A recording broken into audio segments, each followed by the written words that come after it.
Proofs of a Conspiracy. By John Robison. Introduction. Being at a friend's house in the country during some part of the summer 1795, I there saw a volume of a German periodical work, called Religionsbegebenheiten, i.e. religious occurrences, in which there was an account of the various schisms in the fraternity of Freemasons, with frequent allusions to the origin and history of that celebrated association. This account interested me a good deal, because, in my early life, I had taken some part in the occupations, shall I call them, of Freemasonry. And having chiefly frequented the lodges on the continent, I had learned many doctrines, and seen many ceremonials, which have no place in the simple system of Freemasonry which obtains in this country. I had also remarked, that the whole was much more the object of reflection and thought than I could remember it to have been among my acquaintances at home. There, I had seen a Mason lodge considered merely as a pretext for passing an hour or two in a fort of decent conviviality, not altogether void of some rational occupation. I had sometimes heard of differences of doctrines or of ceremonies, but in terms which marked them as mere frivolities. But, on the continent, I found them matters of serious concern and debate. Such too is the contagion of example, that I could not hinder myself from thinking one opinion better founded, or one ritual more apposite and significant, than another.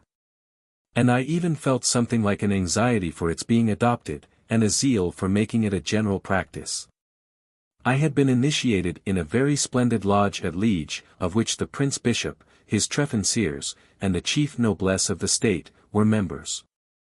I visited the French lodges at Valenciennes, at Brussels, at Aix-la-Chapelle, at Berlin, and Königsberg, and I picked up some printed discourses delivered by the brother orators of the lodges. At St. Petersburg I connected myself with the English lodge, and occasionally visited the German and Russian lodges held there. I found myself received with particular respect as a Scotch Mason, and as an élève of the Lodge de la Parfaite Intelligence at Liège. I was importuned by persons of the first rank to pursue my Masonic career through many degrees unknown in this country. But all the splendor and elegance that I saw could not conceal a frivolity in every part. It appeared a baseless fabric, and I could not think of engaging in an occupation which would consume much time, cost me a good deal of money, and might perhaps excite in me some of that fanaticism, or, at least, enthusiasm that I saw in others, and perceived to be void of any rational support. I therefore remained in the English lodge, contented with the rank of Scotch master, which was in a manner forced on me in a private lodge of French Masons, but is not given in the English lodge.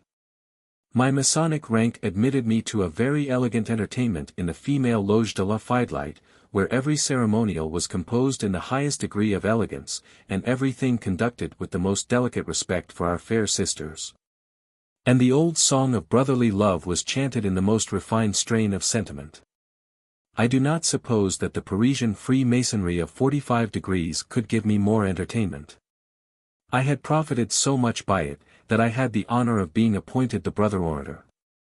In this office I gave such satisfaction, that a worthy brother sent me at midnight a box, which he committed to my care, as a person far advanced in Masonic science, zealously attached to the order, and therefore a fit depositary of important writings. I learned next day that this gentleman had found it convenient to leave the empire in a hurry, but taking with him the funds of an establishment of which Her Imperial Majesty had made him the manager.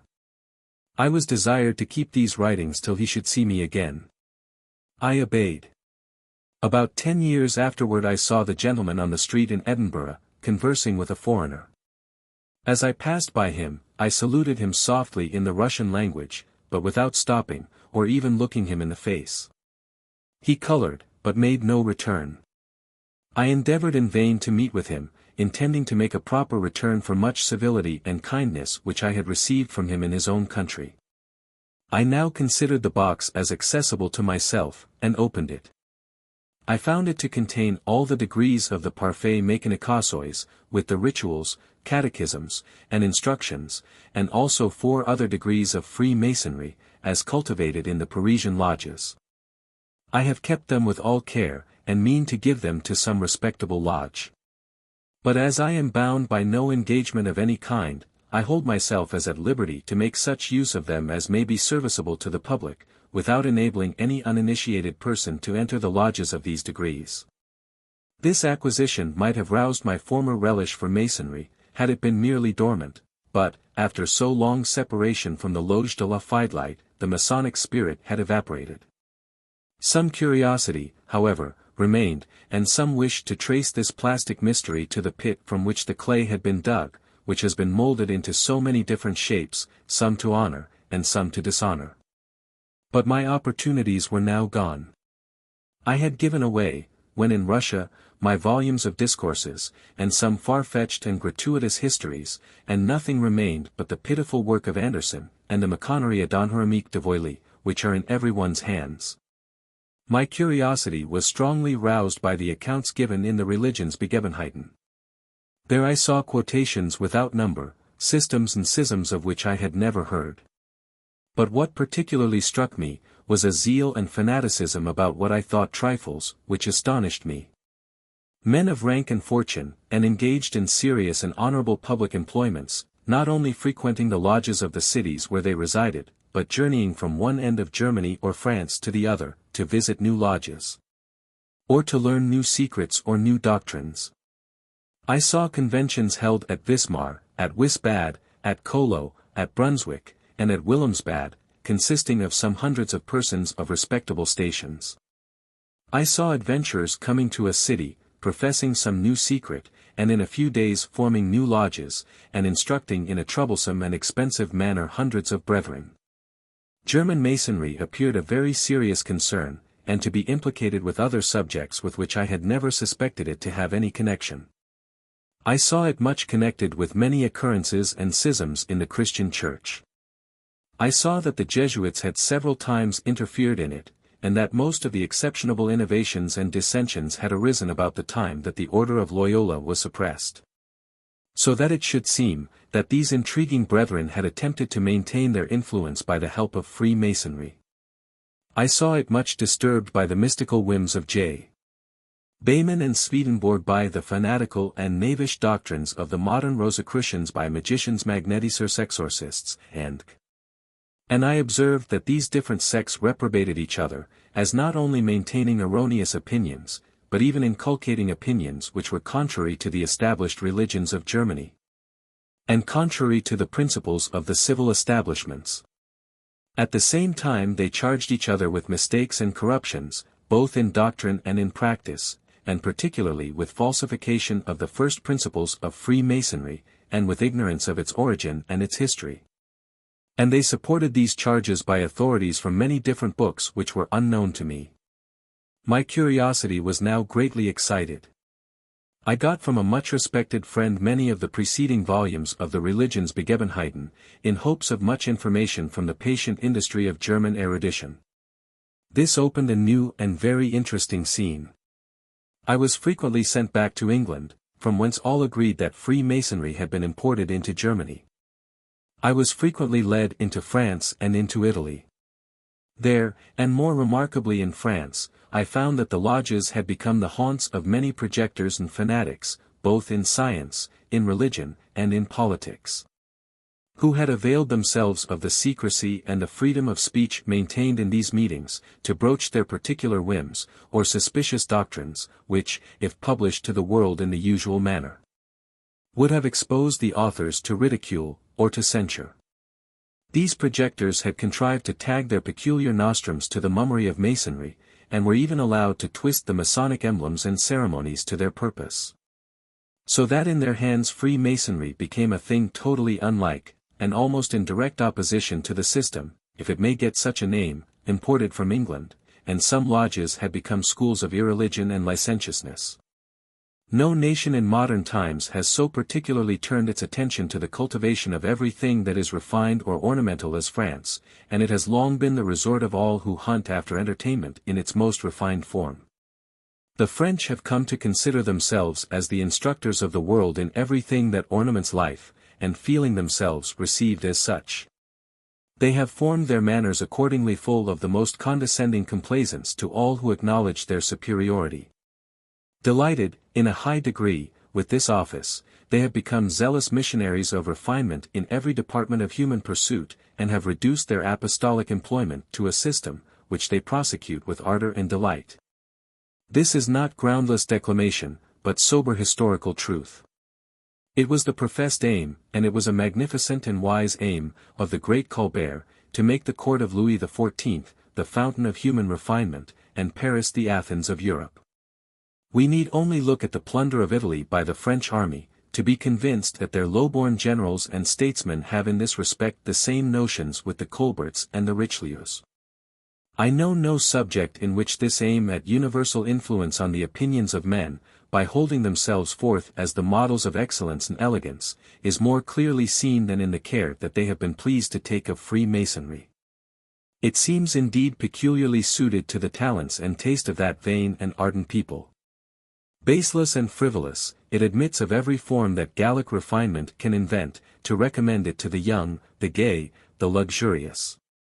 That class of society which alone deserves their care, because, in one way or another, it leads all other classes of society. It has accordingly happened, that the homely Freemasonry imported from England has been totally changed in every country of Europe, either by the imposing ascendancy of French brethren, who are to be found everywhere, ready to instruct the world, or by the importation of the doctrines, and ceremonies, and ornaments of the Parisian lodges. Even England, the birthplace of Masonry, has experienced the French innovations. And all the repeated injunctions, admonitions, and reproofs of the old lodges, cannot prevent those in different parts of the kingdom from admitting the French novelties, full of tinsel and glitter, and high-sounding titles. Were this all, the harm would not be great. But long before good opportunities had occurred for spreading the refinements on the simple Freemasonry of England, the lodges in France had become places of very serious discussion, where opinions in morals, in religion, and in politics had been promulgated and maintained with a freedom and a keenness, of which we in this favored land have no adequate notion, because we are unacquainted with the restraints, which, in other countries, are laid on ordinary conversation. In consequence of this, the French innovations in Freemasonry were quickly followed in all parts of Europe, by the admission of similar discussions, although in direct opposition to a standing rule. And a declaration made to every newly received brother, that nothing touching the religion or government shall ever be spoken of in the lodge. But the lodges in other countries followed the example of France, and have frequently become the rendezvous of innovators in religion and politics, and other disturbers of the public peace. In short, I have found that the covert of a Mason lodge had been employed in every country for venting and propagating sentiments in religion and politics, that could not have circulated in public without exposing the author to great danger. I found, that this impunity had gradually encouraged men of licentious principles to become more bold, and to teach doctrines subversive of all our notions of morality, of all our confidence in the moral government of the universe, of all our hopes of improvement in a future state of existence, and of all satisfaction and contentment with our present life, so long as we live in a state of civil subordination. I have been able to trace these attempts, made, through a course of 50 years, under the specious pretext of enlightening the world by the torch of philosophy, and of dispelling the clouds of civil and religious superstition which keep the nations of Europe in darkness and slavery. I have observed these doctrines gradually diffusing and mixing with all the different systems of Freemasonry, till, at last, an association has been formed for the express purpose of rooting out all the religious establishments, and overturning all the existing governments of Europe. I have seen this association exerting itself zealously and systematically, till it has become almost irresistible, and I have seen that the most active leaders in the French Revolution were members of this association, and conducted their first movements according to its principles, and by means of its instructions and assistance, formerly requested and obtained, and, lastly, I have seen that this association still exists, still works in secret, and that not only several appearances among ourselves show that its emissaries are endeavoring to propagate their detestable doctrines among us, but that the association has lodges in Britain corresponding with the Mother Lodge at Munich ever since 1784. If all this were a matter of mere curiosity, and susceptible of no good use, it would have been better to have kept it to myself, than to disturb my neighbors with the knowledge of a state of things which they cannot amend. But if it shall appear that the minds of my countrymen are misled in the very same manner as were those of our continental neighbors, if I can show that the reasonings which make a very strong impression on some persons in this country are the same which actually produced the dangerous association in Germany, and that they had this unhappy influence solely because they were thought to be sincere, and the expressions of the sentiments of the speakers, if I can show that this was all a cheat, and that the leaders of this association disbelieved every word that they uttered, and every doctrine that they taught, and that their real intention was to abolish all religion, overturn every government, and make the world a general plunder and a wreck, if I can show that the principles which the founder and leaders of this association held forth as the perfection of human virtue, and the most powerful and efficacious for forming the minds of men, and making them good and happy, had no influence on the founder and leaders themselves, and that they were, almost without exception, the most insignificant, worthless, and profligate of men.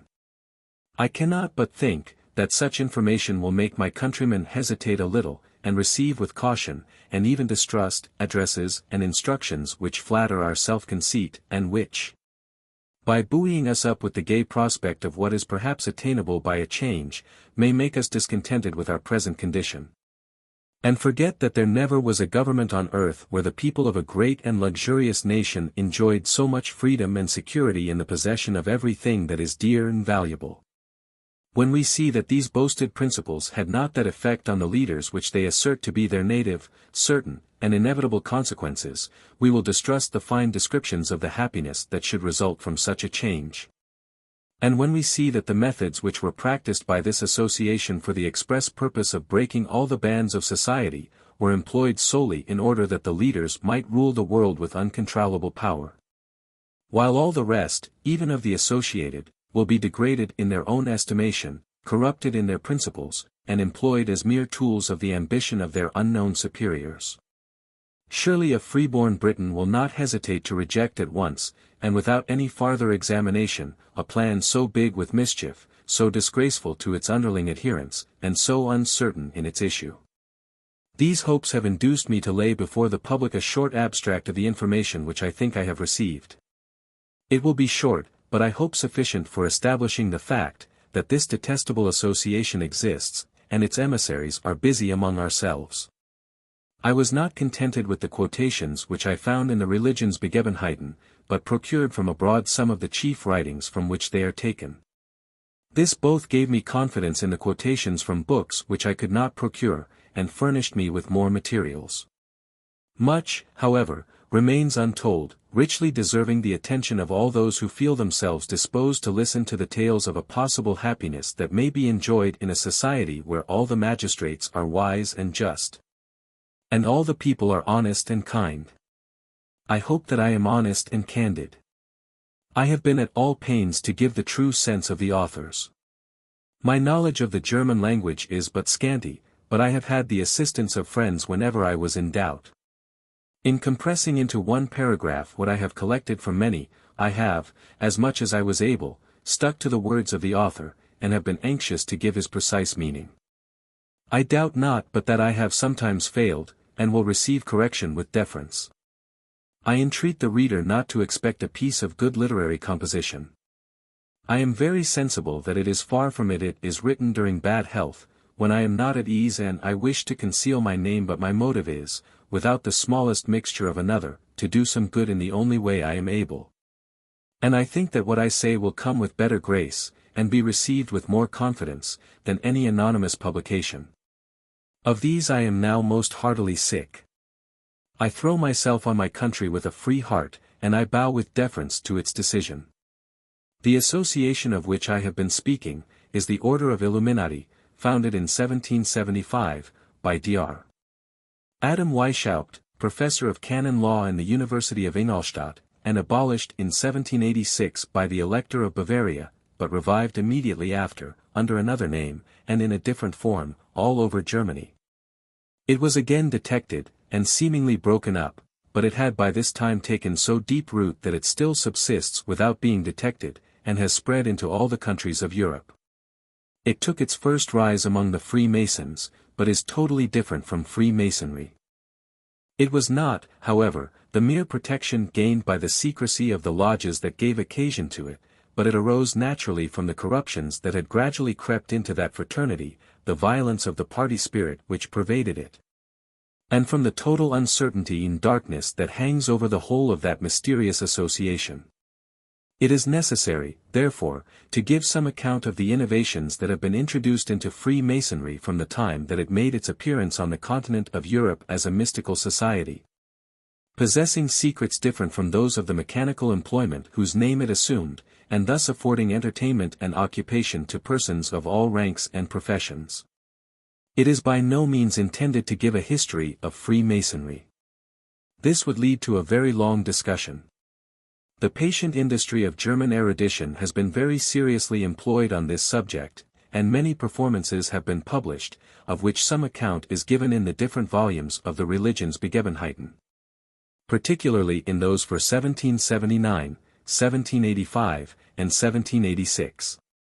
It is evident, from the nature of the thing, that they cannot be very instructive to the public, because the obligation of secrecy respecting the important matters which are the very subjects of debate, prevents the author from giving that full information that is required from an historian, and the writers have not, in general, been persons qualified for the talk.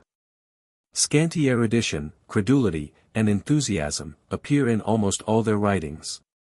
And they have neither attempted to remove the heap of rubbish with which Anderson has disgraced his constitutions of Freemasonry, the basis of Masonic history, nor to avail themselves of informations which history really affords to a sober inquirer.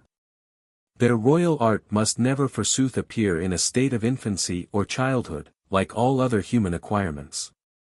And therefore, when they cannot give proofs of its existence in a state of manhood, possessed of all its mysterious treasures, they suppose what they do not see, and say that they are concealed by the oath of secrecy. Of such instructions I can make no use, even if I were disposed to write a history of the fraternity. I shall content myself with an account of such particulars as are admitted by all the Masonic parties, and which illustrate or confirm my general proposition, making such use of the accounts of the higher degrees in my possession as I can, without admitting the profane into their lodges. Being under no tie of secrecy with regard to these, I am withheld by discretion alone from putting the public in possession of all their mysteries. How do you find this book? Any thoughts about the book or the author? Any suggestion for improvement? Please take a moment to share your thoughts in a comment. If you like it, share it with your friends who might enjoy it as well. Subscribe to keep in touch. Visit CompleteAudiobooks.com for more quality content. Chapter 1. Schisms in Freemasonry. There is undoubtedly a dignity in the art of building, or in architecture, which no other art possesses, and this, whether we consider it in its rudest state, occupied in raising a hut, or as practiced in a cultivated nation, in the erection of a magnificent and ornamented temple. As the arts in general improve in any nation, this must always maintain its preeminence. For it employs them all, and no man can be eminent as an architect who does not possess a considerable knowledge of almost every science and art already cultivated in his nation. His great works are undertakings of the most serious concern, connect him with the public, or with the rulers of the state, and attach to him the practitioners of other arts, who are wholly occupied in executing his orders. His works are the objects of public attention, and are not the transient spectacles of the day, but hand down to posterity his invention, his knowledge, and his taste. No wonder then that he thinks highly of his profession, and that the public should acquiesce in his pretensions, even when in some degree extravagant. It is not at all surprising, therefore, that the incorporated architects in all cultivated nations should arrogate to themselves a preeminence over the similar associations of other tradesmen. We find traces of this in the remotest antiquity. The Dionysiacs of Asia Minor were undoubtedly an association of architects and engineers, who had the exclusive privilege of building temples, stadia, and theaters, under the mysterious tutelage of Bacchus, and distinguished from the uninitiated or profane inhabitants by the science which they possessed, and by many private signs and tokens, by which they recognized each other. This association came into Ionia from Syria, into which country it had come from Persia, along with that style of architecture that we call Grecian. We are also certain that there was a similar trading association, during the Dark Ages, in Christian Europe, which monopolized the building of great churches and castles. Working under the patronage and protection of the sovereigns and princes of Europe, and possessing many privileges. Circumstances, which it would be tedious to enumerate and discuss, continued this association later in Britain than on the continent. But it is quite uncertain when and why persons who were not builders by profession first sought admission into this fraternity. The first distinct and unequivocal instance that we have of this is the admission of Mr. Ashmole, the famous antiquary, in 1648, into a lodge at Warrington, along with his father-in-law Colonel Mainwaring. It is not improbable that the covert of secrecy in those assemblies had made them courted by the Royalists, as occasions of meeting. Nay, the ritual of the master's degree seems to have been formed, or perhaps twisted from its original institution, so as to give an opportunity of founding the political principles of the candidate and of the whole brethren present. For it bears so easy an adaptation to the death of the king, to the overturning of the venerable constitution of the English government of 3 orders by a mean democracy, and its re-establishment by the efforts of the Loyalists. That this would start into every person's mind during the ceremonial, and could hardly fail to show, by the countenances and behavior of the brethren, how they were affected. I recommend this hint to the consideration of the brethren. I have met with many particular facts, which convince me that this use had been made of the meetings of Masons, and that at this time the Jesuits interfered considerably, insinuating themselves into the lodges, and contributing to increase that religious mysticism that is to be observed in all the ceremonies of the order. This society is well known to have put on every shape, and to have made use of every mean that could promote the power and influence of the order. And we know that at this time they were by no means without hopes of re-establishing the dominion of the Church of Rome in England. Their services were not scrupled at by the distressed Royalists, even such as were Protestants, while they were highly prized by the sovereign. We also know that Charles II was made a Mason, and frequented the lodges. It is not unlikely, that besides the amusement of a vacant hour, which was always agreeable to him, he had pleasure in the meeting with his loyal friends, and in the occupations of the lodge, which recalled to his mind their attachment and services. His brother and successor James II, was of a more serious and manly cast of mind, and had little pleasure in the frivolous ceremonies of Masonry. He did not frequent the lodges. But, by this time, they were the resort of many persons who were not of the profession, or members of the trading corporation. This circumstance, in all probability, produced the denominations of free and accepted Masons. A person who has the privilege of working at any incorporated trade, is said to be a freeman of that trade. Others were accepted as brethren, and admitted to a kind of honorary freedom, as is the case in many other trades and incorporations, without having, as far as we can learn for certain, a legal title to earn a livelihood by the exercise of it.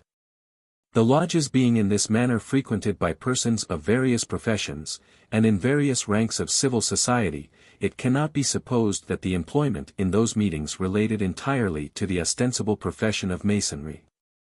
We have no authentic information by which the public can form any opinion about it. It was not till some years after this period that the lodges made open profession of the cultivation of general benevolence, and that the grand aim of the fraternity was to enforce the exercise of all the social virtues. It is not unlikely that this was an afterthought.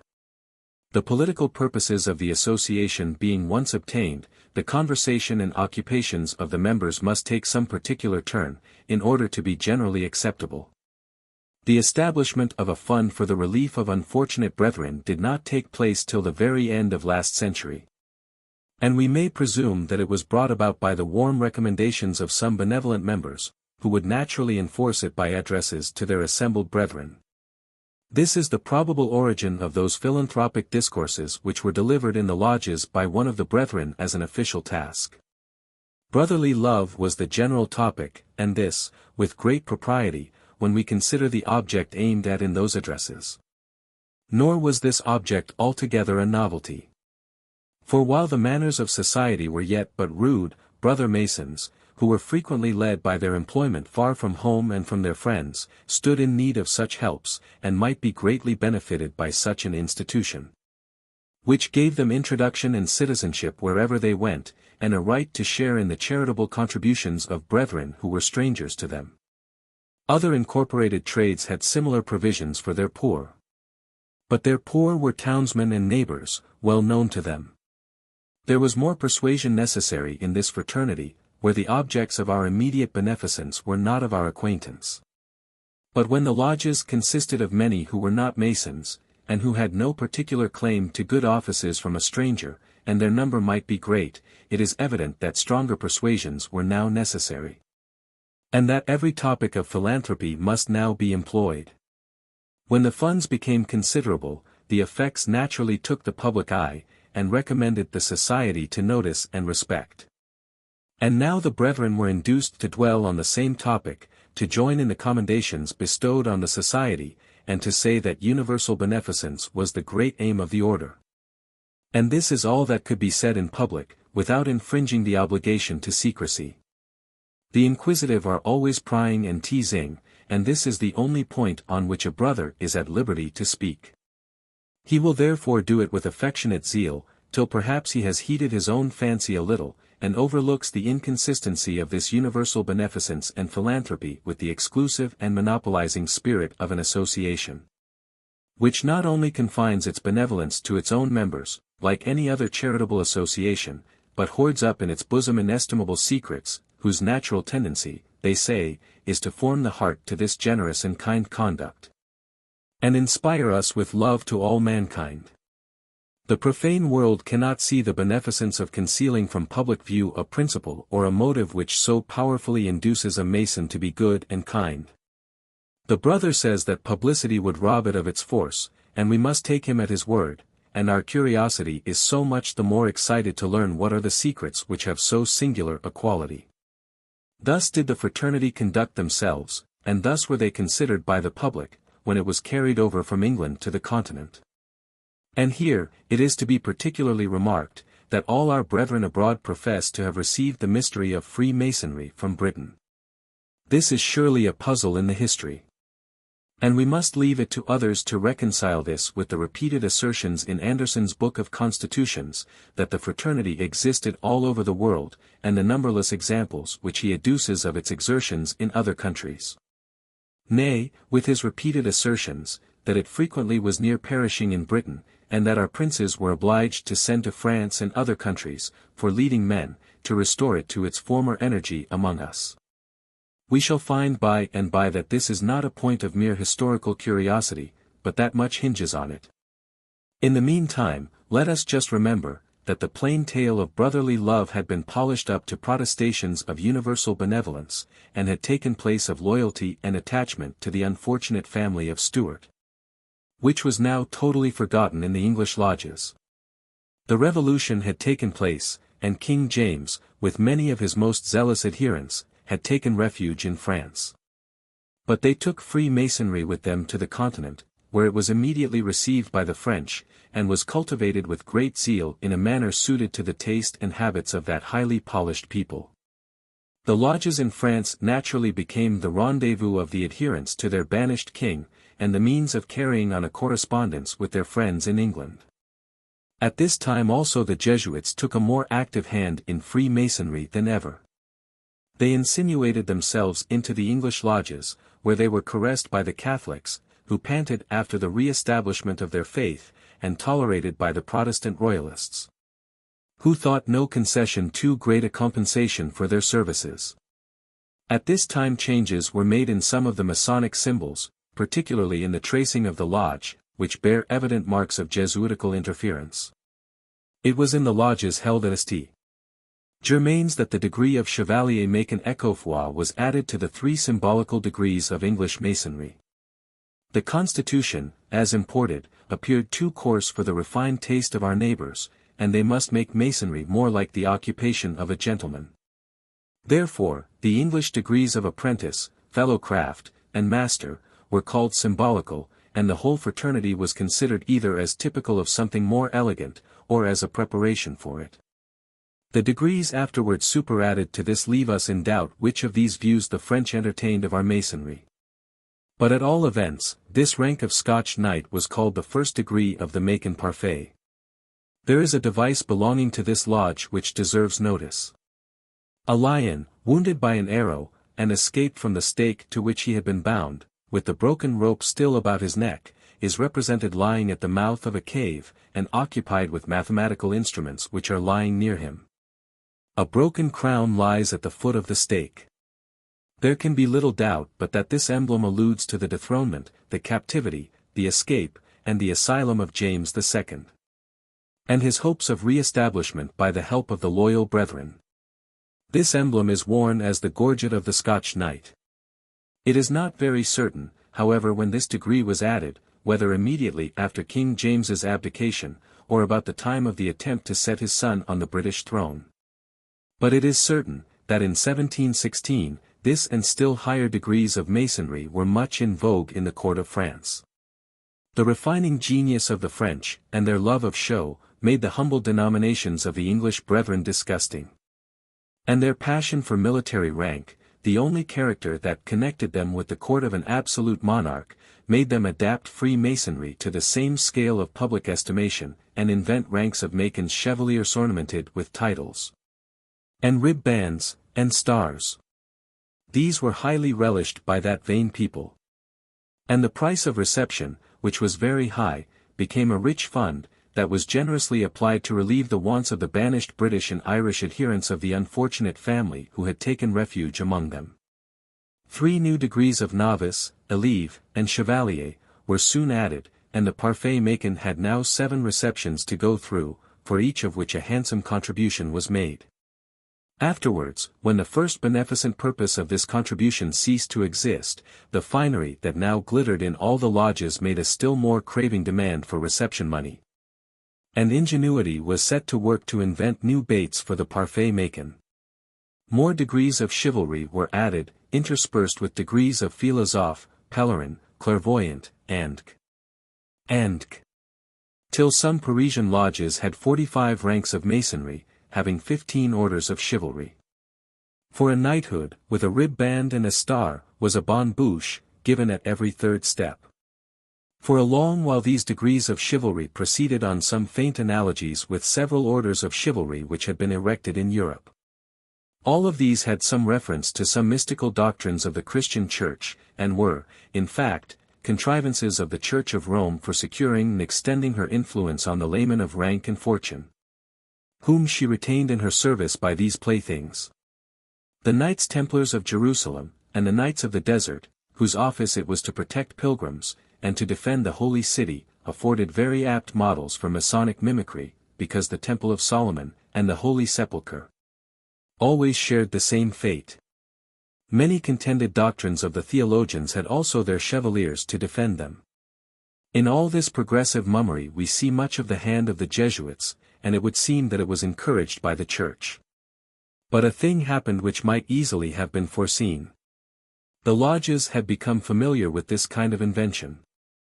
The professed object of many real orders of knighthood was often very whimsical, or very refined and far-fetched, and it required all the finesse of the clergy to give it some slight connection with religion or morality. The Masons, protected by their secrecy, ventured to go farther. The declamations in the lodges by the brother orator, must naturally resemble the compositions of the ancient sophists, and consist of wire-drawn dissertations on the social duties, where everything is amplified and strained to hyperbole. In their far-fetched and fanciful explanations of the symbols of Masonry. Thus accustomed to allegory, to fiction, to finesse, and to a sort of innocent hypocrisy, by which they cajoled themselves into a notion that this child's play had at bottom a serious and important meaning. The zealous champions of Freemasonry found no inclination to check this inventive spirit or circumscribe its flights. Under the protection of Masonic secrecy, they planned schemes of a different kind, and instead of more orders of chivalry directed against the enemies of their faith, they formed associations in opposition to the ridiculous and oppressive ceremonies and superstitions of the Church. There can be no doubt, that in those hidden assemblies, a free communication of sentiment was highly relished and much indulged. It was soon suspected that such use was made of the covert of a Mason lodge. And the Church dreaded the consequences, and endeavored to suppress the lodges. But in vain. And when it was found, that even auricular confession, and the spiritual threatenings of the Church, could not make the brethren break their oath of secrecy. A full confidence in their security made these free-thinking brethren bring forward, with all the eagerness of a missionary, such sentiments as they were afraid to hazard in ordinary society. This was long suspected. But the rigors of the Church only served to knit the brethren more firmly together, and provoked them to a more eager exercise of their bold criticisms. The lodges became schools of skepticism and infidelity, and the spirit of conversion or proselytism grew every day stronger. Cardinal du Bois had before this time labored with all his might to corrupt the minds of the courtiers, by patronizing, directly and indirectly, all skeptics who were otherwise men of talents. He gave the young courtiers to understand that if he should obtain the reins of government, they should be entirely freed from the bigotry of Louis XIV, and the oppression of the Church, and should have the free indulgence of their inclinations. His own plans were disappointed by his death, but the Regent Orleans was equally indulgent, and in a few years there was hardly a man in France who pretended to knowledge and reflection, who did not laugh at all religion.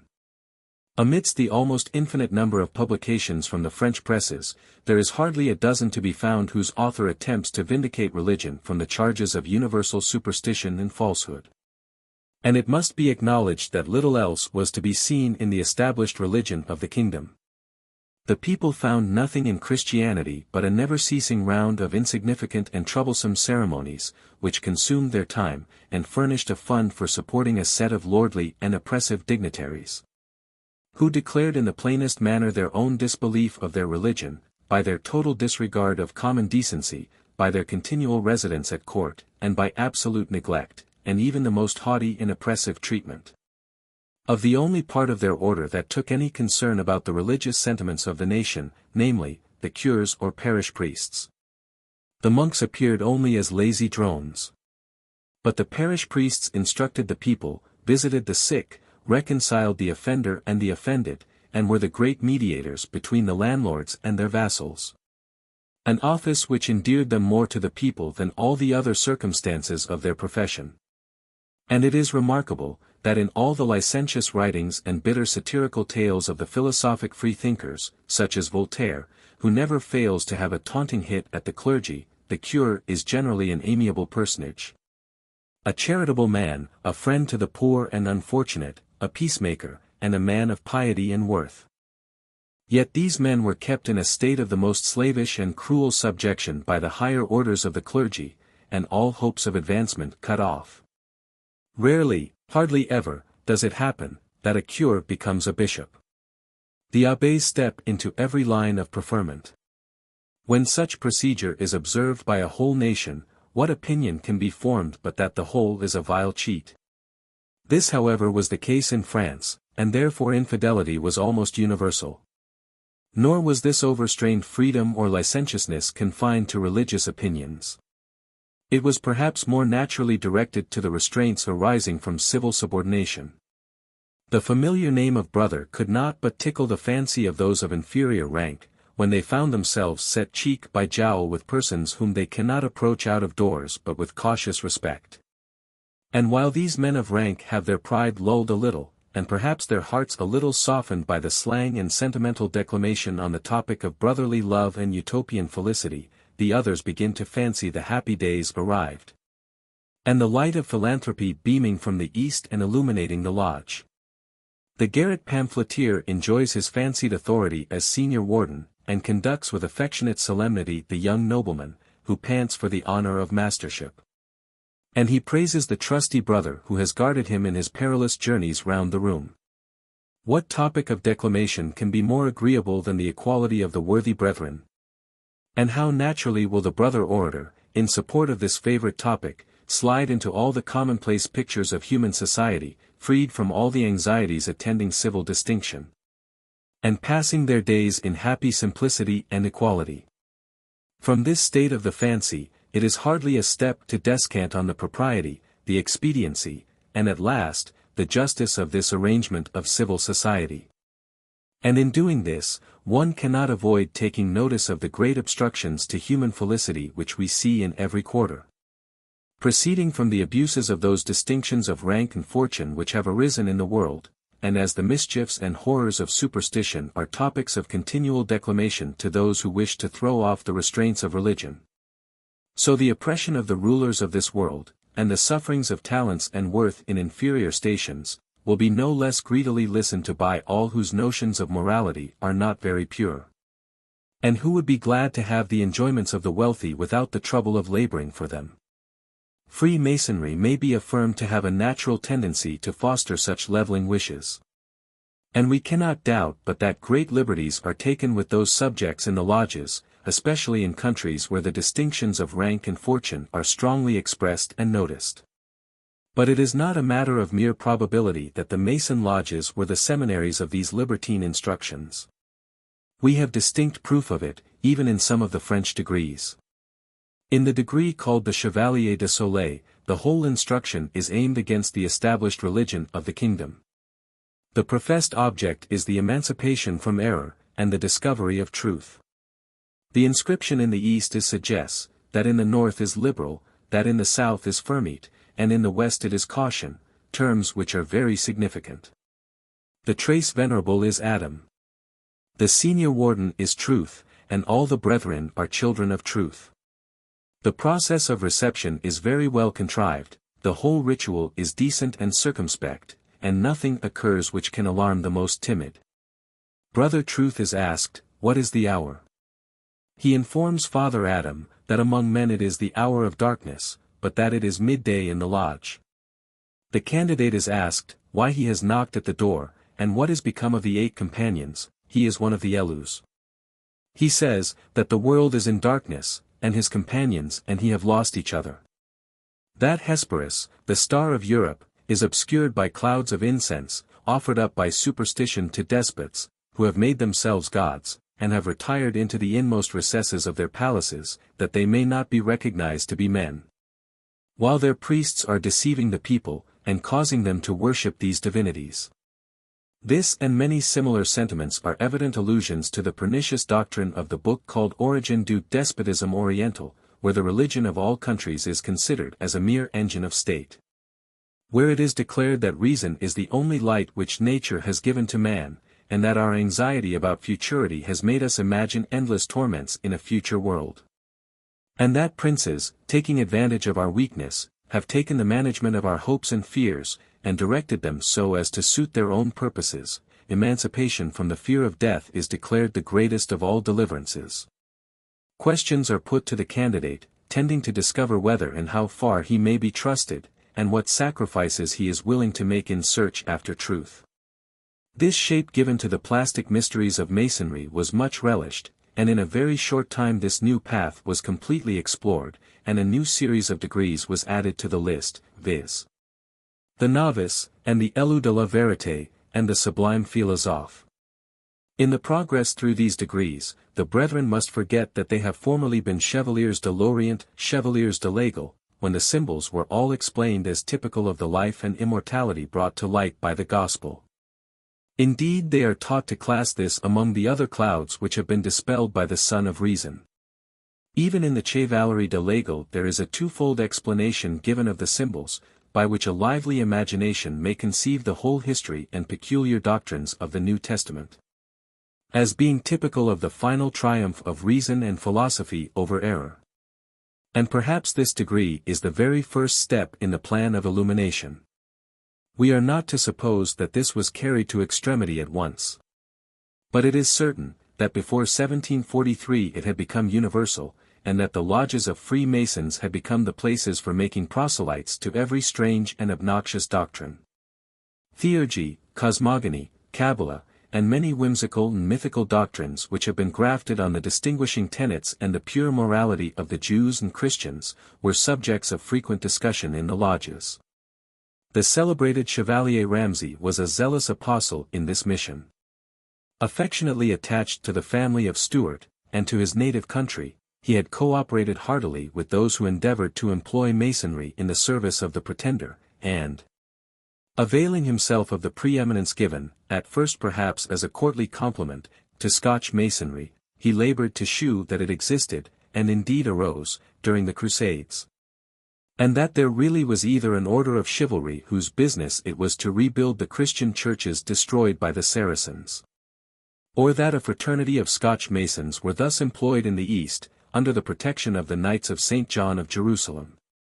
He found some facts which were thought sufficient grounds for such an opinion, such as the building of the College of these Knights in London, called the Temple, which was actually done by the public fraternity of Masons who had been in the Holy Wars. It is chiefly to him that we are indebted for that rage for Masonic chivalry which distinguishes the French Freemasonry. Ramsay's singular religious opinions are well known, and his no less singular enthusiasm. His eminent learning, his elegant talents, his amiable character, and particularly his estimation at court, gave great influence to everything he said on a subject which was merely a matter of fashion and amusement.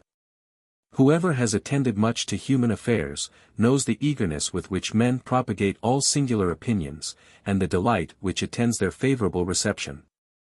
None are more zealous than the apostles of infidelity and atheism.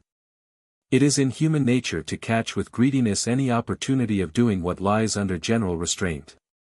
And if our apprehensions are not completely quieted, in a case where our wishes lead us strongly to some favorite but hazardous object, we are conscious of a kind of self-bullying. This naturally gets into our discourse, and in our eagerness to get the encouragement of joint adventurers, we enforce our tenets with an energy, and even a violence, that is very inconsistent with the subject in hand. If I am an atheist, and my neighbor a theist, there is surely nothing that should make me violent in my endeavors to rid him of his error. Yet how violent were the people of this party in France! These facts and observations fully account for the zeal with which all this patchwork addition to the simple Freemasonry of England was prosecuted in France.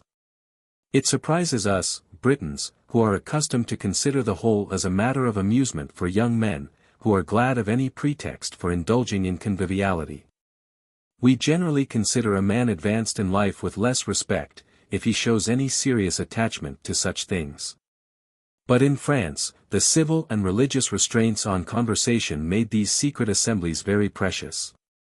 And they were much frequented by men of letters, who there found an opportunity of expressing in safety their dissatisfaction with those restraints, and with that inferiority of rank and condition to which they were subjected, and which appeared to themselves so inadequate to their own talents and merits.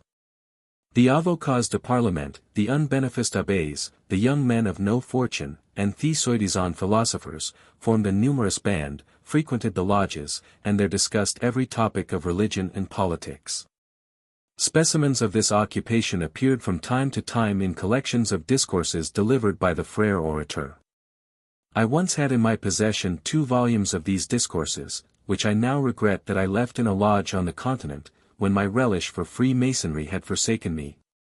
One of these is a discourse by Brother Robinet, delivered in the Loge de Chevaliers Bienfaisants de la Sainte Cite at Lyons, at a visitation by the Grand Master the Duc de Chartres, afterwards Orleans and Égalité.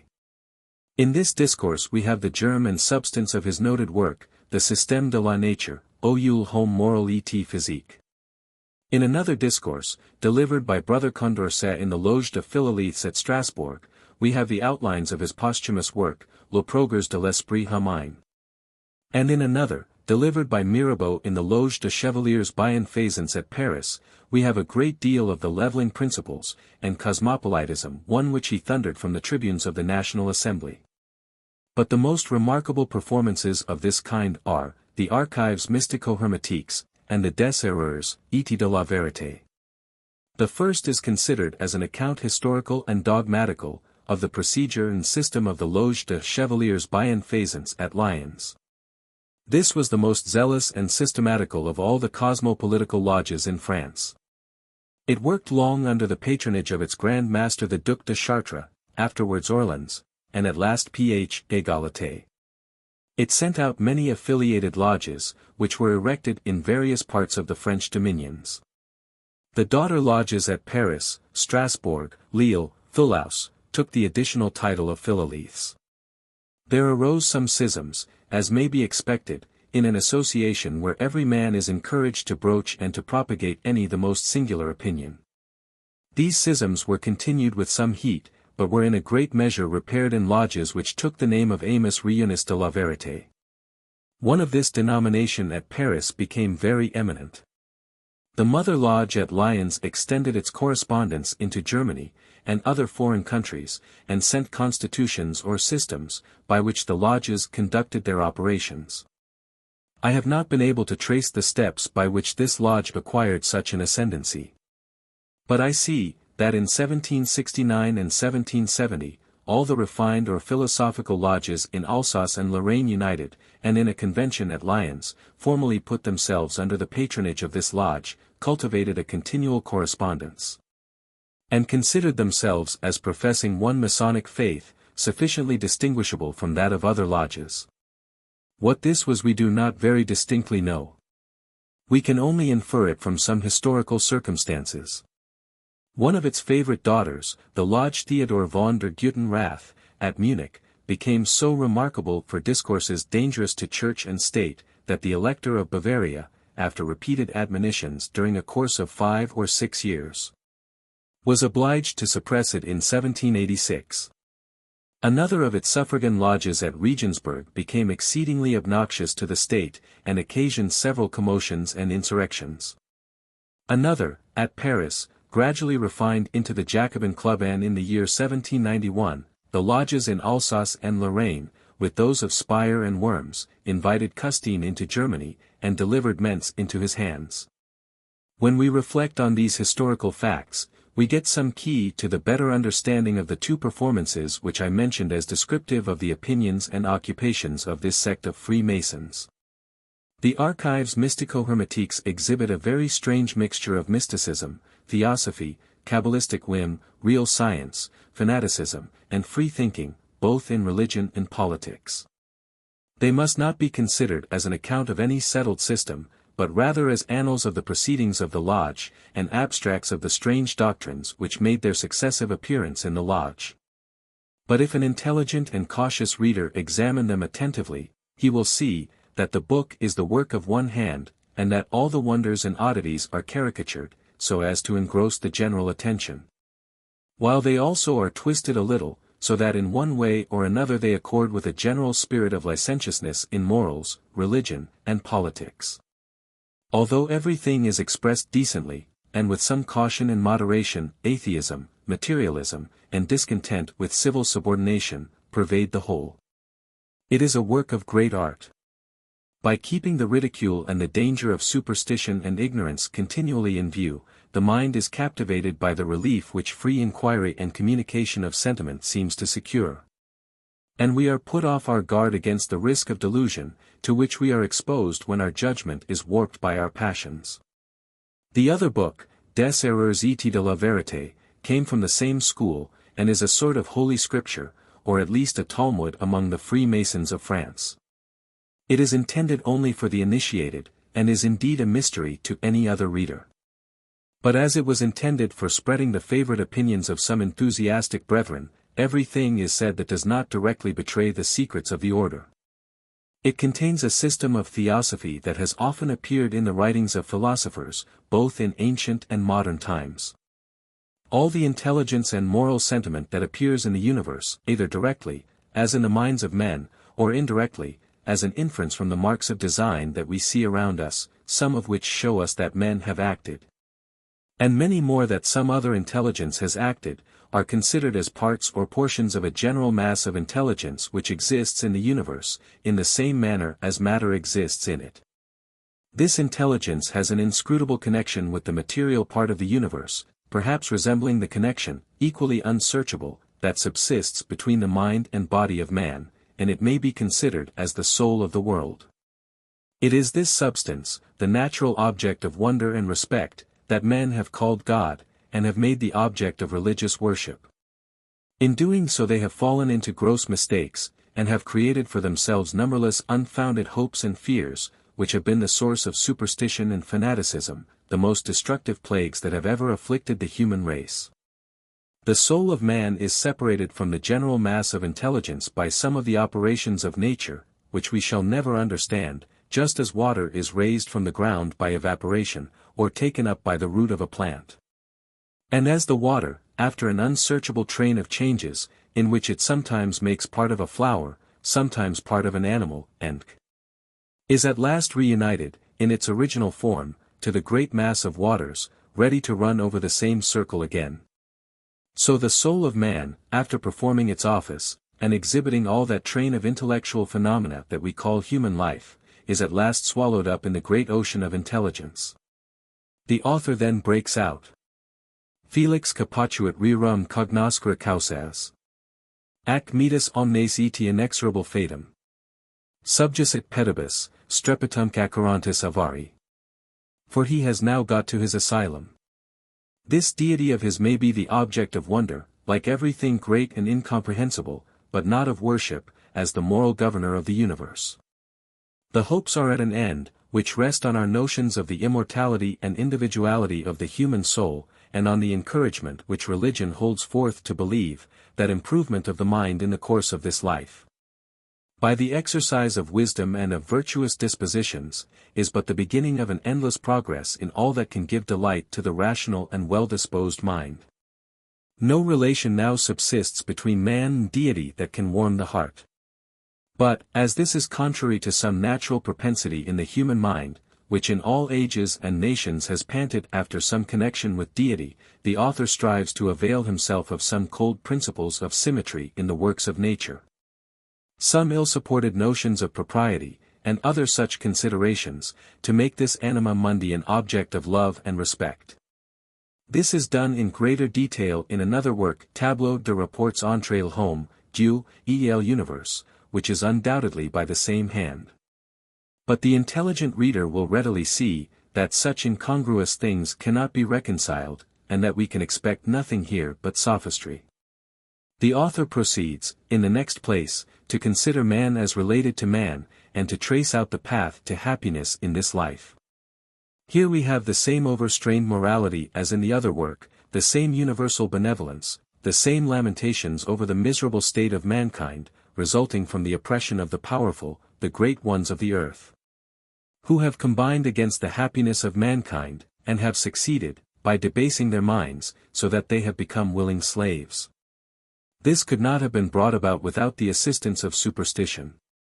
But the princes of this world enlisted into their service the priests, who exerted themselves in darkening the understandings of men, and filled their minds with religious terrors. The altar became the chief pillar of the throne, and men were held in complete subjection. Nothing can recover them from this abject state but knowledge. While this dispels their fears, it will also show them their rights, and the way to attain them.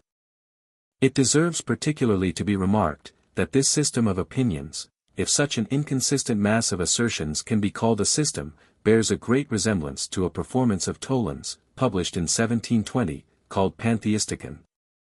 Seu celebratio sodaliciae Socratici.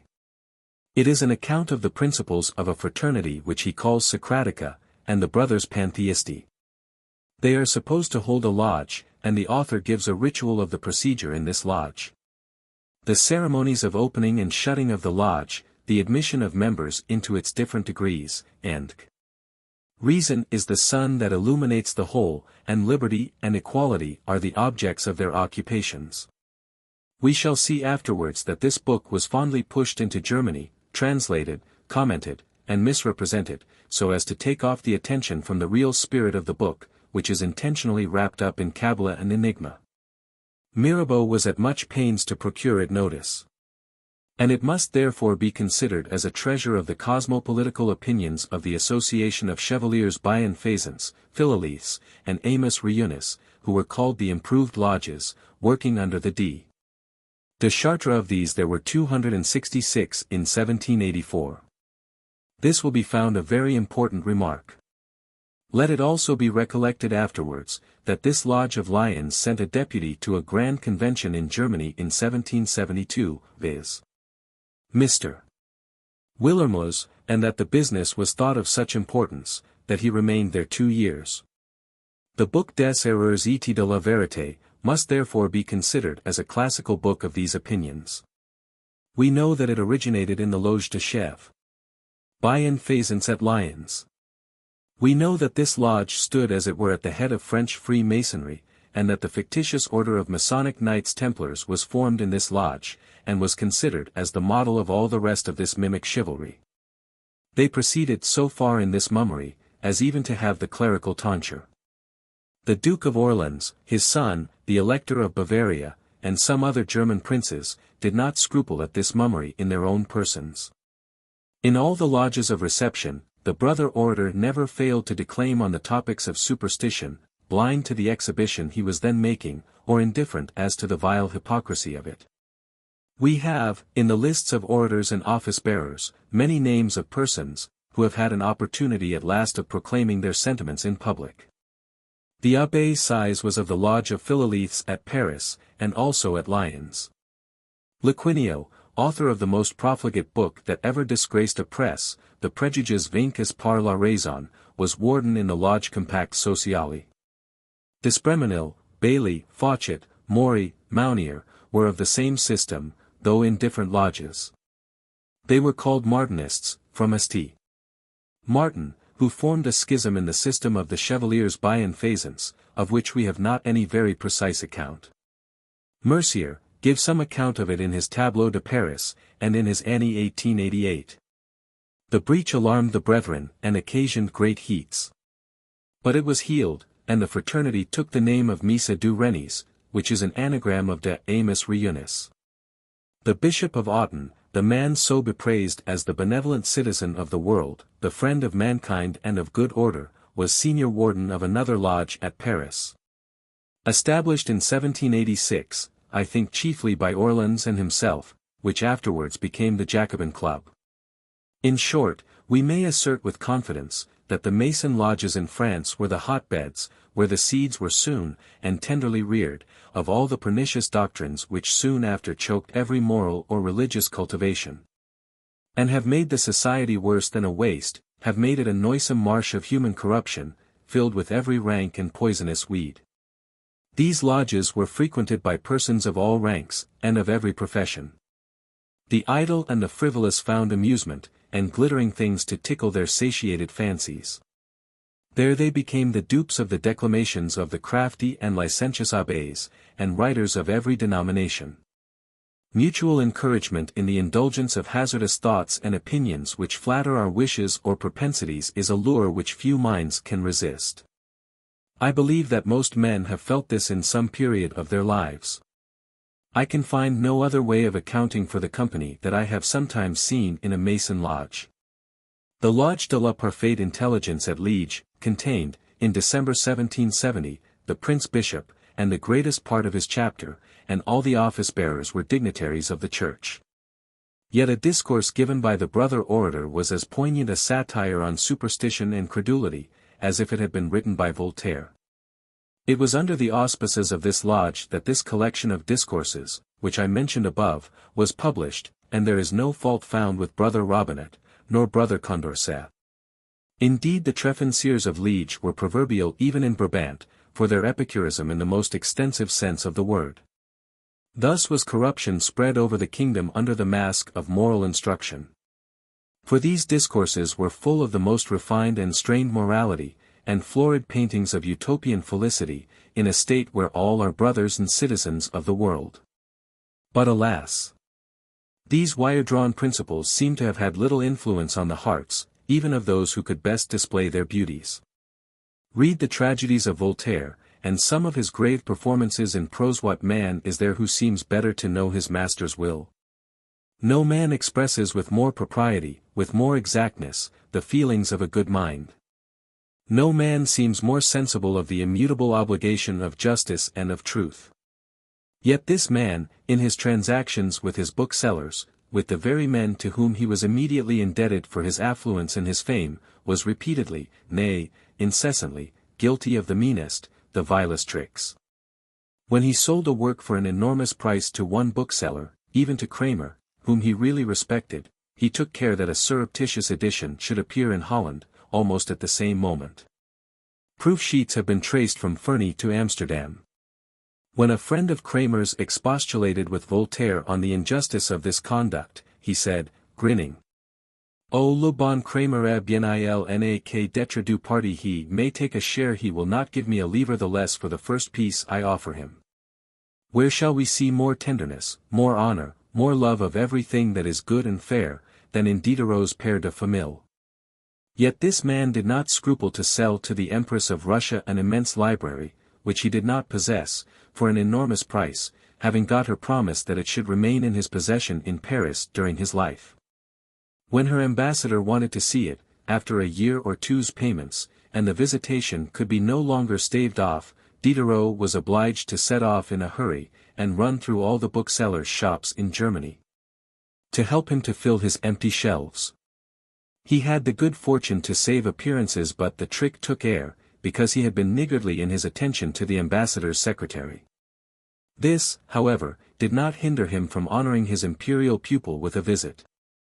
He expected adoration, as the light of the world, and was indeed received by the Russian courtiers with all the childish fondness that they feel for every Parisian mode. But they did not understand him, and as he did not like to lose money at play, they did not long court his company. He found his pupil too clear-sighted. "Ces philosophes," said she, "sont beaux, vous de loin, mais de plus près, le diamant partit crystal." He had contrived a poor story, by which he hoped to get his daughter married in parade, and portioned by her majesty, but it was seen through, and he was disappointed. When we see the inefficacy of this refined humanity on these two apostles of philosophical virtue, we see ground for doubting of the propriety and expediency of trusting entirely to it for the peace and happiness of a state. And we should be on our guard when we listen to the florid speeches of the brother orator, and his congratulations on the emancipation from superstition and oppression, which will in a short time be effectuated by the Chevaliers bienfaisants, the Philoleths, or any other sect of cosmopolitical brethren. I do not mean by all this to maintain, that the Mason lodges were the sole corrupters of the public mind in France, no. In all nations that have made much progress in cultivation, there is a great tendency to corruption, and it requires all the vigilance and exertions of magistrates and of moral instructors, to prevent the spreading of licentious principles and maxims of conduct. They arise naturally of themselves, as weeds in a rich soil, and, like weeds, they are pernicious, only because they are, where they should not be, in a cultivated field. Virtue is the cultivation of the human soul, and not the mere possession of good dispositions. All men have these, and occasionally exhibit them. But virtue supposes exertion. And, as the husbandman must be incited to his laborious task by some cogent motive, so must man be prompted to that exertion which is necessary on the part of every individual for the very existence of a great society, for man is indolent. And he is luxurious. He wishes for enjoyment, and this with little trouble. The less fortunate envy the enjoyments of others, and repine at their own inability to obtain the like. They see the idle in affluence. Few, even of good men, have the candor, nay, I may call it the wisdom, to think on the activity in the labor which had procured these comforts to the rich, or to their ancestors. And to believe that they are idle only because they are wealthy, but would be active if they were needy. Such spontaneous reflections cannot be expected in persons who are engaged in unceasing labor, to procure a very moderate share, in their estimation at least, of the comforts of life. Yet such reflections would, in the main, be just, and surely they would greatly tend to quiet the minds of the unsuccessful. This excellent purpose may be greatly forwarded by a national establishment for moral instruction and admonition. And if the public instructors should add all the motives to virtuous moderation which are suggested by the considerations of genuine religion, every advice would have a tenfold influence. Religious and moral instructions are therefore, in their own nature, unequivocal supports to that moderate exertion of the authority arising from civil subordination, which the most refined philanthropist or cosmopolite acknowledges to be necessary for the very existence of a great and cultivated society. I have never seen a scheme of utopian happiness that did not contain some system of education, and I cannot conceive any system of education of which moral instruction is not a principal part. Such establishments are dictates of nature, and obtrude themselves on the mind of every person who begins to form plans of civil union. And in all existing societies they have indeed been formed, and are considered as the greatest corrector and soother of those discontents that are unavoidable in the minds of the unsuccessful and the unfortunate. The magistrate, therefore, whose professional habits lead him frequently to exert himself for the maintenance of public peace, cannot but see the advantages of such stated remembrancers of our duty. He will therefore support and cherish this public establishment, which so evidently assists him in his beneficent and important labors. But all the evils of society do not spring from the discontents and the vices of the poor. The rich come in for a large and a conspicuous share. They frequently abuse their advantages. Pride and haughty behavior on their part rankle in the breasts, and affect the tempers of their inferiors, already fretted by the hardships of their own condition. The rich also are luxurious, and are often needy. Grasping at every mean of gratification, they are inattentive to the rights of inferiors whom they despise, and, despising, oppress. Perhaps their own superiority has been acquired by injustice. Perhaps most sovereignties have been acquired by oppression. Princes and rulers are but men, as such, they abuse many of their greatest blessings. Observing that religious hopes make the good resigned under the hardships of the present scene, and that its terrors frequently restrain the bad. They avail themselves of these observations, and support religion as an engine of state, and a mean of their own security. But they are not contented with its real advantages. And they are much more afraid of the resentment and the crimes of the offended profligate, than of the murmurs of the suffering worthy. Therefore they encourage superstition, and call to their aid the vices of the priesthood. The priests are men of like passions as other men, and it is no ground of peculiar blame that they also frequently yield to the temptations of their situation. They are encouraged to the indulgence of the love of influence natural to all men, and they heap terror upon terror, to subdue the minds of men, and darken their understandings. Thus, the most honorable of all employments, the moral instruction of the state, is degraded to a vile trade, and is practiced with all the deceit and rapacity of any other trade. And religion, from being the honor and the safeguard of a nation, becomes its greatest disgrace and curse. When a nation has fallen into this lamentable state, it is extremely difficult to reform. Although nothing would so immediately and so completely remove all ground of complaint, as the re-establishing private virtue, this is of all others the least likely to be adopted. The really worthy, who see the mischief where it really is, but who view this life as the school of improvement, and know that man is to be made perfect through suffering, are the last persons to complain. The worthless are the most discontented, the most noisy in their complaints, and the least scrupulous about the means of redress. Not to improve the nation, but to advance themselves, they turn the attention to the abuses of power and influence. And they begin their attack where they think the place most defenseless, and where perhaps they expect assistance from a discontented garrison.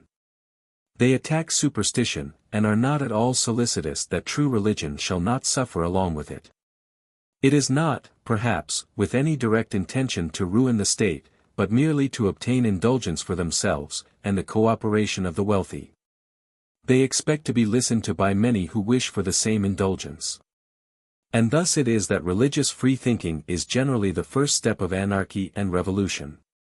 For in a corrupted state, persons of all ranks have the same licentious wishes, and if superstitious, fear be really an ingredient of the human mind, it requires some struggle to shake it off. Nothing is so effectual as mutual encouragement, and therefore all join against priestcraft, even the rulers forget their interest, which should lead them to support it. In such a state, the pure morality of true religion vanishes from the sight. There is commonly no remains of it in the religion of the nation, and therefore all goes together.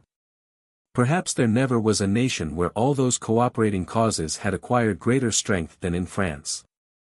Oppressions of all kinds were at a height. The luxuries of life were enjoyed exclusively by the upper classes, and this in the highest degree of refinement, so that the desires of the rest were whetted to the utmost. Religion appeared in its worst form, and seemed calculated solely for procuring establishments for the younger sons of the insolent and useless noblesse. The morals of the higher orders of the clergy and of the laity were equally corrupted. Thousands of literary men were excluded by their station from all hopes of advancement to the more respectable offices in the church. These vented their discontents as far as there was safety, and were encouraged by many of the upper classes, who joined them in their satires on the priesthood. The clergy opposed them, it is true, but feebly, because they could not support their opposition by examples of their own virtuous behavior, but were always obliged to have recourse to the power of the church, the very object of hatred and disgust. The whole nation became infidel, and when in a few instances a worthy cure uttered the small still voice of true religion, it was not heard amidst the general noise of satire and reproach. The misconduct of administration, and the abuse of the public treasures, were every day growing more impudent and glaring, and exposed the government to continual criticism. But it was still too powerful to suffer this to proceed to extremities. While therefore infidelity and loose sentiments of morality passed unpunished, it was still very hazardous to publish anything against the state. It was in this respect chiefly, that the Mason lodges contributed to the dissemination of dangerous opinions, and they were employed for this purpose all over the kingdom. This is not an assertion hazarded merely on account of its probability. Abundant proof will appear by and by, that the most turbulent characters in the nation frequented the lodges. We cannot doubt, but that under this covert they indulged their factious dispositions. Nay, we shall find the greatest part of the lodges of France, converted, in the course of a very few weeks, into corresponding political societies.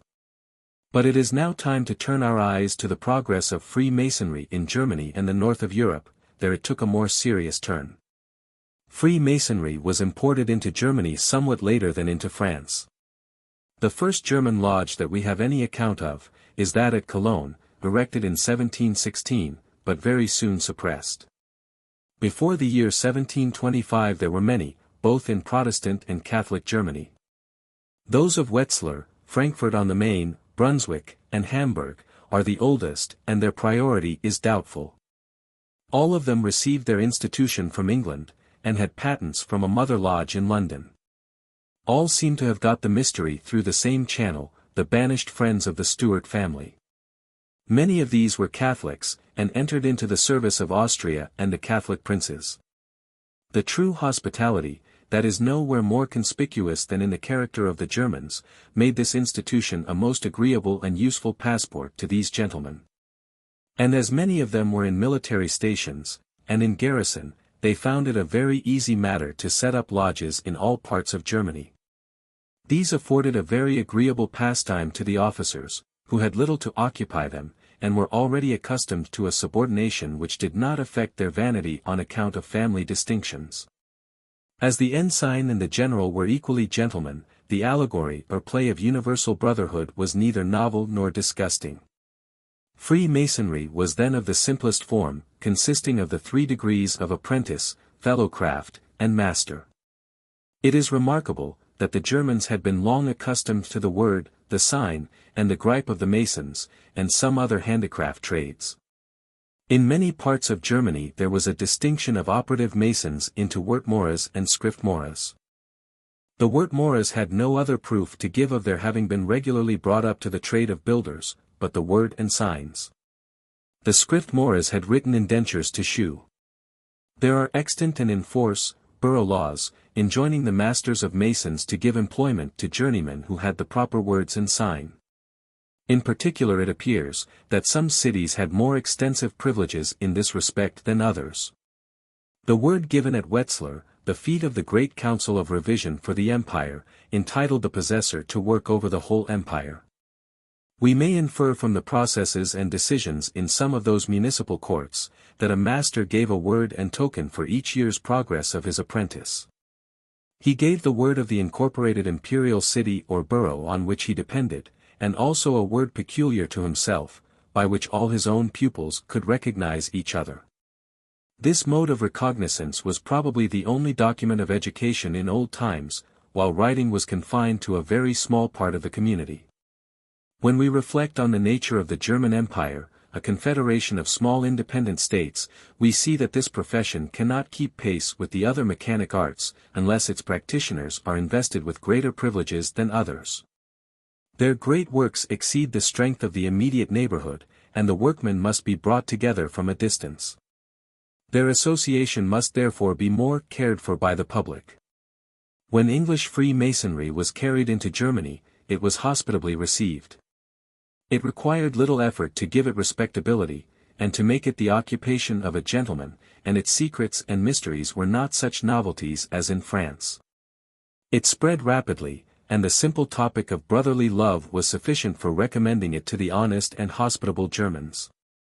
But it soon took a very different turn. The German character is the very opposite of frivolity. It tends to seriousness, and requires serious occupation. The Germans are eminent for their turn for investigation, and perhaps they indulge this to excess. We call them plodding and dull, because we have little relish for inquiry for its own sake. But this is surely the occupation of a rational nature, and deserves any name but stupidity. At the same time it must be acknowledged, that the spirit of inquiry requires regulation as much as any propensity of the human mind. But it appears that the Germans are not nice in their choice of their objects. It appears that singularity, and wonder, and difficulty of research, are to them irresistible recommendations and incitements. They have always exhibited a strong hankering after everything that is wonderful, or solemn, or terrible.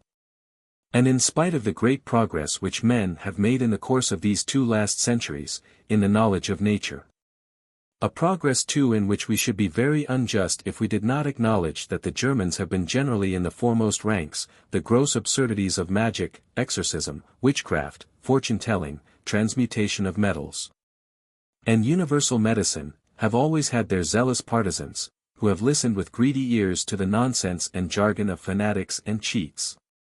And though they every day saw examples of many who had been ruined or rendered ridiculous by their credulity, every new pretender to secrets found numbers ready to listen to him, and to run over the same course.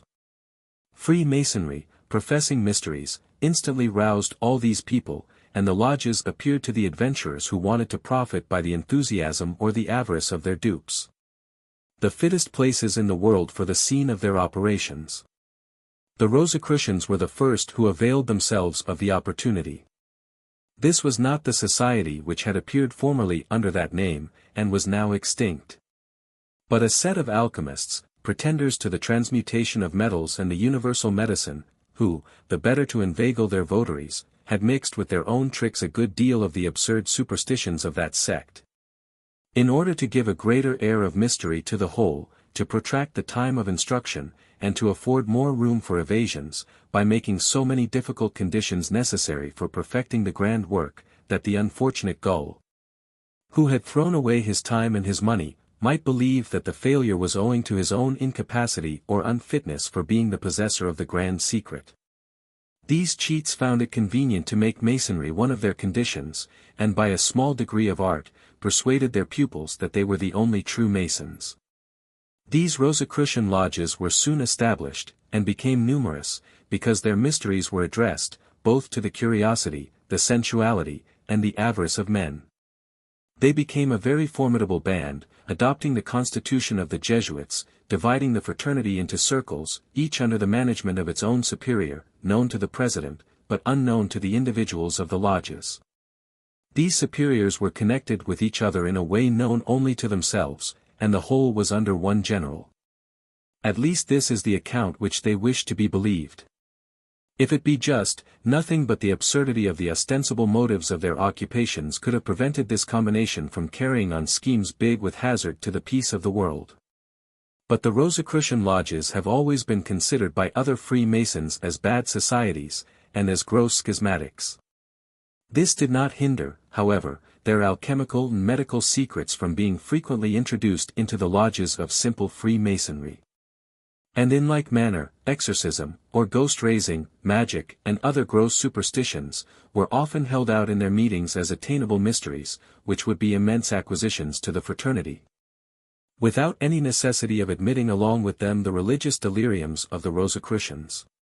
In 1743, a Baron Hund, a gentleman of honorable character and independent fortune, was in Paris, and got acquainted with the Earl of Kilmarnock and some other gentlemen who were about the Pretender, and learned from them that they had some wonderful secrets in their lodges. He was admitted, through the medium of that nobleman, and of a Lord Clifford, and his Masonic patent was signed George, said to be the signature of Kilmarnock.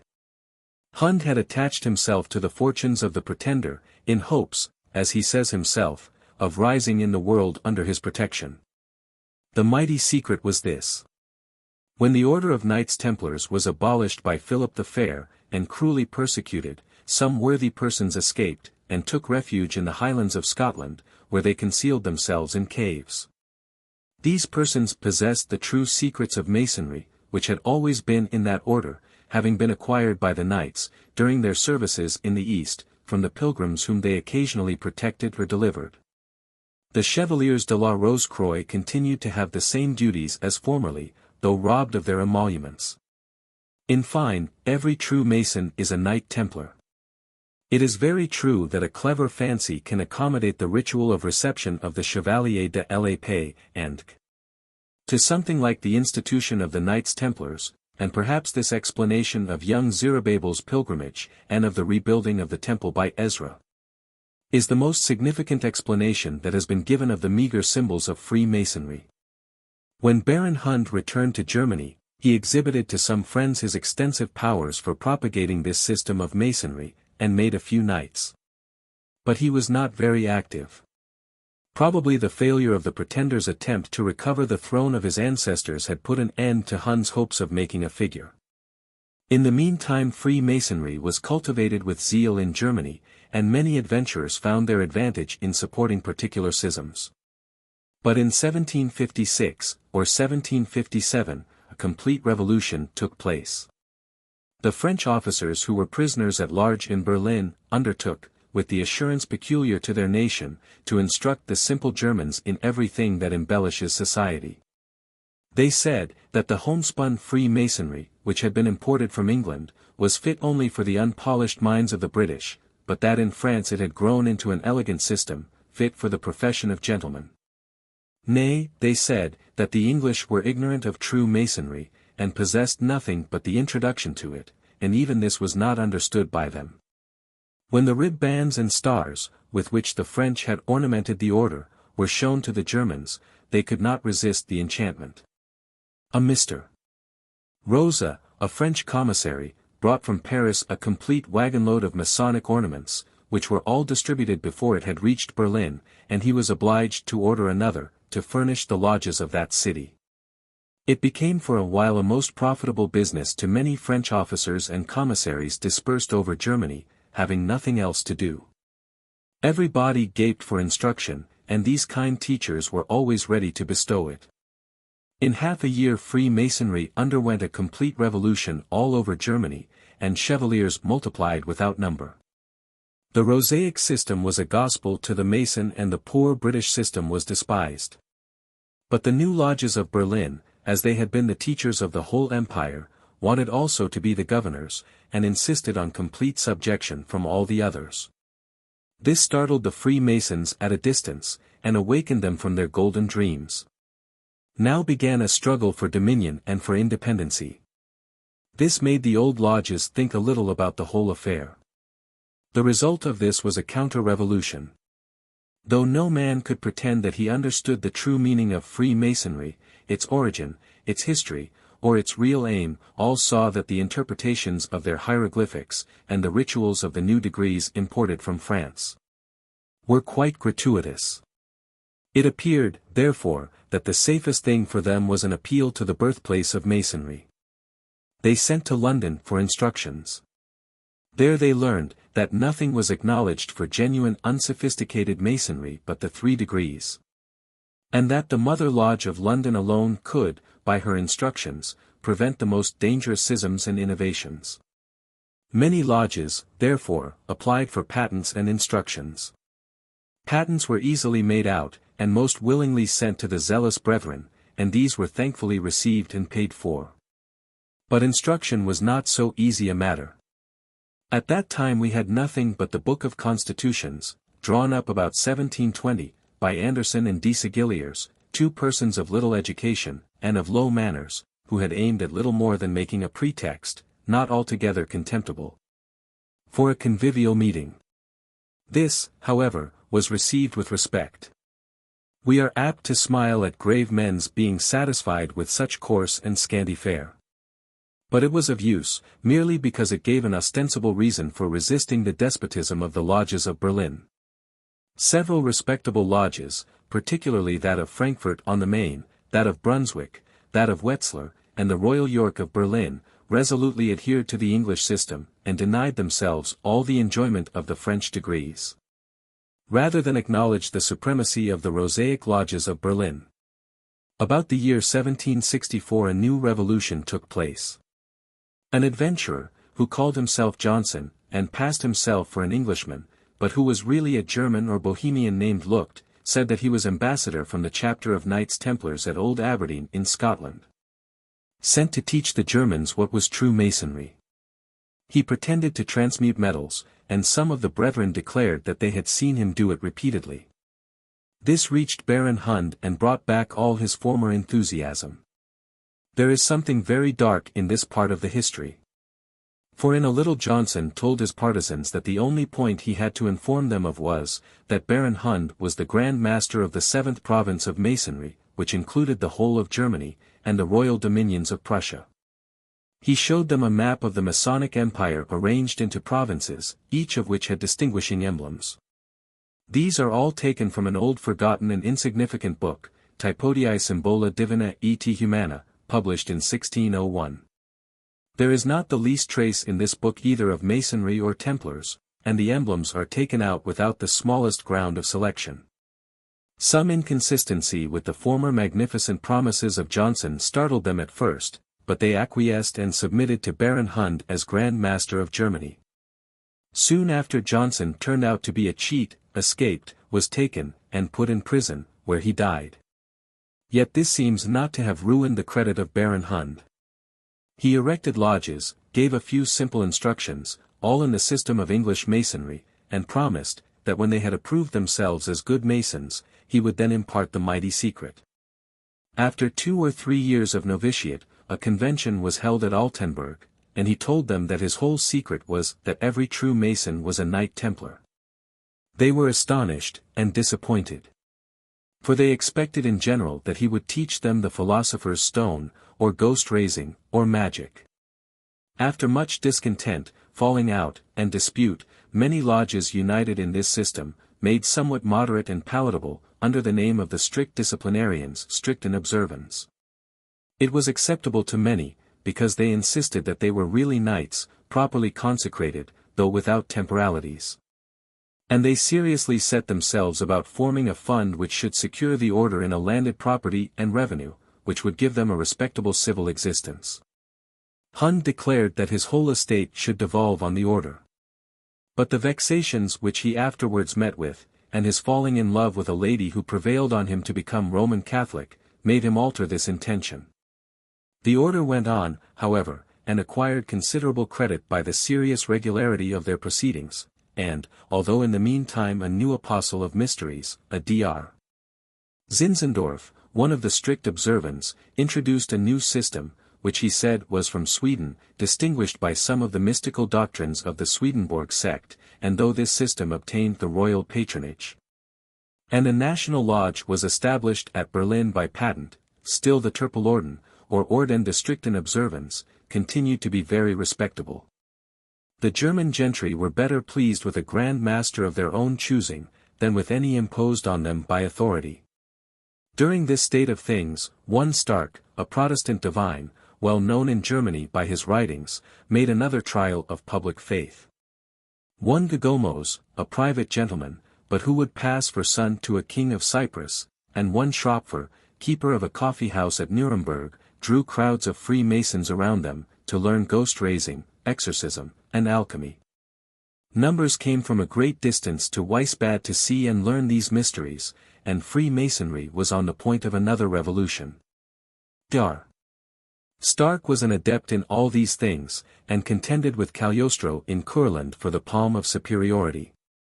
He saw that this deception could not long stand its ground. He therefore came forward, at a convention at Braunschweig in 1772, and said to the strict disciplinarians or Templars, that he was of their order, but of the spiritual department, and was deputed by the chapter of KMDT in Scotland, where he was chancellor of the congregation, and had the name of Archidamides, Ekesabakila Fulva, that this chapter had the superintendence of the order, that they alone could consecrate the knights, or the unknown superiors. And that he was deputed to instruct them in the real principles of the order, and impart its inestimable secrets, which could not be known to Baron Hund, as he would readily acknowledge when he should converse with him. Johnson, he said, had been a cheat, and probably a murderer. He had got some knowledge from papers which he must have stolen from a missionary, who had disappeared, and was probably killed. Gugomos and Schropfer must have had some similar information, and Schropfer had even deceived him for a time. He was ready to execute his commission, upon their coming under the necessary obligations of secrecy and of submission.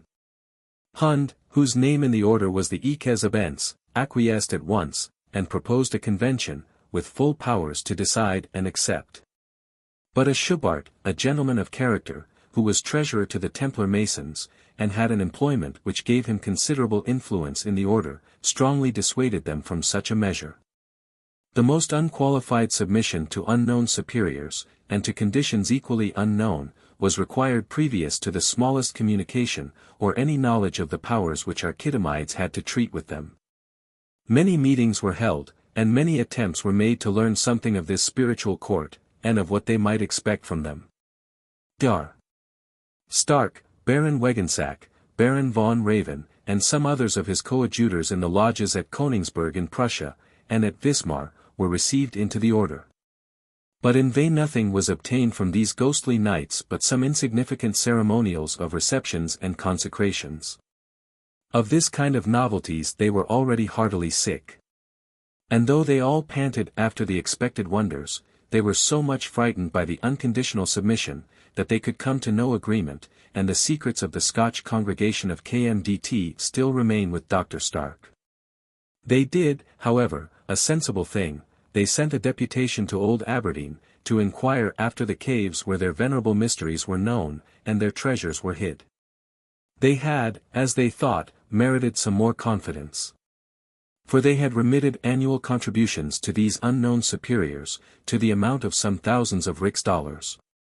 But alas, their ambassadors found the Freemasons of Old Aberdeen ignorant of all this, and as eager to learn from the ambassadors what was the true origin and meaning of Freemasonry, of which they knew nothing but the simple tale of old Hiram.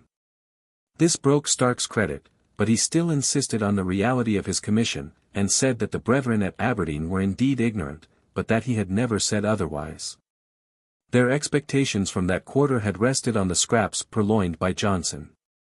He reminded them of a thing well known to themselves.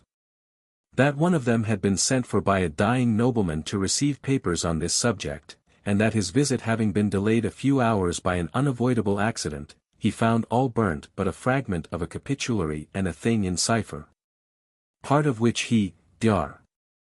Stark, had explained to them. They had employed another gentleman, A.H.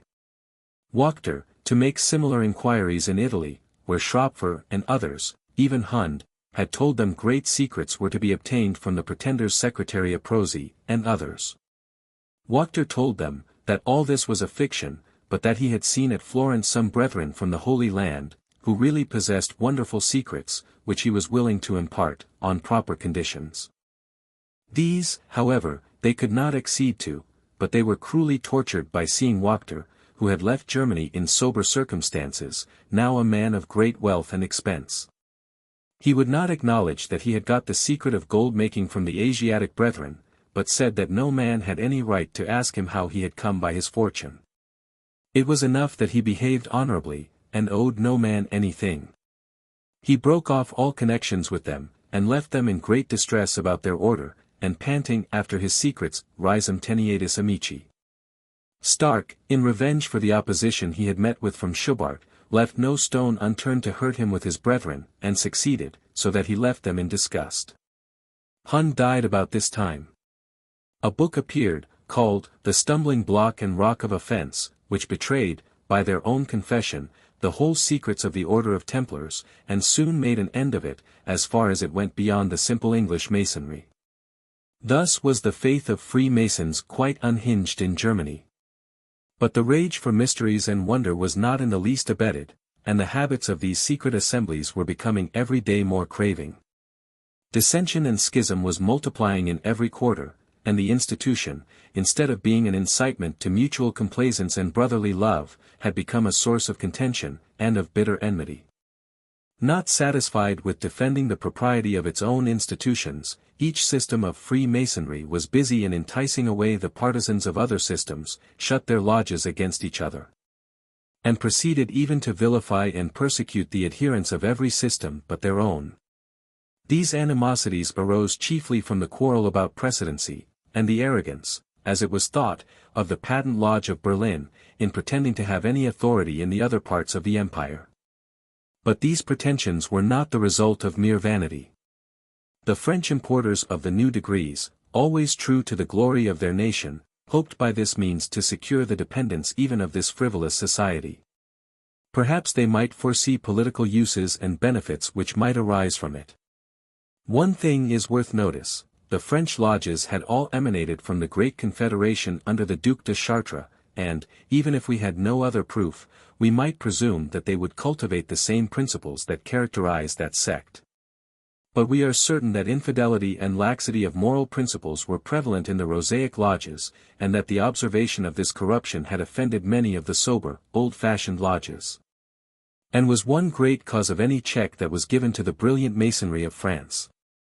It is the observation of this circumstance, in which they all resembled, and which soon ceased to be a distinction, because it pervaded the other lodges, that induced me to expatiate more on this history of Freemasonry in Germany than may appear to my readers to be adequate to the importance of Freemasonry in the general subject matter of these pages.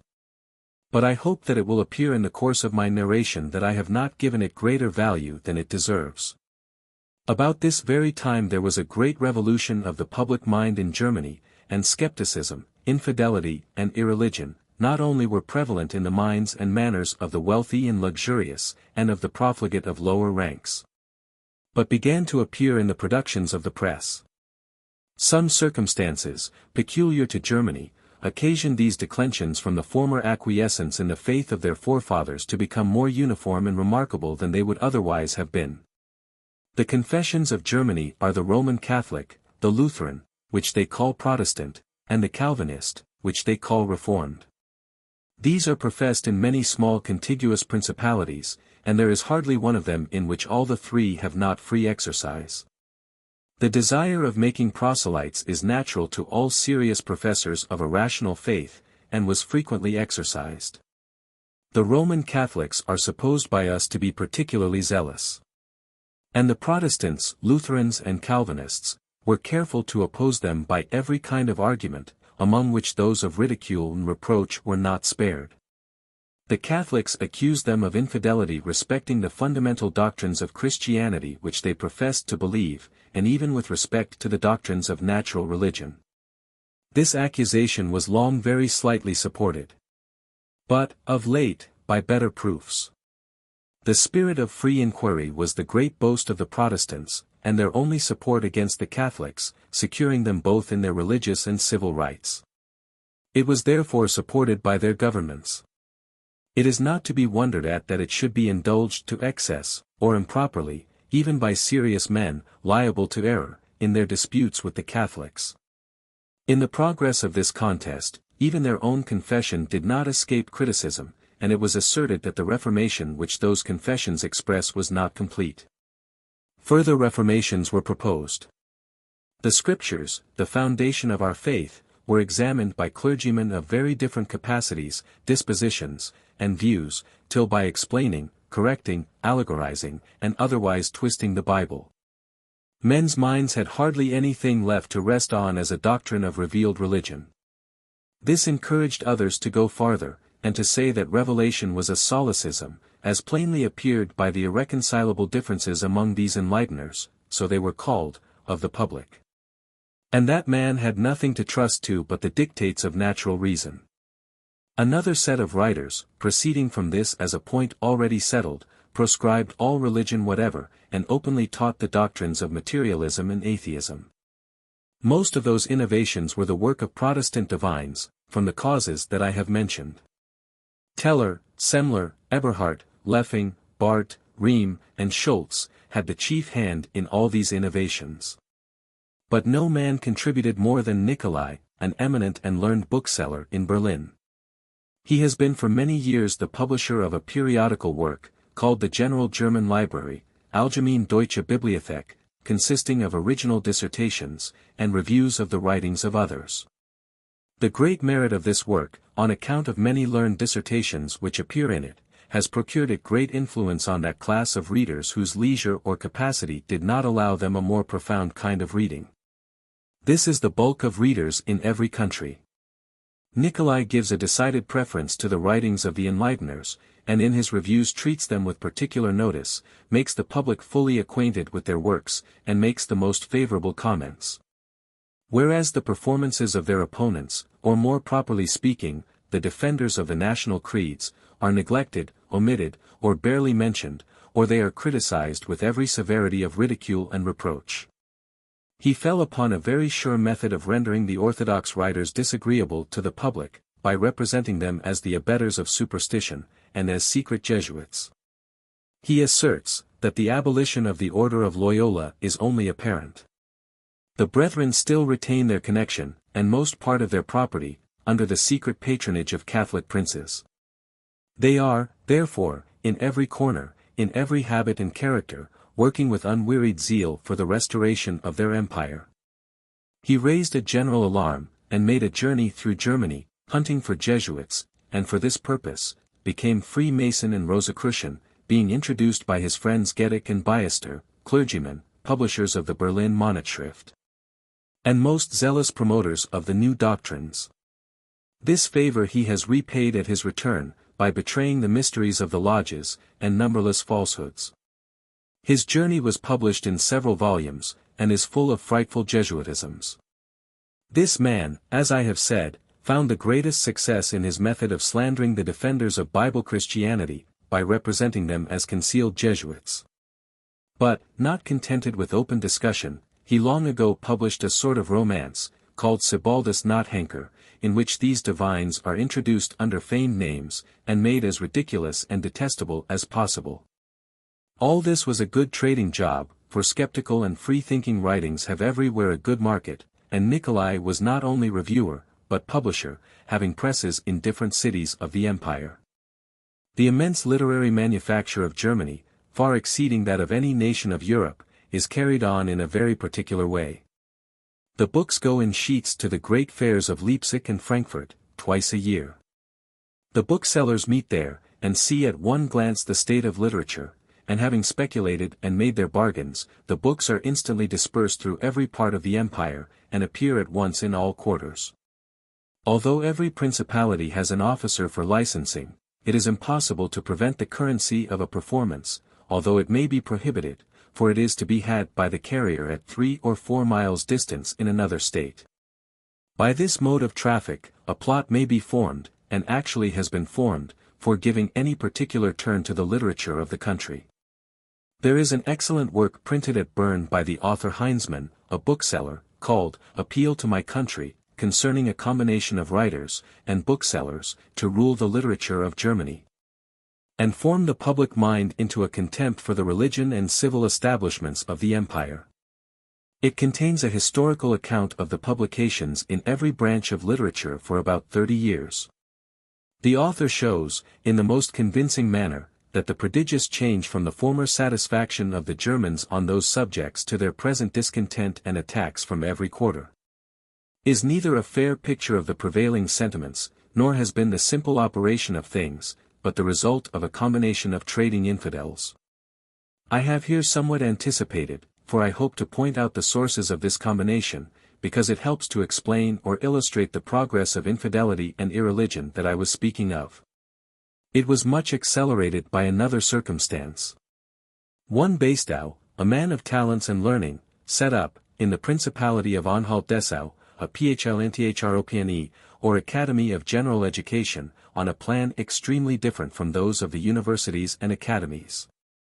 By this appellation, the founder hoped to make parents expect that much attention would be paid to the morals of the pupils. And indeed the programs or advertisements by which Basedow announced his institution to the public, described it as the professed seminary of practical ethics. Languages, sciences, and the ornamental exercises, were here considered as mere accessories, and the great aim was to form the young mind to the love of mankind and of virtue, by a plan of moral education which was very specious and unexceptionable. But there was a circumstance which greatly obstructed the wide prospects of the founder. How were the religious opinions of the youth to be cared for?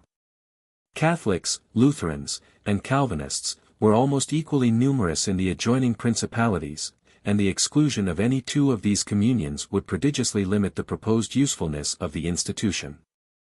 Basedow was a man of talents, a good scholar, and a persuasive writer. He framed a set of rules, by which the education should be conducted, and which, he thought, should make every parent easy, and the plan is very judicious and manly. But none came but Lutherans. His zeal and interest in the thing made him endeavor to interest others, and he found this no hard matter.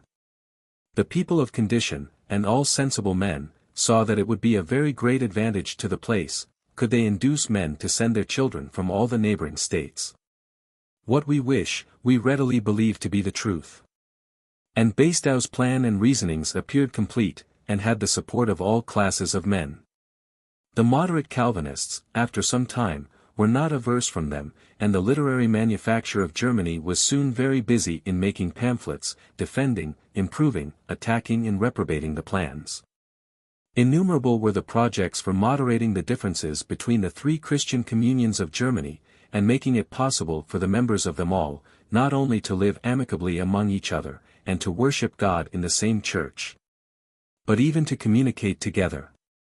This attempt naturally gave rise to much speculation and refinement. And the proposals for amendment of the formulas and the instructions from the pulpit were prosecuted with so much keenness, that the groundwork, Christianity, was refined and refined, till it vanished altogether, leaving deism, or natural, or, as it was called, philosophical religion, in its place. I am not much mistaken as to historical fact, when I say, that the astonishing change in religious doctrine which has taken place in Protestant Germany within these last 30 years was chiefly occasioned by this scheme of Basedow's. The predisposing causes existed, indeed, and were general and powerful, and the disorder had already broken out. But this specious and enticing object first gave a title to Protestant clergymen to put to their hand without risk of being censured. Basedow corrected, and corrected again, but not one Catholic came to the philanthropine. He seems to have thought that the best plan would be, to banish all positive religion whatever, and that he would then be sure of Catholic scholars. Cardinal Dubois was so far right with respect to the first Catholic pupil of the Church. He had recommended a man of his own stamp to Louis XIV. to fill some important office. The monarch was astonished, and told the cardinal, that would never do, for the man was a Jansenist. Que non, sire, said the cardinal, il ne chu athi, all was safe, and the man got the priory. But though all was in vain, Basedow's philanthropine at Dessau got a high character. He published many volumes on education that have much merit. It were well had this been all. But most unfortunately, though most naturally, writers of loose moral principles and of wicked hearts were encouraged by the impunity which the skeptical writers experienced, and ventured to publish things of the vilest tendency, inflaming the passions and justifying licentious manners. These maxims are congenial with irreligion and atheism, and the books found a quick market. It was chiefly in the Prussian states that this went on. The late king was, to say the best of him, a naturalist, and, holding this life for his all, gave full liberty to his subjects to write what they pleased, provided they did not touch on state matters. He declared, however, to a minister of his court, long before his death, that he was extremely sorry that his indifference had produced such effects. That he was sensible it had greatly contributed to hurt the peace and mutual good treatment of his subjects. And he said, that he would willingly give up the glory of his best fought battle, to have the satisfaction of leaving his people in the same state of peace and satisfaction with their religious establishments that he found them in at his accession to the throne. His successor Frederick William found that things had gone much too far, and determined to support the church establishment in the most peremptory manner, but at the same time to allow perfect freedom of thinking and conversing to the professors of every Christian faith, provided it was enjoyed without disturbing the general peace, or any encroachment on the rights of those already supported by law. He published an edict to this effect, which is really a model worthy of imitation in every country. This was the epoch of a strange revolution. It was attacked from all hands, and criticisms, satires, slanders, threatenings, poured in from every quarter. The independency of the neighboring states, and the monarch's not being a great favorite among several of his neighbors, permitted the publication of these pieces in the adjoining principalities. And it was impossible to prevent their circulation even in the Prussian states. His edict was called an unjustifiable tyranny over the consciences of men, the dogmas supported by it were called absurd superstitions. The king's private character, and his opinions in religious matters, were treated with little reverence, nay, were ridiculed and scandalously abused. This field of discussion being thus thrown open, the writers did not confine themselves to religious matters. After flatly denying that the prince of any country had the smallest right to prescribe, or even direct the faith of his subjects, they extended their discussions to the rights of princes in general. And now they fairly opened their trenches, and made an attack in form on the constitutions of the German Confederacy, and after the usual approaches, they set up the standard of universal citizenship on the very ridge of the glacis, and summoned the fort to surrender. The most daring of these attacks was a collection of anonymous letters on the constitution of the Prussian states. It was printed, or said to be so, at Utrecht. But by comparing the faults of some types with some books printed in Berlin, it was supposed by all to be the production of one of Nicolai's presses. It was thought to be the composition of Mirabeau. It is certain that he wrote a French translation, with a preface and notes, more impudent than the work itself. The monarch was declared to be a tyrant, the people are addressed as a parcel of tame wretches crouching under oppression. The people of Silesia are represented as still in a worse condition, and are repeatedly called to rouse themselves, and to rise up and assert their rights. The king is told, that there is a combination of philosophers, conjuration, who are leagued together in defense of truth and reason, and which no power can withstand. That they are to be found in every country, and are connected by mutual and solemn engagement, and will put in practice every mean of attack. Enlightening, instruction, was the general cry among the writers. The triumph of reason over error, the overthrow of superstition and slavish fear, freedom from religious and political prejudices, and the establishment of liberty and equality, the natural and unalienable rights of man, were the topics of general declamation. And it was openly maintained, that secret societies, where the communication of sentiment should be free from every restraint, was the most effectual mean for instructing and enlightening the world. And thus it appears, that Germany has experienced the same gradual progress, from religion to atheism, from decency to dissoluteness, and from loyalty to rebellion, which has had its course in France. And I must now add, that this progress has been effected in the same manner, and by the same means, and that one of the chief means of seduction has been the lodges of the Freemasons. The French, along with their numerous chevaleries, and stars, and rib bands, had brought in the custom of haranguing in the lodges, and as human nature has a considerable uniformity everywhere, the same topics became favorite subjects of declamation that had tickled the ear in France. There were the same corruptions of sentiments and manners among the luxurious or profligate, and the same incitements to the utterance of these sentiments, wherever it could be done with safety. And I may say, that the zealots in all these tracts of free thinking were more serious, more grave, and fanatical. These are not assertions a priori. I can produce proofs. There was a Baron Nig residing at that time in the neighborhood of Frankfurt, of whom I shall afterwards have occasion frequently to speak.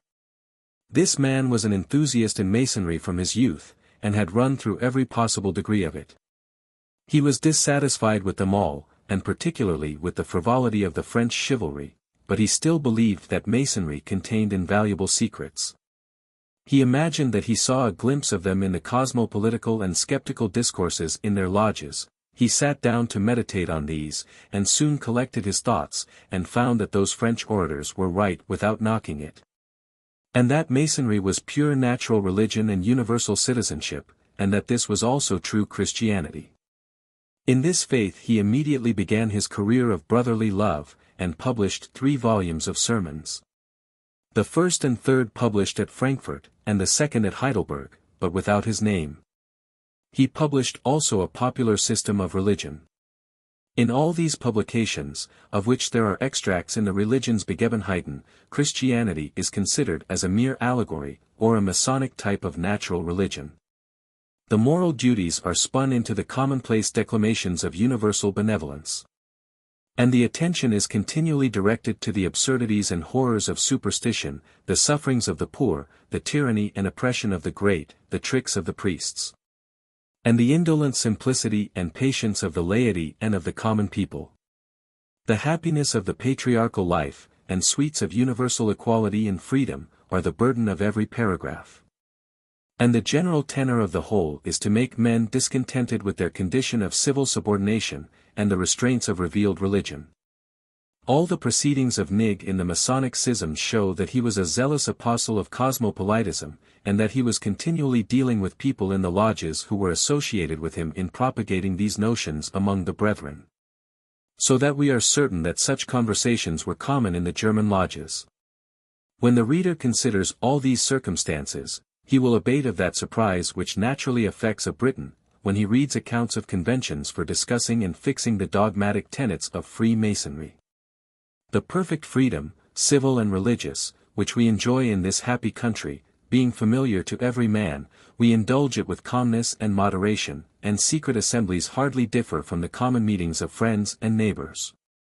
We do not forget the expediency of civil subordination, and of those distinctions which arise from secure possession of our rights, and the gradual accumulation of the comforts of life in the families of the sober and industrious.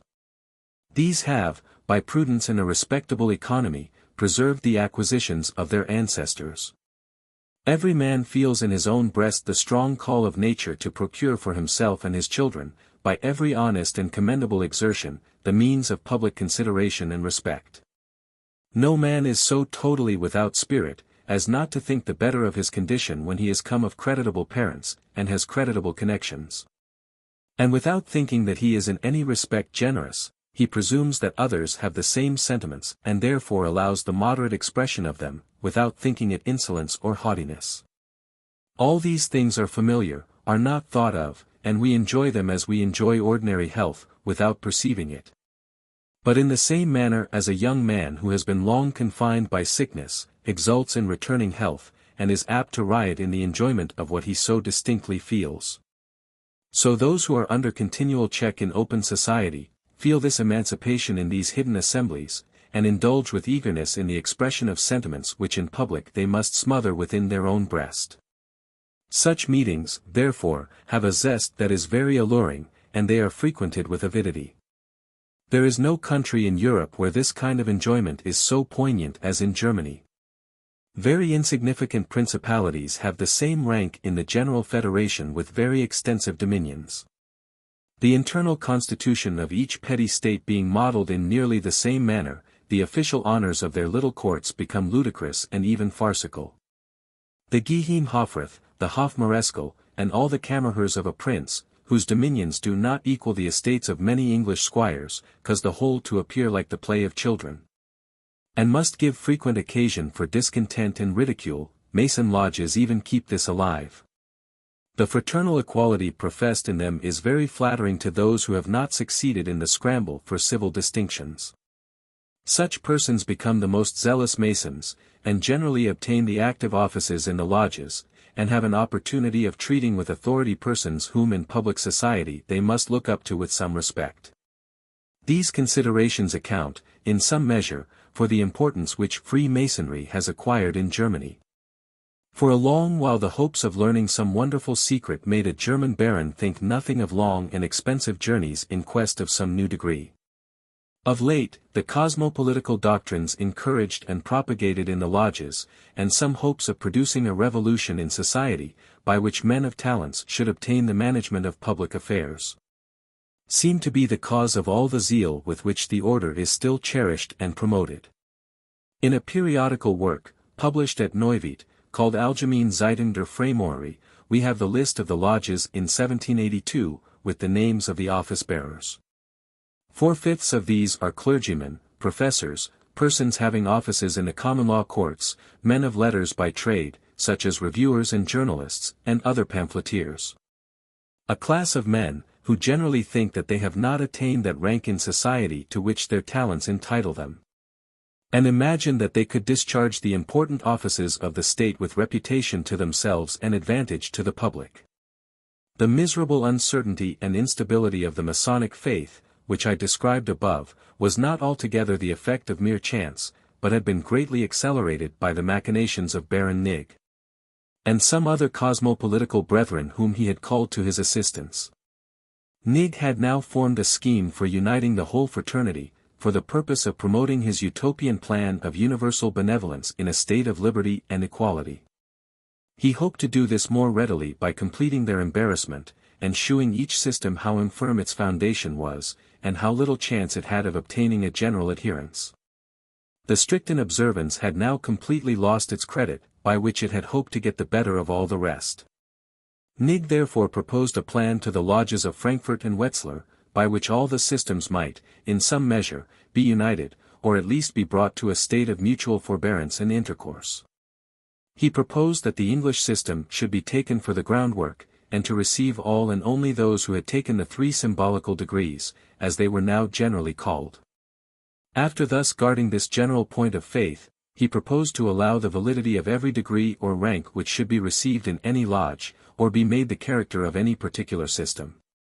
These lodges, having secured the adherence of several others, brought about a general convention at Wilhelmsbad in Hainaut, where every different system should communicate its peculiar tenets. It was then hoped, that after an examination of them all, a constitution might be formed, which comprehended everything that was most worthy of selection, and therefore be far better than the accommodating system already described. By this he hoped to get his favorite scheme introduced into the whole order, and Freemasons made zealous citizens of the world. I believe he was sincere in these intentions, and had no intention to disturb the public peace. The convention was accordingly held, and lasted a long while, the deputies consulting about the frivolities of Masonry, with all the seriousness of state ambassadors. But there was a great shyness in their communications.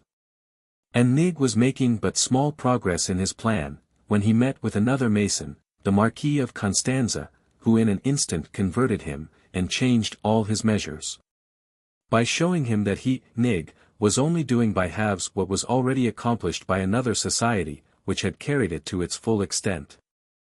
They immediately set about undoing what he had been occupied with, and heightened as much as they could the dissensions, already sufficiently great, and, in the meantime, got the lodges of Frankfurt and Wetzlar, and several others, to unite, and pick out the best of the things they had obtained by the communications from the other systems, and they formed a plan of what they called, the eclectic or syncretic masonry of the United Lodges of Germany. They composed a constitution, ritual, and catechism, which has merit, and is indeed the completest body of Freemasonry that we have. Such was the state of this celebrated and mysterious fraternity in Germany in 1776. The spirit of innovation had seized all the brethren. No man could give a tolerable account of the origin, history, or object of the order, and it appeared to all as a lost or forgotten mystery. The symbols seemed to be equally susceptible of every interpretation, and none of these seemed entitled to any decided preference. Chapter 2. The Illuminati.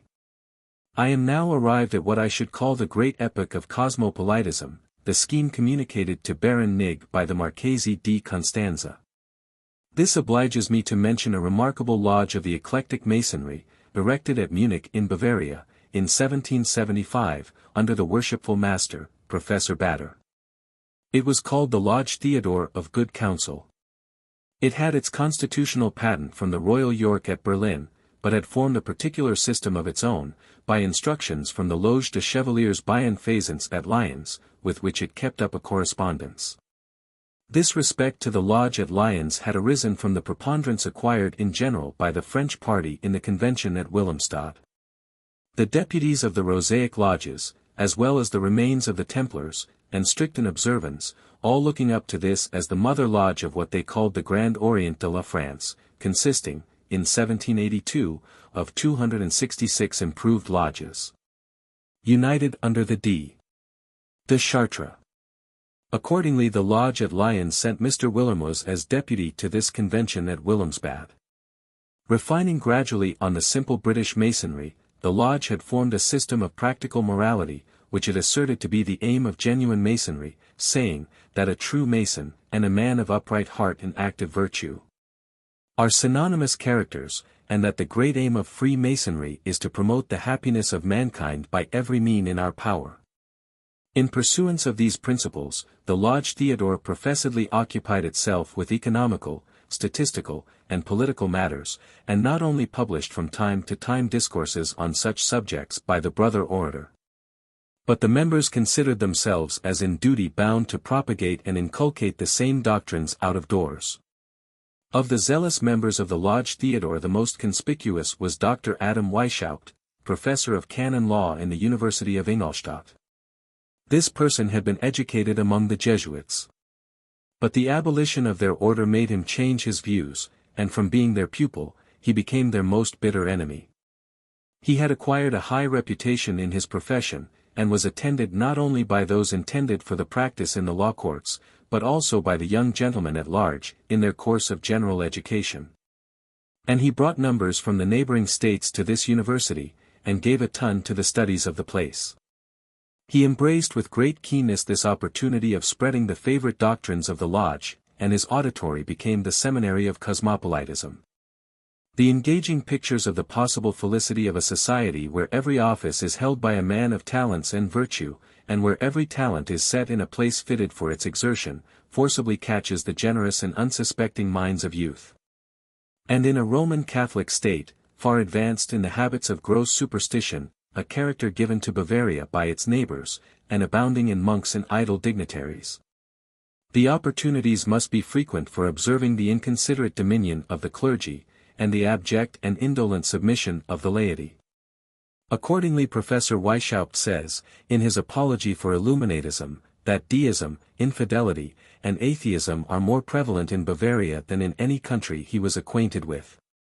Discourses, therefore, in which the absurdity and horrors of superstition and spiritual tyranny were strongly painted, could not fail of making a deep impression. And during this state of the minds of the auditory the transition to general infidelity and irreligion is so easy, and so inviting to sanguine youth. Prompted perhaps by a latent wish that the restraints which religion imposes on the expectance of a future state might be found, on inquiry, to be nothing but groundless terrors. That I imagine it requires the most anxious care of the public teacher to keep the minds of his audience impressed with the reality and importance of the great truths of religion, while he frees them from the shackles of blind and absurd superstition.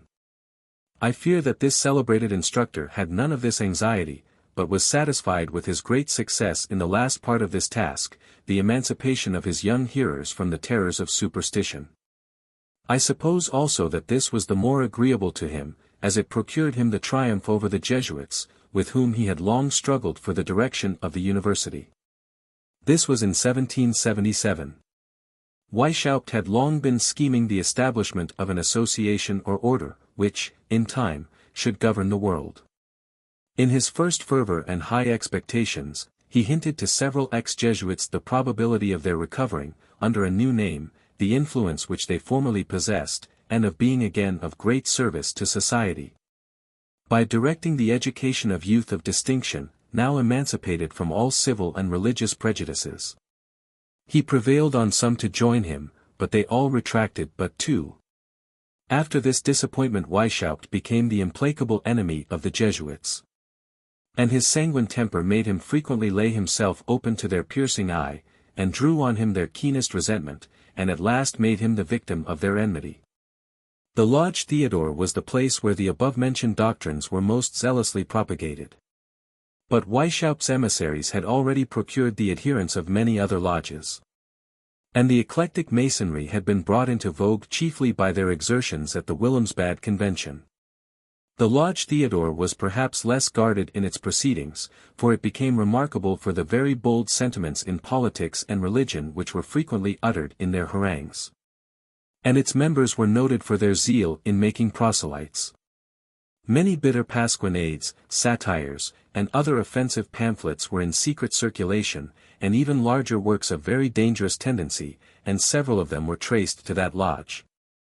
The elector often expressed his disapprobation of such proceedings, and sent them kind messages, desiring them to be careful not to disturb the peace of the country.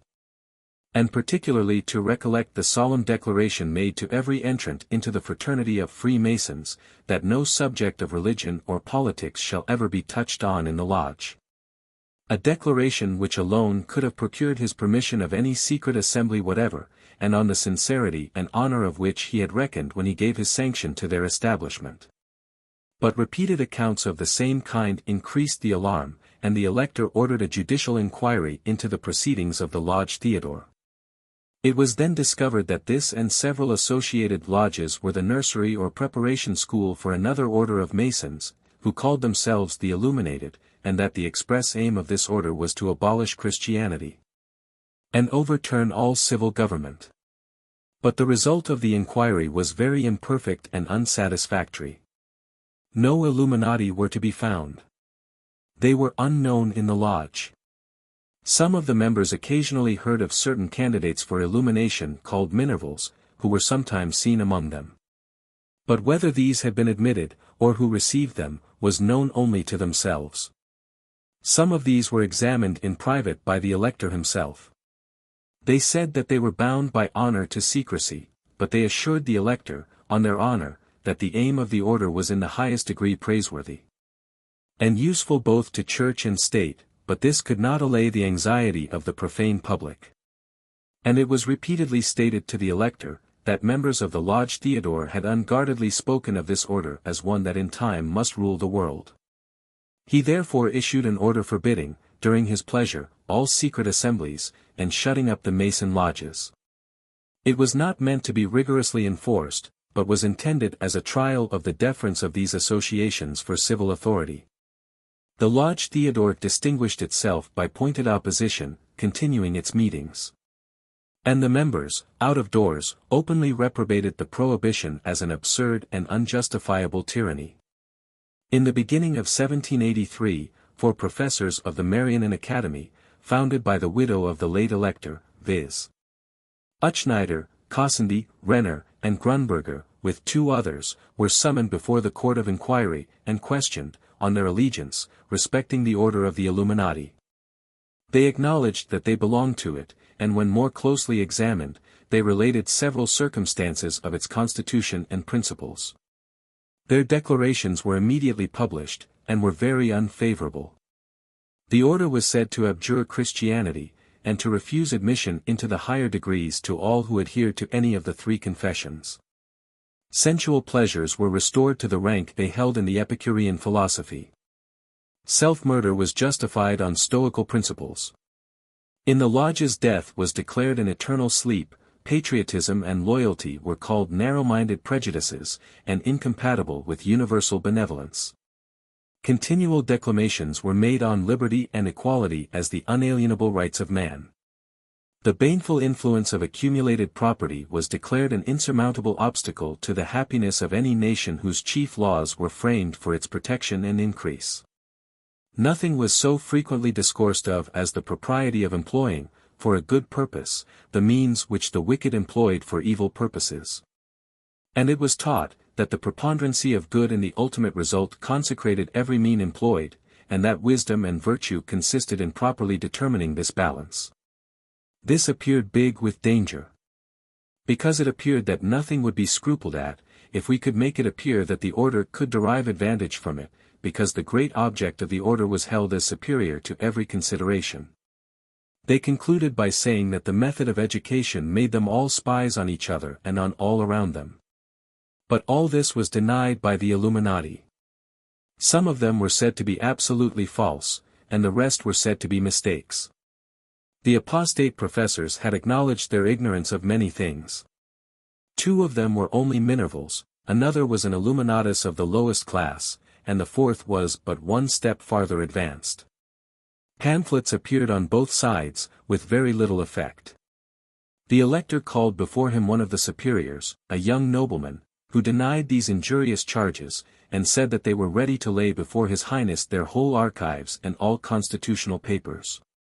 Notwithstanding all this, the government had received such an impression of the dangerous tendency of the order, that the elector issued another edict, forbidding all hidden assemblies, and a third, expressly abolishing the order of Illuminati. It was followed by a search after their papers. The Lodge Theodore was immediately searched, but none were to be found. They said now that they had burnt them all, as of no use, since that order was at an end. It was now discovered, that Weishaupt was the head and founder of the order. He was deprived of his professor's chair, and banished from the Bavarian states, but with a pension of 800 florins, which he refused. He went to Regensburg, on the confines of Switzerland. Two Italians, the Marquis Constanza and Marquis Savioli, were also banished, with equal pensions, about L40, which they accepted. One Zwack, a councillor, holding some law office, was also banished. Others were imprisoned for some time. Weishaupt went afterwards into the service of the D. of Saxe-Gotha, a person of a romantic turn of mind, and whom we shall again meet with. Zwack went into the service of the Pr de Sams, who soon after had so great a hand in the disturbances in Holland. By destroying the papers, all opportunity was lost for authenticating the innocence and usefulness of the order. After much altercation and paper war, Weishaupt, now safe in Regensburg, published an account of the order, namely, the account which was given to every novice in a discourse read at his reception. To this were added, the statutes and the rules proceeding, as far as the degree of Illuminatus Minor, inclusive. This account he affirmed to be conformed to the real practice of the order. But this publication did by no means satisfy the public mind.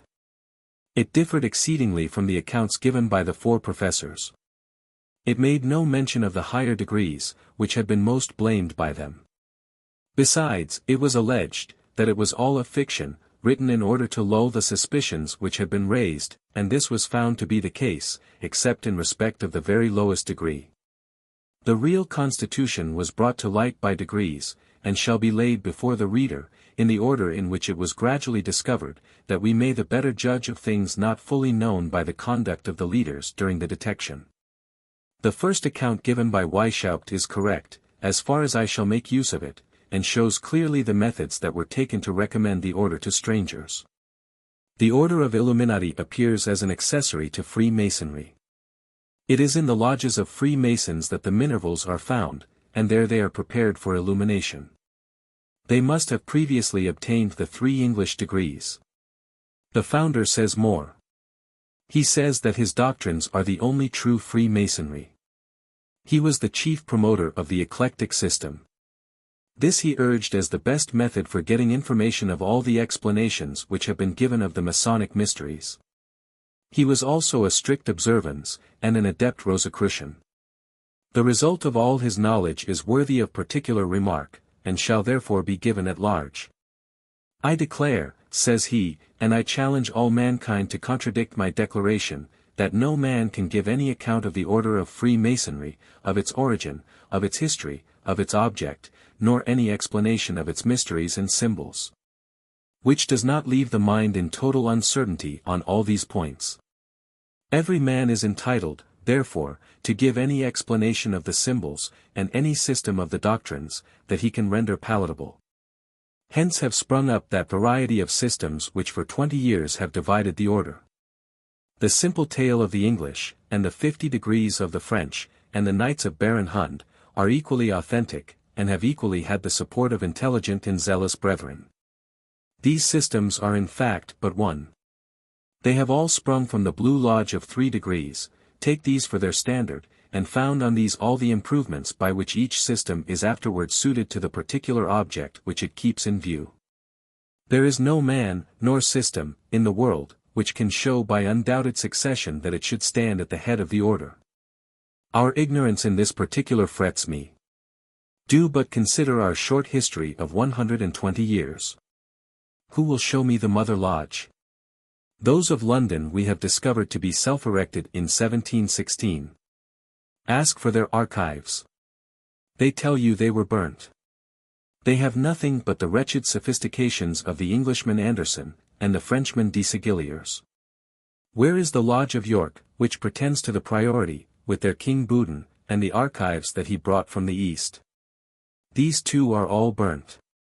What is the chapter of Old Aberdeen, and its holy clericate? Did we not find it unknown, and the Mason lodges there the most ignorant of all the ignorant, gaping for instruction from our deputies? Did we not find the same thing at London? And have not their missionaries been among us, prying into our mysteries, and eager to learn from us what is true Freemasonry? It is in vain, therefore, to appeal to judges, they are nowhere to be found. All claim for themselves the scepter of the order, all indeed are on an equal footing. They obtained followers, not from their authenticity, but from their conduciveness to the end which they proposed, and from the importance of that end. It is by this scale that we must measure the mad and wicked explanations of the Rosicrucians, the exorcists, and Kabbalists. These are rejected by all good Masons, because incompatible with social happiness. Only such systems as promote this are retained. But alas, they are all sadly deficient, because they leave us under the dominion of political and religious prejudice, and they are as inefficient as the sleepy dose of an ordinary sermon. But I have contrived an explanation which has every advantage, is inviting to Christians of every communion, gradually frees them from all religious prejudices, cultivates the social virtues, and animates them by a great, a feasible, and speedy prospect of universal happiness, in a state of liberty and moral equality, freed from the obstacles which subordination, rank, and riches, continually throw in our way. My explanation is accurate and complete, my means are effectual and irresistible. Our secret association works in a way that nothing can withstand, and man shall soon be free and happy. This is the great object held out by this association, and the means of attaining it is illumination, enlightening the understanding by the sun of reason, which will dispel the clouds of superstition and of prejudice. The proficients in this order are therefore justly named the illuminated. And of all illumination which human reason can give, none is comparable to the discovery of what we are, our nature, our obligations, what happiness we are capable of, and what are the means of attaining it. In comparison with this, the most brilliant sciences are but amusements for the idle and luxurious. To fit man by illumination for active virtue, to engage him to it by the strongest motives, to render the attainment of it easy and certain, by finding employment for every talent, and by placing every talent in its proper sphere of action. So that all, without feeling any extraordinary effort, and in conjunction with and completion of ordinary business, shall urge forward, with united powers, the general task. This indeed will be an employment suited to noble natures, grand in its views, and delightful in its exercise. And what is this general object? The happiness of the human race. Is it not distressing to a generous mind, after contemplating what human nature is capable of, to see how little we enjoy? When we look at this goodly world, and see that every man may be happy, but that the happiness of one depends on the conduct of another, when we see the wicked so powerful, and the good so weak, and that it is in vain to strive, singly and alone, against the general current of vice and oppression. The wish naturally arises in the mind, that it were possible to form a durable combination of the most worthy persons, who should work together in removing the obstacles to human happiness, become terrible to the wicked, and give their aid to all the good without distinction, and should by the most powerful means, first fetter, and by fettering, lessen vice. Means which at the same time should promote virtue, by rendering the inclination to rectitude, hitherto too feeble, more powerful and engaging. Would not such an association be a blessing to the world? But where are the proper persons, the good, the generous, and the accomplished, to be found? And how, and by what strong motives, are they to be induced to engage in a task so vast, so incessant, so difficult and so laborious? This association must be gradual. There are some such persons to be found in every society. Such noble minds will be engaged by the heart-warming object. The first task of the association must therefore be to form the young members.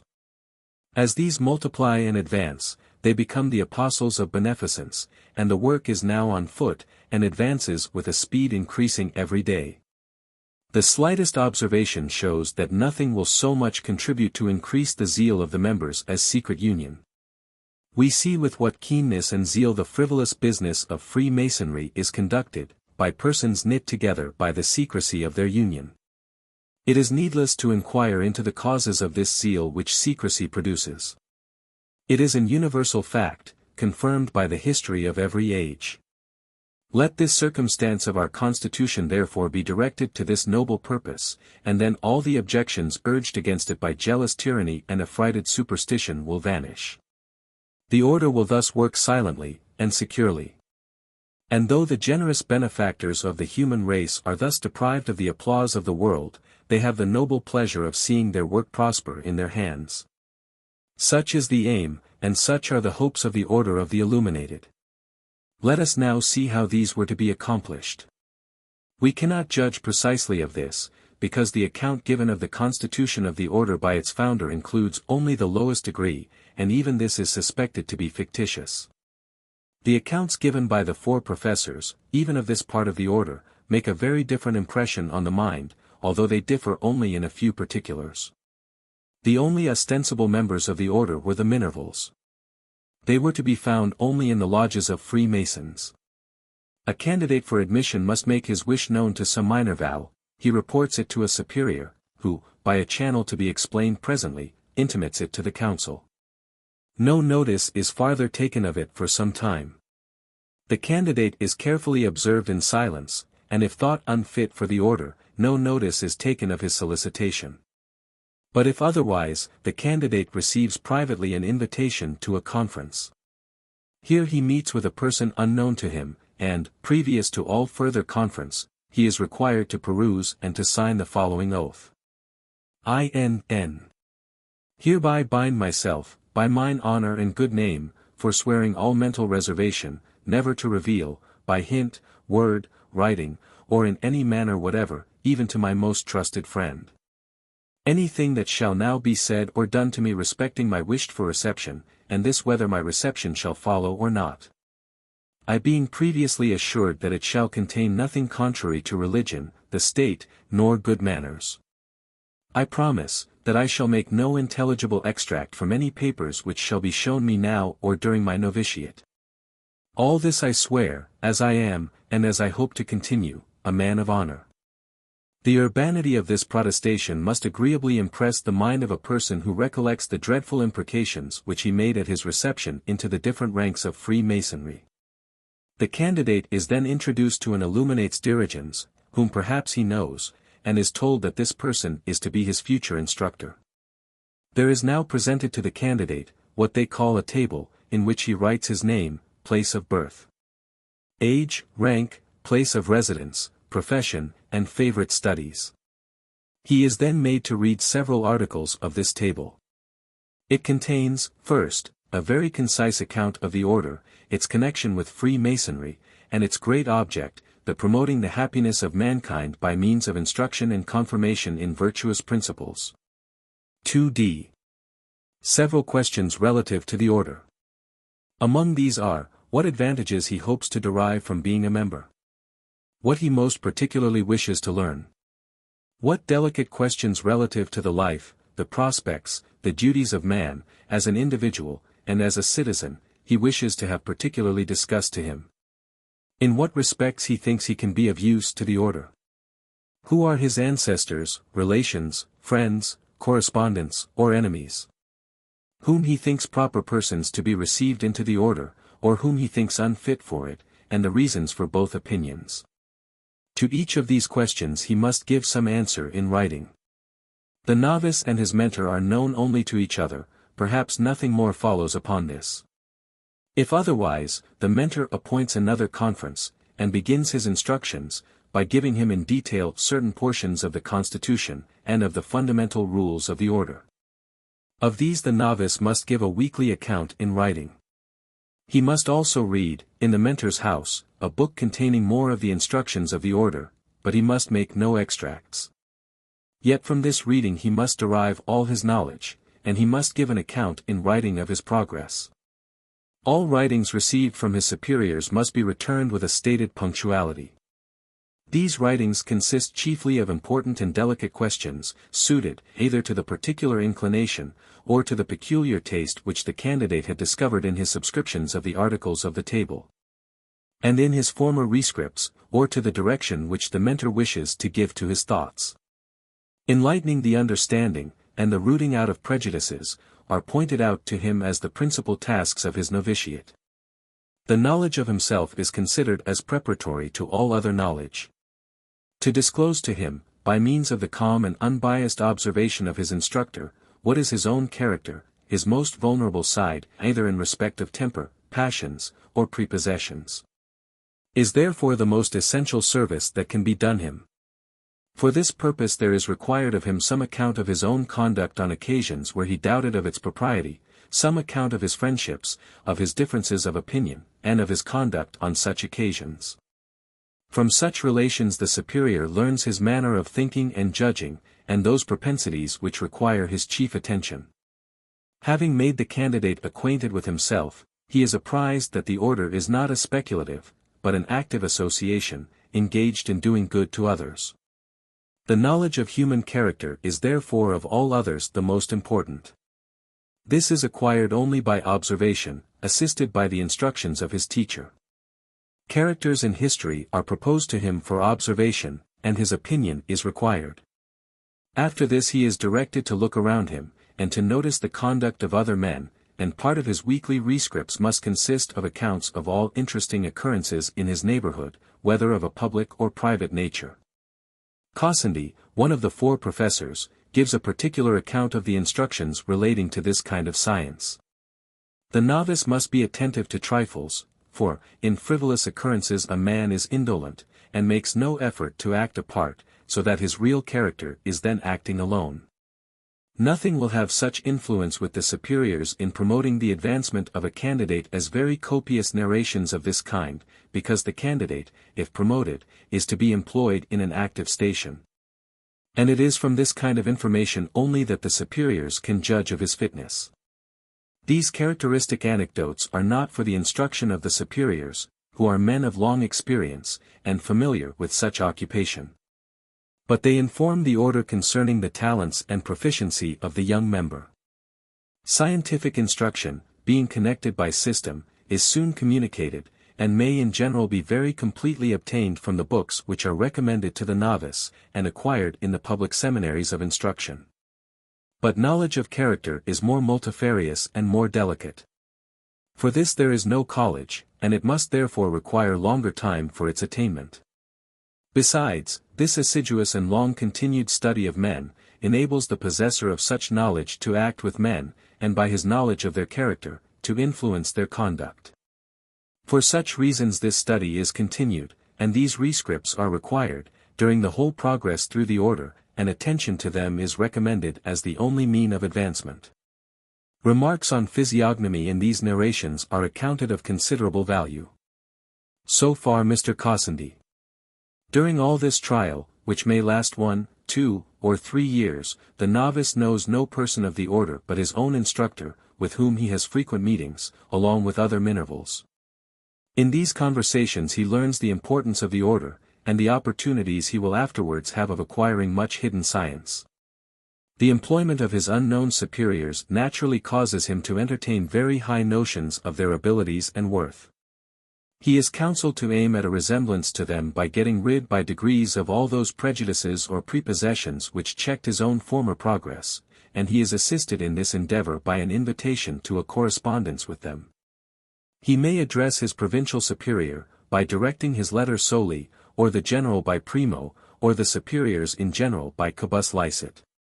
In these letters he may mention whatever he thinks conducive to the advancement of the order. He may inform the superiors how his instructor behaves to him, if assiduous or remiss, indulgent or severe. The superiors are enjoined by the strongest motives to convey these letters wherever addressed. None but the general and council know the result of all this, and all are enjoined to keep themselves and their proceedings unknown to all the world. If 3 years of this novitiate have elapsed without further notice, the minor vow must look for no further advancement, he is found unfit, and remains a free mason of the highest class. This is called sta bene. But should his superiors judge more favorably of him, he is drawn out of the general mass of free masons, and becomes illuminatus minor. When called to a conference for this purpose, he is told in the most serious manner, that it is vain for him to hope to acquire wisdom by mere systematic instruction, for such instruction the superiors have no leisure. Their duty is not to form speculators, but active men, whom they must immediately employ in the service of the order. He must therefore grow wise and able entirely by the unfolding and exertion of his own talents. His superiors have already discovered what these are, and know what service he may be capable of rendering the order, provided he now heartily acquiesces in being thus honorably employed. They will assist him in bringing his talents into action, and will place him in the situations most favorable for their exertion, so that he may be assured of success. Hitherto he has been a mere scholar, but his first a step farther carries him into action. He must therefore now consider himself as an instrument in the hands of his superiors, to be used for the noblest purposes. The aim of the order is now more fully told him. It is, in one sentence, to make of the human race, without any distinction of nation, condition, or profession, one good and happy family. To this aim, demonstrably attainable, every smaller consideration must give way. This may sometimes require sacrifices which no man standing alone has fortitude to make, but which become light and a source of the purest enjoyment, when supported and encouraged by the countenance and co-operation of the united wise and good, such as are the superiors of the order. If the candidate, warmed by the alluring picture of the possible happiness of a virtuous society, says that he is sensible of the propriety of this procedure, and still wishes to be of the order, he is required to sign the following obligation. I.N.N. Protest before you, the worthy plenipotentiary of the venerable order into which I wish to be admitted, that I acknowledge my natural weakness and inability, and that I, with all my possessions, rank, honors, and titles which I hold in political society, am, at bottom, only a man. I can enjoy these things only through my fellow men, and through them also I may lose them. The approbation and consideration of my fellow men are indispensably necessary, and I must try to maintain them by all my talents. These I will never use to the prejudice of universal good, but will oppose, with all my might, the enemies of the human race, and of political society. I will embrace every opportunity of saving mankind, by improving my understanding and my affections, and by imparting all important knowledge, as the good and statutes of this order require of me. I bind myself to perpetual silence and unshaken loyalty and submission to the order, in the persons of my superiors. Here making a faithful and complete surrender of my private judgment, my own will, and every narrow-minded employment of my power and influence. I pledge myself to account the godee of the order as my own, and am ready to serve it with my fortune, my honor, and my blood. Should I, through omission, neglect, passion, or wickedness, behave contrary to this good of the order, I subject myself to what reproof or punishment my superiors shall enjoin. The friends and enemies of the order shall be my friends and enemies. And with respect to both I will conduct myself as directed by the order, and am ready, in every lawful way, to devote myself to its increase and promotion, and therein to employ all my ability. All this I promise, and protest, without secret reservation, according to the intention of the society which require from me this engagement. This I do as I am, and as I hope to continue, a man of honor. A drawn sword is then pointed at his breast, and he is asked, will you be obedient to the commands of your superiors? He is threatened with unavoidable vengeance, from which no potentate can defend him, if he should ever betray the order. He is then asked, 1. What aim does he wish the order to have? 2. What means he would choose to advance this aim? 3. Whom he wishes to keep out of the order? 4. what subjects he wishes not to be discussed in it. Our candidate is now Illuminatus Minor. It is needless to narrate the mummery of reception, and it is enough to say, that it nearly resembles that of the Masonic Chevalier du Soleil, known to every one much conversant in Masonry. Weishaupt's preparatory discourse of reception is a piece of good composition, whether considered as argumentative, from topics, indeed, that are very gratuitous and fanciful, or as a specimen of that declamation which was so much practiced by Libanius and the other sophists, and it gives a distinct and captivating account of the professed aim of the order. The Illuminatus Minor learns a good deal more of the order, but by very sparing morsels, under the same instructor. The task has now become more delicate and difficult. The chief part of it is the rooting out of prejudices in politics and religion. And Weishaupt has shown much address in the method which he has employed. Not the most hurtful, but the most easily refuted, were the first subjects of discussion, so that the pupil gets into the habits of victory. And his reverence for the systems of either kind is diminished, and they are found to have harbored such untenable opinions. The proceedings in the eclectic lodges of Masonry, and the harangues of the brother orators, teemed with the boldest sentiments both in politics and religion. Enlightening, and the triumph of reason, had been the tone of the country for some time past, and every institution, civil and religious, had been the subject of the most free criticism. Above all, the cosmopolitism, which had been imported from France, where it had been the favorite topic of the enthusiastical economists, was now become a general theme of discussion in all societies of cultivated men. It was a subject of easy and agreeable declamation. And the literati found in it a subject admirably fitted for showing their talents, and ingratiating themselves with the young men of fortune, whose minds, unsuspicious as yet and generous, were fired with the fair prospects set before them of universal and attainable happiness. And the pupils of the Illuminati were still more warmed by the thought that they were to be the happy instruments of accomplishing all this. And though the doctrines of universal liberty and equality, as imprescriptible rights of man, might sometimes startle those who possessed the advantage of fortune, there were thousands of younger sons, and of men of talents without fortune, to whom these were agreeable sounds. And we must particularly observe, that those who were now the pupils were a set of picked subjects, whose characters and peculiar biases were well known by their conduct during their novitiate as Minervals. They were therefore such as, in all probability, would not boggle at very free sentiments. We might rather expect a partiality to doctrines which removed some restraints which formerly checked them in the indulgence of youthful passions. Their instructors, who have thus relieved their minds from several anxious thoughts, must appear men of superior minds. This was a notion most carefully inculcated. And they could see nothing to contradict it, for except their own mentor, they knew none. They heard of superiors of different ranks, but never saw them, and the same mode of instruction that was practiced during their novitiate was still retained. More particulars of the order were slowly unfolded to them, and they were taught that their superiors were men of distinguished talents, and were superiors for this reason alone. They were taught, that the great opportunities which the superiors had for observation, and their habits of continually occupying their thoughts with the great objects of this order, had enlarged their views even far beyond the narrow limits of nations and kingdoms, which they hoped would one day coalesce into one great society, where consideration would attach to talents and worth alone. And that preeminence in these would be invariably attended with all the enjoyments of influence and power.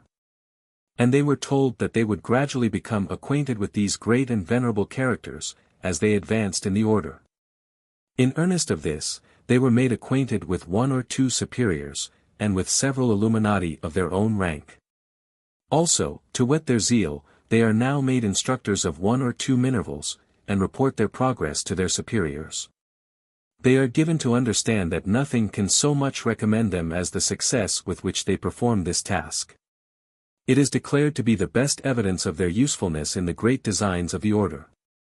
The baleful effects of general superstition, and even of any peculiar religious prepossession, are now strongly inculcated. And the discernment of the pupils in these matters is learned by questions which are given them from time to discuss. These are managed with delicacy and circumspection, that the timid may not be alarmed.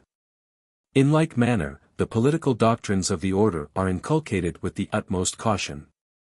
After the mind of the pupil has been warmed by the pictures of universal happiness, and convinced that it is a possible thing to unite all the inhabitants of the earth in one great society, and after it has been made out, in some measure to the satisfaction of the pupil, that a great addition of happiness is gained by the abolition of national distinctions and animosities, it may frequently be no hard task to make him think that patriotism is a narrow-minded monopolizing sentiment, and even incompatible with the more enlarged views of the order, namely, the uniting the whole human race into one great and happy society. Princes are a chief feature of national distinction. Princes, therefore, may now be safely represented as unnecessary. If so, loyalty to princes loses much of its sacred character. And the so frequent enforcing of it in our common political discussions may now be easily made to appear a selfish maxim of rulers, by which they may more easily enslave the people. And thus, it may at last appear, that religion, the love of our particular country, and loyalty to our prince, should be resisted, if, by these partial or narrow views, we prevent the accomplishment of that cosmopolitical happiness which is continually held forth as the great object of the order. It is in this point of view that the terms of devotion to the order which are inserted in the oath of admission are now explained. The authority of the ruling powers is therefore represented as of inferior moral weight to that of the order. These powers are despots, when they do not conduct themselves by its principles, and it is therefore a duty to surround them with its members, so that the profane may have no access to them. Thus we are able most powerfully to promote its interests. If any person is more disposed to listen to princes than to the order, he is not fit for it, and must rise no higher. We must do our utmost to procure the advancement of Illuminati into all important civil offices. Accordingly the order labored in this with great zeal and success. A correspondence was discovered, in which it is plain, that by their influence, one of the greatest ecclesiastical dignities was filled up in opposition to the right and authority of the Archbishop of Speyer, who is there represented as a tyrannical and bigot priest. They contrived to place their members as tutors to the youth of distinction. One of them, Baron Luxenring, took the charge of a young prince without any salary. They insinuated themselves into all public offices, and particularly into courts of justice. In like manner, the chairs in the University of Ingolstadt were, with only 2 exceptions, occupied by Illuminati. Rulers who are members must be promoted through the ranks of the order only in proportion as they acknowledge the goodness of its great object, and manner of procedure. Its object may be said to be the checking the tyranny of princes, nobles, and priests, and establishing an universal equality of condition and of religion. The pupil is now informed that such a religion is contained in the order, is the perfection of Christianity, and will be imparted to him in due time. These and other principles and maxims of the order are partly communicated by the verbal instruction of the mentor, partly by writings, which must be punctually returned, and partly read by the pupil at the mentor's house, but without taking extracts, in such portions as he shall direct.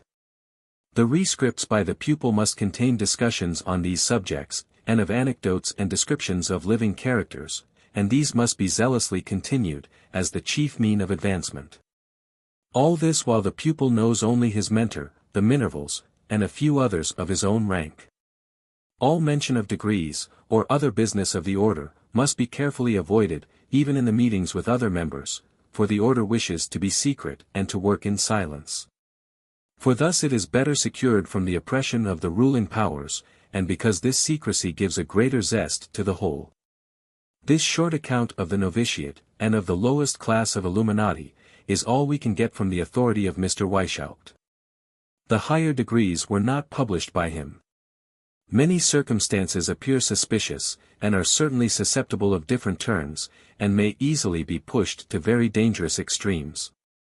The accounts given by the 4 professors confirm these suspicions. They declare upon oath, that they make all these accusations in consequence of what they heard in the meetings, and of what they knew of the higher orders. But since the time of the suppression by the elector, discoveries have been made which throw great light on the subject. A collection of original papers and correspondence was found by searching the house of one Zwack, a member, in 1786. The following year a much larger collection was found at the house of Baron Bassus, and since that time Baron Nig, the most active member next to Weishaupt, published an account of some of the higher degrees, which had been formed by himself. A long while after this were published, Neueste Arbeitung de Spartacus and Philo in der Illuminaten Orden, and Hoher Granden de Ilium. Ordens. These two works give an account of the whole secret constitution of the order, its various degrees, the manner of conferring them, the instructions to the entrance, and an explanation of the connection of the order with Freemasonry. And a critical history. We shall give some extracts from such of these as have been published. Weishaupt was the founder in 1776. In 1778 the number of members was considerably increased, and the order was fully established. The members took antique names. Thus Weishaupt took the name of Spartacus, the man who headed the insurrection of slaves, which in Pompey's time kept Rome in terror and uproar for 3 years. Zwack was called Cato. Nig was Philo. Bassus was Hannibal. Hertel was Marius. Marquis Constanza was Diomedes. Nicolai, an eminent and learned bookseller in Berlin, and author of several works of reputation, took the name of Lucian, the great scoffer at all religion. Another was Mahomet, and It is remarkable, that except Cato and Socrates, we have not a name of any ancient who was eminent as a teacher and practicer of virtue. On the contrary, they seem to have affected the characters of the freethinkers and turbulent spirits of antiquity. In the same manner they gave ancient names to the cities and countries of Europe. Munich was Athens, Vienna was Rome, and Spartacus to Cato, February 6, 1778. Mon but est de faire valoir la raison. As a subordinate object I shall endeavor to gain security to ourselves, a backing in case of misfortunes, and assistance from without. I shall therefore press the cultivation of science, especially such sciences as may have an influence on our reception in the world, and may serve to remove obstacles out of the way. We have to struggle with pedantry, with intolerance, with divines and statesmen, and above all, princes and priests are in our way. Men are unfit as they are, and must be formed, each class must be the school of trial for the next. This will be tedious, because it is hazardous. In the last classes I propose academies under the direction of the order. This will secure us the adherence of the literati. Science shall here be the lure. Only those who are assuredly proper subjects shall be picked out from among the inferior classes for the higher mysteries, which contain the first principles and means of promoting a happy life. No religionist must, on any account, be admitted into these, for here we work at the discovery and extirpation of superstition and prejudices. The instructions shall be so conducted that each shall disclose what he thinks he conceals within his own breast, what are his ruling propensities and passions, and how far he has advanced in the command of himself. This will answer all the purposes of auricular confession. And in particular, every person shall be made a spy on another and on all around him. Nothing can escape our sight. By these means we shall readily discover who are contented, and receive with relish the peculiar state doctrines and religious opinions that are laid before them. And, at last, the trustworthy alone will be admitted to a participation of the whole maxims and political constitution of the order. In a council composed of such members we shall labor at the contrivance of means to drive by degrees the enemies of reason and of humanity out of the world, and to establish a peculiar morality and religion fitted for the great society of mankind. But this is a ticklish project, and requires the utmost circumspection. The squeamish will start at the sight of religious or political novelties, and they must be prepared for them. We must be particularly careful about the books which we recommend. I shall confine them at first to moralists and reasoning historians. This will prepare for a patient reception, in the higher classes, of works of a bolder flight, such as Robinet's Système de la Nature Politique Naturelle Philosophie de la Nature Système Social, the writings of Mirabaud, and Helvetius is fit only for the strongest stomachs. If any one has a copy already, neither praise nor find fault with him. Say nothing on such subjects to entrants, for we don't know how they will be received. Folks are not yet prepared. Marius, an excellent man, must be dealt with. His stomach, which cannot yet digest such strong food, must acquire a better tone. The allegory on which I am to found the mysteries of the higher orders is the fire worship of the Magi. We must have some worship, and none is so apposite. Let there be light, and there shall be light. This is my motto, and is my fundamental principle. The degrees will be Führer Orden, Parson Orden, two all very practicable. In the course through these there will be no sta bene. This is the answer given to one who solicits preferment, and is refused. For I engage that none shall enter this class who has not laid aside his prejudices. No man is fit for our order who is not a Brutus or a Catiline, and is not ready to go every length. Tell me how you like this. Spartacus to Cato, March 1778. To collect unpublished works, and information from the archives of states, will be a most useful service. We shall be able to show in a very ridiculous light the claims of our despots. Marius, keeper of the archives of the electorate, has ferreted out a noble document, which we have got. He makes it, forsooth, a case of conscience. How silly that, since only that is sin, which is ultimately productive of mischief. In this case, where the advantage far exceeds the hurt, it is meritorious virtue. It will do more good in our hands than by remaining for 1,000 years on the dusty shelf. There was found in the handwriting of Zwack a project for a sisterhood, in subserviency to the designs of the Illuminati. In it are the following passages. It will be of great service, and procure us both much information and money, and will suit charmingly the taste of many of our truest members, who are lovers of the sex.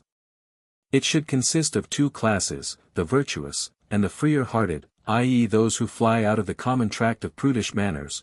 They must not know of each other, and must be under the direction of men, but without knowing it. Proper books must be put into their hands, and such, but secretly, as are flattering to their passions.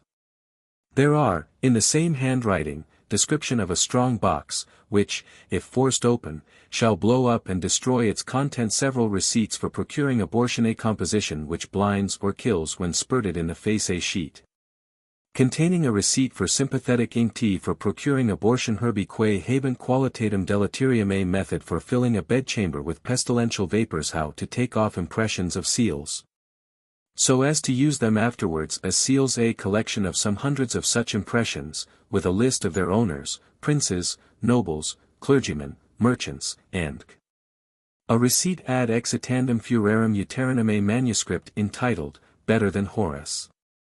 It was afterwards printed and distributed at Leipzig fair, and is an attack and bitter satire on all religion. This is in the handwriting of Ajax.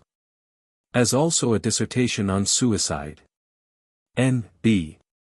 His sister-in-law threw herself from the top of a tower.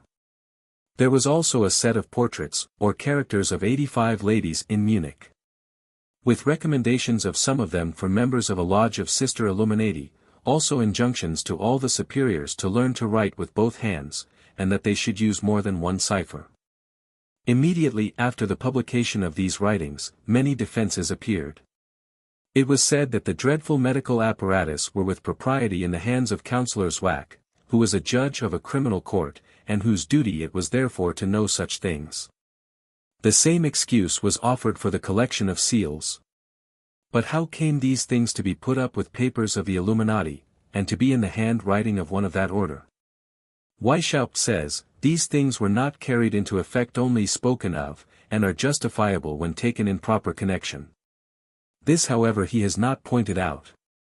But he appeals to the account of the order, which he had published at Regensburg, and in which neither these things are to be found, nor any possibility of a connection by which they may be justified. All men, says he, are subject to errors, and the best man is he who best conceals them. I have never been guilty of any such vices or follies. For proof, I appeal to the whole tenor of my life, which my reputation, and my struggles with hostile cabals, had brought completely into public view long before the institution of this order. Without abating anything of that flattering regard which was paid to me by the first persons of my country and its neighborhood. A regard well evinced by their confidence in me as the best instructor of their children. In some of his private letters, we learn the means which he employed to acquire this influence among the youth, and they are such as could not fail. But we must not anticipate. It is well known that I have made the chair which I occupied in the University of Ingolstadt, the resort of the first class of the German youth. Whereas formerly it had only brought round it the low-born practitioners in the courts of law. I have gone through the whole circle of human inquiry. I have exorcised spirits, raised ghosts, discovered treasures, interrogated the Kabbalat, Lodo gespielt. I have never transmuted metals. A very pretty and respectable circle indeed, and what vulgar spirits would scarcely have included within the pale of their curiosity. The tenor of my life has been the opposite of everything that is vile. And no man can lay any such thing to my charge. I have reason to rejoice that these writings have appeared, they are a vindication of the order and of my conduct. I can, and must declare to God, and I do it now in the most solemn manner, that in my whole life I never saw or heard of the so much condemned secret writings, and in particular, respecting these abominable means, such as poisoning, abortion, and was it ever known to me in any case, that any of my friends or acquaintances ever even thought of them, advised them, or made any use of them. I was indeed always a schemer and projector, but never could engage much in detail. My general plan is good, though in the detail there may be faults. I had myself to form. In another situation, and in an active station in life, I should have been keenly occupied, and the founding an order would never have come into my head. But I would have executed much greater things, had not government always opposed my exertions, and placed others in the situations which suited my talents. It was the full conviction of this, and of what could be done, if every man were placed in the office for which he was fitted by nature and a proper education, which first suggested to me the plan of illumination. Surely Mr. Weishaupt had a very serious charge, the education of youth. And his encouragement in that charge was the most flattering that an illuminatus could wish for. Because he had brought round him the youth whose influence in society was the greatest and who would most of all contribute to the diffusing good principles, and exciting to good conduct through the whole state. I did not, says he, bring deism into Bavaria more than into Rome. I found it here, in great vigor, more abounding than in any of the neighboring Protestant states. I am proud to be known to the world as the founder of the Order of Illuminati. And I repeat my wish to have for my epitaph: Hic situs est Phaeton, curus origa paterni. Quem esse non tenuit, magnis tamen excidit ossis. The second discovery of secret correspondence at Sandersdorf, the feat of Baron Batz, Hannibal, contains still more interesting facts. Spartacus to Cato. What shall I do? I am deprived of all help. Socrates, who would insist on being a man of consequence among us, and is really a man of talents, and of a right way of thinking, is eternally besotted. Augustus is in the worst estimation imaginable. Alcibiades sits the day long with the vintner's pretty wife, and there he sighs and pines. A few days ago, at Corinth, Tiberius attempted to ravish the wife of Democides, and her husband came in upon them. Good heavens! What Areopagity I have got! When the worthy man Marcus Aurelius comes to Athens, Munich, what will he think? What a meeting with dissolute immoral wretches, whoremasters, liars, bankrupts, braggarts, and vain fools. When he sees all this, what will he think? He will be ashamed to enter into an association. Observe, reader, that Spartacus writes this in August 1783, in the very time that he was trying to murder Cato's sister, where the chiefs raise the highest expectations. And exhibit such a wretched example. And all this from self-will, from sensuality. Am I not in the right that this man, that any such worthy man whose name alone would give us the selection of all Germany, will declare that the whole province of Graecia, Bavaria, innocent and guilty, must be excluded? I tell you, we may study and write and toil till death. We may sacrifice to the order, our health, our fortune, and our reputation, alas the loss. And these lords, following their own pleasures, will whore, cheat, steal, and drive on like shameless rascals. And yet must be Areopagity, and interfere in everything. Indeed, my dearest friend, we have only enslaved ourselves. In another part of this fine correspondence, Diomedes has had the good fortune to intercept a Q.L. Cabus licet, in which it is said, and supported by proofs, that Cato had received 250 florins as a bribe for his sentence in his capacity as a judge in a criminal court. The end had surely sanctified the means. In another, a Minerval complains of his mentor for having by lies occasioned the dismission of a physician from a family, by which he obtained the custom of the house and free access, which favor he repaid by debauching the wife. And he prays to be informed whether he may not get another mentor, saying, that although that man had always given him the most excellent instructions, and he doubted not would continue them, yet he felt a disgust at the hypocrisy, which would certainly diminish the impression of the most salutary truths. Is it not distressing to think, that this promising youth will by and by laugh at his former simplicity, and follow the steps and not the instructions of his physician? In another place, Spartacus writes to Marius, in confidence, that another worthy brother, an Areopagity, had stolen a gold and a silver watch and a ring, from Brutus, Savioli, and begs Marius, in another letter, to try, while it was yet possible, to get the things restored, because the culprit was a most excellent man, Vortraflich, and of vast use to the order, having the direction of an eminent seminary of young gentlemen. And because Savioli was much in good company, and did not much care for the order, except in so far as it gave him an opportunity of knowing and leading some of them, and of steering his way at court. I cannot help inserting here, though not the most proper place, a part of a provincial report from Nig, the man of the whole Areopagity who shows anything like urbanity or gentleness of mind. Of my whole colony, Westphalia, the most brilliant is Claudiopolis, Neuwied. There they work, and direct, and do wonders. If there ever was a spot upon earth where men may be happy in a state of cultivated society, it was the little principality of Neuwied. I saw it in 1770. The town was neat, and the palace handsome and in good taste, all was clean. But the country was beyond conception delightful, not a cottage that was out of repair, not a hedge out of order. It had been the hobby, pardon the word, of the prince, who made it his daily employment to go through his principality regularly, and assist every householder, of whatever condition, with his advice, and with his purse. And, when a freeholder could not of himself put things into a thriving condition, the prince sent his workmen and did it for him. He endowed schools for the common people, and 2 academies for the gentry and the people of business. He gave little portions to the daughters, and prizes to the well-behaving sons of the laboring people. His own household was a pattern of elegance and economy. His sons were sent to Paris to learn elegance, and to England to learn science and agriculture. In short, the whole was like a romance, and was indeed romantic. I heard it spoken of with a smile at the table of the Bishop of Treves, at Ehrenbreitstein, and was induced to see it next day as a curiosity, and yet even here, the fanaticism of Nig would distribute his poison, and tell the blinded people that they were in a state of sin and misery, that their prince was a despot, and that they would never be happy till he was made to fly, and till they were all made equal. They got their wish. The swarm of French locusts sat down on Neuwied's beautiful fields in 1793, and entrenched themselves, and in 3 months, prince and farmers' houses, and cottages, and schools, and academies all vanished. And all the subjects were made equal, and free, as they were expressly told by the French general, to weep.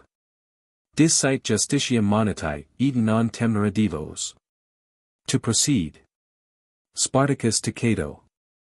By this plan we shall direct all mankind.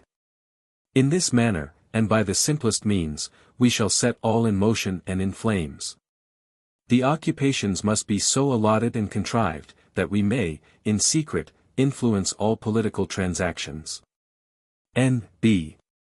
This alludes to a part that is withheld from the public, because it contained the allotment of the most rebellious and profligate occupations to several persons whose common names could not be traced.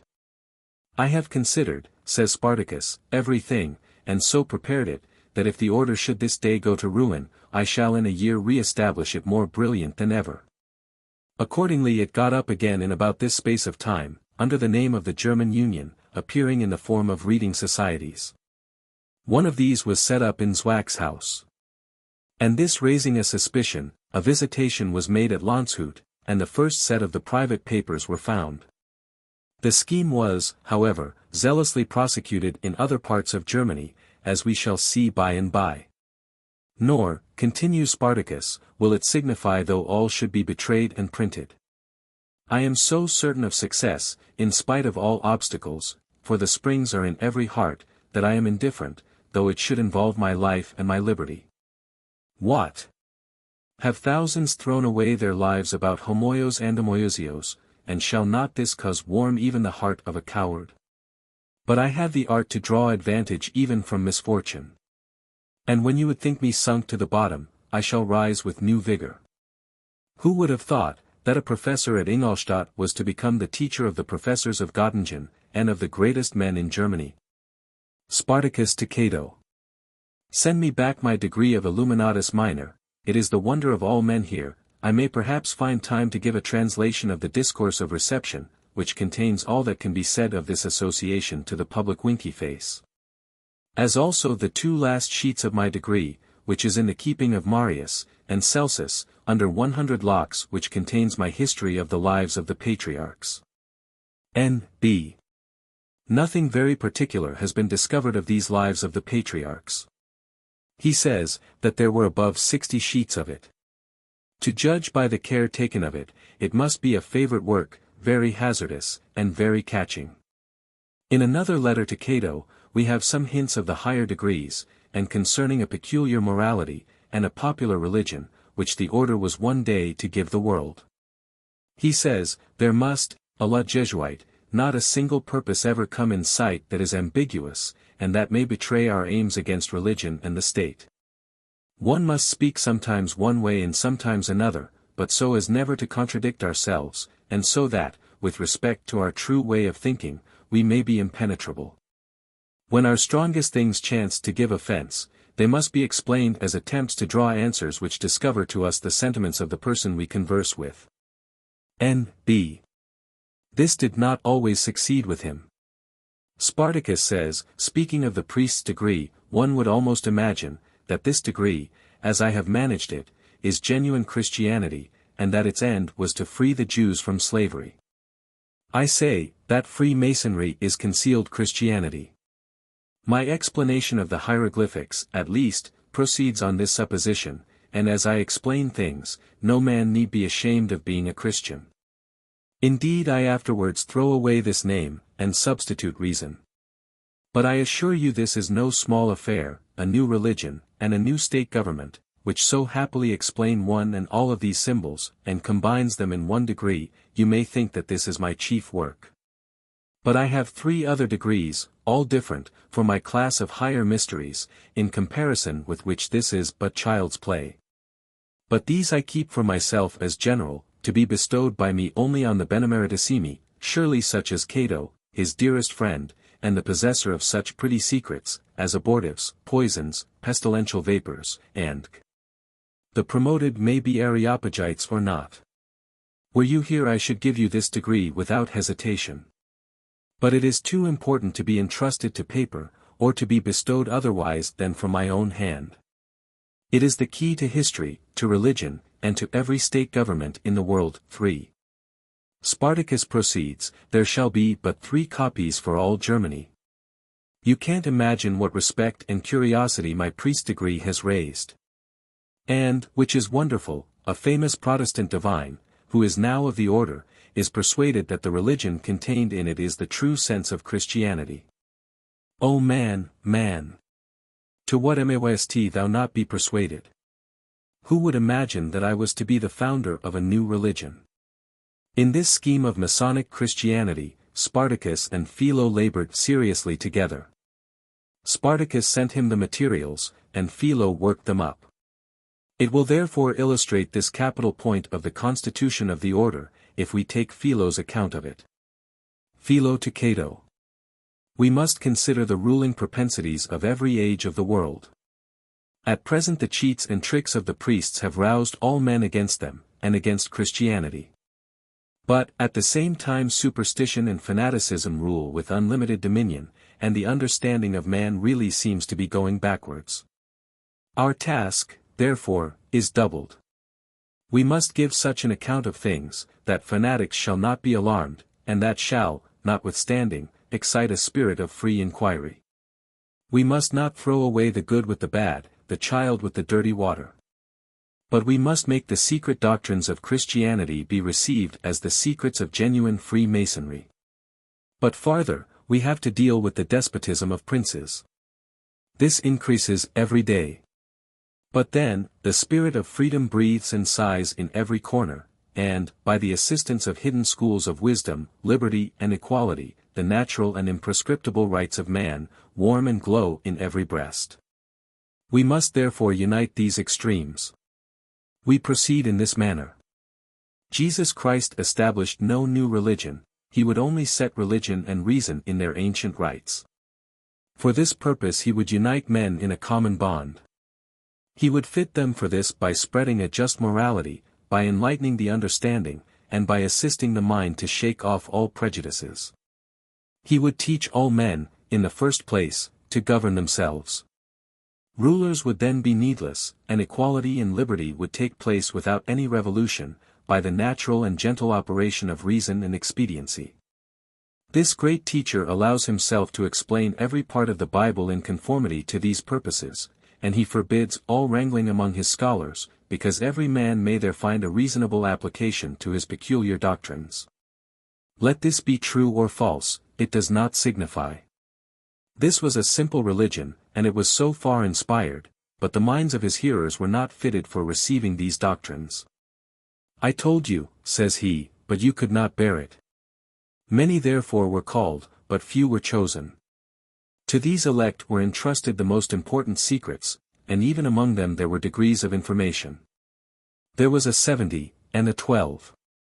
All this was in the natural order of things, and according to the habits of the Jews, and indeed of all antiquity. The Jewish theosophy was a mystery. Like the Eleusinian, or the Pythagorean, unfit for the vulgar, and thus the doctrines of Christianity were committed to the adepti, in a disciplina arcani. By these they were maintained, like the Vestal fire. They were kept up, only in hidden societies, who handed them down to posterity, and they are now possessed by the genuine Freemasons. N.B. This explains the origin of many anonymous pamphlets which appeared about this time in Germany, showing that Freemasonry was Christianity. They have doubtless been the works of Spartacus and his partisans among the eclectic Masons. Nikolai, the great apostle of infidelity, had given very favorable reviews of these performances, and having always shown himself an advocate of such writers as depreciated Christianity. It was natural for him to take this opportunity of bringing it still lower in the opinion of the people. Spartacus therefore conceived a high opinion of the importance of gaining Nikolai to the order.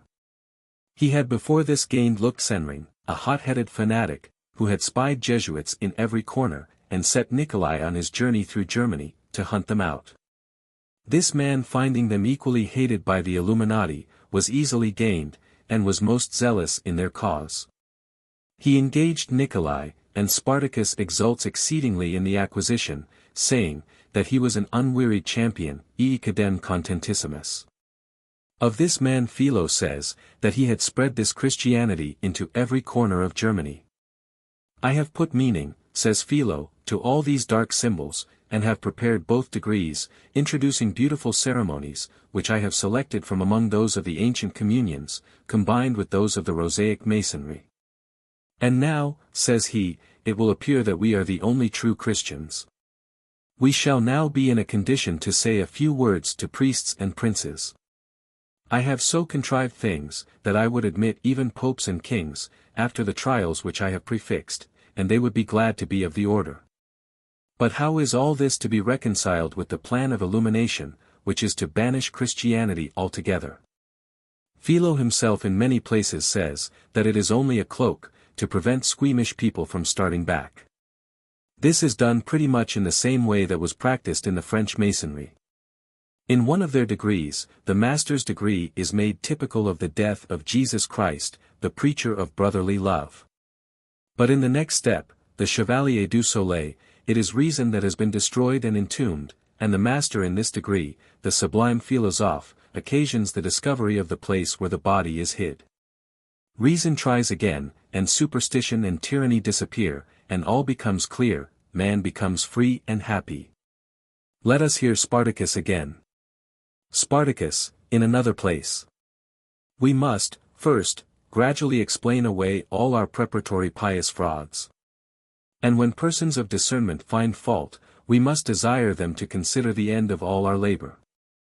This sanctifies our means, which at any rate are harmless, and have been useful, even in this case, because they procured us a patient hearing, when otherwise men would have turned away from us like petted children.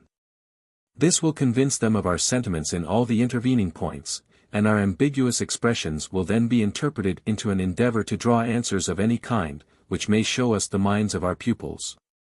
2d.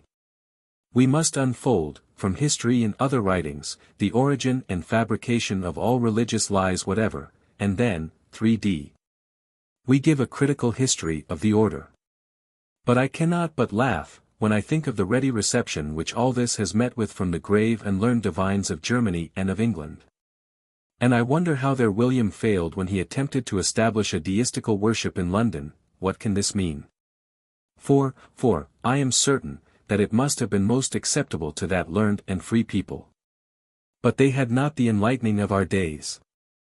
I may here remark, that Weishaupt is presuming too much on the ignorance of his friend, for there was a great deal of this enlightening in England at the time he speaks of, and if I am not mistaken.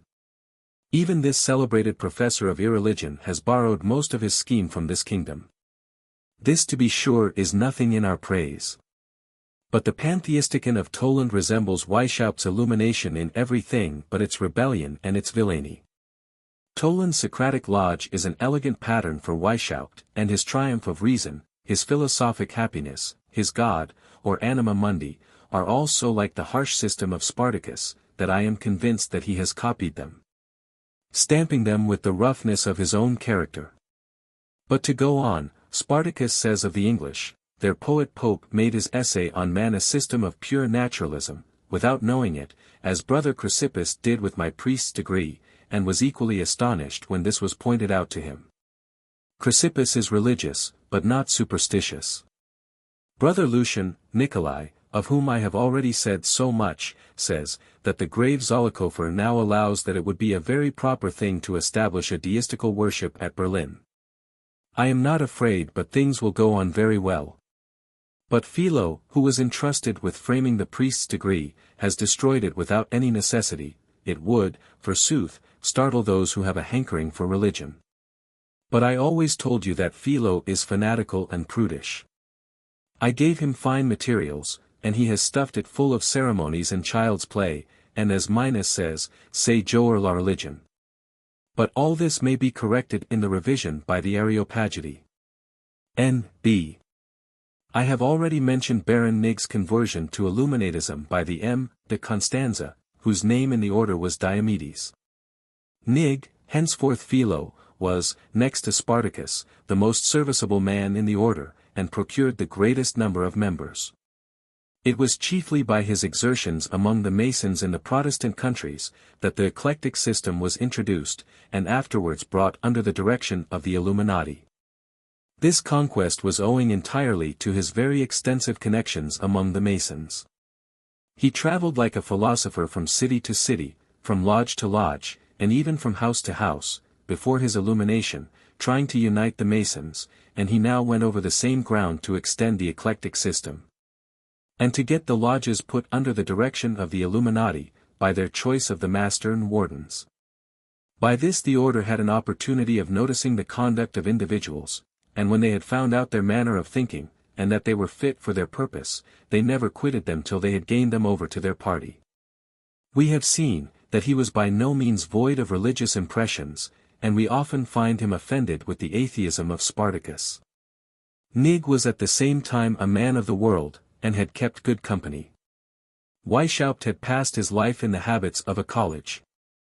Therefore he knew Nig's value, and communicated to him all his projects, to be dressed up by him for the taste of society. Philo was of a much more affectionate disposition, with something of a devotional turn, and was shocked at the hard indifference of Spartacus.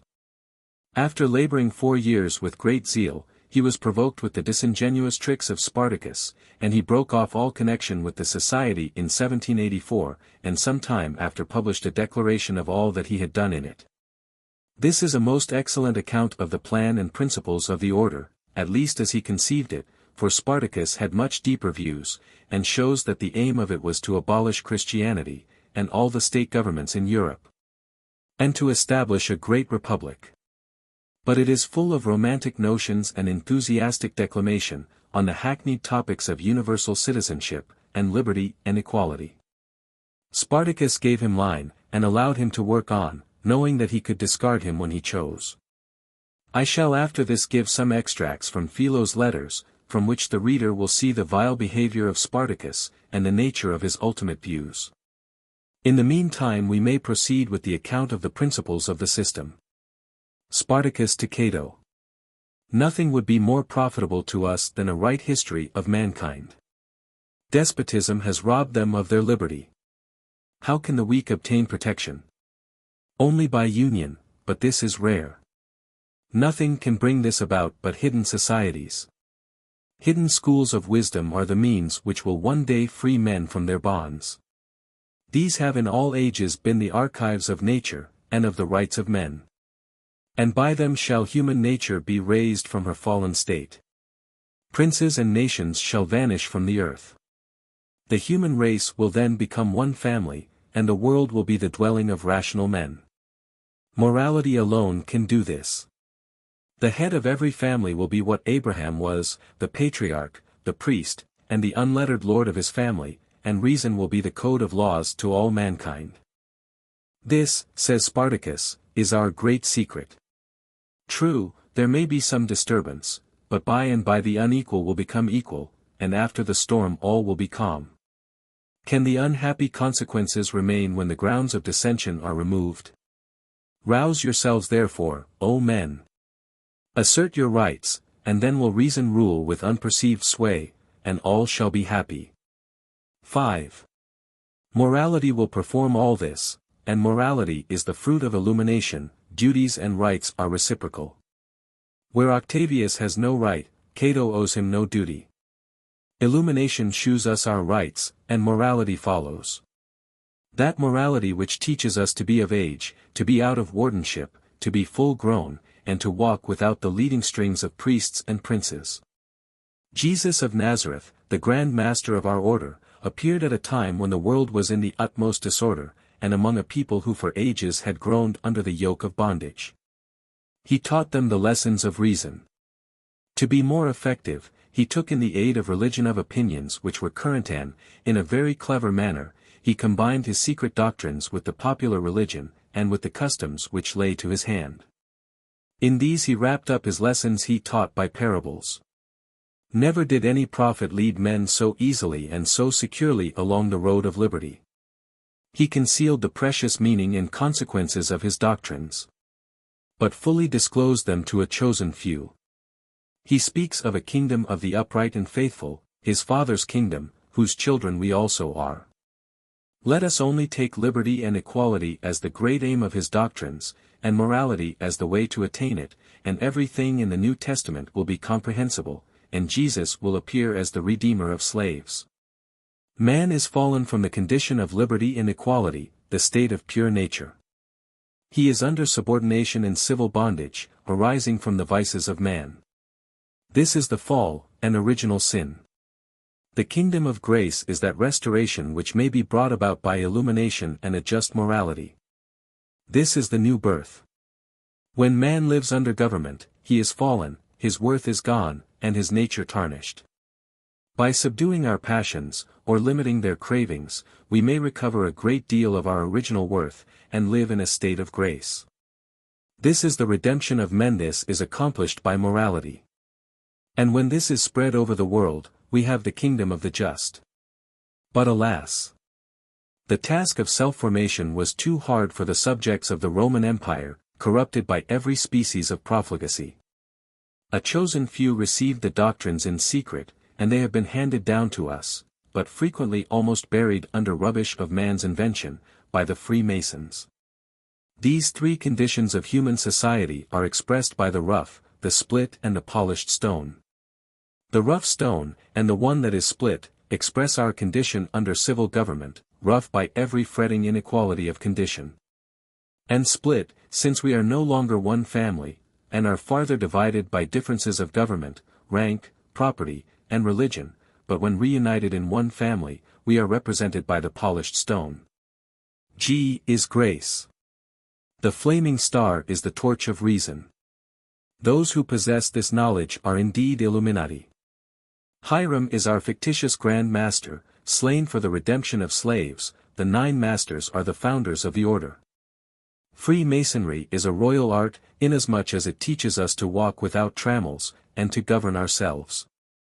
Reader, are you not curious to learn something of this all-powerful morality, so operative on the heart of the truly illuminated, of this Disciplina Arcani, entrusted only to the chosen few, and handed down to Professor Weishaupt, to Spartacus and his associates, who have cleared it of the rubbish heaped on it by the dim-sighted Masons, and now beaming in its native luster on the minds of the Areopagity? The teachers of ordinary Christianity have been laboring for almost 2,000 years, with the New Testament in their hands, many of them with great address, and many, I believe, with honest zeal. But alas! They cannot produce such wonderful and certain effects, for observe, that Weishaupt repeatedly assures us that his means are certain, probably for want of this Disciplina Arcani, of whose efficacy so much is said.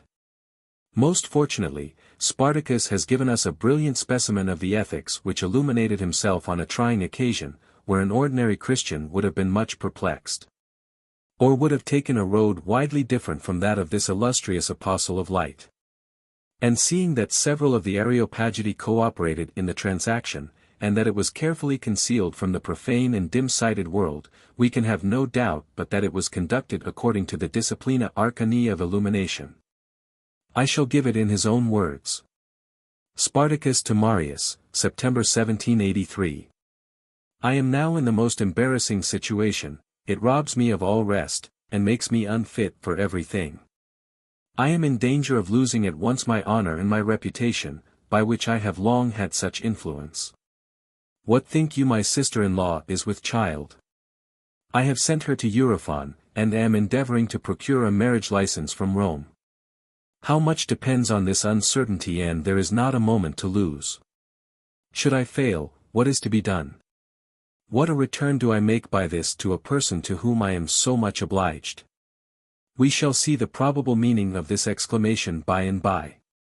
We have tried every method in our power to destroy the child, and I hope she is determined on everything, even D. Can this mean death? But alas! Eurofon is, I fear, too timid, alas! Poor woman, thou art now under the Disciplina Arcani, and I see no other expedient. Could I be but assured of the silence of Celsus, a physician at Ingolstadt, he can relieve me, and he promised me as much 3 years ago. Do speak to him, if you think he will be staunch. I would not let Cato, his dearest friend, and his chief or only confidant in the scheme of illumination, know it yet, because the affair in other respects requires his whole friendship. Cato had all the pretty receipts. Could you but help me out of this distress, you would give me life, honor, and peace, and strength to work again in the great cause. If you cannot, be assured I will venture on the most desperate stroke, poor sister. For it is fixed, I will not lose my honor. I cannot conceive what devil has made me to go astray, me who have always been so careful on such occasions. As yet all is quiet, and none know of it but you and Eurofon. Were it but time to undertake anything, but alas! It is the 4th month. These damned priests too, for the action is so criminally accounted by them, and scandalizes the blood. This makes the utmost efforts and the most desperate measures absolutely necessary. It will throw some light on this transaction if we read a letter from Spartacus to Cato about this time. One thing more, my dearest friend, would it be agreeable to you to have me for a brother-in-law? If this should be agreeable, and if it can be brought about without prejudice to my honor, as I hope it may, I am not without hopes that the connection may take place. But in the meantime keep it a secret, and only give me permission to enter into correspondence on the subject with the good lady, to whom I beg you will offer my respectful compliments, and I will explain myself more fully to you by word of mouth, and tell you my whole situation. But I repeat it, the thing must be gone about with address and caution. I would not for all the world deceive a person who certainly has not deserved so of me. What interpretation can be put on this? Cato seems to be brother to the poor woman he was unwittingly to furnish the drugs, and he was to be dealt with about consenting to a marriage, which could not be altogether agreeable to him, since it required a dispensation. She being already the sister-in-law of Weishaupt, either the sister of his former wife, or the widow of a deceased brother. Or perhaps Spartacus really wishes to marry Cato's sister, a different person from the poor woman in the straw, and he conceals this adventure from his trusty friend Cato, till he sees what becomes of it. The child may perhaps be got rid of, and then Spartacus is a free man. There is a letter to Cato, thanking him for his friendship in the affair of the child, but it gives no light. I meet with another account, that the sister of Zwack threw herself from the top of a tower, and beat out her brains. But it is not said that it was an only sister. If it was, the probability is, that Spartacus had paid his addresses to her, and succeeded, and that the subsequent affair of his marriage with his sister-in-law or something worse, broke her heart. This seems the best account of the matter. For Hyrtl, Marius, writes to Zwack in November 1782, Spartacus is this day gone home, but has left his sister-in-law pregnant behind. This is from Bassus Haus. About the new year he hopes to be made merry by a who will be before all kings and princes a young Spartacus. The Pope also will respect him, and legitimate him before the time. Now, vulgar Christian, compare this with the former declaration of Weishaupt, in page 80, where he appeals to the tenor of his former life, which had been so severely scrutinized, without diminishing his high reputation and great influence, and his ignorance and abhorrence of all those things found in Cato's repositories. You see, this was a surprise. He had formerly proceeded cautiously. He is the best man, says Spartacus, who best conceals his faults. He was disappointed by Celsus, who had promised him his assistance on such occasions 3 years ago, during which time he had been busy in forming himself. How far he has advanced, the reader may judge. One is curious to know what became of the poor woman. She was afterwards taken to the house of Baron Bassus. But here the foolish woman, for want of that courage which illumination, and the bright prospect of eternal sleep should have produced, took fright at the Disciplina Arcani, left the house, and in the hidden society of a midwife and nurse brought forth a young Spartacus, who now lives to thank his father for his endeavors to murder him. A damned priest, the good bishop of Freysingen, knowing the cogent reasons, procured the dispensation, and Spartacus was obliged, like another dim-sighted mortal, to marry her. The scandal was hushed, and would not have been discovered had it not been for these private writings. But Spartacus says, page 84, that when you think him sunk to the bottom, he will spring up with double vigor. In a subsequent work called Short Amendment of My Plan, he says, if men were not habituated to wicked manners, his letters would be their own justification. He does not say that he is without fault. But they are faults of the understanding, not of the heart. He had, first of all, to form himself, and this is a work of time. In the affair of his sister-in-law he admits the facts, and the attempts to destroy the child. But this is far from proving any depravity of heart. In his condition, his honor at stake, what else was left him to do? His greatest enemies, the Jesuits, have taught that in such a case it is lawful to make away with the child, and he quotes authorities from their books. In the introductory fault he has the example of the best of men. The second was its natural consequence, it was altogether involuntary, and, in the eye of a philosophical judge, I presume of the Gallic school, who does not square himself by the harsh letters of a bloodthirsty lawgiver. He has but a very trifling account to settle. He had become a public teacher, and was greatly followed. This example might have ruined many young men. The eyes of the order also were fixed on him. The edifice rested on his credit. Had he fallen, he could no longer have been in a condition to treat the matters of virtue so as to make a lasting impression. It was chiefly his anxiety to support the credit of the order which determined him to take this step. It makes for him, but by no means against him, and the persons who are most in fault are the slavish inquisitors, who have published the transaction, in order to make his character more remarkable, and to hurt the order through his person. And they have not scrupled, for this hellish purpose, to stir up a child against its father. I make no reflections on this very remarkable, and highly useful story, but content myself with saying that this justification by Weishaupt, which I have been careful to give in his own words, is the greatest instance of effrontery and insult on the sentiments of mankind that I have ever met with. We are all supposed as completely corrupted as if we had lived under the full blaze of illumination. In other places of this curious correspondence we learn that Minos, and others of the Areopagity, wanted to introduce atheism at once, and not go hedging in the manner they did, affirming it was easier to show at once that atheism was friendly to society, than to explain all their Masonic Christianity, which they were afterwards to show to be a bundle of lies. Indeed, this purpose, of not only abolishing Christianity, but all positive religion whatever, was Weishaupt's favorite scheme from the beginning. Before he canvassed for his order, in 1774, he published a fictitious antique, which he called Sidoniae Apollinaris Fragmenta, to prepare, as he expressly says in another place, men's minds for the doctrines of reason, which contains all the detestable doctrines of Robinet's Système de la Nature. The publication of the second part was stopped. Weishaupt says, in his Apology for the Illuminati, that before 1780 he had retracted his opinions about materialism, and about the inexpediency of princes. But this is false. Philo says expressly, that everything remained on its original footing in the whole practice and dogmas of the order when he quitted it in July 1784. All this was concealed, and even the abominable masonry, in the account of the order which Weishaupt published at Regensburg. And it required the constant efforts of Philo to prevent bare or flat atheism from being uniformly taught in their degrees. He had told the council that Zeno would not be under a roof with a man who denied the immortality of the soul. He complains of Minos's cramming irreligion down their throats in every meeting, and says, that he frightened many from entering the order. Truth, says Philo, is a clever, but a modest girl, who must be led by the hand like a gentlewoman, but not kicked about like a whore.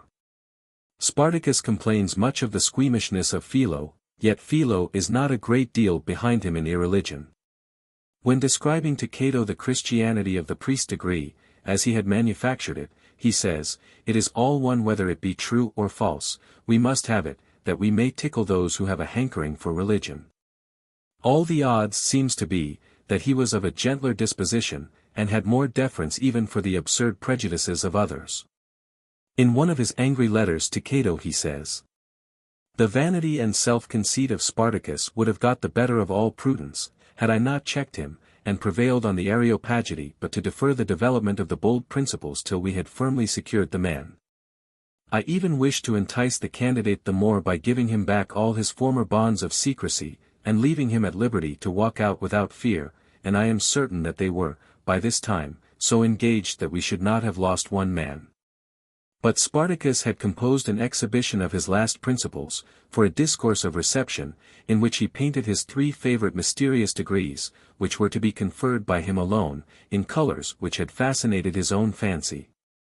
But they were the colors of hell, and would have scared the most intrepid, and because I represented the danger of this, and by force obtained the omission of this picture, he became my implacable enemy. I abhor treachery and profligacy, and leave him to blow himself and his order in the air. Accordingly this happened. It was this which terrified one of the 4 professors, and made him impart his doubts to the rest. Yet Spartacus seems to have profited by the apprehensions of Philo, for in the last reception, he, for the first time, exacts a bond from the intrant, engaging himself for ever to the order, and swearing that he will never draw back. Thus admitted, he becomes a sure card. The course of his life is in the hands of the order, and his thoughts on 1,000 dangerous points, his reports concerning his neighbors and friends, in short, his honor and his neck. The deist, thus led on, has not far to go before he becomes a naturalist or atheist, and then the eternal sleep of death crowns all his humble hopes. Before giving an account of the higher degrees, I shall just extract from one letter more on a singular subject. Minus to Sebastian, 1782. The proposal of Hercules to establish a minor vow school for girls is excellent, but requires much circumspection. Philo and I have long conversed on this subject. We cannot improve the world without improving women, who have such a mighty influence on the men. But how shall we get hold of them? How will their relations, particularly their mothers, immersed in prejudices, consent that others shall influence their education? We must begin with grown girls. Hercules proposes the wife of Ptolemy Magus. I have no objection. And I have 4 stepdaughters, fine girls. The oldest in particular is excellent. She is 24, has read much, is above all prejudices, and in religion she thinks as I do. They have much acquaintance among the young ladies their relations, N.B. We don't know the rank of Minos, but as he does not use the word daemon, but Frauenzimmer, it is probable that it is not high. It may immediately be a very pretty society, under the management of Ptolemy's wife, but really under his management. You must contrive pretty degrees, and dresses, and ornaments, and elegant and decent rituals. No man must be admitted. This will make them become more keen, and they will go much farther than if we were present, or than if they thought that we knew of their proceedings. Leave them to the scope of their own fancies, and they will soon invent mysteries which will put us to the blush, and create an enthusiasm which we can never equal. They will be our great apostles. Reflect on the respect, nay the awe and terror inspired by the female mystics of antiquity. Think of the Danaids, think of the Theban Bacchantes. Ptolemy's wife must direct them, and she will be instructed by Ptolemy, and my stepdaughters will consult with me. We must always be at hand to prevent the introduction of any improper question. We must prepare themes for their discussion, thus we shall confess them, and inspire them with our sentiments. No man however must come near them. This will fire their roving fancies, and we may expect rare mysteries. But I am doubtful whether this association will be durable. Women are fickle and impatient. Nothing will please them but hurrying from degree to degree, through a heap of insignificant ceremonies, which will soon lose their novelty and influence. To rest seriously in one rank, and to be still and silent when they have found out that the whole is a cheat, hear the words of an experienced mason, is a task of which they are incapable. They have not our motives to persevere for years, allowing themselves to be led about, and even then to hold their tongues when they find that they have been deceived. Nay, there is a risk that they may take it into their heads to give things an opposite turn, and then, by voluptuous allurements, heightened by affected modesty and decency, which give them an irresistible empire over the best men. They may turn our order upside down, and in their turn will lead the new one. Such is the information which may be got from the private correspondence. It is needless to make more extracts of every kind of vice and trick. I have taken such as show a little of the plan of the order, as far as the degree of Illuminatus Minor, and the vile purposes which are concealed under all their specious declamation. A very minute account is given of the plan, the ritual, ceremonies, and even the instructions and discourses, in a book called the Acti Illuminat, published at Edessa, Frankfurt, in 1787. Philo says that this is quite accurate, but that he does not know the author. I proceed to give an account of their higher degrees, as they are to be seen in the book called Nuest Arbitung de Spartacus and Philo. And the authenticity of the accounts is attested by Grollman, a private gentleman of independent fortune, who read them, signed and sealed by Spartacus and the Areopagity. The series of ranks and progress of the pupil were arranged as follows. The reader must be almost sick of so much villainy, and would be disgusted with the minute detail, in which the cant of the order is ringing continually in his ears. I shall therefore only give such a short extract as may fix our notions of the object of the order, and the morality of the means employed for attaining it. We need not go back to the lower degrees, and shall begin with the Illuminatus Dirigens, or Scotch Knight. After a short introduction, teaching us how the holy secret chapter of Scotch Nights is assembled, we have, I. Fuller accounts and instructions relating to the whole. 2. Instructions for the lower classes of Masonry. 3. Instructions relating to Mason lodges in general. 4. Account of a reception into this degree, with the bond which each subscribes before he can be admitted. V. Concerning the solemn chapter for reception. 6. Opening of the chapter. 7. Ritual of reception and the oath. 8. Shutting of the chapter. 9. Agape, or love feast. X. Ceremonies of the consecration of the chapter. Appendix A. Explanation of the symbols of Freemasonry. B. Catechism for the Scotch Knight. C. Secret cipher. In No. I. It is said that the chief study of the Scotch Knight is to work on all men in such a way as is most insinuating. 2. He must endeavor to acquire the possession of considerable property. 3. In all Mason lodges we must try secretly to get the upper hand. The Masons do not know what Freemasonry is, their high objects, nor their highest superiors, and should be directed by those who will lead them along the right road. In preparing a candidate for the degree of Scotch knighthood, we must bring him into dilemmas by catching questions. We must endeavor to get the disposal of the money of the lodges of the Freemasons, or at least take care that it be applied to purposes favorable to our order, but this must be done in a way that shall not be remarked. Above all, we must push forward with all our skill, the plan of eclectic Masonry, and for this purpose follow up the circular letter already sent to all the lodges with everything that can increase their present embarrassment. In the bond of No. 4. The candidate binds himself to consider and treat the Illuminati as the superiors of Freemasonry, and endeavor in all the Mason lodges which he frequents, to have the Masonry of the Illuminated, and particularly the Scotch Novitiate, introduced into the lodge. This is not very different from the Masonry of the Chevalier de l'Aigle of the Rosaic Masonry, making the master's degree a sort of commemoration of the Passion, but without giving that character to Christianity which is peculiar to Illuminatism. Jesus Christ is represented as the enemy of superstitious observances, and the assertor of the empire of reason and of brotherly love, and his death and memory as dear to mankind. This evidently paves the way for Weishaupt's Christianity.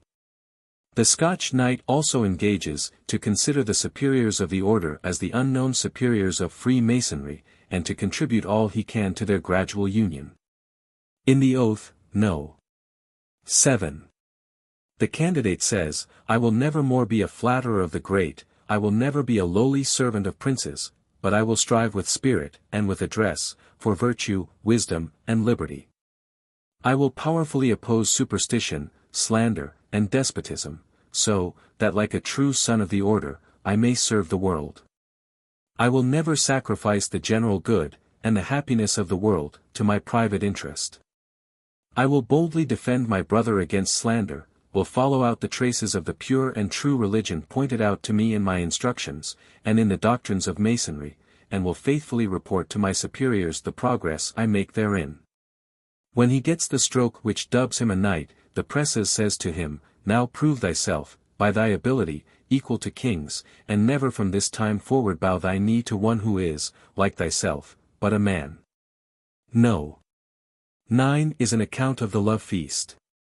First, there is a table lodge, opened as usual, but in virtue of the ancient master word.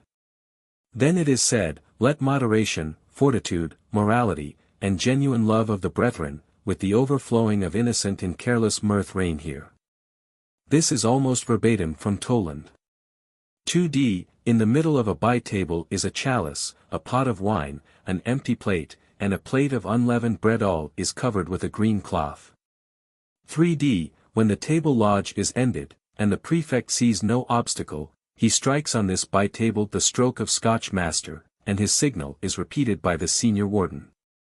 All are still and silent. The prefect lifts off the cloth. 4th, the prefect asks, whether the knights are in the disposition to partake of the love feast in earnest, peace, and contentment. If none hesitates, or offers to retire, he takes the plate with the bread and says, J. of N. Our Grand Master, in the night in which he was betrayed by his friends, persecuted for his love for truth, imprisoned, and condemned to die, assembled his trusty brethren, to celebrate his last love feast, which is signified to us in many ways. He took bread, taking it, and broke it, breaking it, and blessed it, and gave it to his disciples, and this shall be the mark of our holy union, and let each of you examine his heart, whether love reigns in it, and whether he, in full imitation of our Grand Master, is ready to lay down his life for his brethren. Thanks be to our Grand Master, who has appointed this feast as a memorial of his kindness, for the uniting of the hearts of those who love him. Go in peace, and blessed be this new association which we have formed. Blessed be ye who remain loyal and strive for the good cause. Fifth, the prefect immediately closes the chapter with the usual ceremonies of the loge de table. Sixth, it is to be observed, that no priest of the order must be present at this love feast, and that even the brother servitor quits the lodge. I must observe here, that Philo, the manufacturer of this ritual, has done it very injudiciously. It has no resemblance whatever to the love feast of the primitive Christians, and is merely a copy of a similar thing in one of the steps of French Masonry. Philo's reading in church history was probably very scanty, or he trusted that the candidates would not be very nice in their examination of it, and he imagined that it would do well enough, and tickle such as had a religious hankering. Spartacus disliked it exceedingly. It did not accord with his serious conceptions, and he justly calls it Jour la religion. The discourse of reception is to be found also in the Secret Correspondence, Nachtrag 2. Abthelon, page 44. But it is needless to insert it here. I have given the substance of this and of all the cosmopolitical declamations already in the panegyric introduction to the account of the process of education. And in Spartacus's letter, and in Philo's I have given an abstract of the introduction to the explanation given in this degree of the symbols of Freemasonry. With respect to the explanation itself, it is as slovenly and wretched as can be imagined, and shows that Spartacus trusted to much more operative principles in the human heart for the reception of his nonsense than the dictates of unbiased reason. None but promising subjects were admitted thus far, such as would not boggle. And their principles were already sufficiently apparent to assure him that they would be contented with any thing that made game of religion, and would be diverted by the seriousness which a chance devotee might exhibit during these silly caricatures of Christianity and Freemasonry. But there is considerable address in the way that Spartacus prepares his pupils for having all this mummery shown in its true colors, and overturned. Examine, read, think on these symbols. There are many things which one cannot find out without a guide nor even learn without instructions. They require study and zeal. Should you in any future period think that you have conceived a clearer notion of them, that you have found a paved road, declare your discoveries to your superiors. It is thus that you improve your mind. They expect this of you. They know the true path but will not point it out enough if they assist you in every approach to it, and warn you when you recede from it. They have even put things in your way to try your powers of leading yourself through the difficult track of discovery. In this process the weak head finds only child's play, that initiated finds objects of thought which language cannot express, and the thinking mind finds food for his faculties. By such forewarnings as these Weishaupt leaves room for any deviation, for any sentiment or opinion of the individual that he may afterwards choose to encourage, and to whisper in their ear, as he expresses it, many things which he did not find it prudent to insert in a printed compend. But all the principles and aim of Spartacus and of his order are most distinctly seen in the third or mystery class. I proceed therefore to give some account of it. By the table it appears to have 2 degrees, the lesser and the greater mysteries, each of which have 2 departments, one relating chiefly to religion and the other to politics. The priest's degree contains, 1. An introduction. 2. Further accounts of the reception into this degree. 3. What is called instruction in the third chamber, which the candidate must read over. 4. The ritual of reception. 5. Instruction for the first degree of the priest's class, called instructio in scientificis. 6. Account of the consecration of a dean, the superior of this lower order of priests. The regent degree contains, 1. Directions to the provincial concerning the dispensation of this degree.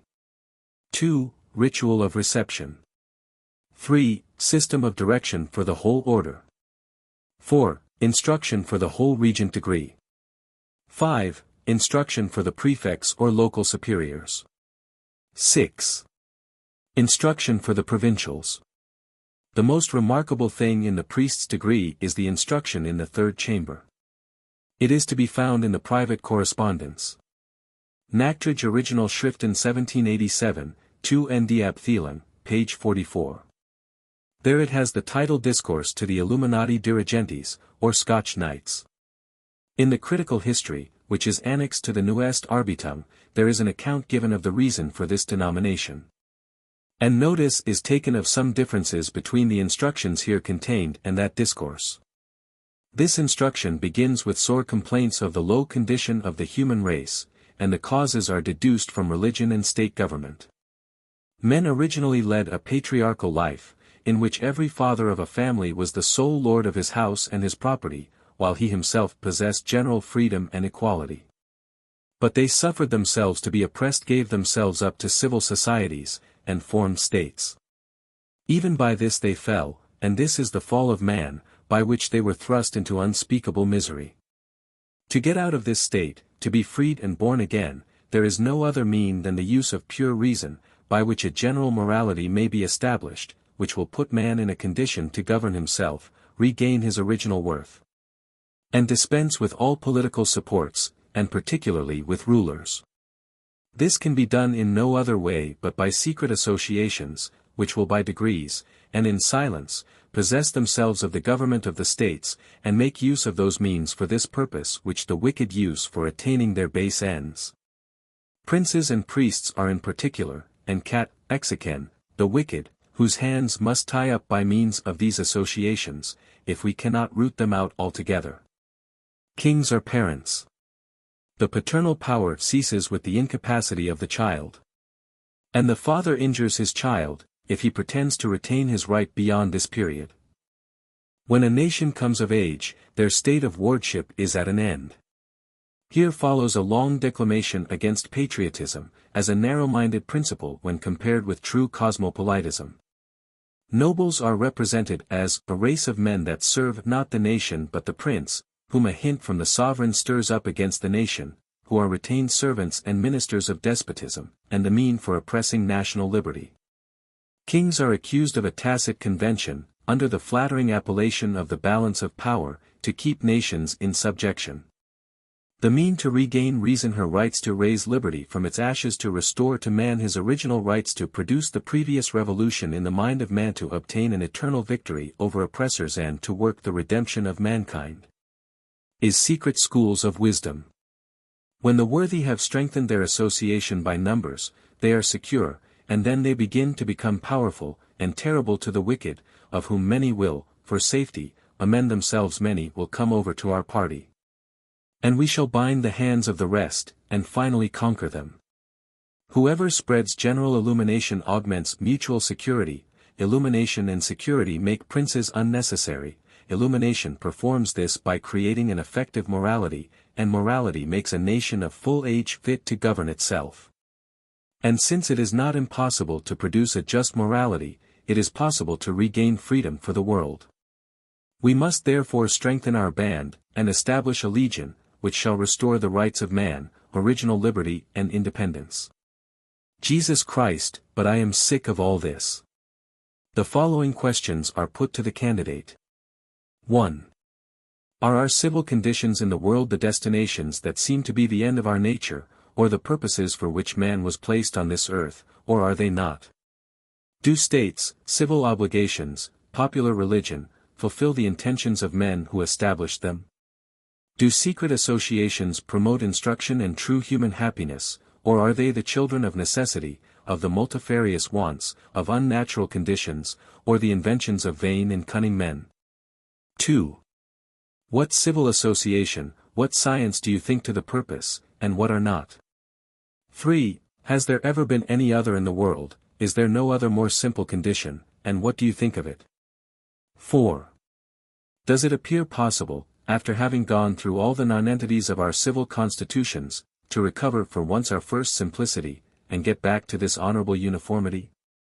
5. How can one begin this noble attempt? By means of open support, by forcible revolution, or by what other way?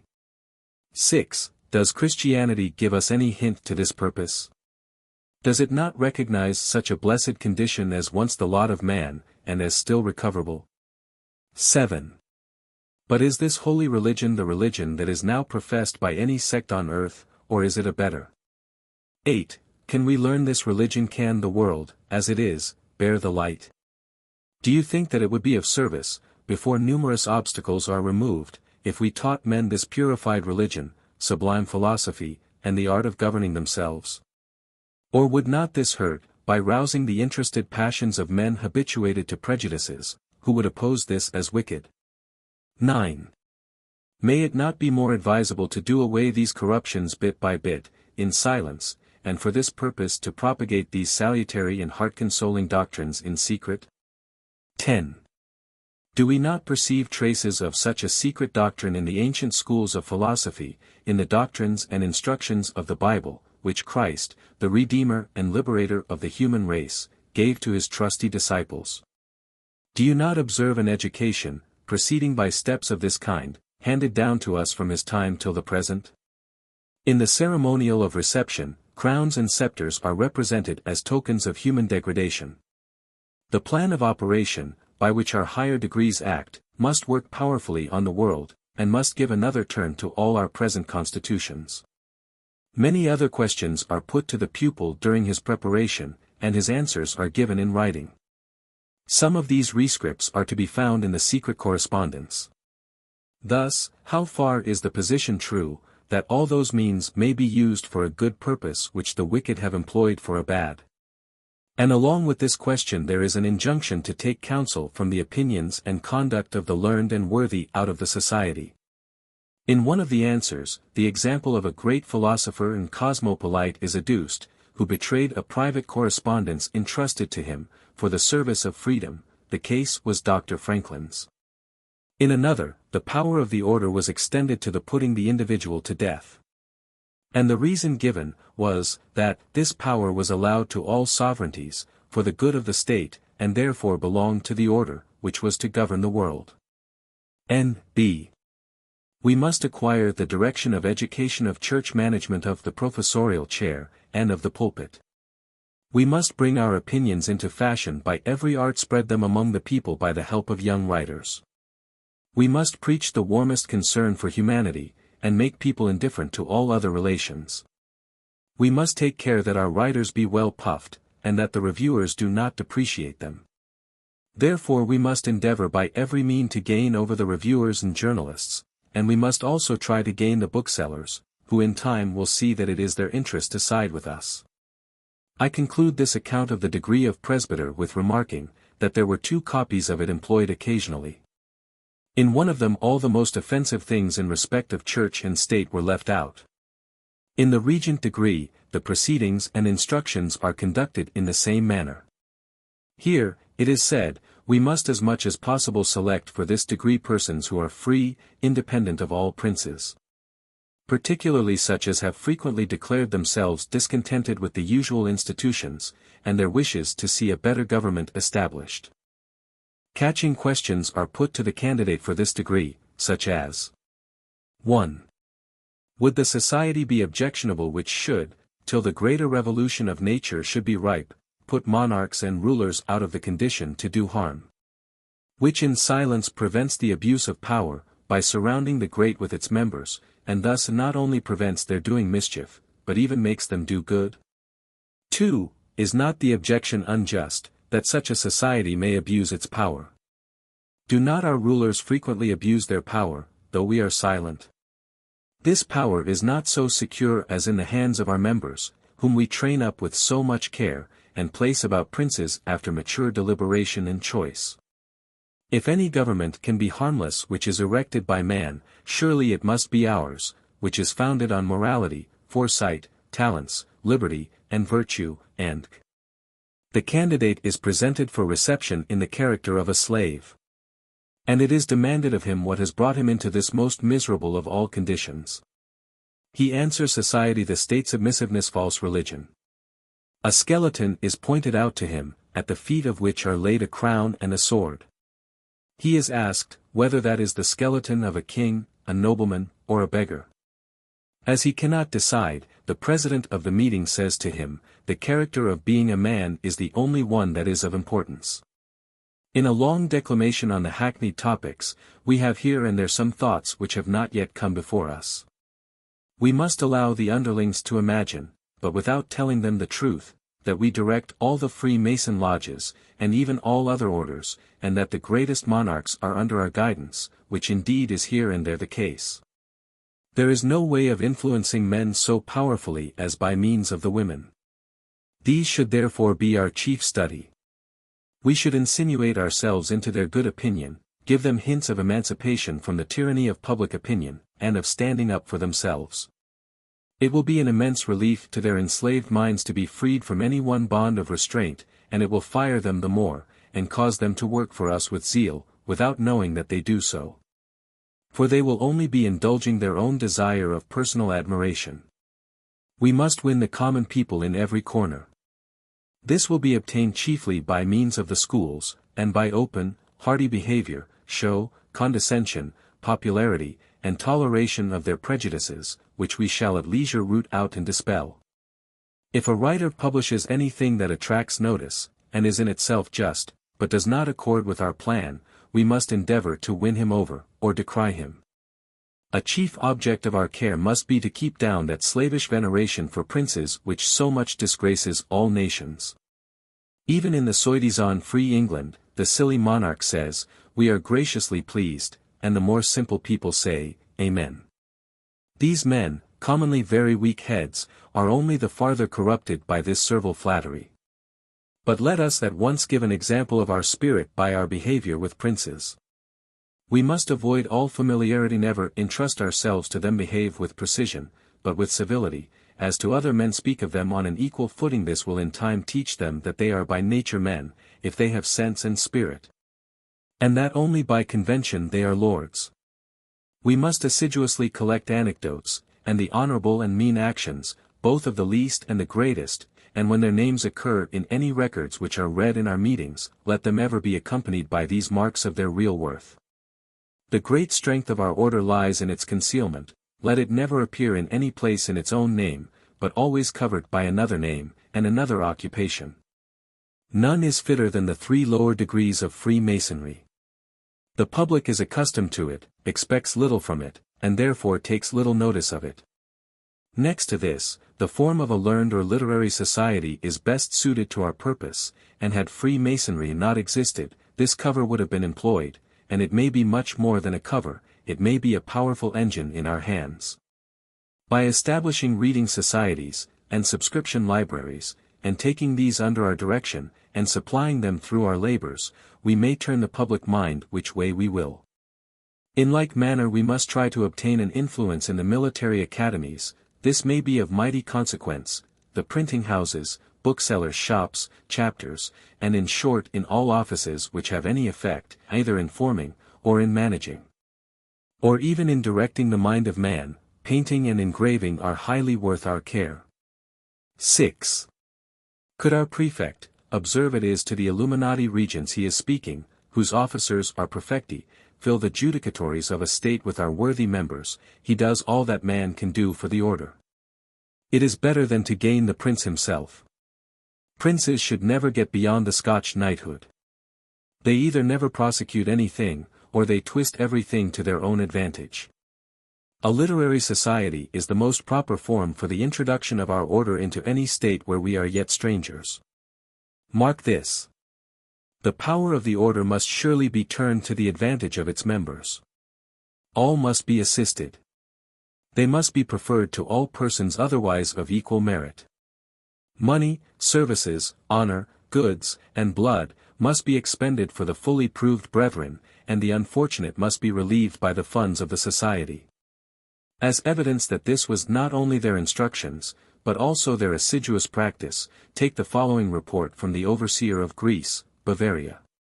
In Cato's handwriting. The number, about 600, of members relates to Bavaria alone.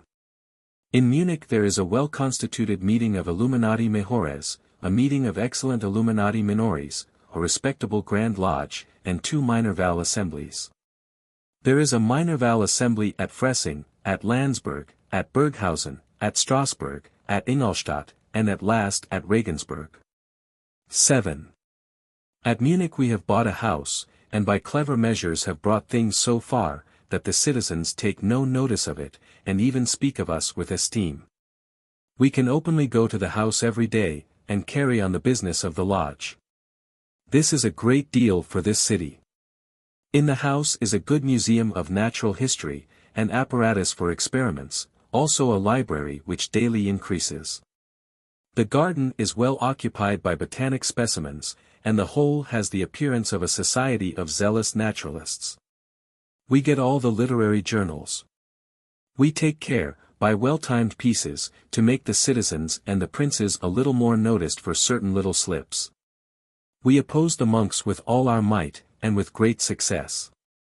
The lodge is constituted entirely according to our system, and has broken off entirely from Berlin, and we have nearly finished our transactions with the lodges of Poland, and shall have them under our direction. By the activity of our brethren, the Jesuits have been kept out of all the professorial chairs at Ingolstadt, and our friends prevail. The widow Duchess has set up her academy entirely according to our plan, and we have all the professors in the order. 5 of them are excellent, and the pupils will be prepared for us. We have got Pylades put at the head of the fisc, and he has the church money at his disposal. By properly using this money, we have been enabled to put our brother's household in good order, which he had destroyed by going to the Jews. We have supported more brethren under similar misfortunes. Our ghostly brethren have been very fortunate this last year, for we have procured for them several good benefices, parishes, tutorships, and through our means Arminius and Cortes have gotten professorships, and many of our younger brethren have obtained bursaries by our help. We have been very successful against the Jesuits, and brought things to such a bearing, that their revenues, such as the mission, the golden alms, the exercises, and the conversion box, are now under the management of our friends. So are also their concerns in the university and the German school foundations. The application of all will be determined presently, and we have 6 members and 4 friends in the court. This has cost our Senate some nights' want of sleep. 2 of our best youths have got journeys from the court, and they will go to Vienna, where they will do us great service. All the German schools, and the Benevolent Society, are at last under our direction. We have got several zealous members in the courts of justice, and we are able to afford them pay, and other good additions. Lately, we have got possession of the Bartholomew Institution for young clergymen, having secured all its supporters. Through this we shall be able to supply Bavaria with fit priests. By a letter from Philo we learn, that one of the highest dignities in the Church was obtained for a zealous Illuminatus, in opposition even to the authority and right of the Bishop of Speyer, who is represented as a bigot and tyrannical priest. Such were the lesser mysteries of the Illuminati. But there remain the higher mysteries. The system of these has not been printed, and the degrees were conferred only by Spartacus himself, from papers which he never entrusted to any person. They were only read to the candidate, but no copy was taken. The publisher of the Neueste Arbeitung says that he has read them, so says Grollmann. He says, that in the first degree of Magus or Philosophus, the doctrines are the same with those of Spinoza, where all is material, God and the world are the same thing, and all religion whatever is without foundation, and the contrivance of ambitious men. The second degree, or Rex, teaches, that every peasant, citizen, and householder is a sovereign, as in the patriarchal state, and that nations must be brought back to that state, by whatever means are conducible peaceably, if it can be done. But, if not, then by force, for all subordination must vanish from the face of the earth.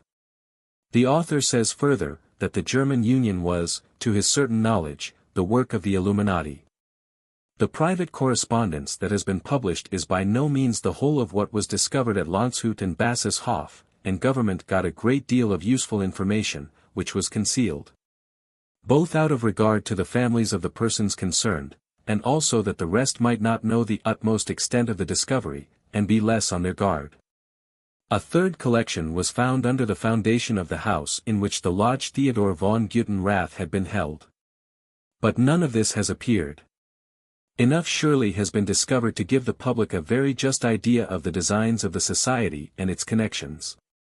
Lodges were discovered, and are mentioned in the private papers already published, in the following places: Munich, Hesse, many; Ingolstadt, Buchenwörter, Frankfurt, Montpellier, Ekstadt, Stuttgart, 3, Hanover, Karlsruhe, Brunswick, Ansbach, Kalb, Neuwied, 2, Magdeburg, Mainz, 2, Kassel, Poland, many; Osnabrück, Turin, Weimar, England, 8, Upper Saxony, several; Scotland, 2, Austria, 14, Warsaw, 2, Westphalia, several; Duxpons, Heidelberg, Kusel, Mannheim, Treves, 2, Strasbourg, 5, Aix-la-Chapelle, 2, Speyer, Bartscheid, Worms, Herrenberg, Düsseldorf, Switzerland, many; Cologne, Rome, Bonn, 4, Naples, Livonia, many; Ancona, Courland, many; Florence, Frankenthal, France, Alsace, many; Halland, many; Vienna, 4, Dresden, 4, America, several. N.B. This was before 1786. I have picked up the names of the following members: Spartacus, Weishaupt, Professor; Philo, Nig, Freiherr, i.e. gentleman; Emilius, Bode, F.H. Bayard, Bush, F.H. Diomedes, Constanza, Mark; Cato, Swack, lawyer; Torying, Count; Kreitmayer, Prince; Uchneider, Professor; Kossendy, Professor; Renner, Professor; Grunberger, Professor; Balderbusch, F.H. Lippert, Counselor; Kundel, ditto; Bart, ditto; Lieberhauer, Priest; Kundler, Professor; Lohling, Professor; Vacancy, Counselor; Morosky, Count; Hofstetter, Surveyor of Roads; Strobel, Bookseller; Pythagoras; Westenrieder, Professor; Babwa, Professor; Bader, Professor; Berzes, Priest; Frunz, Priest; Hannibal; Bassus, Baron; Brutus; Savioli, Count; Lucian; Nicolai, Bookseller; Bart, Clergyman; Zoroaster, Confucius; Bayerheimer; Hermes Trismegistus; Socher, School Inspector; Dillis, Abbé; Sulla; Megenhof, Paymaster; Danzer, Canon; Braun, ditto; Fischer, Magistrate; Frauenberger, Baron; Kaltner, Lieutenant; Pythagoras; Drexel, Librarian; Marius; Hürtel, Canon; Doxel; Dilling, Counselor; Seefeld, Count; Gunsheim, ditto; Morgellon, ditto; Saladin; Ecker, ditto; Au, Major; Werner, Counselor; Cornelius Scipio; Berger, ditto; Warts, apothecary. Mauvillain, colonel. Mirabeau, count. Orleans, duke. Hautionnaire. Tycho Brahe. Gasper, merchant. Thales. Capfinger. Attila. Sour. Ludovicus Bavarus. Loci. Shaftesbury. Steger. Coriolanus. Troponero, Zuschwartz. Timon. Michel. Tamerlane. Lang. Livius. Baedorfer. Cicero. Pfelt. Ajax. Massenhausen, count. I have not been able to find who persona ted minus, Europhon, Celsius, Mahomet, Hercules, Socrates, Filippo Strozzi, Euclides, and some others who have been uncommonly active in carrying forward the great cause. The chief publications for giving us regular accounts of the whole, besides the original writings, are 1. Gross Absicht der Illuminaten Ordens. 2. Nachtrages, 3. Endenselben. 3. Weishaupt's Improved System. 4. System de Ilium. Ordens aus dem Originalschriften Gesetzen. I may now be permitted to make a few reflections on the accounts already given of this order, which has so distinctly concentrated the casual and scattered efforts of its prompters, the Chevaliers Bienfaisants, the Philoliths. An Amos Reunis of France, and carried on the system of enlightening and reforming the world. The great aim professed by the order is to make men happy, and the means professed to be employed, as the only and surely effective, is making them good. And this is to be brought about by enlightening the mind, and freeing it from the dominion of superstition and prejudices. This purpose is effected by its producing a just and steady morality. This done, and becoming universal, there can be little doubt but that the peace of society will be the consequence, that government, subordination, and all the disagreeable coercions of civil governments will be unnecessary, and that society may go on peaceably in a state of perfect liberty and equality. But surely it requires no angel from heaven to tell us that if every man is virtuous, there will be no vice, and that there will be peace on earth, and good will between man and man, whatever be the differences of rank and fortune. So that liberty and equality seem not to be the necessary consequences of this just morality, nor necessary requisites for this national happiness. We may question, therefore, whether the illumination which makes this a necessary condition is a clear and a pure light. It may be a false glare, showing the object only on one side, tinged with partial colors thrown on it by neighboring objects. We see so much wisdom in the general plans of nature, that we are apt to think that there is the same in what relates to the human mind, and that the God of nature accomplishes his plans in this as well as in other instances. We are even disposed to think that human nature would suffer by it.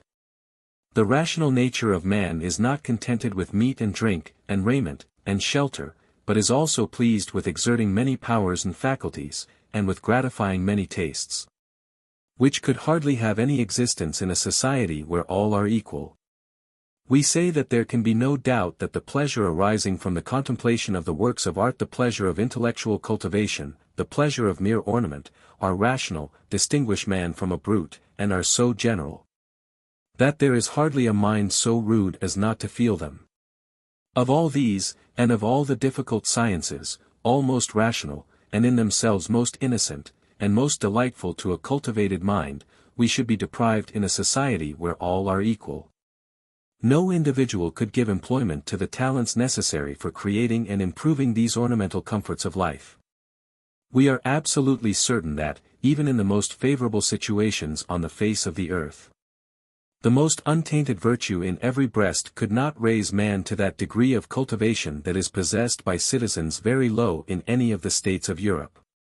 And in the situation of most countries we are acquainted with, the state of man would be much lower, for, at our very setting out, we must grant that the liberty and equality here spoken of must be complete. For there must not be such a thing as a farmer and his category. This would be as unjust, as much the cause of discontent, as the gentleman and the farmer. This scheme therefore seems contrary to the designs of our Creator, who has everywhere placed us in these situations of inequality that are here so much scouted, and has given us strong propensities by which we relish these enjoyments. We also find that they may be enjoyed in peace and innocence. And lastly, we imagine that the villain, who, in the station of a professor, would plunder a prince, would also plunder the farmer if he were his category. The illumination therefore that appears to have the best chance of making mankind happy, is that which will teach us the morality which will respect the comforts of cultivated society, and teach us to protect the possessors in the innocent enjoyment of them. That will enable us to perceive and admire the taste and elegance of architecture and gardening, without any wish to sweep the gardens and their owner from off the earth, merely because he is their owner. We are therefore suspicious of this illumination, and apt to ascribe this violent antipathy to princes and subordination to the very cause that makes true illumination, and just morality proceeding from it, so necessary to public happiness, namely, the vice and injustice of those who cannot innocently have the command of those offensive elegancies of human life. Luxurious tastes, keen desires, and unbridled passions, would prompt to all this, and this illumination is, as we see, equivalent to them in effect. The aim of the order is not to enlighten the mind of man, and show him his moral obligations, and by the practice of his duties to make society peaceable, possession secure, and coercion unnecessary, so that all may be at rest and happy, even though all were equal. But to get rid of the coercion which must be employed in place of morality, that the innocent rich may be robbed with impunity by the idle and profligate poor. But to do this, an unjust casuistry must be employed in place of a just morality. And this must be defended or suggested, by misrepresenting the true state of man, and of his relation to the universe, and by removing the restrictions of religion, and giving a superlative value to all those constituents of human enjoyment, which true illumination shows us to be but very small concerns of a rational and virtuous mind. The more closely we examine the principles and practice of the Illuminati, the more clearly do we perceive that this is the case. Their first and immediate aim is to get the possession of riches, power, and influence, without industry.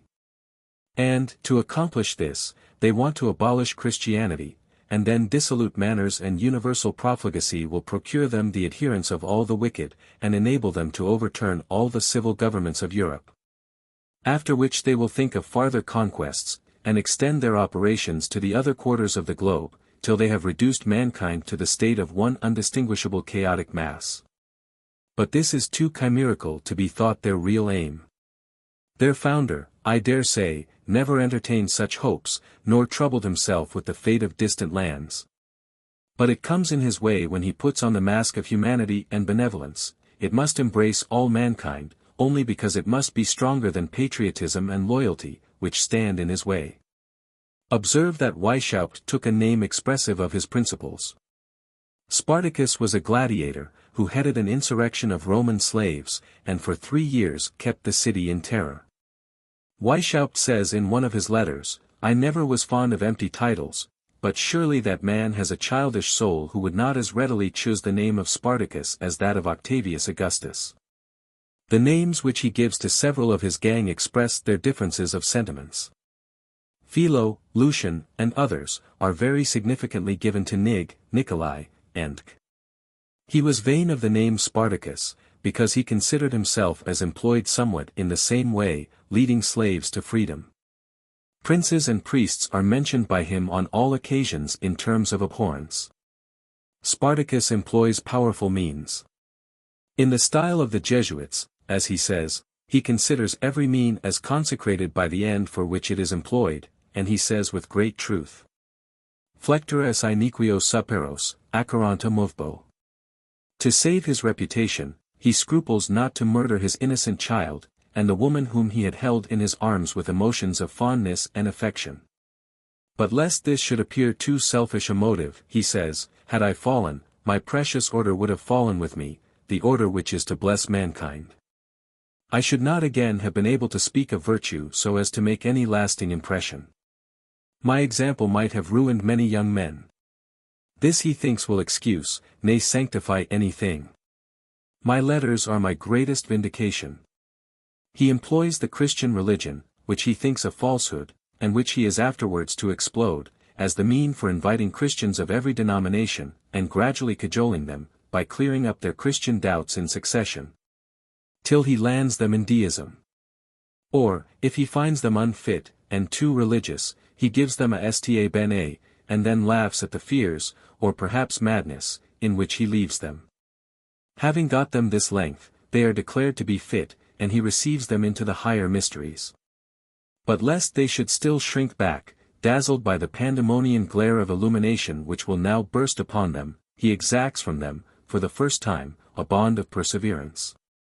But, as Philo says, there is little chance of tergiversation. The life and honor of most of the candidates are by this time in his hand. They have been long occupied in the vile and corrupting office of spies on all around them, and they are found fit for their present honors, because they have discharged this office to his satisfaction, by the reports which they have given in, containing stories of their neighbors, nay even of their own gang. They may be ruined in the world by disclosing these, either privately or publicly. A man who had once brought himself into this perilous situation durst not go back. He might have been left indeed in any degree of illumination.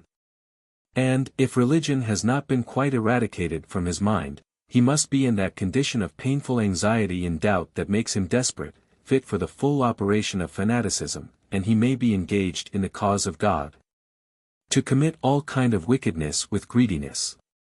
In this state of mind, a man shuts his eyes, and rushes on. Had Spartacus supposed that he was dealing with good men, his conduct would have been the reverse of all this. There is no occasion for this bond from a person convinced of the excellency of the order. But he knew them to be unprincipled, and that the higher mysteries were so daring, that even some of such men would start at them. But they must not blab. Having thus got rid of religion, Spartacus could with more safety bring into view the great aim of all his efforts to rule the world by means of his order. As the immediate mean for attaining this, he holds out the prospect of freedom from civil subordination. Perfect liberty and equality are interwoven with everything. And the flattering thought is continually kept up, that, by the wise contrivance of this order, the most complete knowledge is obtained of the real worth of every person. The order will, for its own sake, and therefore certainly, place every man in that situation in which he can be most effective. The pupils are convinced that the order will rule the world. Every member therefore becomes a ruler. We all think ourselves qualified to rule. The difficult task is to obey with propriety, but we are honestly generous in our prospects of future command. It is therefore an alluring thought, both to good and bad men. By this lure the order will spread. If they are active in insinuating their members into offices, and in keeping out others, which the private correspondence shows to have been the case, they may have had frequent experience of their success in gaining an influence on the world. This must whet their zeal.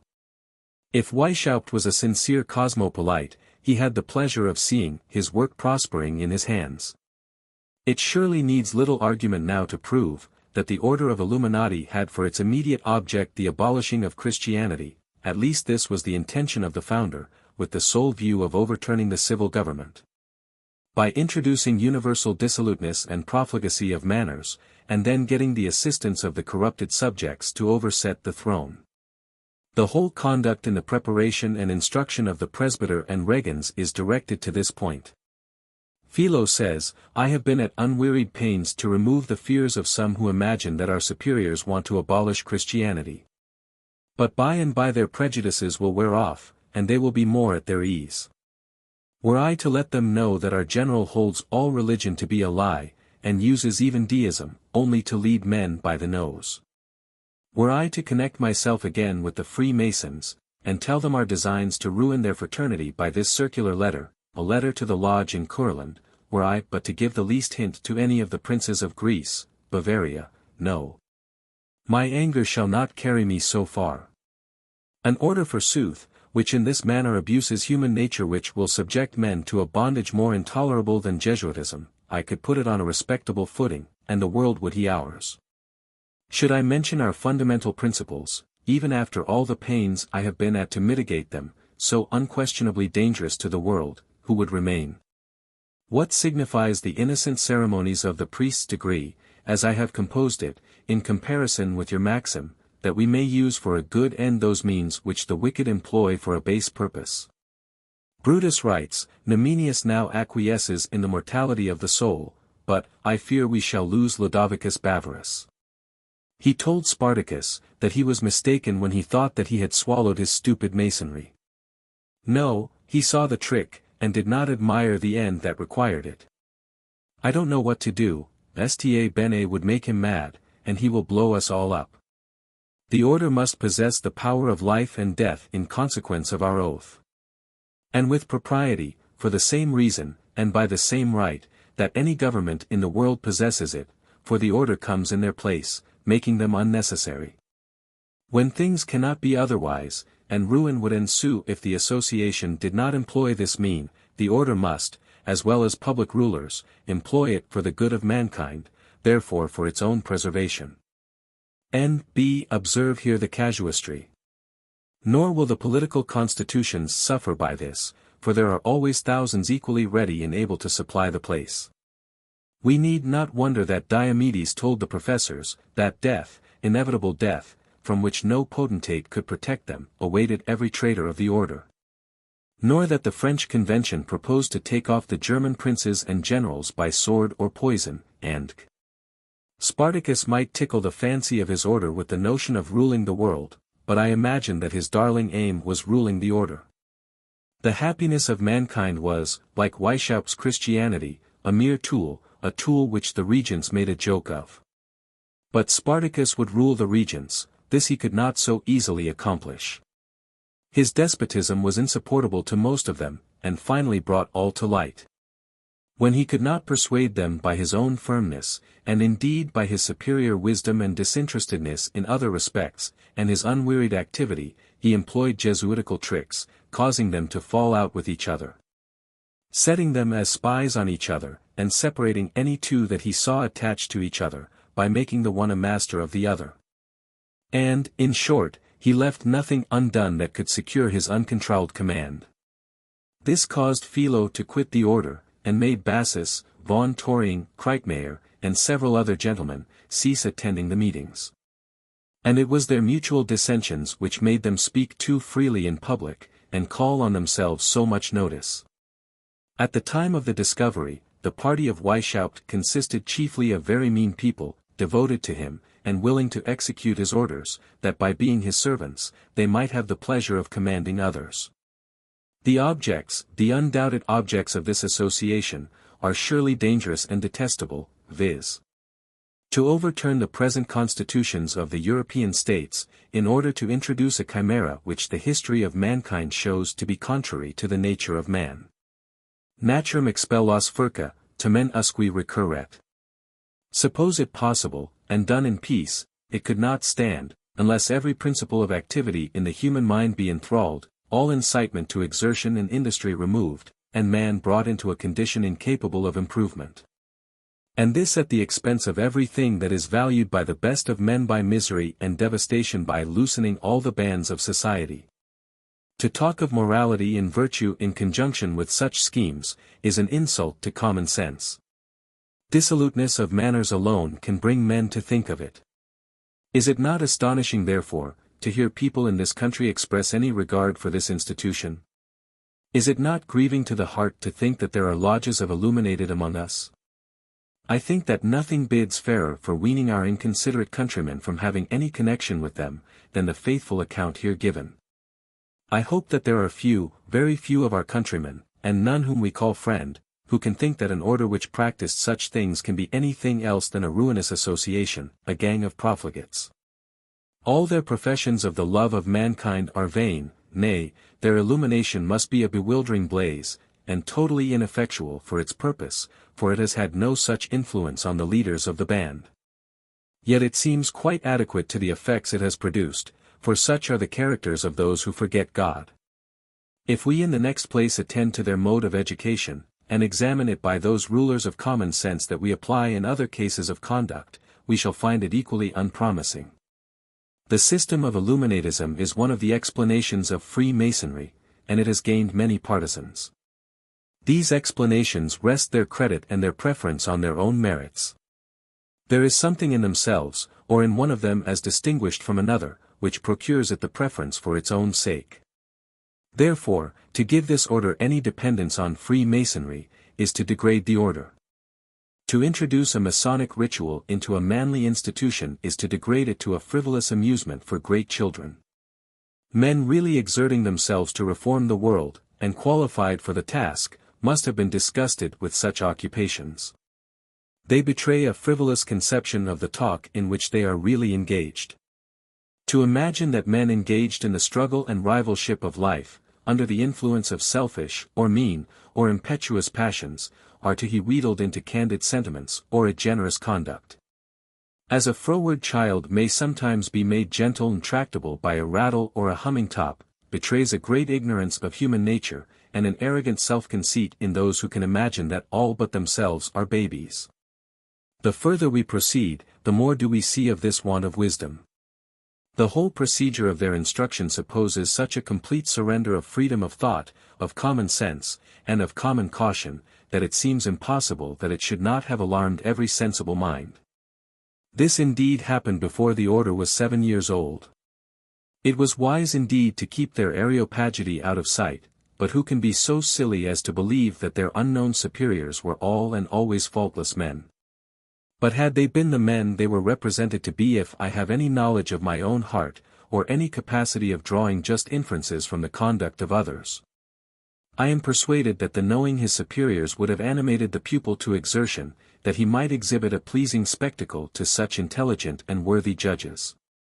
Did not the Stoics profess themselves to be encouraged in the scheme of life, by the thought that the immortal gods were looking on and passing their judgments on their manner of acting the part assigned them?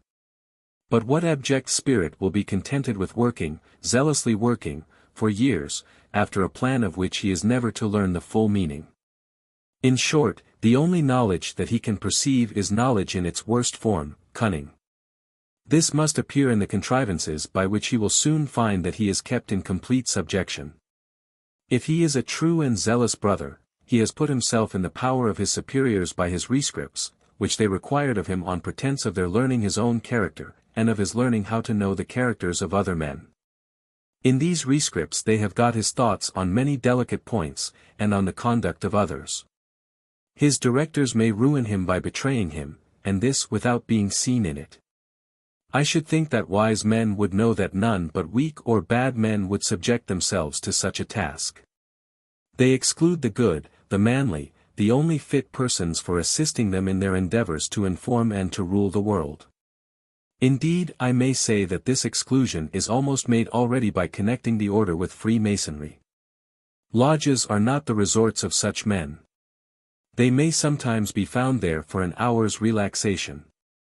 But these places are the haunts of the young, the thoughtless, the idle, the weak, the vain, or of designing literati, and accordingly this is the condition of 3/4 of the Illuminati whose names are known to the public. I own that the reasons given to the pupil for prescribing these tasks are clever, and well adapted to produce their effect. During the flurry of reception, and the glow of expectation, the danger may not be suspected. But I hardly imagine that it will remain unperceived when the pupil sits down to write his first lesson. Mason lodges, however, were the most likely places for finding and enlisting members. Young men, warmed by declamations teeming with the flimsy moral cant of cosmopolitism, are in the proper frame of mind for this illumination. It now appears also, that the dissensions in Freemasonry must have had great influence in promoting this scheme of Weishaupt's, which was, in many particulars, so unpromising, because it presupposes such a degradation of the mind. But when the schismatics in Masonry disputed with warmth, trifles came to acquire unspeakable importance. The hankering after wonder was not in the least abetted by all the tricks which had been detected, and the impossibility of the wished-for discovery had never been demonstrated to persons prepossessed in its favor. They still chose to believe that the symbols contained some important secret, and happy will be the man who finds it out. The more frivolous the symbols, the more does the heart cling to the mystery. And, to a mind in this anxious state, Weishaupt's proffer was enticing. He laid before them a scheme which was somewhat feasible, was magnificent, surpassing our conceptions, but at the same time such as permitted us to expatiate on the subject, and even to amplify it at pleasure in our imaginations without absurdity. It does not appear to me wonderful, therefore, that so many were fascinated till they became at last regardless of the absurdity and inconsistency of the means by which this splendid object was to be attained. Hear what Spartacus himself says of hidden mysteries. Of all the means I know to lead men, the most effectual is a concealed mystery. The hankering of the mind is irresistible. And if once a man has taken it into his head that there is a mystery in a thing, it is impossible to get it out, either by argument or experience. And then, we can so change notions by merely changing a word. What more contemptible than fanaticism? But call it enthusiasm, then add the little word noble, and you may lead him over the world. Nor are we, in these bright days, a bit better than our fathers, who found the pardon of their sins mysteriously contained in a much greater sin, viz. Leaving their family, and going barefooted to Rome. Such being the employment, and such the disciples, should we expect the fruits to be very precious? No. The doctrines which were gradually unfolded were such as suited those who continued in the cursus academicus. Those who did not, because they did not like them, got sta bene, they were not fit for advancements. The numbers however were great. Spartacus boasted of 600 in Bavaria alone in 1783. We don't know many of them, few of those we know were in the upper ranks of life. And I can see that it required much wheedling, and many letters of long-worded German compliments from the proud Spartacus. To win even a young baron or a graf just come of age men in an easy situation in life could not brook the employment of a spy, which is base, cowardly, and corrupting, and has in all ages and countries degraded the person who engages in it. Can the person be called wise who thus enslaves himself? Such persons give up the right of private judgment, and rely on their unknown superiors with the blindest and most abject confidence. For their sakes, and to rivet still faster their own fetters, they engage in the most corrupting of all employments, and for what? To learn something more of an order, of which every degree explodes the doctrine of a former one. Would it have hurt the young Illuminatus to have it explained to him all at once? Would not this fire his mind when he sees with the same glance the great object, and the fitness of the means for attaining it? Would not the exalted characters of the superior, so much excelling himself in talents, and virtue, and happiness, otherwise the order is good for nothing, warm his heart, and fill him with emulation, since he sees in them that what is so strongly preached to him is an attainable thing? No, no, it is all a trick. He must be kept like a child, amused with rattles, and stars, and ribbons, and all the satisfaction he obtains is, like the masons, the fun of seeing others running the same gauntlet. Weishaupt acknowledges that the great influence of the order may be abused.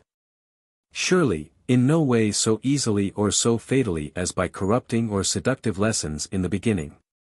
The mistake or error of the pupil is undiscoverable by himself, according to the genuine principles of illumination, for the pupil must believe his mentor to be infallible. With him alone he is connected, his lessons only must he learn. Who can tell him that he has gone wrong, or who can set him right? Yet he certainly may be misled. Here, therefore, there is confusion and deficiency.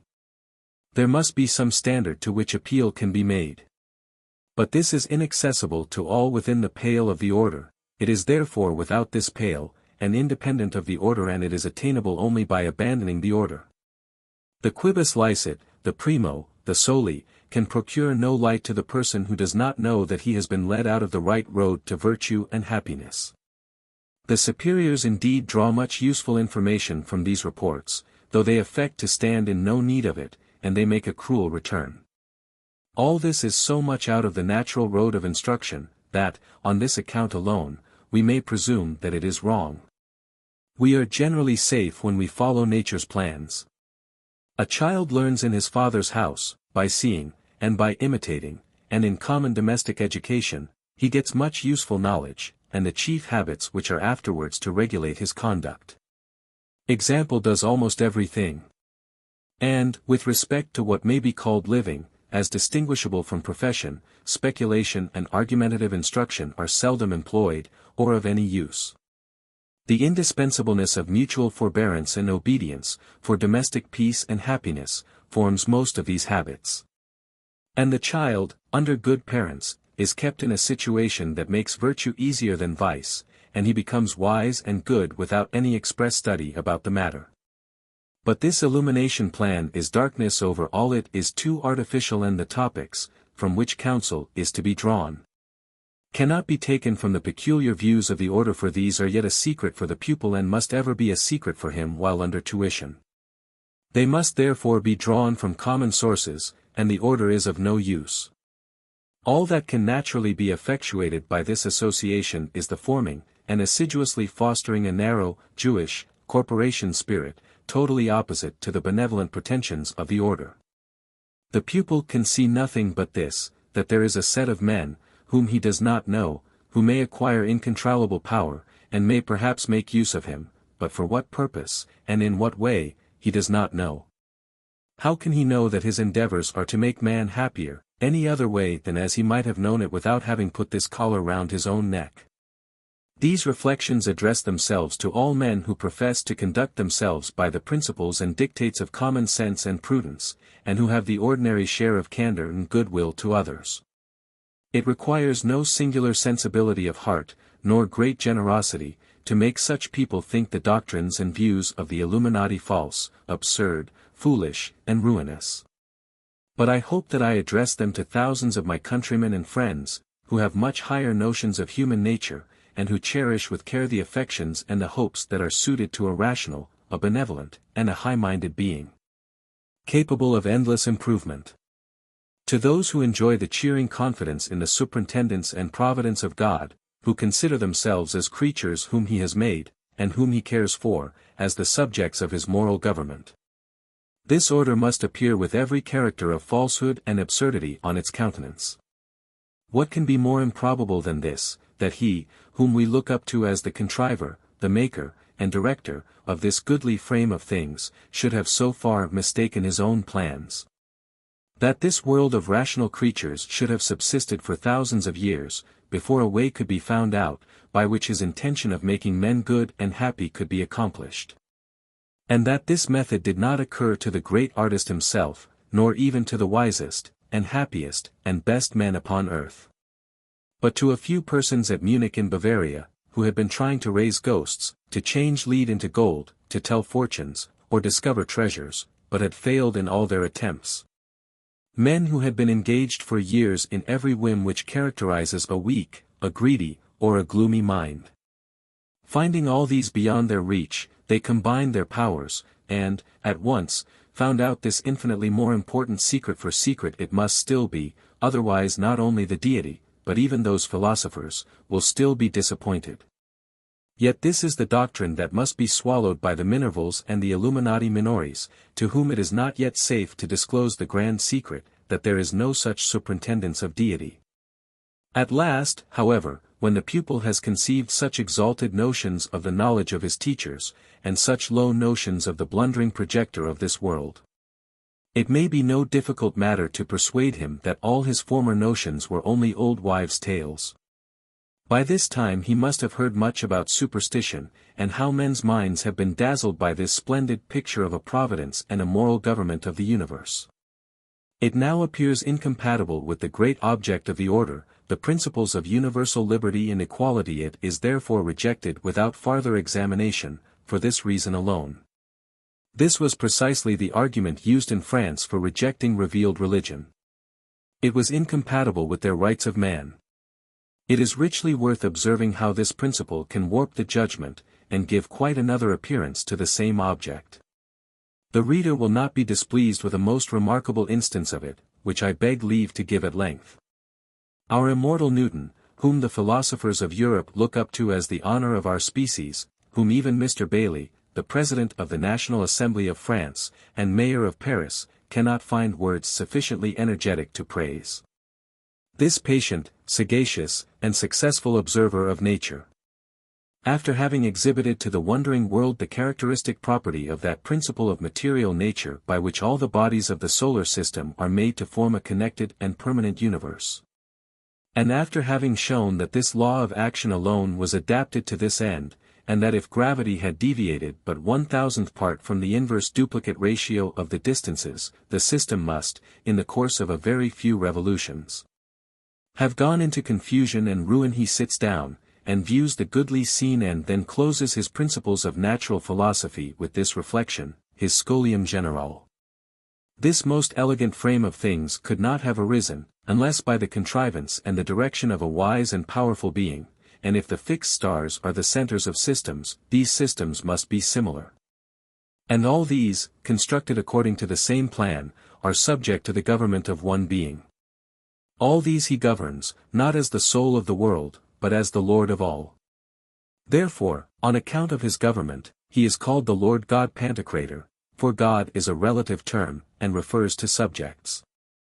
Deity is God's government, not of his own body, as those think who consider him as the soul of the world, but of his servants. The supreme God is a being eternal, infinite, absolutely perfect. But a being, however perfect, without government, is not God, for we say, my God, your God, the God of Israel. We cannot say my eternal, my infinite. We may have some notions indeed of his attributes, but can have none of his nature. With respect to bodies, we see only shapes and color, hear only sounds, touch only surfaces. These are attributes of bodies, but of their essence we know nothing. As a blind man can form no notion of colors, we can form none of the manner in which God perceives, and understands, and influences everything. Therefore we know God only by his attributes. What are these? The wise and excellent contrivance, structure, and final aim of all things. In these his perfections we admire him, and we wonder. In his direction or government, we venerate and worship him, we worship him as his servants. And God, without dominion, without providence, and final aims, is fate not the object either of reverence, of hope, of love, or of fear. But mark the emotions which affected the mind of another excellent observer of nature, the admirer of Newton, and the person who has put the finishing stroke to the Newtonian philosophy, by showing that the acceleration of the moon's mean motion is the genuine result of a gravitation decreasing in the precise duplicate ratio of the distance inversely. I mean Mr. Delaplace, one of the most brilliant ornaments of the French Academy of Sciences. He has lately published the Système du Monde, a most beautiful compend of astronomy and of the Newtonian philosophy. Having finished his work with the same observation, that a gravitation inversely proportional to the squares of the distances was the only principle which could unite material nature into a permanent system. He also sits down, surveys the scene, points out the parts which he had brought within our ken, and then makes this reflection: beheld in its totality, astronomy is the noblest monument of the human mind, its chief title to intelligence. But, seduced by the illusions of sense, and by self-conceit, we have long considered ourselves as the center of these motions, and our pride has been punished by the groundless fears which we have created to ourselves. We imagine, forsooth, that all this is for us, and that the stars influence our destinies. But the labors of ages have convinced us of our error, and we find ourselves on an insignificant planet, almost imperceptible in the immensity of space. But the sublime discoveries we have made richly repay this humble situation. Let us cherish these with care, as the delight of thinking beings. They have destroyed our mistakes as to our relation to the rest of the universe. Errors which were the more fatal, because the social order depends on justice and truth alone.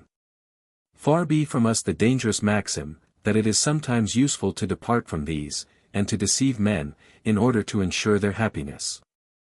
But cruel experience has shown us that these laws are never totally extinct. There can be no doubt as to the meaning of these last words. They cannot relate to astrology. This was entirely out of date. The attempts to deceive men, in order to ensure their happiness, can only be those by which we are made to think too highly of ourselves. Inhabitants of this peppercorn, we think ourselves the peculiar favorites of heaven, nay, the chief objects of care to a being, the maker of all. And then we imagine that, after this life, we are to be happy or miserable, according as we accede or not to this subjugation to opinions which enslave us. But truth and justice have broken these bonds.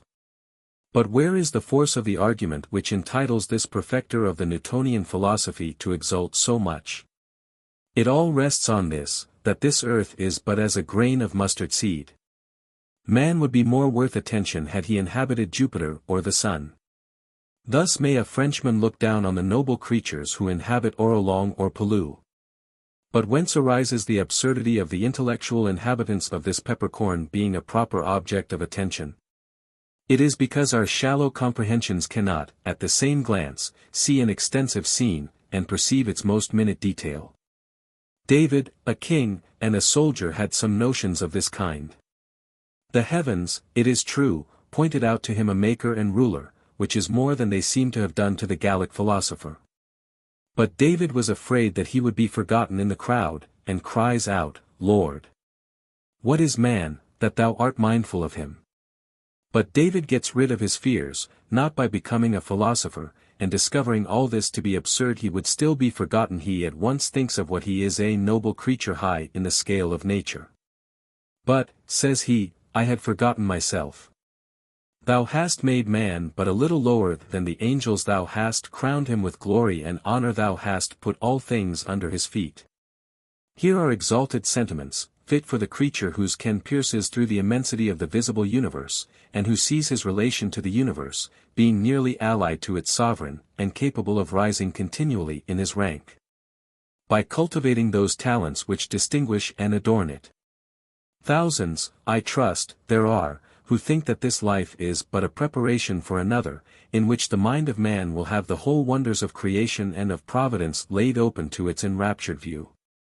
Where it will see and comprehend with one glance what Newton, the most patient and successful of all the observers of nature, took years of meditation to find out, where it will attain that pitch of wisdom, goodness, and enjoyment, of which our consciences tell us we are capable, though it far surpasses that of the wisest, the best, and the happiest of men. Such persons will consider this order as degrading and detestable, and as in direct opposition to their most confident expectations, for it pretends to what is impossible, to perfect peace and happiness in this life. They believe, and they feel, that man must be made perfect through sufferings, which shall call into action powers of mind that otherwise would never have unfolded themselves, powers which are frequently sources of the purest and most soothing pleasures, and naturally make us rest our eyes and hopes on that state where every tear shall be wiped away, and where the kind affections shall become the never-failing sources of pure and unfading delight. Such persons see the palpable absurdity of a preparation which is equally necessary for all, and yet must be confined to the minds of a few, who have the low and indelicate appetite for frivolous playthings, and for gross sensual pleasures. Such minds will turn away from this boasted treat with loathing and abhorrence. I am well aware that some of my readers may smile at this, and think it an enthusiastical working up of the imagination, similar to what I reprobate in the case of utopian happiness in a state of universal liberty and equality.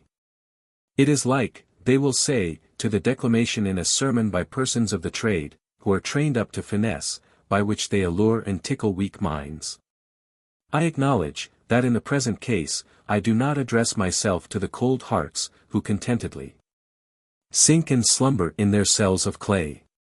Peace to all such, but to the felices animi, quibus haec cognoscere cura. To those who have enjoyed the pleasures of science, who have been successful, who have made discoveries, who have really illuminated the world, to the Bacons, the Newtons, the Lockes. Allow me to mention one, Daniel Bernoulli, the most elegant mathematician, the only philosopher, and the most worthy man, of that celebrated family. He said to a gentleman, Dr.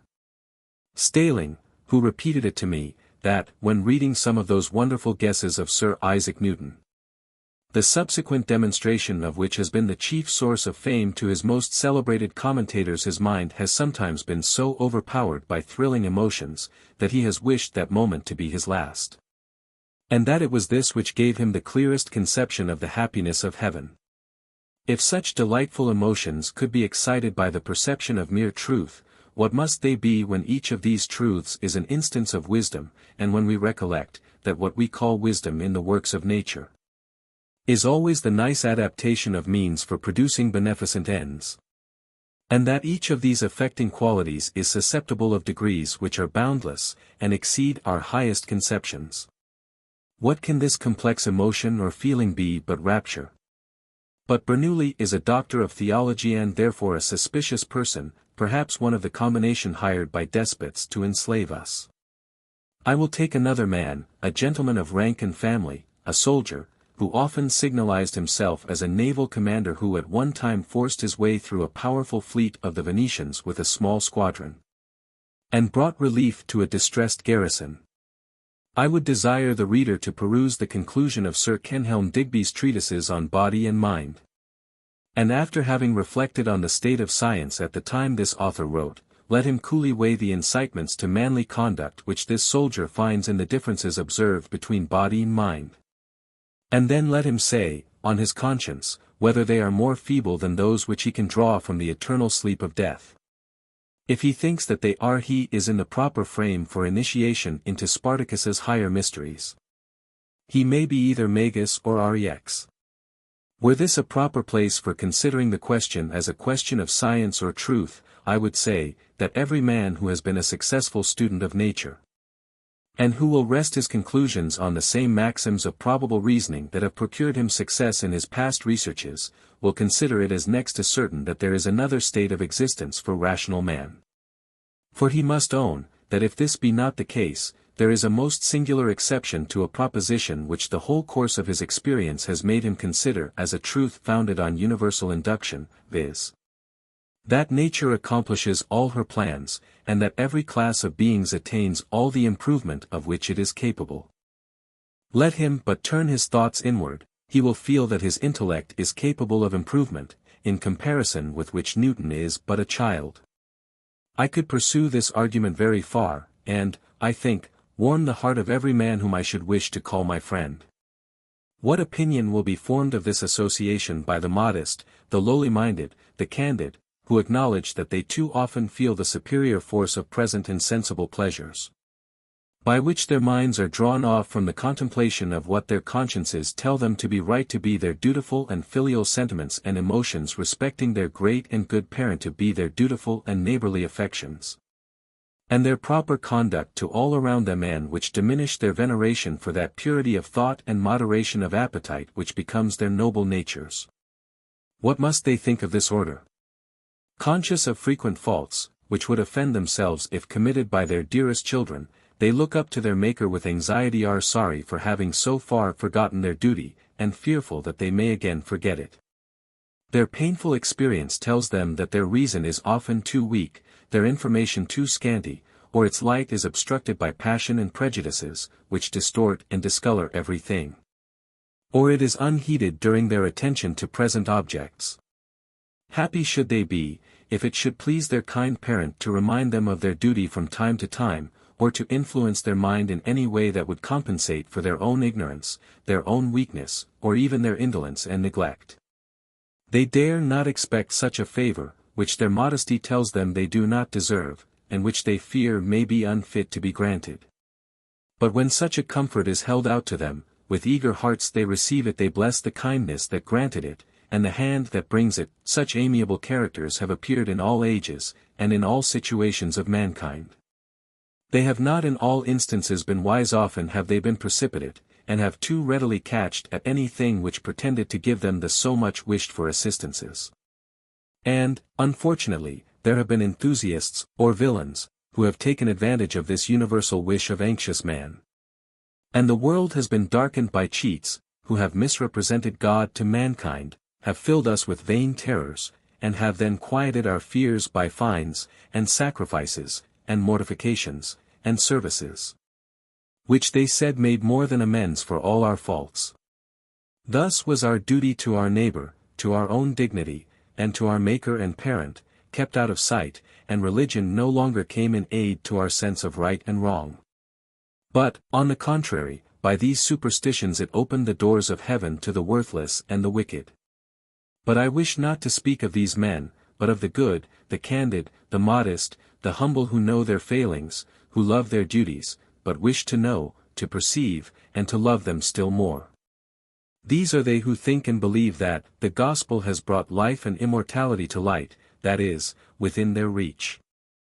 They think it worthy of the Father of mankind, and they receive it with thankful hearts, admiring above all things the simplicity of its morality, comprehended in one sentence. Do to another what you can reasonably wish that another should do to you, and that purity of thought and manners which distinguishes it from all the systems of moral instruction that have ever been offered to men.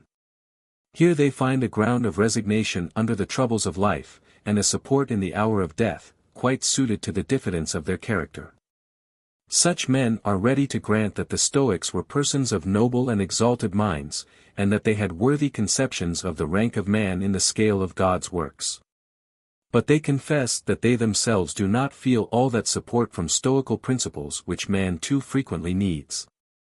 And they say that they are not singular in their opinions, but that the bulk of mankind are prevented, by their want of heroic fortitude, by their situation, or their want of the opportunities of cultivating their native strength of mind, from ever attaining this hearty submission to the will of deity.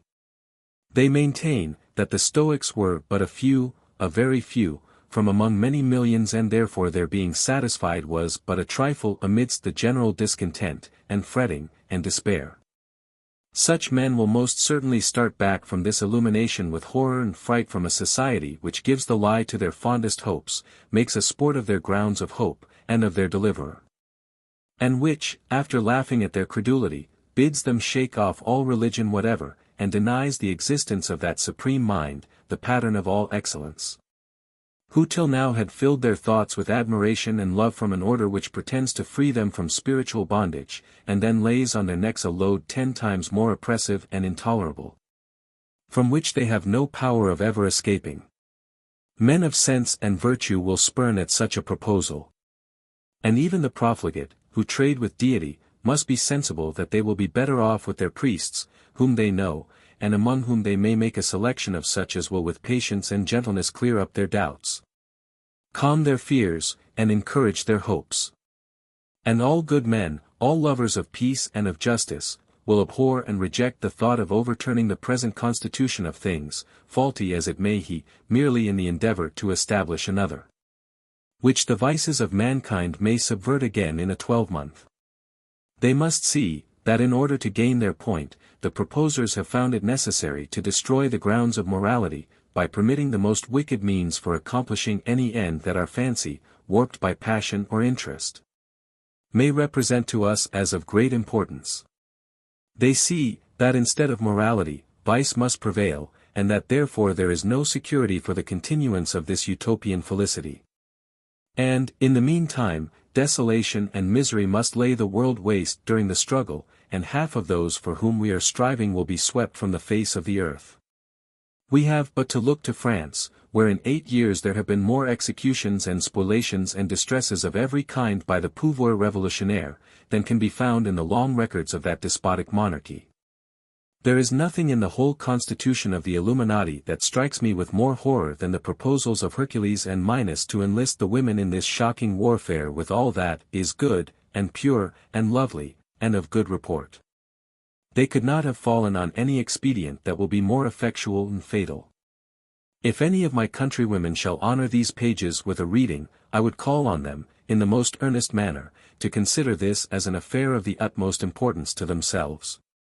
I would conjure them by the regard they have for their own dignity, and for their rank in society, to join against these enemies of human nature, and profligate degraders of the sex.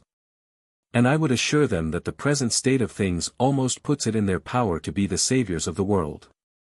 But if they are remiss, and yield to the seduction, they will fall from that high state to which they have arisen in Christian Europe, and again sink into that insignificancy or slavery in which the sex is found in all ages and countries out of the hearing of Christianity. I hope that my countrywomen will consider this solemn address to them as a proof of the high esteem in which I hold them. They will not be offended then if, in this season of alarm and anxiety, when I wish to impress their minds with a serious truth, I shall waive ceremony which is always designing, and speak of them in honest but decent plainness. Man is immersed in luxury. Our accommodations are now so numerous that everything is pleasure. Even in very sober situations in this highly cultivated society, there is hardly a thing that remains in the form of a necessary of life. Or even of a mere conveniency. Everything is ornamented. It must not appear of use, it must appear as giving some sensible pleasure. I do not say this by way of blaming it is nature. Man is a refining creature, and our most boasted acquirements are but refinements on our necessary wants. Our hut becomes a palace, our blanket a fine dress, and our arts become sciences.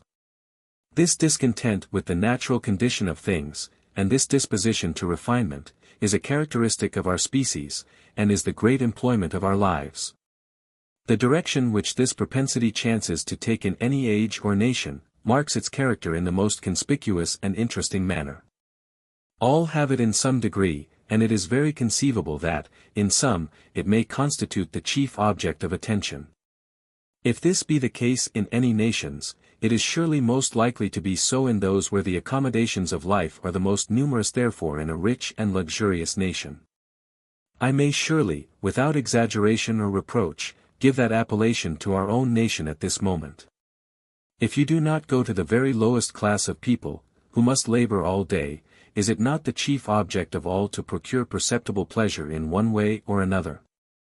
The sober and busy struggle in the thoughts and hopes of getting the means of enjoying the comforts of life without farther labor, and many have no other object than pleasure.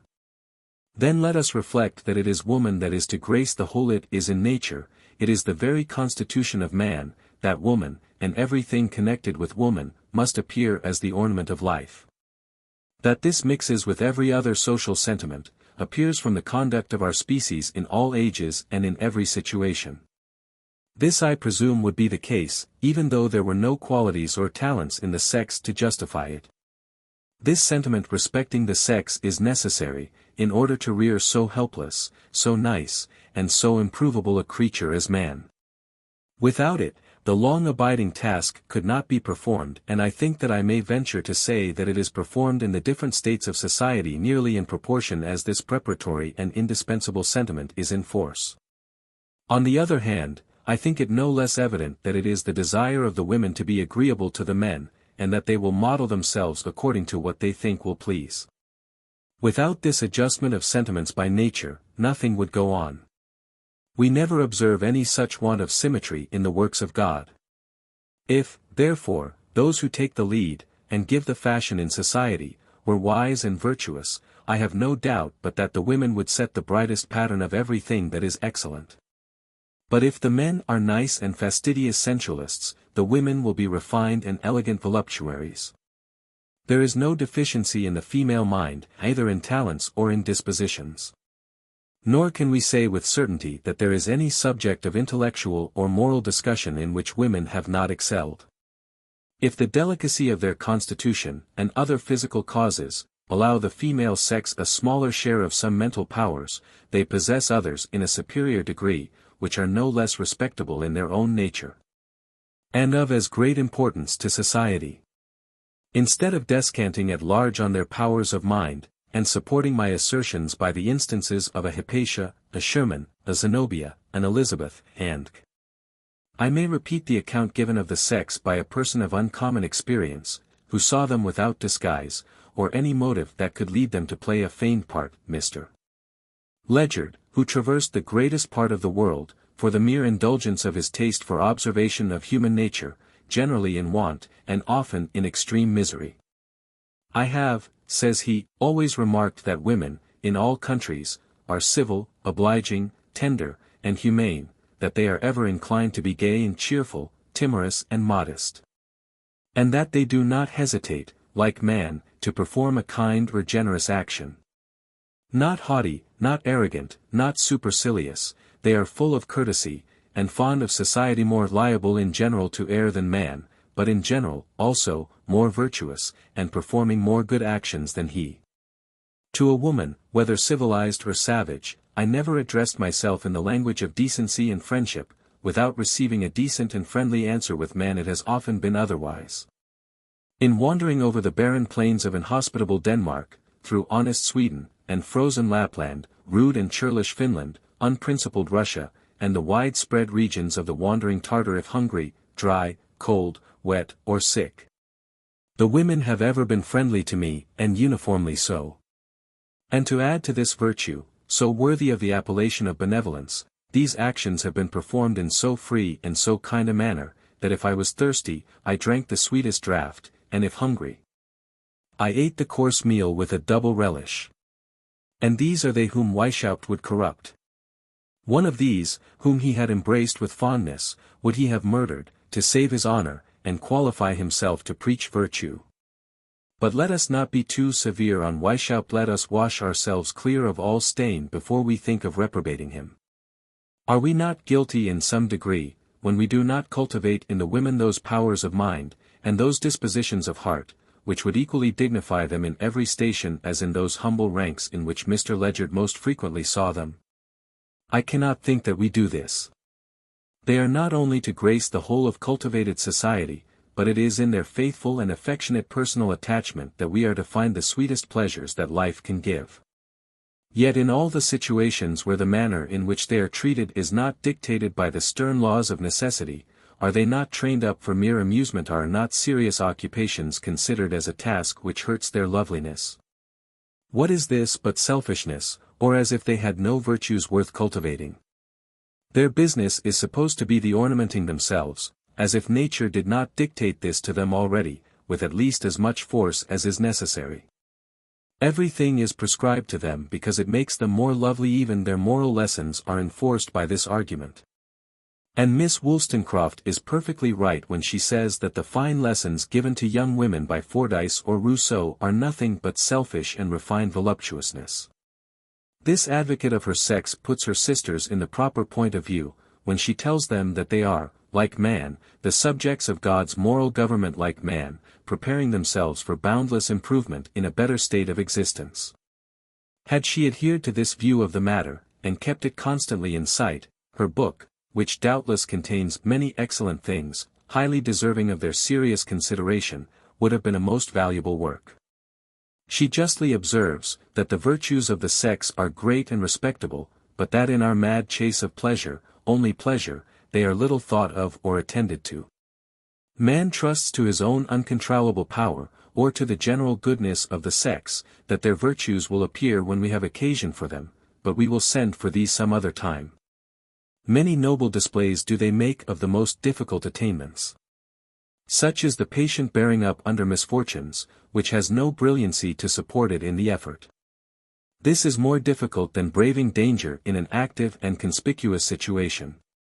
How often is a woman left with a family and the shattered remains of a fortune, lost perhaps by dissipation or by indolence, and how seldom, how very seldom, do we see woman shrink from the task or discharge it with negligence.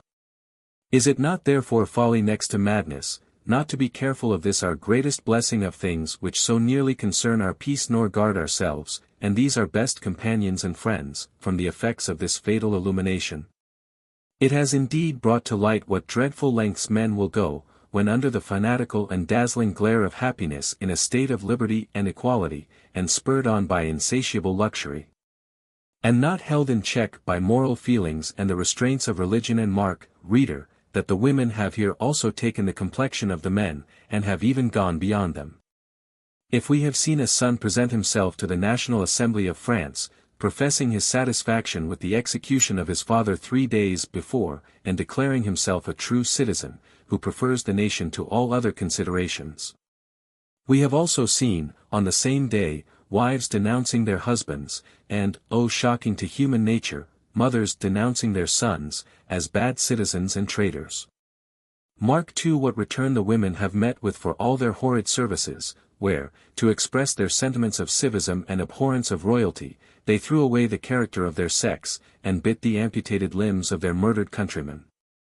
Surely these patriotic women merited that the rights of their sex should be considered in full council, and they were well entitled to a seat. But there is not a single act of their government in which the sex is considered as having any rights whatever, or that they are things to be cared for. Are not the accursed fruits of illumination to be seen in the present humiliating condition of woman in France? Pampered in everything that can reduce them to the mere instrument of animal pleasure.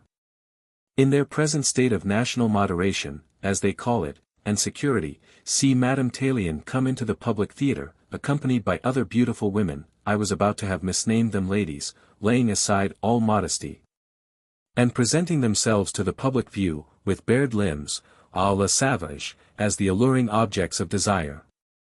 I make no doubt but that this is a serious matter, encouraged, nay, prompted by government. To keep the minds of the Parisians in the present fever of dissolute gaiety, they are at more expense from the national treasury for the support of the 60 theatres, than all the pensions and honorary offices in Britain, 3 times told, amount to. Was not their abominable farce in the church of Notre Dame a bait of the same kind, in the true spirit of Weishaupt's Ereterion?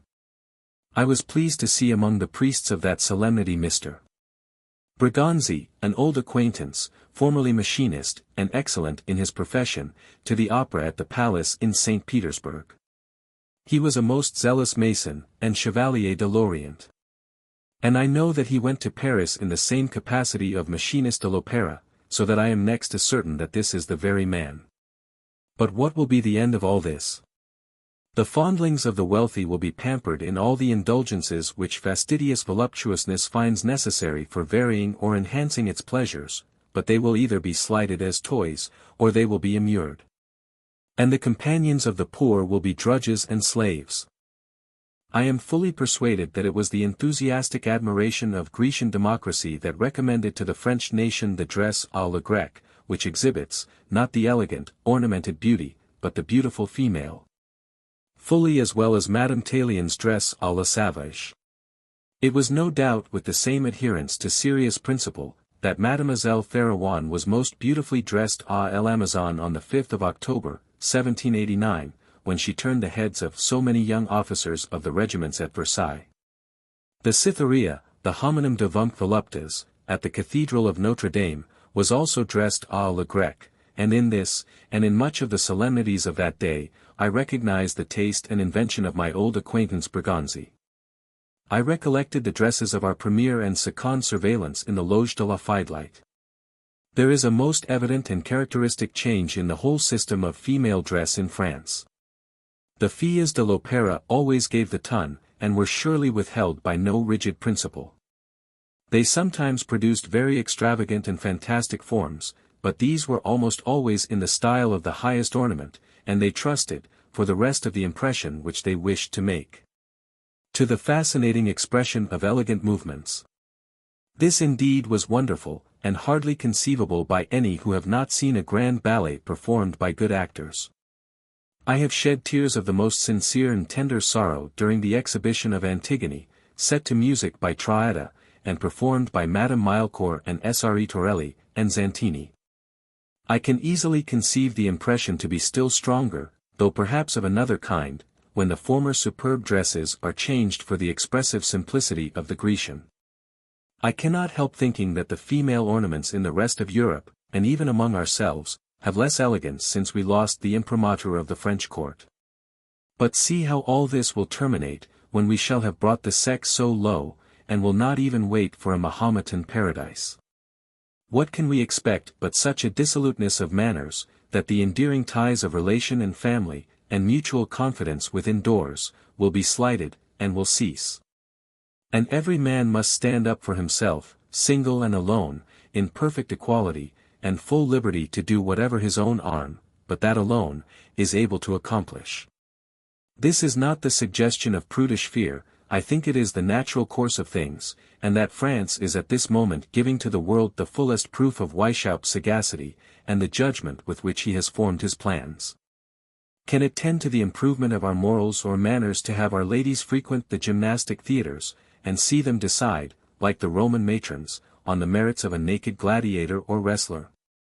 Have we not enough of this already with our vaulters and posture masters, and should we admire any lady who had a rage for such spectacles?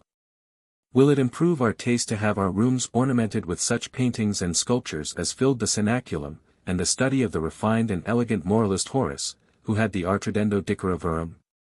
Shall we be improved when such indulgences are thought compatible with such lessons as he generally gives for the conduct of life? The pure morality of Illuminatism is now employed in stripping Italy of all those precious remains of ancient art and voluptuousness.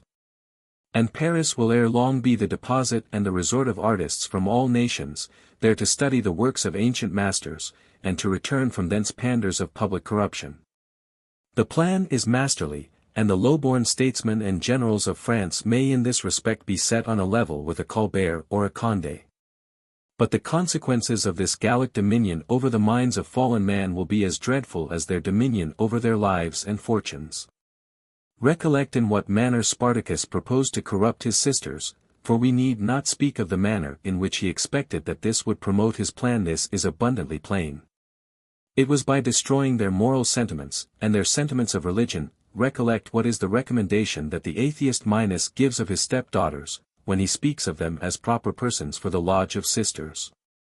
They have got over all prejudices, and, in matters of religion, they think as I do.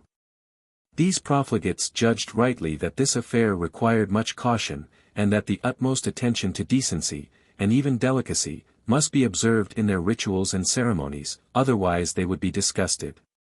This was judging fairly of the feelings of a female mind. But they judged falsely, and only according to their own coarse experience, when they attributed their disgust and their fears to coyness. Coyness is indeed the instinctive attribute of the female. In woman it is very great, and it is perhaps the genuine source of the disgust of which the Illuminati were suspicious. But they have been dim-sighted indeed, or very unfortunate in their acquaintance, if they never observed any other source of repugnance in the mind of woman to what is immoral or immodest, if they did not see dislike moral disapprobation. Do they mean to insinuate, that in that regard which modest women express in all their words and actions, for what every one understands by the terms decency, modesty, filthiness, obscenity, they only show female coyness? Then are they very blind instructors. But they are not so blind. The account given of the initiation of a young sister at Frankfurt, under the feigned name Sicarian, shows the most scrupulous attention to the moral feelings of the sex. And the confusion and disturbance which it occasioned among the ladies, after all their care, shows, that when they thought all right and delicate, they had been but coarse judges. Minos damns the ladies there, because they are too free, too rich, too republican, and too wise, for being led about by the nose. This is his own expression. But Philo certainly thought more correctly of the sex in general, when he says, "Truth is a modest girl, she may be handed about like a lady, by good sense and good manners, but must not be bullied and driven about like a strumpet." I would give the discourses or addresses which were made on that occasion to the different classes of the assembly, girls, young ladies, wives, young men, and strangers, which are really well composed and pretty. Were they not such as would offend my fair countrywomen? The religious sentiments by which mortals are to be assisted, even in the discharge of their moral duties, and still more, the sentiments which are purely religious, and have no reference to anything here, are precisely those which are most easily excited in the mind of woman. Affection, admiration, filial reverence, are, if I mistake not exceedingly, those in which the women far surpass the men. And it is on this account that we generally find them so much disposed to devotion, which is nothing but a sort of fond indulgence of these affections without limit to the imagination. The enraptured devotee pours out her soul in expressions of these feelings, just as a fond mother mixes the caresses given to her child with the most extravagant expressions of love. The devotee even endeavors to excite higher degrees of these affections, by expatiating on such circumstances in the divine conduct with respect to man as naturally awaken them, and he does this without any fear of exceeding. Because infinite wisdom and goodness will always justify the sentiment, and free the expression of it from all charge of hyperbole or extravagance. I am convinced, therefore, that the female mind is well adapted to cultivation by means of religion, and that their native softness and kindness of heart will always be sufficient for procuring it a favorable reception, from them. It is therefore with double regret that I see any of them join in the arrogant pretensions of our illuminated philosophers, who see no need of such assistances for the knowledge and discharge of their duties. There is nothing so unlike that general modesty of thought, and that diffidence, which we are disposed to think the character of the female mind. I am inclined to think, that such deviations from the general conduct of the sex are marks of a harsher character, of a heart that has less sensibility, and is on the whole less amiable than that of others. Yet it must be owned that there are some such among us. Much, if not the whole of this perversion, has, I am persuaded, been owing to the contagion of bad example in the men. They are made familiar with such expressions, their first horror is gone, and, would to heaven that I were mistaken. Some of them have already wounded their consciences to such a degree, that they have some reason to wish that religion may be without foundation. But I would call upon all, and these women in particular, to consider this matter in another light, as it may affect themselves in this life, as it may affect their rank and treatment in ordinary society. I would say to them, that if the world shall once adopt the belief that this life is our all, then, the true maxim of rational conduct will be, to eat and to drink, since tomorrow we are to die. And that when they have nothing to trust to but the fondness of the men, they will soon find themselves reduced to slavery. The crown which they now wear will fall from their heads, and they will no longer be the arbiters of what is lovely in human life. The empire of beauty is but short. And even in Republican France, it will not be many years that Madame Tallien can fascinate the Parisian theatre by the exhibition of her charms. Man is fastidious and changeable, and he is stronger than they, and can always take his own will with respect to woman. At present he is withheld by respect for her moral worth, and many are withheld by religion, and many more are withheld by public laws, which laws were framed at a time when religious truths influenced the minds and the conduct of men. When the sentiments of men change, they will not be so foolish as to keep in force laws which cramp their strongest desires. Then will the rich have their harems, and the poor their drudges. Nay, it is not merely the circumstance of woman's being considered as the moral companion of man that gives the sex its empire among us. There is something of this to be observed in all nations. Of all the distinctions which set our species above the other sentient inhabitants of this globe, making us as unlike to the best of them as they are to a piece of inanimate matter, there is none more remarkable than the differences observable in the appearances of those desires by which the race is continued.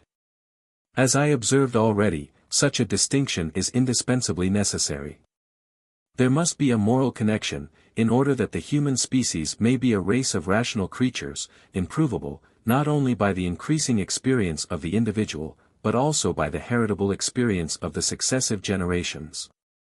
It may be observed between the solitary pairs in Labrador, where human nature starves, like the stunted oak in the crevice of a barren rock. And it is seen in the cultivated societies of Europe, where our nature in a series of ages becomes a majestic tree.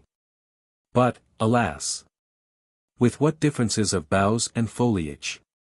Whatever may be the native powers of mind in the poor but gentle Eskimo, she can do nothing for the species but nurse a young one, who cannot run his race of life without incessant and hard labor to keep soul and body together here. Therefore her station in society can hardly have a name, because there can hardly be said that there is an association.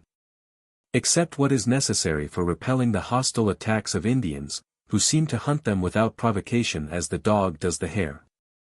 In other parts of the world, we see that the consideration in which the sex is held, nearly follows the proportions of that aggregate of many different particulars, which we consider as constituting the cultivation of a society. We may perhaps err, and we probably do err, in our estimation of these degrees, because we are not perfectly acquainted with what is the real excellence of man. But as far as we can judge of it, I believe that my assertion is acknowledged. On this authority, I might presume to say, that it is in Christian Europe that man has attained his highest degree of cultivation, and it is undoubtedly here that the women have attained the highest rank. I may even add, that it is in that part of Europe where the essential and distinguishing doctrines of Christian morality are most generally acknowledged and attended to by the laws of the country, that woman acts the highest part in general society. But here we must be very careful how we form our notion, either of the society, or of the female rank. It is surely not from the 2 or 3 dozens who fill the highest ranks in the state. Their number is too small, and their situation is too particular, to afford the proper average. Besides, the situation of the individuals of this class in all countries is very much the same, and in all it is very artificial. Accordingly their character is fantastical. Nor are we to take it from that class that is the most numerous of all, the lowest class of society, for these are the laboring poor, whose conduct and occupations are so much dictated to them by the hard circumstances of their situation, that scarcely anything is left to their choice. The situation of women of this class must be nearly the same in all nations. But this class is still susceptible of some variety, and we see it, and I think that even here there is a perceptible superiority of the female rank in those countries where the purest Christianity prevails. We must however take our measures or proportions from a numerous class, but also a class in somewhat of easy circumstances, where moral sentiments call some attention, and persons have some choice in their conduct. And here, although I cannot pretend to have had many opportunities of observation, yet I have had some. I can venture to say that it is not in Russia, nor in Spain, that woman is, on the whole, the most important as a member of the community. I would say, that in Britain her important rights are more generally respected than anywhere else. Nowhere is a man's character so much hurt by infidelity, nowhere is it so difficult to rub off the stigma of bastardy, or to procure a decent reception or society for an improper connection. And I believe it will readily be granted, that their share in successions, their authority in all matters of domestic trust, and even their opinions in what concerns life and manners, are fully more respected here than in any country. I have been of the opinion, and every observation that I have been able to make since I first formed it confirms me in it, that woman is indebted to Christianity alone for the high rank she holds in society.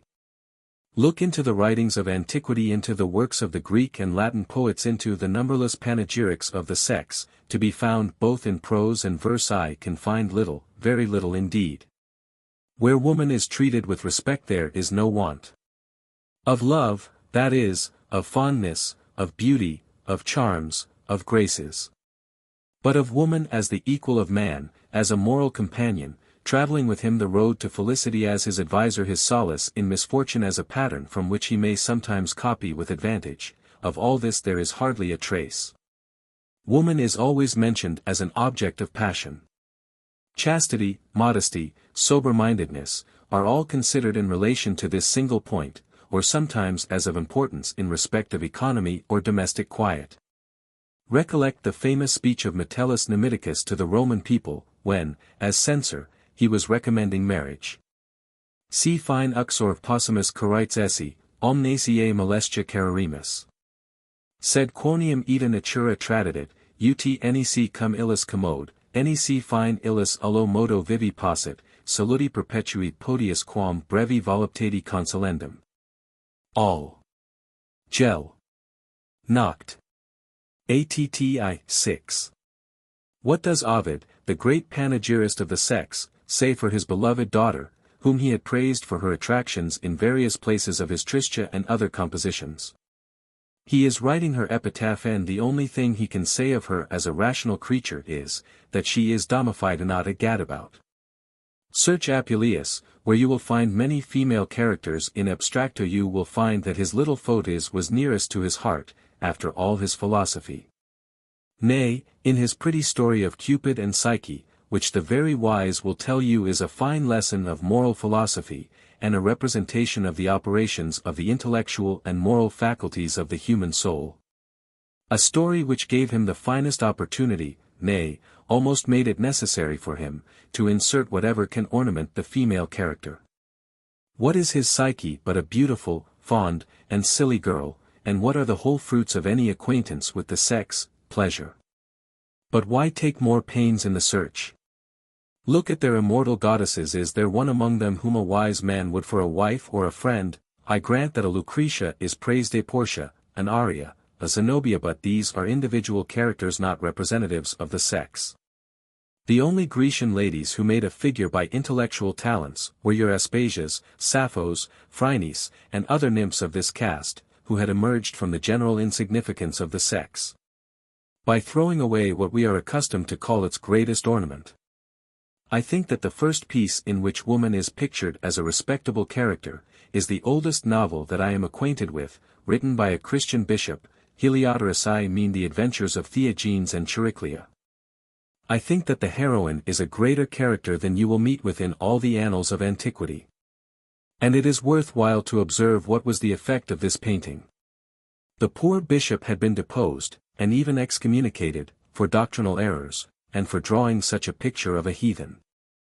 The magistrates of Antioch, the most voluptuous and corrupted city of the East, wrote to the emperor, telling him that this book had reformed the ladies of their city, where Julian the emperor and his sophists had formerly preached in vain. And they therefore prayed that the good bishop might not be deprived of his mitre. It is true, we read of Hypatia, daughter of Theon, the mathematician at Alexandria, who was a prodigy of excellence, and taught philosophy, i.e. the art of leading a good and happy life, with great applause in the famous Alexandrian school.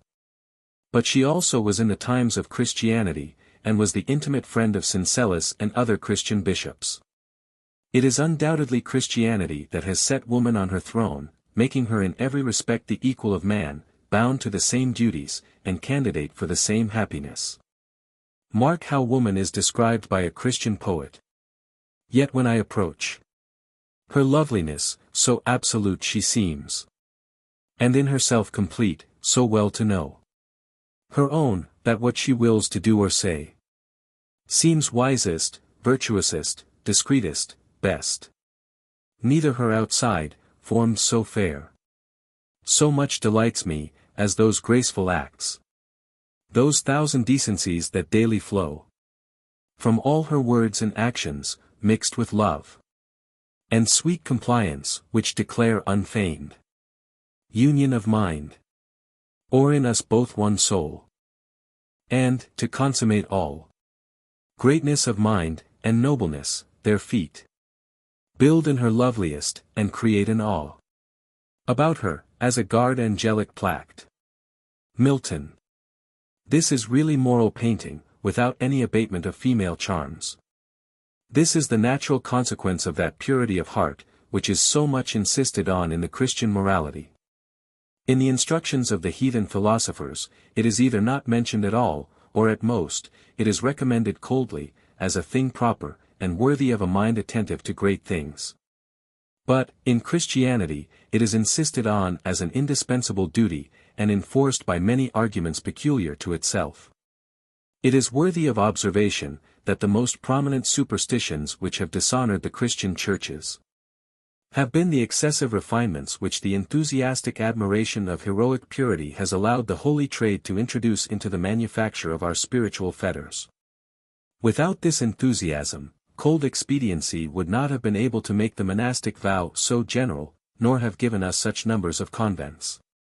These were generally founded by such enthusiasts. The rulers indeed of the Church encouraged this to the utmost, as the best levy for the spiritual power, but they could not enjoin such foundations.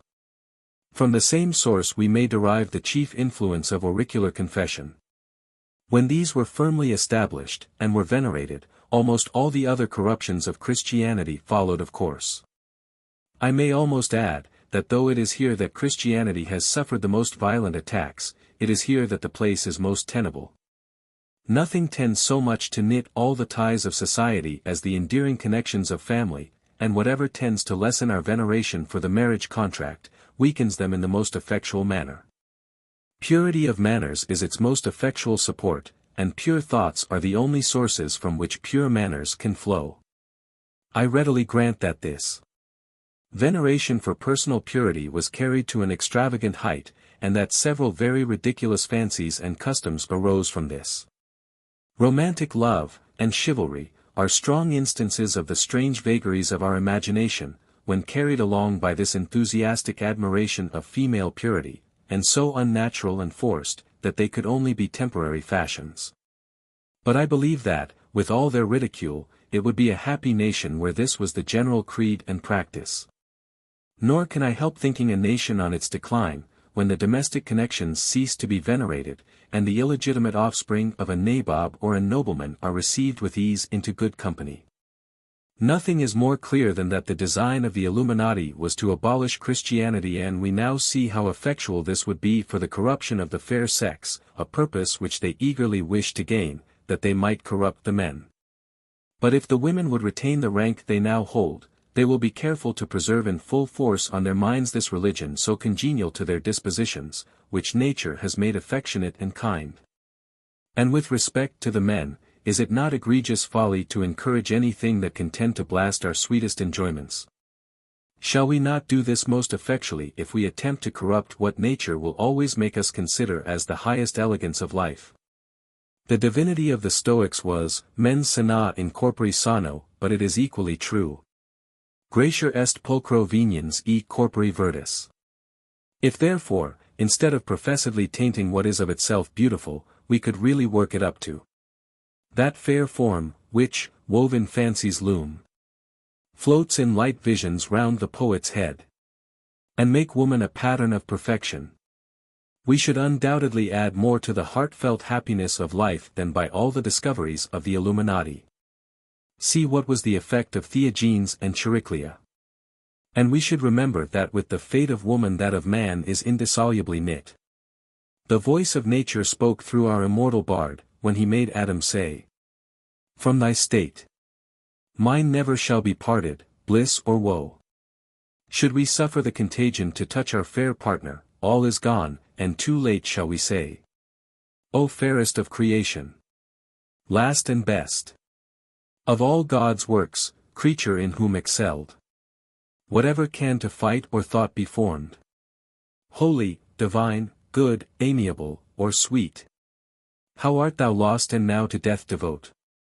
And me with thee hast ruined, for with thee certain my resolution is to die." Chapter 3. The German Union. When such a fermentation has been excited in the public mind, it cannot be supposed that the formal suppression of the order of the Illuminati in Bavaria, and in the Duchy of Württemberg, by the reigning princes, would bring all to rest again. By no means.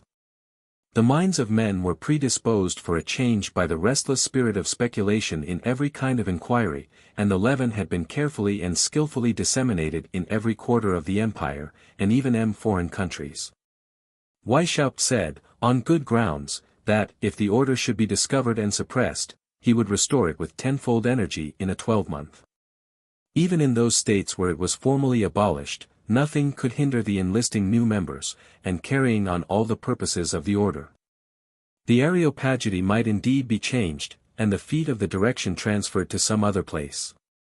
But the Minerval and his mentor could meet as formerly, and a ride of a few miles into another state, would bring him to a lodge, where the young would be amused, and the more advanced would be engaged in serious mischief. Weishaupt never liked children's play. He indulged Philo in it, because he saw him taken with such rattles, but his own projects were dark and solemn, and it was a relief to him now to be freed from that mummery. He soon found the bent of the person's mind on whom he had set his talons, and he says, that no man ever escaped him whom he thought it worth while to secure. He had already filled the lists with enough of the young and gay, and when the present condition of the order required sly and experienced heads, he no longer courted them by playthings. He communicated the ranks and the instructions by a letter, without any ceremony. The correspondence with Philo at the time of the breach with him shows the superiority of Spartacus. Philo is in a rage, provoked to find a pitiful professor discontented with the immense services which he had received from a gentleman of his rank, and treating him with authority, and with disingenuity. He tells Spartacus what still greater services he can do the order, and that he can also ruin it with a breath. But in the midst of this rage, he proposes 1,000 modes of reconcilement. The smallest concession would make him hug Spartacus in his arms. But Spartacus is deaf to all his threats, and firm as a rock. Though he is conscious of his own vile conduct, he abates not in the smallest point his absolute authority requires the most implicit submission, which he says, is due, not to him, but to the order, and without which the order must immediately go to ruin. He does not even deign to challenge Philo to do his worst, but allows him to go out of the order without one angry word. This shows his confidence in the energy of that spirit of restless discontent, and that hankering after reform which he had so successfully spread abroad. This had indeed arisen to an unparalleled height, unexpected even by the seditious themselves. This appeared in a remarkable manner by the reception given to the infamous letters on the constitution of the Prussian states. The general opinion was, that Mirabeau was the author of the letters themselves, and it was perfectly understood by every person, that the translation into French was a joint contrivance of Mirabeau and Nicolai. I was assured of this by the British minister at that court. There are some blunders in respect of names, which an inhabitant of the country could hardly be guilty of, but are very consistent with the self-conceit and precipitancy of this Frenchman. There are several instances of the same kind in two pieces, which are known for certain to be his, viz. The Chronique Scandaleuse and the Histoire Secrète de la Sœur A.E. Berlin. These letters were in every hand, and were mentioned in every conversation, even in the Prussian dominions, and in other places of the empire they were quoted, and praised, and commented on. Although some of their contents were nothing short of rebellion. Mirabeau had a large portion of that self-conceit which distinguishes his countrymen. He thought himself qualified not only for any high office in administration, but even for managing the whole affairs of the new king. He therefore endeavored to obtain some post of honor. But he was disappointed, and, in revenge, did everything in his power to make those in administration the objects of public ridicule and reproach. His licentious and profligate manners were such as excluded him from the society of the people of the first classes, whom it behoved to pay some attention to personal dignity. His opinions were in the highest degree corrupted, and he openly professed atheism. This made him peculiarly obnoxious to the king, who was determined to correct the disturbances and disquiets which had arisen in the Prussian states from the indifference of his predecessor in these matters. Mirabeau therefore attached himself to a junto of writers and scribblers, who had united in order to disseminate licentious principles, both in respect of religion and of government. His wit and fancy were great, and he had not perhaps his equal for eloquent and biting satire. He was therefore caressed by these writers as a most valuable acquisition to their society. He took all this deference as his just due. And was so confident in his powers, and so foolish as to advise, and even to admonish, the king. Highly obnoxious by such conduct, he was excluded from any chance of preferment, and was exceedingly out of humor. In this state of mind he was in a fit frame for illumination. Spartacus had been eyeing him for some time, and at last communicated this honor to him through the intermedium of Mauvillain, another Frenchman, lieutenant colonel in the service of the Duke of Brunswick. This person had been most active during the formal existence of the order, and had contributed much to its reception in the Protestant states. He remained long concealed. Indeed, his illumination was not known till the invasion of Holland by the French rebels. Mauvillain then stepped forth, avowed his principles, and recommended the example of the French to the Germans. This encouragement brought even Philo again on the stage, notwithstanding his resentment against Spartacus, and his solemn declaration of having abjured all such societies. These, and 1,000 such facts, show that the seeds of licentious cosmopolitism had taken deep root, and that cutting down the crop had by no means destroyed the baneful plant. But this is not all. A new method of cultivation had been invented, and immediately adopted. And it was now growing over all Europe in another form. I have already taken notice of the general perversion of the public mind which cooperated with the schisms of Freemasonry in procuring a listening ear to Spartacus and his associates. It will not be doubted but that the machinations of the Illuminati increased this, even among those who did not enter into the order. It was easier to diminish the respect for civil establishments in Germany than in almost any other country. The frivolity of the ranks and court offices in the different confederated petty states, made it impossible to combine dignity with the habits of a scanty income. It was still easier to expose to ridicule and reproach those numberless abuses which the folly and the vices of men had introduced into religion. The influence on the public mind which naturally attaches to the venerable office of a moral instructor, was prodigiously diminished by the continual disputes of the Catholics and Protestants, which were carried on with great heat in every little principality. The freedom of inquiry, which was supported by the state in Protestant Germany, was terribly abused, for what will the folly of man not abuse, and degenerated into a wanton licentiousness of thought, and a rage for speculation and skepticism on every subject whatever. The struggle, which was originally between the Catholics and the Protestants, had changed, during the gradual progress of luxury and immorality, into a contest between reason and superstition. And in this contest the denomination of superstition had been gradually extended to every doctrine which professed to be of divine revelation, and reason was declared to be, for certain, the only way in which the deity can inform the human mind.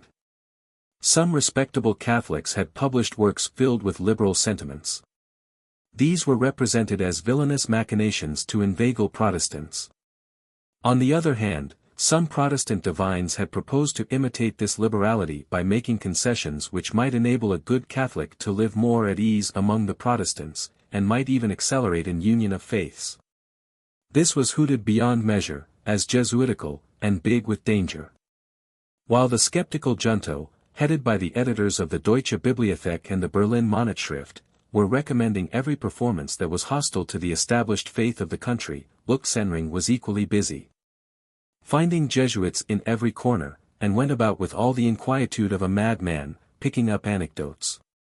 Zimmermann, the respectable physician of Frederick King of Prussia, gives a diverting account of a visit which he had by Luxenring at Hanover, all trembling with fears of Jesuits, and wishing to persuade him that his life was in danger from them. Nikolai was now on the hunt, and during this crusade Philo laid hands on him, being introduced to his acquaintance by Luxenring, who was, by this time, cured of his zeal for Protestantism, and had become a disciple of Illuminatism. Philo had gained his good opinion by the violent attack which he had published on the Jesuits and Rosicrucians by the orders of Spartacus. He had not far to go in gaining over Nikolai, who was at this time making a tour through the lodges. The sparks of illumination which he perceived in many of them pleased him exceedingly, and he very cheerfully received the precious secret from Philo. This acquisition to the order was made in January 1782. Spartacus was delighted with it, considered Nikolai as a most excellent champion, and gave him the name of Lucian, the great scoffer at all religion, as aptly expressing his character. Nikolai, on his return to Berlin, published many volumes of his discoveries. One would imagine that not a Jesuit had escaped him. He mentions many strange schismatics, both in religion and in Masonry, but he never once mentions an Illuminatus. When they were first checked, and before the discovery of the secret correspondence, he defended them, and strongly reprobated the proceedings of the Elector of Bavaria, calling it vile persecution. Nay, after the discovery of the letters found in Zwack's house, he persisted in his defense, vindicated the possession of the abominable receipts, and highly extolled the character of Weishaupt. But when the discovery of papers in the house of Batz informed the public that he himself had long been an Illuminatus, he was sadly put to it to reconcile his defense with any pretensions to religion. 9. Weishaupt saved him from disgrace, as he thought, by his publication of the system of Illuminatism. Nikolai then boldly said that he knew no more of the order than was contained in that book, that is, only the 2 first degrees. But before this, Nikolai had made to himself a most formidable enemy. The history of this contest is curious in itself, and gives us a very instructive picture of the machinations of that conjuration de philosophes, or gang of scribblers who were leagued against the peace of the world. The reader will therefore find it to our purpose. On the authority of a lady in Courland, a Countess von der Reck, Nikolai had accused Dr. Stark of Darmstadt, who made such a figure in Freemasonry, of Jesuitism, and of having even submitted to the tonsure. Stark was a most restless spirit, had gone through every mystery in Germany, Illuminatism excepted, and had ferreted out many of Nikolai's hidden transactions. He was also an unwearied bookmaker, and dealt out these discoveries by degrees, keeping the eye of the public continually upon Nikolai. He had suspected his illumination for some time past, and when the secret came out, by Spartacus's letter, where he boasts of his acquisition, calling Nikolai a most sturdy combatant, and saying that he was contentissimus. Stark left no stone unturned, till he discovered that Nikolai had been initiated in all the horrid and most profligate mysteries of Illuminatism, and that Spartacus had at the very first entrusted him with his most darling secrets, and advised with him on many occasions. 10. This complete blasting of his moral character could not be patiently borne, and Nikolai was in his turn the bitter enemy of Stark, and, in the paroxysms of his anger, published every idle tale, although he was often obliged to contradict them in the next review.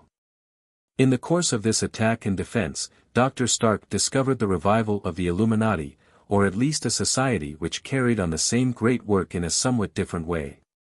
Dr. Stark had written a defense against one of Nikolai's accusations, and wished to have it printed at Leipzig. He therefore sent the manuscript to a friend, who resided there. This friend immediately proposed it to a most improper person, Mr. Pott, who had written an anonymous commentary on the King of Prussia's edict for the uniformity of religious worship in his dominions. This is one of the most shameless attacks on the established faith of the nation, and the authority and conduct of the prince, that can be imagined. Stark's friend was ignorant of this, and spoke to Pott, as the partner of the great publisher Walther. They, without hesitation, undertook the publishing, but when 6 weeks had passed over, Stark's friend found that it was not begun.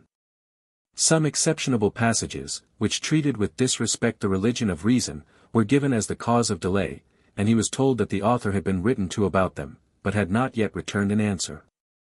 This was afterwards found to be false. Then a passage in the preface was objected to, as treating roughly a lady in Courland, which Walther could not print, because he had connections with that court. The author must be entreated to change his expressions. After another delay, paper was wanting. The MS was withdrawn.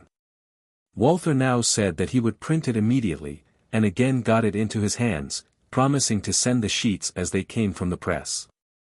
These not appearing for a long time, the agent made inquiry, and found that it was sent to Michaelis at Halle, to be printed there.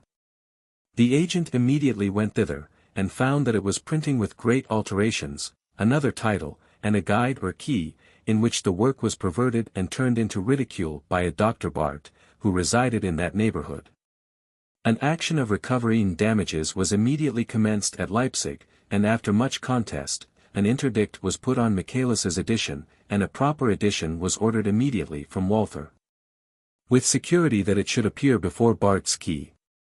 Yet when it was produced at the next fair, the booksellers had been already supplied with the spurious edition, and as this was accompanied by the key, it was much more saleable where, and completely supplanted the other. This is surely a strong instance of the machinations by which the Illuminati have attempted to destroy the liberty of the press, and the power they have to discourage or suppress anything that is not agreeable to the taste of the literary junto. It was in the course of this transaction that Dr. Stark's agent found people talking in the coffee houses of Leipzig and Halle of the advantages of public libraries, and of libraries by subscription, in every town, where persons could, at a small expense, see what was passing in the learned world. As he could not but acquiesce in these points, they who held this language began to talk of a general association, which should act in concert over all Germany, and make a full communication of its numerous literary productions, by forming societies for reading and instruction, which should be regularly supplied with every publication. Flying sheets and pamphlets were afterwards put into his hands, stating the great use of such an association, and the effect which it would speedily produce by enlightening the nation. By and by he learned that such an association did really exist, and that it was called the German Union, for rooting out superstition and prejudices, and advancing true Christianity. On inquiry, however, he found that this was to be a secret society, because it had to combat prejudices which were supported by the great of this world, and because its aim was to promote that general information which priests and despots dreaded above all things. This association was accessible only through the reading societies, and oaths of secrecy and fidelity were required.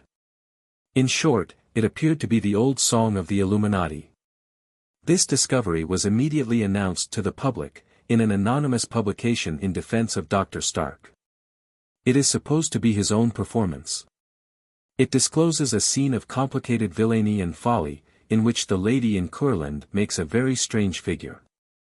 She appears to be a wild fanatic, deeply engaged in magic and ghost-raising, and leagued with Nikolai, Gedik, and Biester, against Dr. Stark. He is very completely cleared of the facts alleged against him, and his 3 male opponents appear void of all principle and enemies of all religion. Stark, however, would, in Britain, be a very singular character, considered as a clergyman. The frivolous secrets of Masonry have either engrossed his whole mind, or he has labored in them as a lucrative trade, by which he took advantage of the folly of others. The contest between Stark and the triumvirate at Berlin engaged the public attention much more than we should imagine that a thing of so private a nature would do. But the characters were very notorious. And it turned the attention of the public to those clandestine attacks which were made in every quarter on the civil and religious establishments. It was obvious to every person, that these reading societies had all on a sudden become very numerous. And the characters of those who patronized them only increased the suspicions which were now raised. The first work that speaks expressly of the German Union, is a very sensible performance, on the right of princes to direct the religion of their subjects. The next is a curious work, a sort of narrative dialogue on the characters of Nikolai, Gedik, and Biester. It is chiefly occupied with the contest with Dr. Stark, but in the fifth part, it treats particularly of the German Union. About the same time appeared some farther account, in a book called Archives of Fanaticism and Illuminatism. But all these accounts are very slight and unsatisfactory. The fullest account is to be had in a work published at Leipzig by Goskin the bookseller. It is entitled, More Notes Than Text, or the German Union of XXII, a New Secret Society for the Good of Mankind, Leipzig, 1789. The publisher says, that it was sent him by an unknown hand, and that he published it with all speed, on account of the many mischiefs which this society, of which he had before heard several reports, might do to the world, and to the trade, if allowed to go on working in secret. From this work, therefore, we may form a notion of this redoubtable society, and judge how far it is practicable to prevent such secret machinations against the peace and happiness of mankind. There is another work, further information concerning the German Union, Nachrichtenbeluchtung der Deutsche Union, also showing how, for a moderate price, one may become a Scotch Freemason. Frankfurt and Leipzig, 1789. The author says that he had all the papers in his hands, whereas the author of More Notes Than Text acknowledges the want of some. But very little additional light is thrown on the subject by this work, and the first is still the most instructive, and will chiefly be followed in the account which is now to be laid before the reader. The book More Notes Than Text contains plans and letters, which the 22 United Brethren have allowed to be given out, and of which the greatest part were printed, but were entrusted only to assured members. No. I. Is the first plan, printed on a single quarto page, and is addressed, to all the friends of reason, of truth, and of virtue. It is pretty well written, and states among other things, that, because a great number of persons are laboring, with united effort, to bring reason under the yoke, and to prevent all instruction, it is therefore necessary that there be a combination which shall work in opposition to them, so that mankind may not sink anew into irrecoverable barbarism, when reason and virtue shall have been completely subdued, overpowered by the restraints which are put on our opinions. For this noble purpose a company of 22 persons, public instructors, and men in private stations, have united themselves, according to a plan which they have had under consideration for more than a year and a half, and which, in their opinion, contains a method that is fair, and irresistible by any human power, for promoting the enlightening and forming of mankind. And that will gradually remove all the obstacles which superstition supported by force has hitherto put in the way. This address is intended for an enlisting advertisement, and, after a few insignificant remarks on the association, a Riksdaler is required along with the subscription of acquiescence in the plan. As a compensation for the expenses attending this mode of intimation and consent, whoever pays the Riksdaler, and declares his wish to join the association, receives in a few days no. 2, which is a form of the oath of secrecy, also printed on a single 4-to page. Having subscribed this, and given a full designation of himself, he returns it agreeably to a certain address, and soon after, he gets no. 3 printed on a 4-to sheet. This number contains what is called the second plan, to which all the subsequent plans and circular letters refer. A copy therefore of this will give us a pretty full and just notion of the order, and its mode of operation. It is entitled, The Plan of the 22, and begins with this declaration. We have united, in order to accomplish the aim of the exalted founder of Christianity, viz. the enlightening of mankind, and the dethronement of superstition and fanaticism, by means of a secret fraternization of all who love the work of God. Our first exertion, which has already been very extensive, consists in this, that, by means of confidential persons we allow ourselves to be announced everywhere as a society united for the above-mentioned purpose. And we invite and admit into brotherhood with ourselves every person who has a sense of the importance of this matter, and wishes to apply to us and see our plans. We labor first of all to draw into our association all good and learned writers. This we imagine will be the easier obtained, as they must derive an evident advantage from it.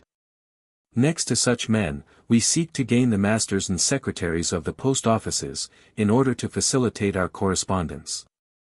Besides these, we receive persons of every condition and station, excepting princes and their ministers. Their favorites, however, may be admitted, and may be useful by their influence in behalf of truth and virtue. When any person writes to us, we send him an oath, by which he must abjure all treachery or discovery of the association, till circumstances shall make it proper for us to come forward and show ourselves to the world. When he subscribes the oath, he receives the plan, and if he finds this to be what satisfies his mind as a thing good and honorable, he becomes our friend only in so far as he endeavors to gain over his friends and acquaintances. Thus we learn who are really our zealous friends, and our numbers increase in a double proportion. This procedure is to continue till Providence shall so far bless our endeavors, that we acquire an active brother and coadjutor in every place of note, where there is any literary profession. And for this purpose we have a secretary and proper office in the center of the association, where everything is expedited, and all reports received. When this happy epoch arrives, we begin our second operation, that is to say, we intimate to all the brotherhood in every quarter, on a certain day, that the German Union has now acquired a consistence. And we now divide the fraternized part of the nation into 10 or 12 provinces or dioceses, each directed by its diocesan at his office, and these are so arranged in due subordination, that all business comes into the Union House as into the center of the whole. Agreeably to this manner of proceeding there are two classes of the brotherhood, the ordinary, and the managing brethren. The latter alone know the aim of the association, and all the means for attaining it. And they alone constitute the union, the name, and the connection of which is not intended to be at all conspicuous in the world. To this end the business takes a new external form. The brethren, to wit, speak not of the union in the places where they reside, nor of a society, nor of enlightening the people. But they assemble, and act together in every quarter, merely as a literary society, bring into it all the lovers of reading and of useful knowledge. And such in fact are the ordinary brethren, who only know that an association exists in their place of residence, for the encouragement of literary men, but by no means that it has any connection with any other similar society. And that they all constitute one whole. But these societies will naturally point out to the intelligent brethren such persons as are proper to be selected for carrying forward the great work. For persons of a serious turn of mind are not mere loungers in such company, but show in their conversation the interest they take in real instruction. And the cast of their reading, which must not be checked in the beginning in the smallest degree, although it may be gradually directed to proper subjects of information, will point out in the most unequivocal manner their peculiar ways of thinking on the important subjects connected with our great object. Here, therefore, the active brethren will observe in secret, and will select those whom they think valuable acquisitions to the sacred union.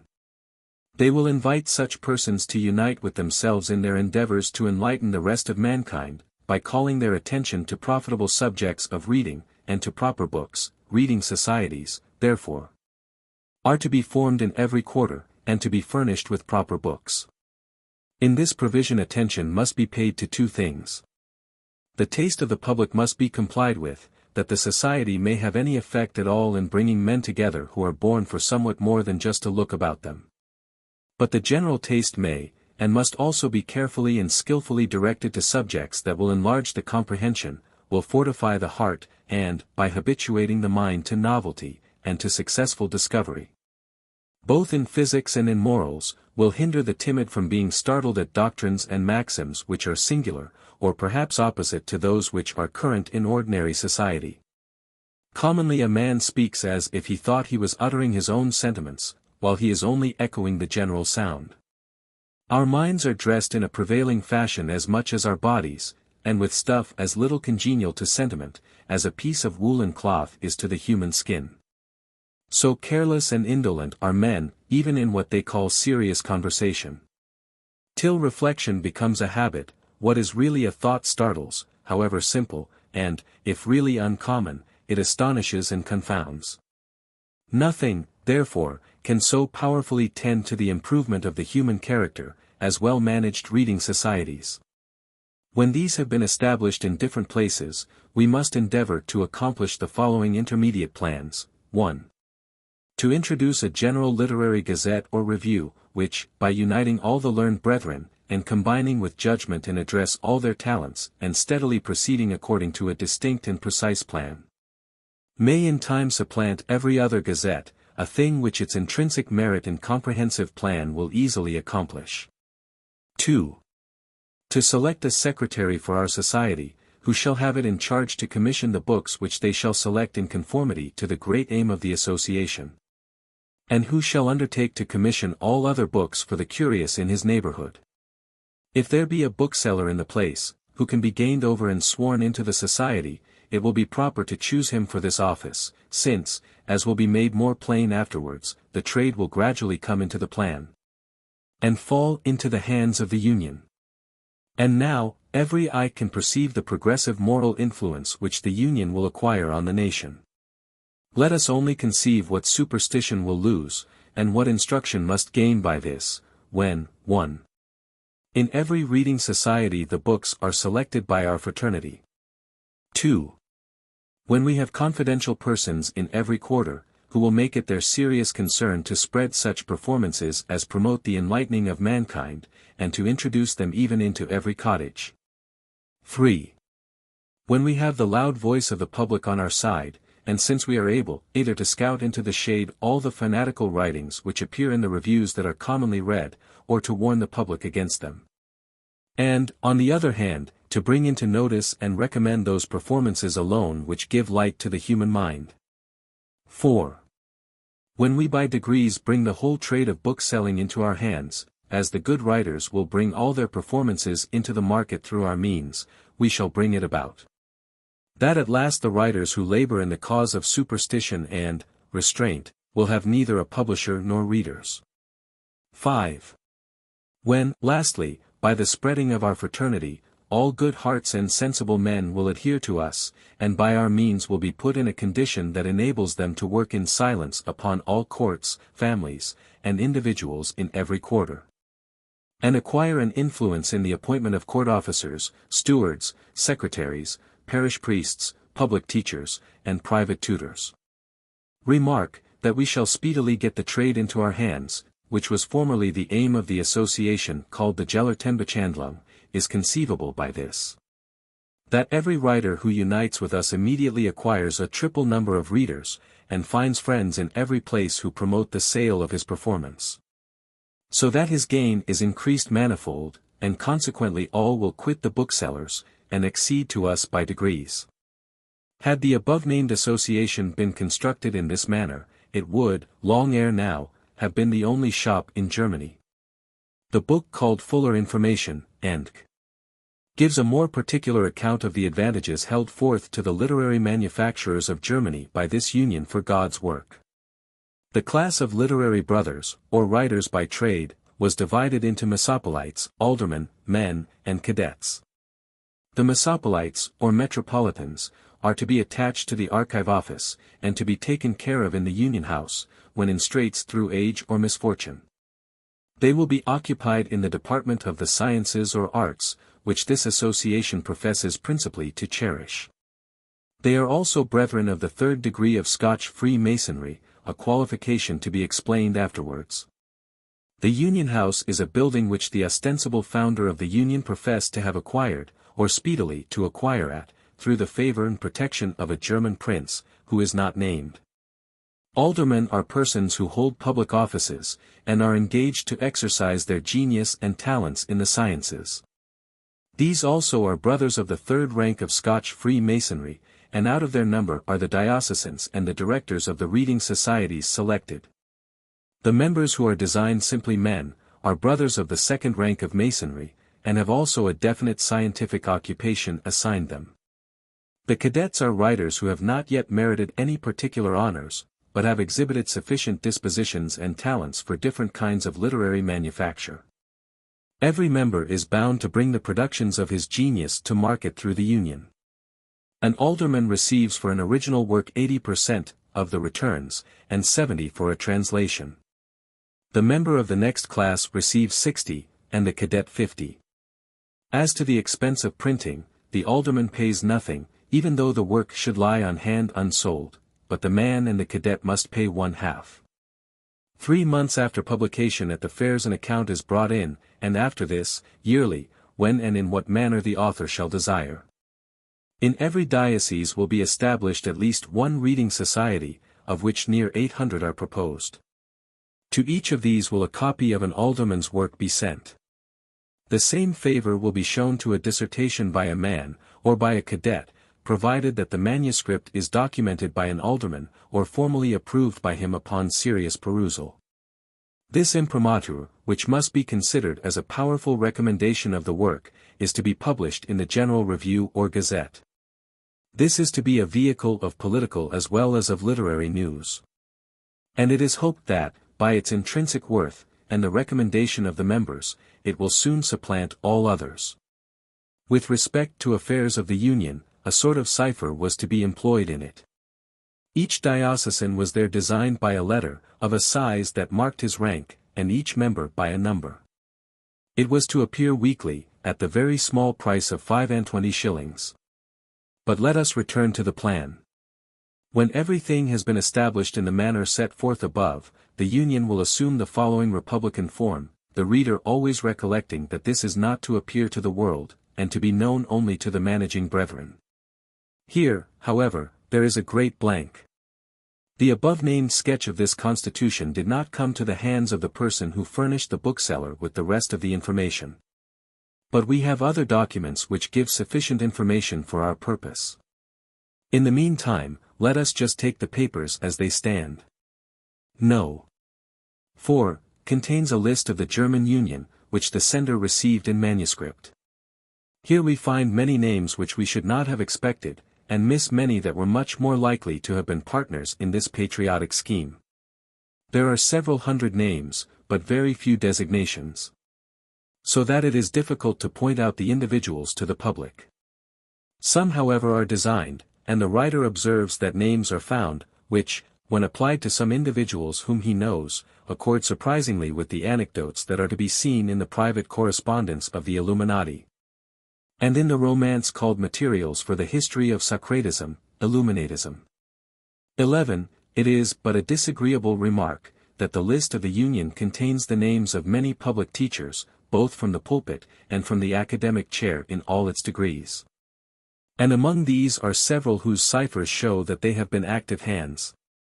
Some of these have in their writings given evident proofs of their misconception of the simple truths, whether dogmatical or historical, of revealed religion. Or of their inclination to twist and manufacture them so as to chime in with the religion and morality of the sages of France. But it is more distressing to meet with unequivocal names of some who profess in their writings to consider these subjects as an honest man should consider them, that is, according to the plain and common sense of the words. Whereas we have demonstrative proofs that the German Union had the diametrically opposite purpose in view. The only female in the list is the Gräfin von der Reck, the lady who gave Dr. Stark of Darmstadt so much trouble about his tonsure. This lady, as we have already seen, could not occupy herself with the frivolities of dress, flirtation, or domestic cares. Femina fronte padit, vir pector. She was not pleased however at finding her name in such a plebeian list, and gave oath, along with Biester at the centre, that she was not of the association. I see that the public was not satisfied with this denial. The lady has published some more scandal against Stark since that time, and takes no notice of it. And there have appeared many accounts of very serious literary connections between these two persons and the man who was afterwards discovered to be the chief agent of the Union. No. V is an important document.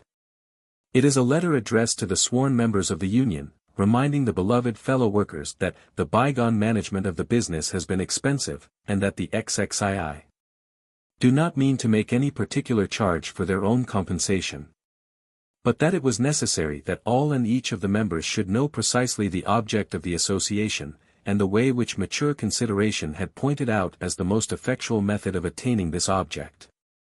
Then, and not till then, could the worthy members act by one plan, and consequently with united force. To accomplish this purpose, one of their number had composed a treatise on instruction, and the means of promoting it.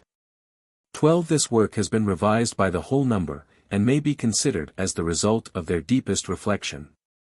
They say, that it would be a signal misfortune should this association, this undertaking, so important for the happiness of mankind, be cramped in the very beginning of its brilliant progress.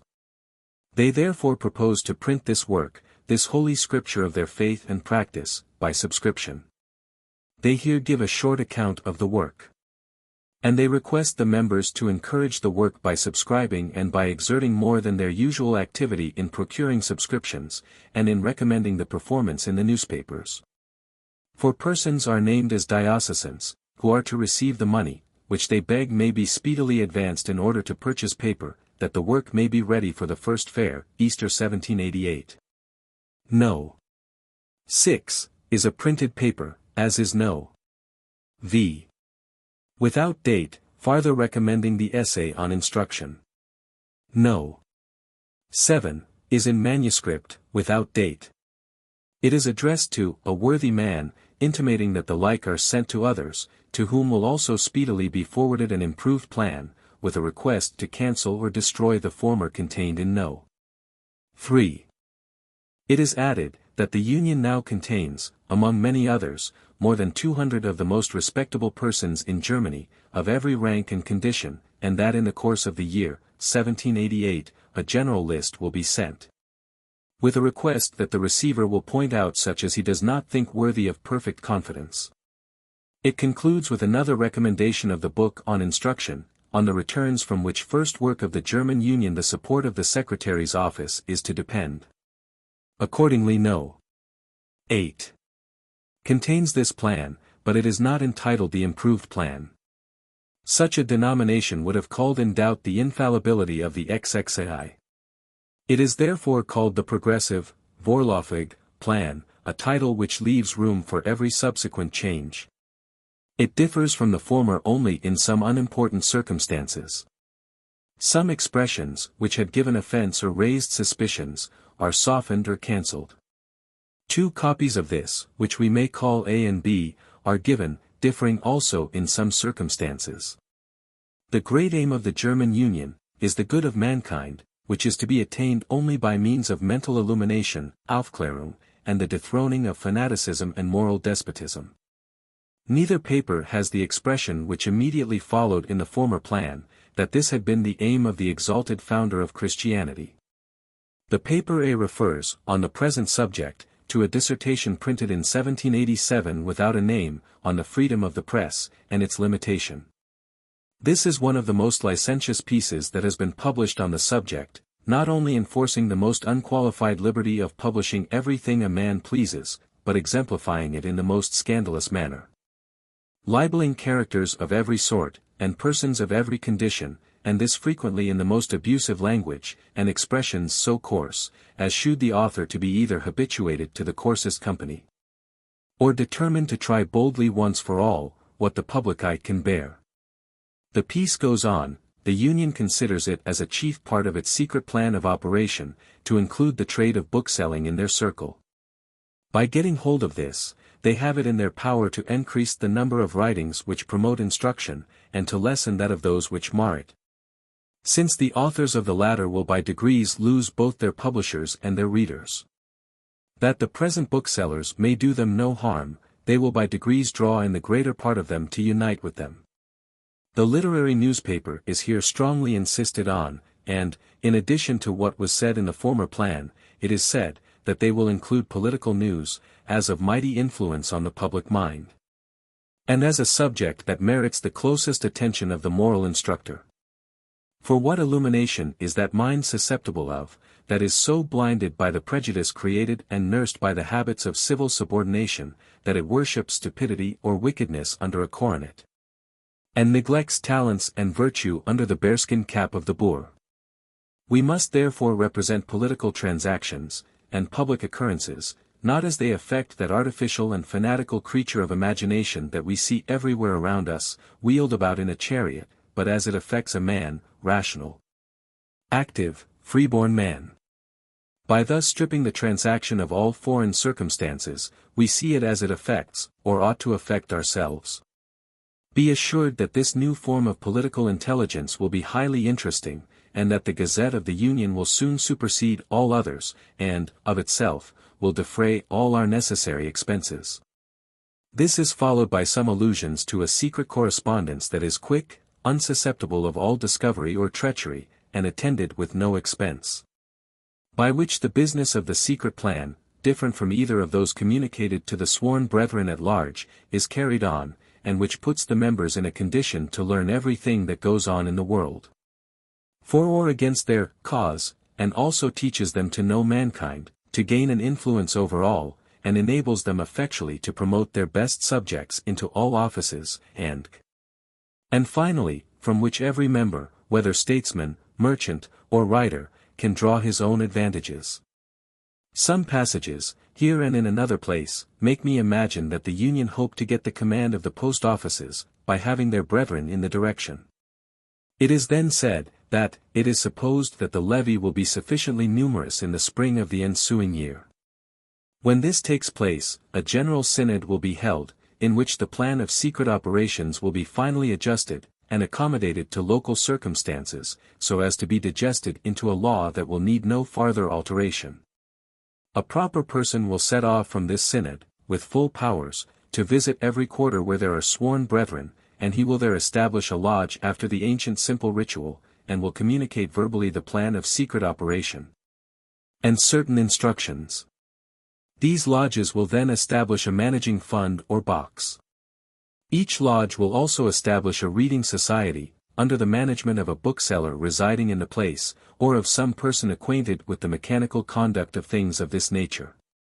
There must also be a collector and agent, expediteur, so that in a moment the Union will have its offices or comptoirs in every quarter, through which it carries on the trade of bookselling, and guides the ebb and flow of its correspondence. And thus the whole machine will be set in motion, and its activity is all directed from the center. I remark, that here we have not that exclusion of princes and ministers that was in the former plan, they are not even mentioned. The exclusion in express terms could not but surprise people, and appear somewhat suspicious. No. 9, is a printed circular letter to the sworn brethren, and is subscribed, by their truly associated brother Barthels, Oberamtsman, first bailiff, for the King of Prussia, at Halle on the Saale. In this letter the brethren are informed that, the XXAI were wont to meet sometimes at Halle, and sometimes at Berlin. But unavoidable circumstances obliged them not only to remain concealed for some time, but even to give up their relation to the Union, and withdraw themselves from any share in its proceedings. These circumstances are but temporary, and will be completely explained in due time. They trust, however, that this necessary step on their part will not abate the zeal and activity of men of noble minds, engaged in the cause by the conviction of their own hearts. They have therefore communicated to their worthy brother Barthels all necessary informations, and have unanimously conferred on him the direction of the Secretary's office, and have provided him with every document and mean of carrying on the correspondence. He has devoted himself to the honorable office, giving up all other employments. They observe that by this change in the manner of proceeding, the association is freed from an objection made with justice to all other secret societies, namely, that the members subject themselves to blind and unqualified submission to unknown superiors. The society is now in the hands of its own avowed members. Everything will soon be arranged according to a constitution purely republican. A diocesan will be chosen, and will direct in every province, and report to the center every second month, and instructions and other informations will issue in like manner from the center. If this plan shall be approved of by the Associated, H. Barthels will transmit to all the diocese general lists of the Union, and the plan of secret operation, the result of deep meditation of the XXII. And admirably calculated for carrying on with irresistible effect their noble and patriotic plan. To stop all cabal, and put an end to all slander and suspicion, H. Barthels thinks it proper that the Union shall step forward, and declare itself to the world, and openly name some of its most respectable members.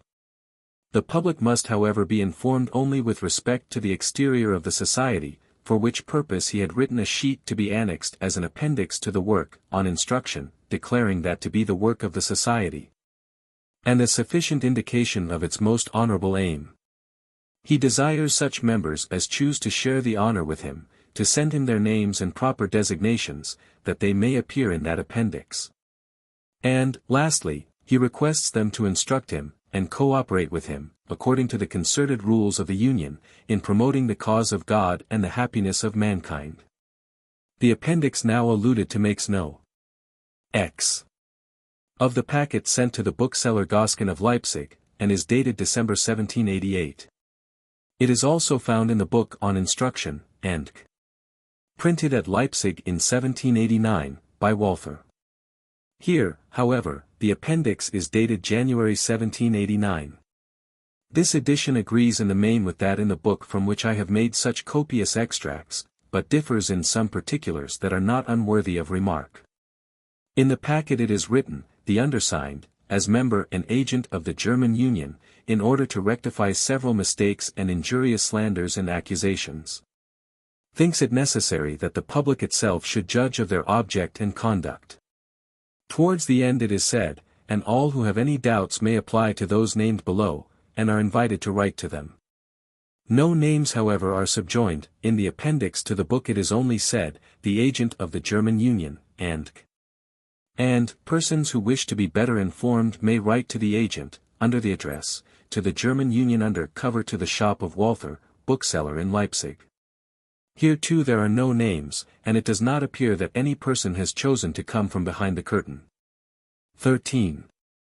There has already been so much said about enlightening, that the reader must be almost tired of it.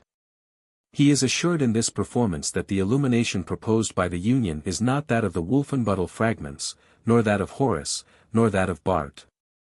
The fragments and Horace are books which aim directly, and without any concealment, to destroy the authority of our scriptures, either as historical narrations or as revelations of the intentions of Providence and of the future prospects of man. The theological writings of Barth are gross perversions, both of the sense of the text, and of the moral instructions contained in it, and are perhaps the most exceptionable performances on the subject. They are stigmatized as absurd, and coarse, and indecent, even by the writers on the same side. Yet the work recommended so often, as containing the elements of that illumination which the world has to expect from the Union, not only coincides in its general principles with these performances, but is almost an abstract of some of them. Particularly of his popular religion, his paraphrase on the Sermon on the Mount, and his morality of religion. We have also seen that the book on the liberty of the press is quoted and recommended as an elementary book. Nay, both the work on instruction and that on the liberty of the press are now known to be Barth's. But these principles, exceptionable as they may be, are probably not the worst of the institution. We see that the outside alone of the Union is to be shown to the public. Barthels felicitates the public that there is no subordination and blind obedience to unknown superiors, yet, in the same paragraph, he tells us that there is a secret plan of operations, that is known only to the center and the confidential brethren. The author of fuller information says that he has this plan, and would print it, were he not restrained by a promise. 14. He gives us enough however to show us that the higher mysteries of the Union are precisely the same with those of the Illuminati. Christianity is expressly said to have been a mystical association, and its founder the Grand Master of a lodge. The apostles, Peter, James, John, and Andrew, were the elect, and brethren of the third degree, and initiated into all the mysteries. The remaining apostles were only of the second degree, and the 72 were of the first degree. Into this degree ordinary Christians may be admitted, and prepared for further advancement. The great mystery is, that J.C. was a naturalist and taught the doctrine of a supreme mind, the spectator, but not the governor of the world, pretty nearly in the sense of the Stoics. The initiated brethren were to be instructed by reading proper books. Those particularly recommended are Bastow's Practical Knowledge, Eberhard's Apology for Socrates, Barth's Apology for Reason, Steinbart's System of Moral Education, Miner's Ancient Mysteries, Barth's Letters on the Bible, and Barth's Completion of the Plan and Aim of J.C. These books are of the most anti-Christian character, and some of them aim at shaking off all moral obligation whatever. Along with these religious doctrines, are inculcated the most dangerous maxims of civil conduct. The despotism that is aimed at over the minds of men, and the machinations and intrigues for obtaining possession of places of trust and influence, are equally alarming, but being perfectly similar to those of the Illuminati. It is needless to mention them. The chief intelligence that we get from this author is that the center of the union is at a house in the neighborhood of Halle. It is a sort of tavern, in a vineyard immediately without the city. This was bought by Dr. Carl Friedrich Barth, and fitted up for the amusement of the university students. He calls it Barth's Ruhe, Barth's Repose. The author thinks that this must have been the work of the association, because Barth had not a farthing, and was totally unable for such an undertaking. He may however have been the contriver of the institution. He has never affirmed or denied this in explicit terms, nor has he ever said who are the XXII coadjutors. Wucherer, an eminent bookseller at Vienna, seems to have been one of the most active hands, and in 1 year admitted near 200 members, among whom is his own shoemaker. He has published some of the most profligate pamphlets which have yet appeared in Germany. The publication of the list of members alarmed the nation. Persons were astonished to find themselves in every quarter in the midst of villains who were plotting against the peace and happiness of the country, and destroying every sentiment of religion, morality, or loyalty. Many persons published in the newspapers and literary journals affirmations and proofs of the false insertion of their names. Some acknowledged that curiosity had made them enter the association, and even continue their correspondence with the center, in order to learn something of what the fraternity had in view. But declared that they had never taken any part in its proceedings. But, at the same time, it is certain that many reading societies had been set up, during these transactions, in every quarter of Germany, and that the ostensible managers were in general of very suspicious characters, both as to morals and loyalty. The Union had actually set up a press of their own at Kalb, in the neighborhood of Halberstadt. Every day there appeared stronger proofs of a combination of the journalists, reviewers, and even of the publishers and booksellers. To suppress the writings which appeared in defense of the civil and ecclesiastical constitutions of the states of Germany. The extensive literary manufacture of Germany is carried on in such a manner that it is impossible for anything less than the joint operation of the whole federated powers to prevent this. The spirit of free thinking and innovating in religious matters had been remarkably prevalent in the dominions of the King of Prussia, having been much encouraged by the indifference of the late king. One of the vilest things published on this occasion was an abominable farce, called the Religion Edict. This was traced to Barth's Ruhe, and the doctor was arrested, and all his papers seized and ransacked. The civil magistrate was glad of an opportunity of expurgating the German Union, which common fame had also traced hither. The correspondence was accordingly examined, and many discoveries were made, which there was no occasion to communicate to the public, and the prosecution of the business of the Union was by this means stopped. But the persons in high office at Berlin agree in saying that the association of writers and other turbulent persons in Germany has been but very faintly hit by this blow, and is almost as active as ever. The German Union appears a mean and precipitate association. The center, the archives, and the secretary are contemptible. All the archives that were found were the plans and lists of the members and a parcel of letters of correspondence.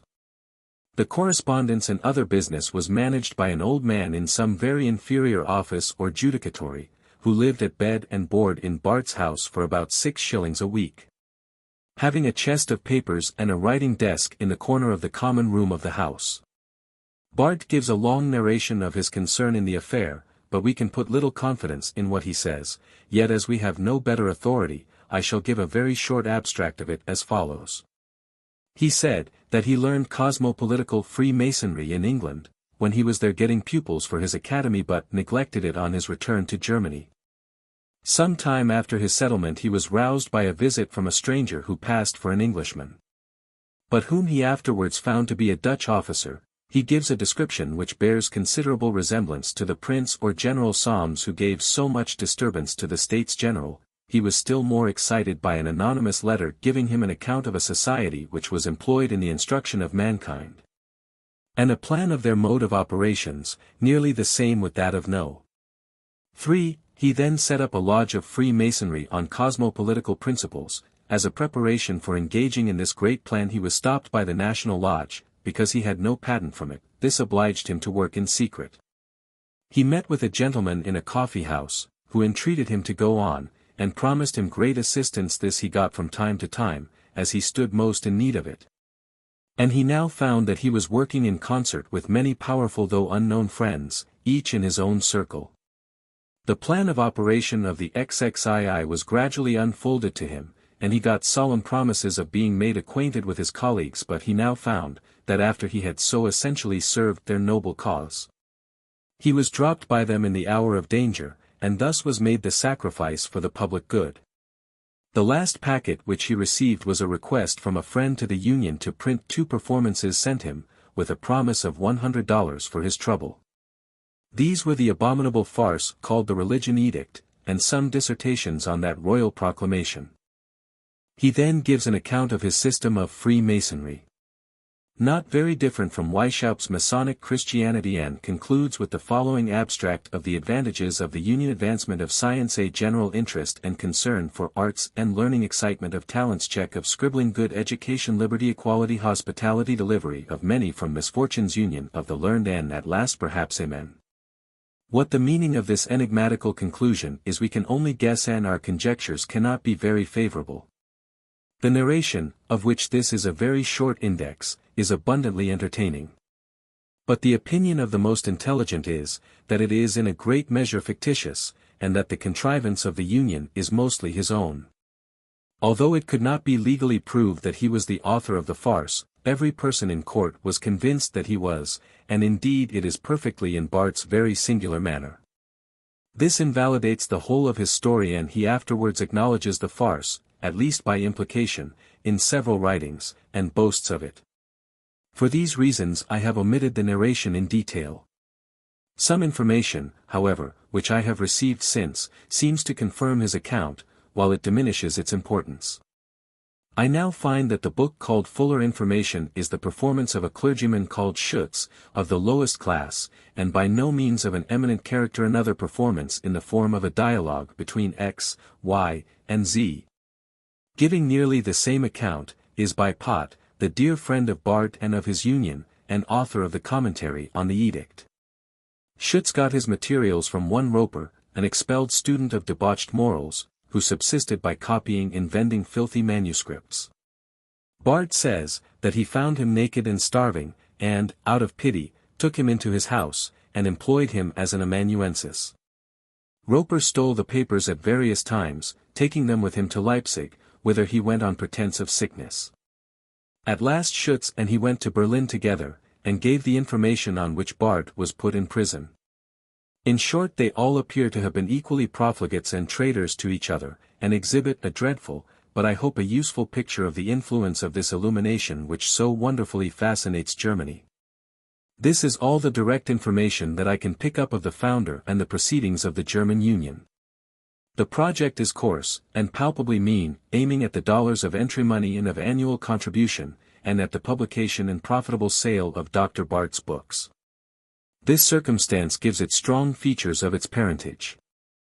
Philo speaks of Bart in his final declaration in terms of contempt and abhorrence. There is nothing ingenious, nothing new, nothing enticing, in the plans. And the immediate purpose of indulging the licentious taste of the public comes so frequently before the eye, that it bears all the marks of that grossness of mind, precipitancy and impatient oversight that are to be found in all the voluminous writings of Dr. Barth. Many in Germany, however, ascribe the union to Weishaupt, and say that it is the Illuminati working in another form.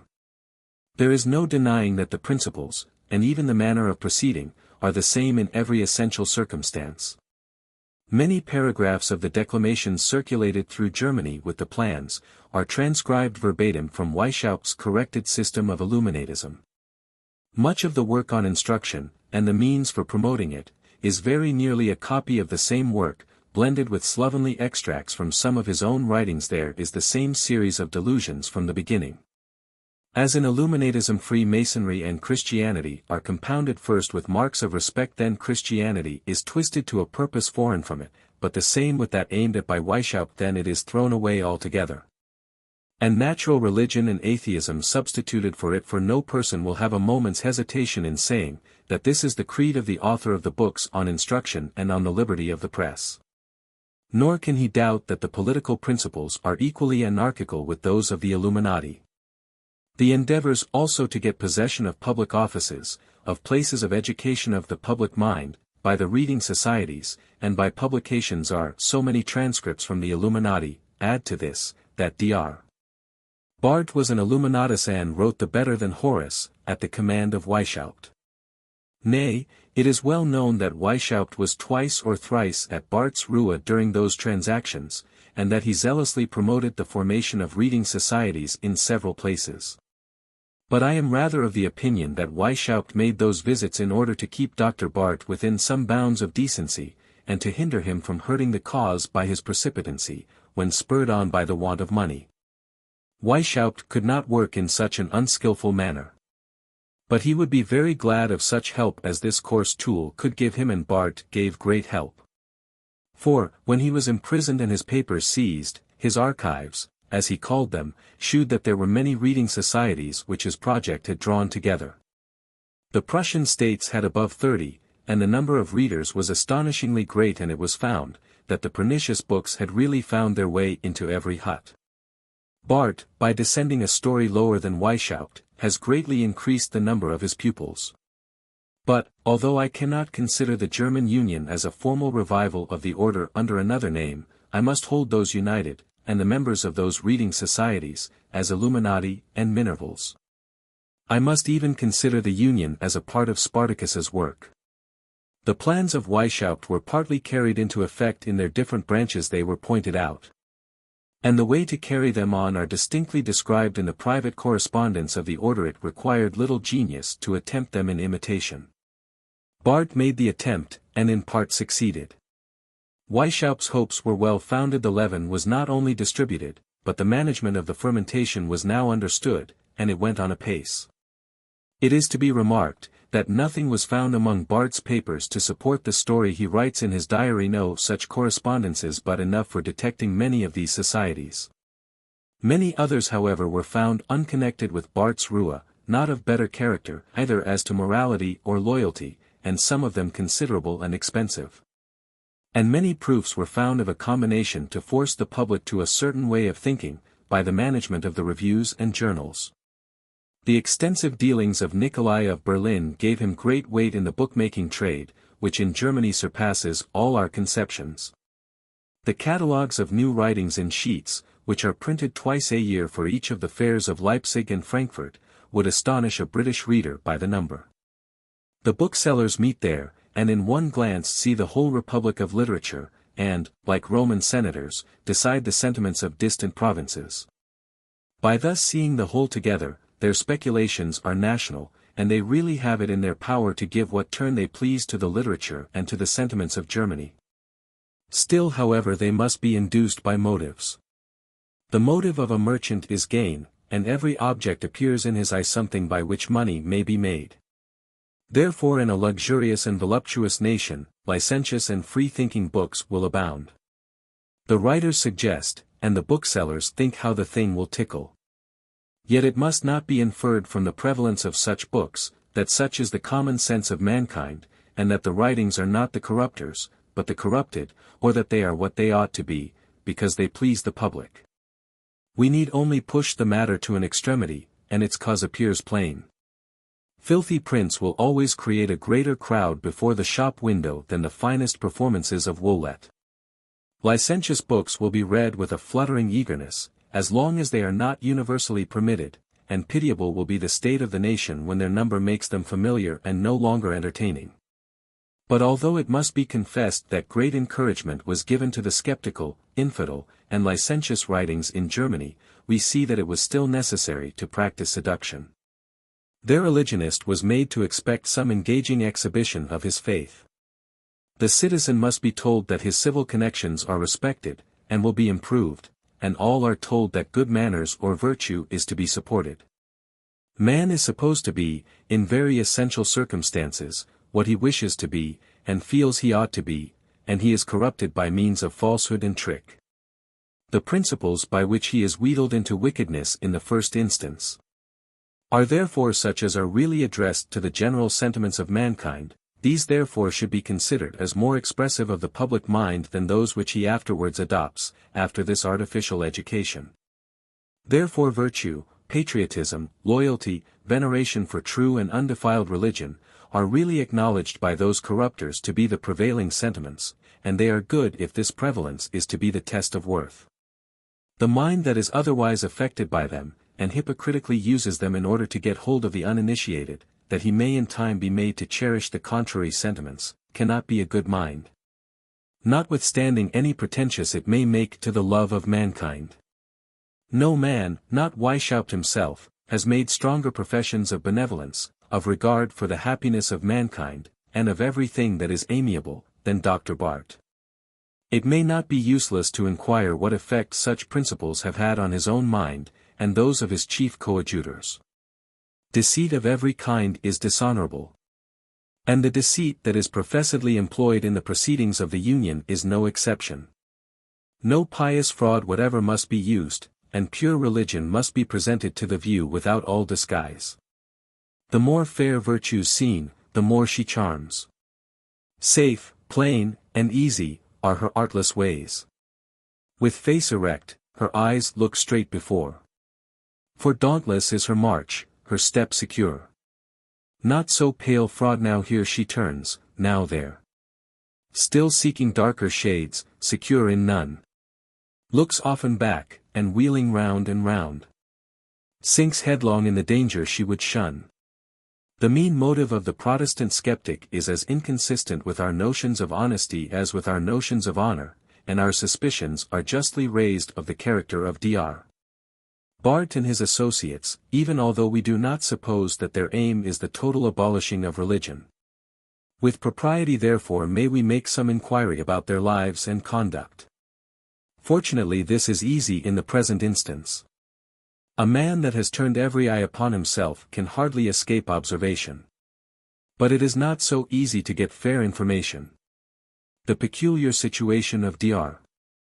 Barth, and the cause between him and the public, are of all others the most productive of mistake, misrepresentation, obloquy, and injustice. But even here we are fortunate. Many remarkable parts of his life are established by the most respectable testimony, or by judicial evidences, and, to make all sure, he has written his own life. I shall insert nothing here that is not made out by the two last modes of proof, resting nothing on the first, however respectable the evidence may be. But I must observe, that his life was also written by his dear friend Pott, the partner of Walther the bookseller. The story of this publication is curious, and it is instructive. Barth was in prison, and in great poverty.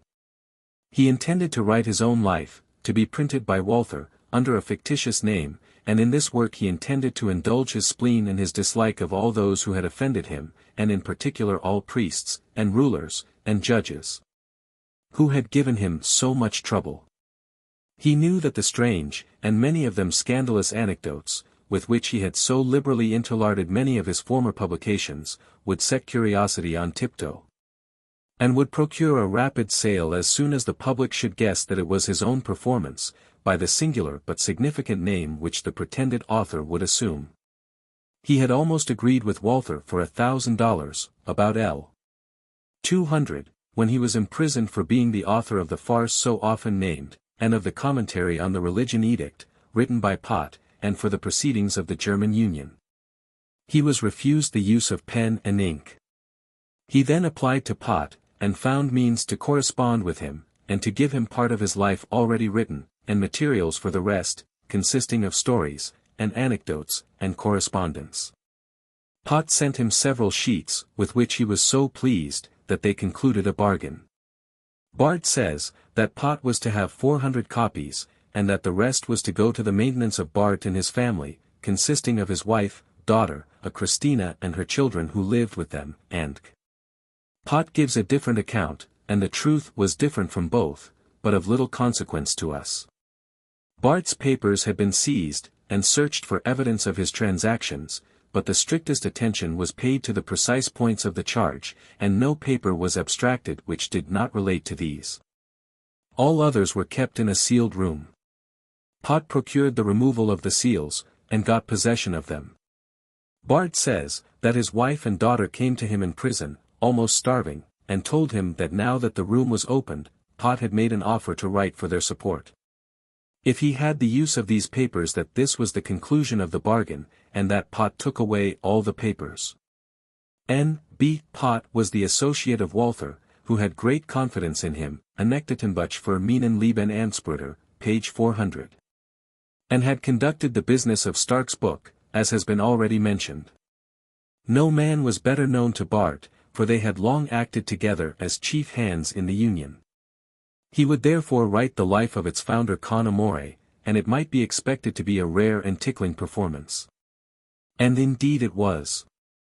The first part of it only was published at this time, and the narration reaches from the birth of the hero till his leaving Leipzig in 1768. The attention is kept fully awake, but the emotions which successfully occupy the mind of the reader, are nothing but strong degrees of aversion, disgust, and horror. The figure set up to view is a monster, clever indeed, and capable of great things, but lost to truth, to virtue, and even to the affectation of common decency, in short, a shameless profligate. Poor Bart was astonished flared, but, having his wits about him, saw that this life would sell, and would also sell another, without loss of time. He said that he would hold Pott to his bargain, but he reckoned without his host. No, no, said Pott, you are not the man I took you for. Your correspondence was put into my hands. I saw that you had deceived me, and it was my duty, as a man who loves truth above all things, to hinder you from deceiving the world. I have not written the book you desired me. I did not work for you, but for myself, therefore you get not a groschen. Why, sir, said Bart, we both know that this won't do. You and I have already tried it.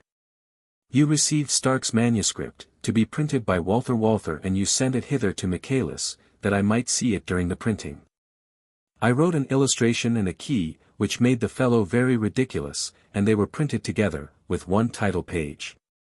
You know that we were cast in court. Walther was obliged to print the work as Stark first ordered, and we lost all our labor. So shall you now, for I will commence an action this instant, and let me see with what face you will defend yourself, within a few weeks of your last appearance in court. Pott said, you may try this. My work is already sold, and dispersed over all Germany, and I have no objection to begin yours tomorrow. Believe me, it will sell. Bart pondered and resolved to write one himself. This is another specimen of the Union. Dr. Carl Friedrich Bart was born in 1741.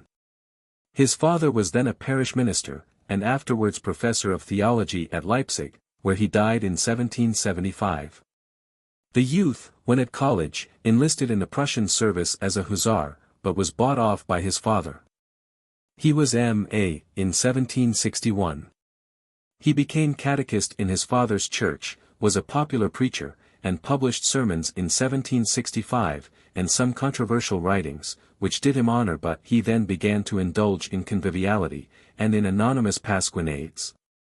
Uncommonly bitter and offensive. No person was safe. Professors, magistrates, clergymen had his chief notice also, students, and even comrades and friends. Bart says, that these things might cut to the quick, but they were all just.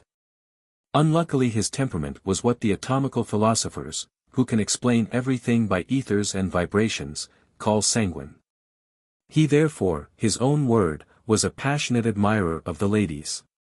Coming home from supper he frequently met a young miss in the way to his lodgings, neatly dressed in a rose-colored silk jacket and train, and a sable bonnet, costly, and like a lady. One evening, after some old Rhenish, as he says, he saw the lady home. Some time after, the mistress of the house, Madame Gotschusky, came into his room, and said that the poor maiden was pregnant. He could not help that, but it was very unfortunate, and would ruin him if known. He therefore gave the old lady a bond for $200, to be paid by installments of 25. The girl was sensible, and good, and as he had already paid for it, and her conversation was agreeable, he did not discontinue his acquaintance. A comrade one day told him, that one Bell, a magistrate, whom he had lampooned, knew the affair, and would bring it into court, unless he immediately retrieved the bond. This bond was the only evidence, but it was enough. Neither Bart nor his friend could raise the money. But they fell on another contrivance. They got Madame Gotschusky to meet them at another house, in order to receive the money. Bart was in a closet, and his comrade wore a sword. The woman could not be prevailed on to produce the bond till Bart should arrive, and the money be put into her hands, with a present to herself. The comrade tried to flutter her, and, drawing his sword, shoot her how men fenced made passes at the wall and then at her, but she was too firm. He then threw away his sword, and began to try to force the paper from her. She defended herself a good while, but at length he got the paper out of her pocket, tore it in pieces, opened the closet door, and said, "There you be, there is the honorable fellow whom you and your W.H. have bullied, but it is with me you have to do now, and you know that I can bring you to the gallows." There was a great squabble, to be sure, says Bart, but it ended, and I thought all was now over, but Mr. Bell had got word of it, and brought it into court the very day that Bart was to have made some very reverend appearance at church. In short, after many attempts of his poor father to save him, he was obliged to send in his gown and band, and to quit the place. It was some comfort, however, that Madame Gotschusky and the young miss did not fare much better. They were both imprisoned. Madame G. died some time after of some shocking disease. The court records give a very different account of the whole, and particularly of the scuffle, but Bart's story is enough. Bart says, that his father was severe, but acknowledges that his own temperament was hasty. Why does not his father's temperament excuse something? Vibratiunculi will explain everything or nothing. Therefore, again, I sometimes forgot myself. One day I laid a loaded pistol on the table, and told him that he should meet with that if he went on so. But I was only 17. Dr. Bart was, of course, obliged to leave the place. His friends, and Semler in particular, an eminent theological writer, who had formed a very favorable opinion of his uncommon talents, were assiduous in their endeavors to get an establishment for him. But his high opinion of himself, his temper, impetuous, precipitant, and overbearing, and a bitter satirical habit which he had freely indulged in his outset of life, made their endeavors very ineffectual. At last he got a professorship at Erlangen, then at Erfurt, and in 1771, at Gießen. But in all these places, he was no sooner settled than he got into disputes with his colleagues and with the established church, being a strenuous partisan of the innovations which were attempted to be made in the doctrines of Christianity. In his anonymous publications, he did not trust to rational discussion alone, but had recourse to ridicule and personal anecdotes, and indulged in the most cutting sarcasms and gross scurrility. Being fond of convivial company, his income was insufficient for the craving demand, and as soon as he found that anecdote and slander always procured readers, he never ceased writing. He had wonderful readiness and activity, and spared neither friends nor foes in his anonymous performances. But this could not last, and his avowed theological writings were such as could not be suffered in a professor of divinity. The very students at Gießen were shocked with some of his liberties. After much wrangling in the church judicatories he was just going to be dismissed, when he got an invitation to Marschlands in Switzerland to superintend an academy. He went thither about the year 1776, and formed the seminary after the model of Bastau's Philanthropine, or academy, at Dessau, of which I have already given some account. It had acquired some celebrity, and the plan was peculiarly suited to Barth's taste, because it left him at liberty to introduce any system of religious or irreligious opinions that he pleased. He resolved to avail himself of this liberty, and though a clergyman and doctor of theology, he would outstrip even Bastow, who had no ecclesiastical orders to restrain him. But he wanted the moderation, the prudence, and the principle of Bastow. He had, by this time, formed his opinion of mankind, by meditating on the feelings of his own mind. His theory of human nature was simple. The leading propensities, says he, of the human mind are three: instinctive liberty, Freiheitstrieb, instinctive activity, Trieb für Tätigkeit, and instinctive love, Liebestrieb. I do not wish to misunderstand him, but I can give no other translation. If a man is obstructed in the exercise of any of these propensities, he suffers an injury. The business of a good education therefore is to teach us how they are to be enjoyed in the highest degree. We need not be surprised although the doctor should find it difficult to manage the cyclopedia and his philanthropine in such a manner as to give satisfaction to the neighborhood, which was habituated to very different sentiments. Accordingly he found his situation as uncomfortable as at Gießen. He says, in one of his latest performances, that the Grisons were a strong instance of the immense importance of education. They knew nothing but their handicrafts, and their minds were as coarse as their persons. He quarrelled with them all, and was obliged to abscond after lying some time in arrest. He came to Durkheim or Turkheim, where his father was or had been minister. His literary talents were well known. After some little time he got an association formed for erecting and supporting a philanthropine or house of education. A large fund was collected, and he was enabled to travel into Holland and England, to engage pupils, and was furnished with proper recommendations. On his return the plan was carried into execution. The castle or residence of Count Leining Harzburg at Heidsheim, having gardens, park, and every handsome accommodation, had been fitted up for it, and it was consecrated by a solemn religious festival in 1778. But his old misfortunes pursued him. He had indeed no colleagues to quarrel with, but his avowed publications became every day more obnoxious, and when any of his anonymous pieces had a great run, he could not stifle his vanity and conceal the author's name. Of these pieces, some were even shocking to decency. It was indifferent to him whether it was friend or foe that he abused. And some of them were so horribly injurious to the characters of the most respectable men in the state, that he was continually under the correction of the courts of justice. There was hardly a man of letters that had ever been in his company who did not suffer by it. For his constant practice was to father every new step that he took towards atheism on some other person. And, whenever the reader sees, in the beginning of a book, any person celebrated by the author for sound sense, profound judgment, accurate reasoning, or praised for acts of friendship and kindness to himself, he may be assured that, before the close of the book, this man will convince Dr. Barth in some private conversation, that some doctrine, cherished and venerated by all Christians, is a practice of knavish superstition. So lost was Dr. Barth to all sense of shame. He said that he held his own opinions independent of all mankind, and was indifferent about their praise or their reproach. Barth's licentious, very licentious life, was the cause of most of these enormities. No income could suffice, and he wrote for bread. The abominable way in which the literary manufacture of Germany was conducted, made it impossible to hinder the rapid dispersion of his writings over all Germany.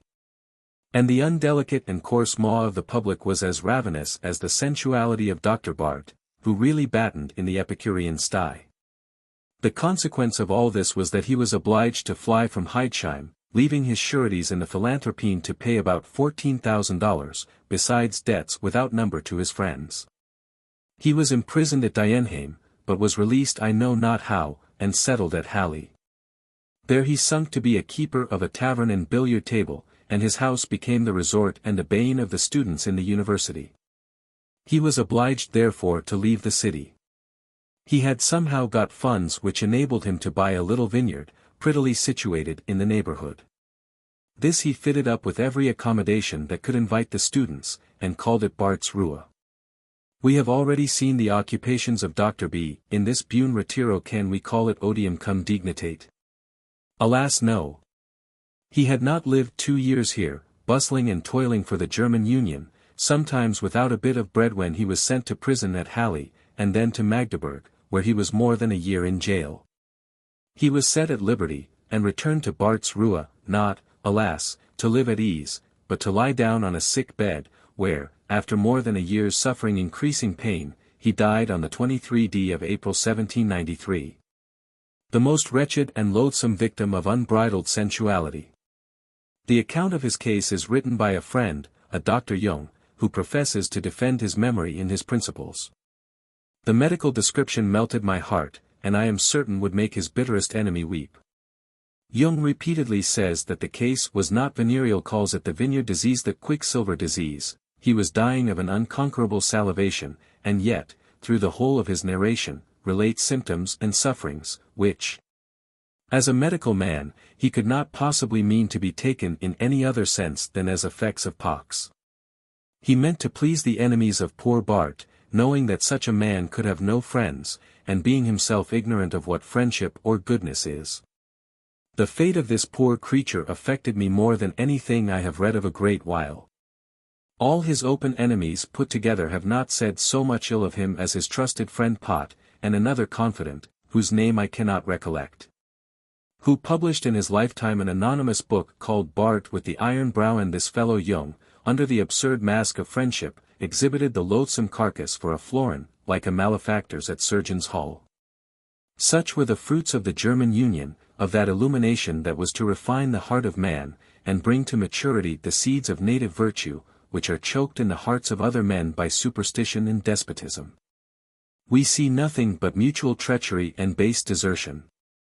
I do not concern myself with the gradual perversion of Dr. Bart's moral and religious opinions. But he affected to be the enlightener and reformer of mankind, and affirmed that all the mischiefs in life originated from despotism supported by superstition. In vain, says he, do we complain of the inefficacy of religion. All positive religion is founded on injustice. No prince has a right to prescribe or sanction any such system. Nor would he do it, were not the priests the firmest pillars of his tyranny, and superstition the strongest fetters for his subjects. He dares not show religion as she is, pure and undefiled. She would charm the eyes and the hearts of mankind, would immediately produce true morality, would open the eyes of freeborn man, would teach him what are his rights, and who are his oppressors, and princes would vanish from the face of the earth. Therefore, without troubling ourselves with the truth or falsehood of his religion of nature, and assuming it as an indisputable point, that Dr. Bart has seen it in this natural and so effective purity, it is surely a very pertinent question. Whether has the sight produced on his mind an effect so far superior to the acknowledged faintness of the impression of Christianity on the bulk of mankind, that it will be prudent to adopt the plan of the German Union, and at once put an end to the divisions which so unfortunately alienate the minds of professing Christians from each other? The account here given of Dr. Bart's life seems to decide the question. But it will be said that I have only related so many instances of the quarrels of priests and their slavish adherence with Dr. Bart. Let us view him in his ordinary conduct, not as the champion and martyr of illumination, but as an ordinary citizen, a husband, a father, a friend, a teacher of youth, a clergyman. When Dr. Bart was a parish minister, and president of some inferior ecclesiastical district, he was empowered to take off the censures of the church from a young woman who had borne a bastard child. By violence he again reduced her to the same condition, and escaped censure, by the poor girl's dying of a fever before her pregnancy was far advanced, or even legally documented.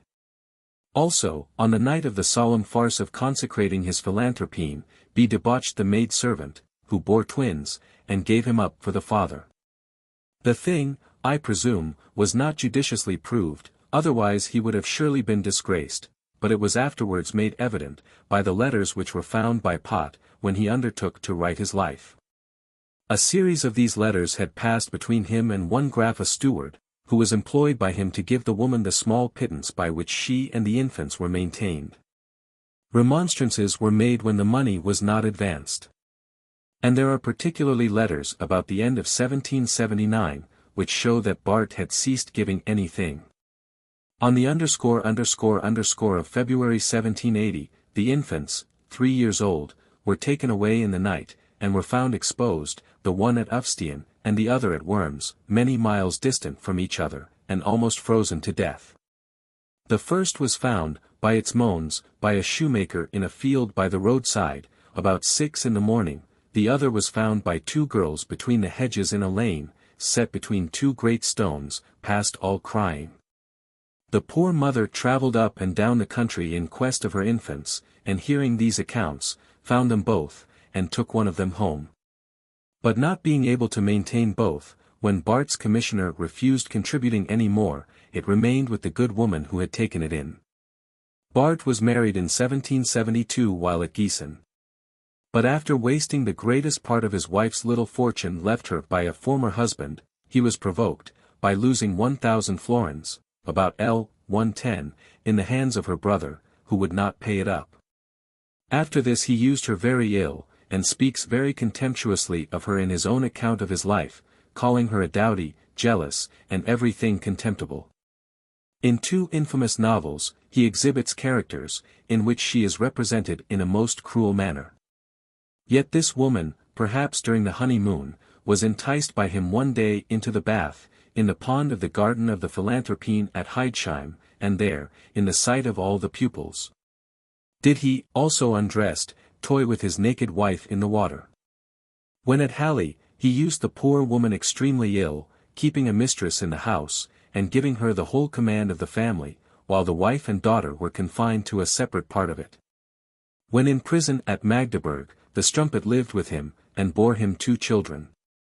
He brought them all to his house when he was set at liberty. Such barbarous usage made the poor woman at last leave him and live with her brother. The daughter died about a year before him, of an overdose of laudanum given by her father, to procure sleep when ill of a fever. He ended his own wretched life in the same manner, unable, poor man, to bear his distress, without the smallest compunction or sorrow for his conduct, and the last thing he did was to send for a bookseller, Vipink of Halle, who had published some of his vile pieces, and recommend his strumpet and her children to his protection, without one thought of his injured wife. I shall end my account of this profligate monster with a specimen of his way of using his friends. Of all the acquisitions which I made in England, Mr., the name appears at full length, was the most important. This person was accomplished in the highest degree. With sound judgment, great genius, and correct taste, he was perfectly a man of the world. He was my friend, and the only person who warmly interested himself for my institution. To his warm and repeated recommendations I owe all the pupils I got in England, and many most respectable connections, for he was universally esteemed as a man of learning and of the most unblemished worth. He was my friend, my conductor, and I may say my preserver, for when I had not bread for 2 days, he took me to his house, and supplied all my wants. This gentleman was a clergyman, and had a small but genteel and selected congregation, a flock which required strong food. My friend preached to them pure natural religion, and was beloved by them. His sermons were excellent, and delivered with native energy and grace, because they came from the heart. I had once the honor of preaching for him. But what a difference! I found myself afraid. I feared to speak too boldly, because I did not know where I was, and thought myself speaking to my crouching countrymen. But the liberty of England opens every heart, and makes it accessible to morality. I can give a very remarkable instance. The women of the town in London do not, to be sure, meet with my unqualified approbation in all respects. But it is impossible not to be struck with the propriety and decency of their manners, so unlike the clownish impudence of our German W.H. I could not distinguish them from modest women, otherwise than by their greater attention and eagerness to shew me civility. My friend used to laugh at my mistakes, and I could not believe him when he told me that the lady who had kindly shewed the way to me, a foreigner, was a votary of Venus. He maintained that English liberty naturally produced morality and kindness. I still doubted, and he said that he would convince me by my own experience. These girls are to be seen in crowds every evening in every quarter of the town. Although some of them may not have even a shift, they come out in the evening dressed like princesses, in hired clothes, which are entrusted to them without any fear of their making off with them. Their fine shape, their beautiful skin, and dark brown hair, their swelling bosom so prettily set off by their black silk dress, and above all, the gentle sweetness of their manners, makes an impression in the highest degree favorable to them. They civilly offer their arm, and say, "My dear, will you give me a glass of wine?" If you give them no encouragement, they pass on, and give no farther trouble. I went with my friend to Covent Garden, and after admiring the innumerable beauties we saw in the piazzas, we gave our arm to 3 very agreeable girls, and immediately turned into a temple of the Cytherean goddess, which is to be found at every second door of the city, and were shown into a parlour elegantly carpeted and furnished, and lighted with wax, with every other accommodation at hand. My friend called for a pint of wine, and this was all the expense, for which we received so much civility. The conversation and other behaviour of the ladies was agreeable in the highest degree, and not a word passed that would have distinguished them from nuns, or that was not in the highest degree mannerly and elegant. We parted in the street, and such is the liberty of England, that my friend ran not the smallest risk of suffering either in his honour or usefulness, such is the effect of freedom. We may be sure, the poor man was astonished when he saw his name before the public as one of the enlighteners of Christian Europe. He is really a man of worth, and of the most irreproachable character, and knew that whatever might be the protection of British liberty, such conduct would ruin him with his own hearers, and in the minds of all his respectable countrymen. He therefore sent a vindication of his character from his slanderous abuse to the publishers of the principal newspapers and literary journals in Germany. The vindication is complete, and B. is convicted of having related what he could not possibly have seen. It is worthy of remark, that the vindication did not appear in the Berlin Monatschrift, nor in any of the journals which make favorable mention of the performances of the enlighteners. Think not, indignant reader, says Arbuthnot, that this man's life is useless to mortals. It shows in a strong light the falsity of all his declamations in favor of his so much praised natural religion and universal kindness and humanity. No man of the party writes with more persuasive energy, and, though his petulance and precipitant self-conceit lead him frequently astray, no man has occasionally put all the arguments of these philosophers in a clearer light. Yet we see that all is false and hollow. He is a vile hypocrite, and the real aim of all his writings is to make money, by fostering the sensual propensities of human nature.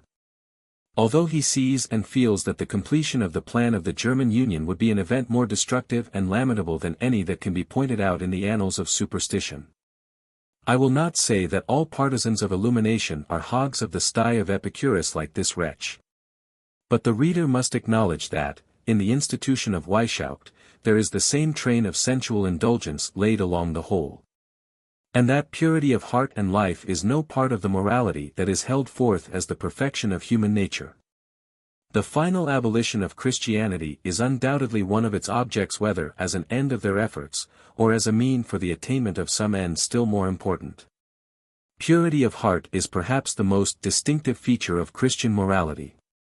Of this Dr. Barth seems to have had no conception, and his institution, as well as his writings, show him to have been a very coarse sensualist. But his taste, though coarse, accorded with what Weishaupt considered as a ruling propensity, by which he had the best chance of securing the fidelity of his subjects. Craving desires, beyond the bounds of our means, were the natural consequences of indulgence, and since the purity of Christian morality stood in his way, his first care was to clear the road by rooting it out altogether. What can follow but general dissoluteness of manners? Nothing can more distinctly prove the crooked politics of the reformers than this. It may be considered as the mainspring of their whole machine. Their pupils were to be led by means of their meaner desires, and the aim of their conductors was not to inform them, but merely to lead them, not to reform, but to rule the world. They would reign, though in hell, rather than serve in heaven. Dar.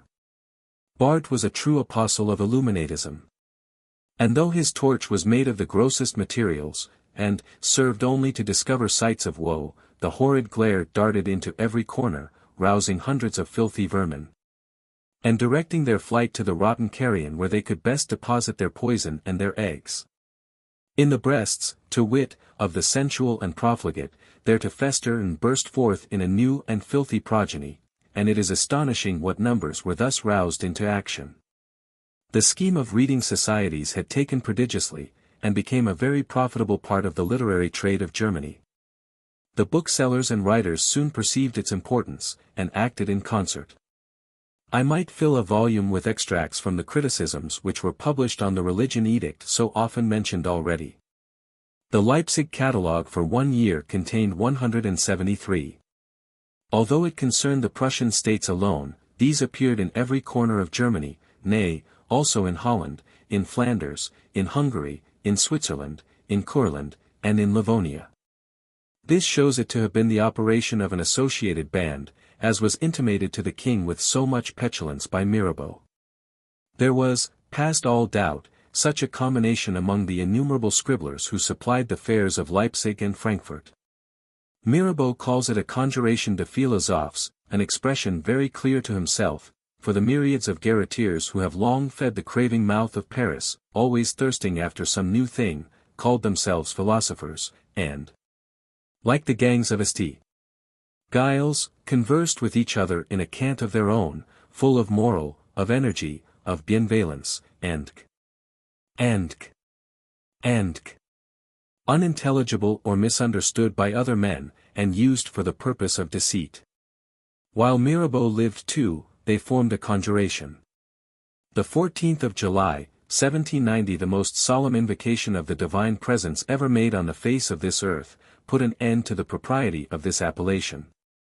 For it became necessary, in the progress of political illumination, to declare that oaths were nonsense, because the invoked was a creature of the imagination, and the Grand Federation, like Weishaupt and Barth's Masonic Christianity, is declared, to those initiated into the higher mysteries, to be a lie. But if we have no longer a conjuration de philosophes, we have a gang of scribblers that has got possession of the public mind by their management of the literary journals of Germany, and have made licentious sentiments in politics, in morals, and in religion, as familiar as were formerly the articles of ordinary news. All the skeptical writings of England put together will not make half the number that have appeared in Protestant Germany during the last 12 or 15 years. And, in the criticisms on the edict, it is hard to say whether infidelity or disloyalty fills the most pages.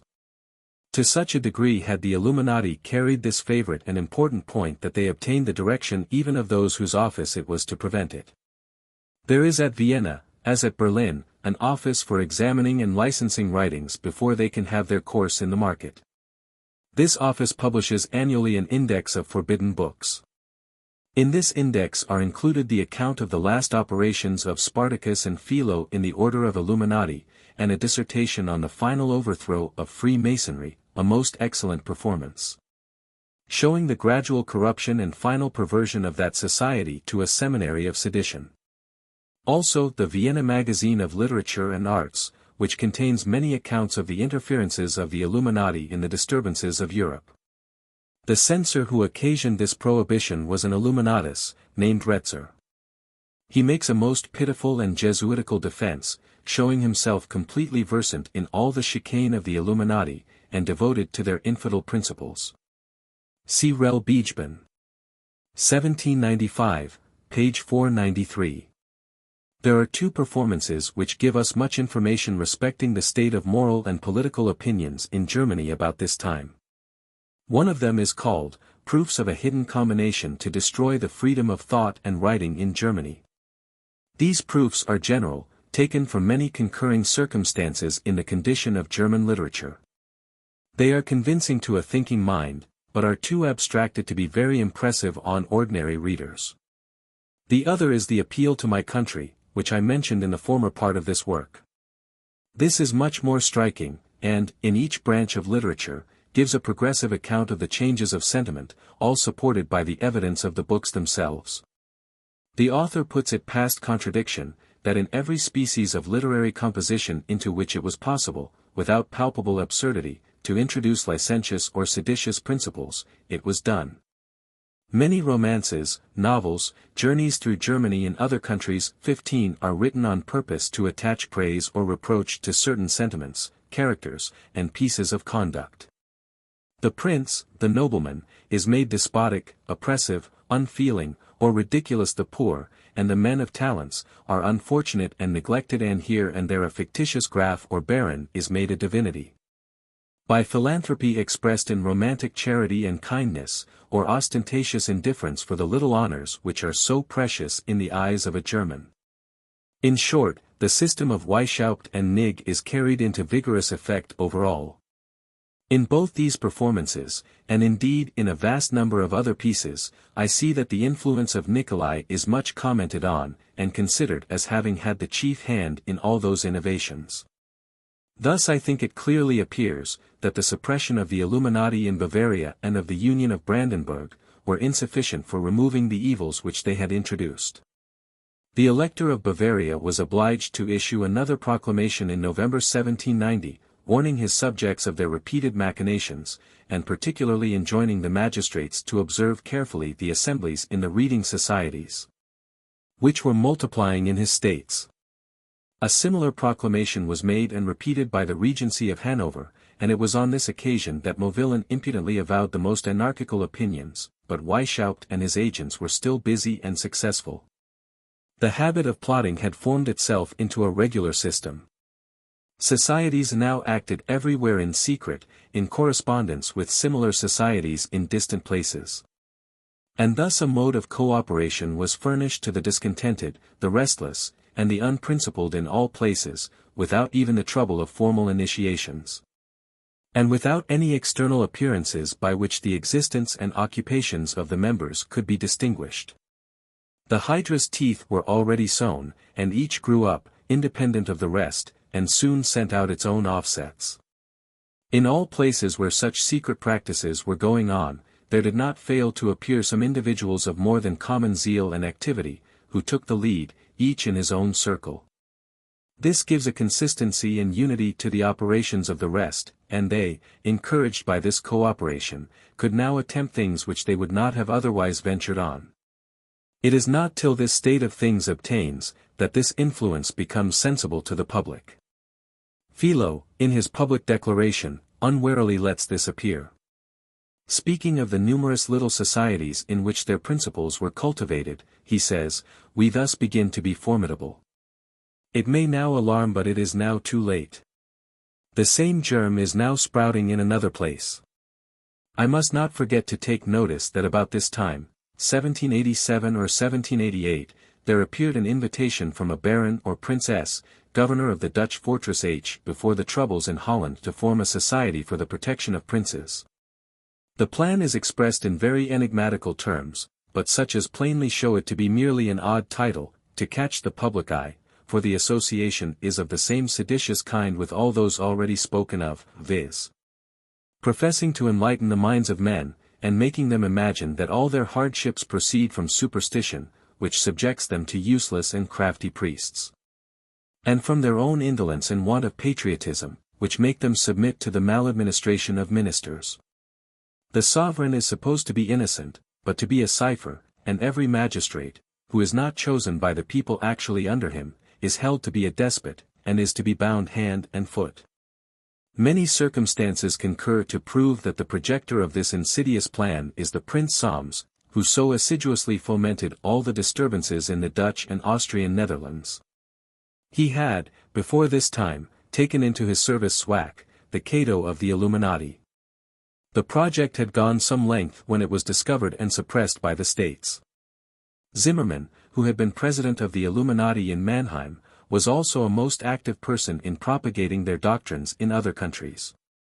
He was employed as a missionary, and erected some lodges even in Rome, also at Neuchâtel in Hungary. He was frequently seen in the latter place by a gentleman of my acquaintance, and preached up all the ostensible doctrines of Illuminatism in the most public manner, and made many proselytes. But when it was discovered that their real and fundamental doctrines were different from those which he professed, in order to draw in proselytes, Zimmermann left the country in haste. Some time after this he was arrested in Prussia for seditious harangues, but he escaped, and has not been heard of since. When he was in Hungary he boasted of having erected above 100 lodges in different parts of Europe, some of which were in England. That the Illuminati in other hidden cosmopolitical societies had some influence in bringing about the French Revolution, or at least in accelerating it, can hardly be doubted. In reading the secret correspondence, I was always surprised at not finding any reports from France, and something like a hesitation about establishing a mission there, nor am I yet able thoroughly to account for it.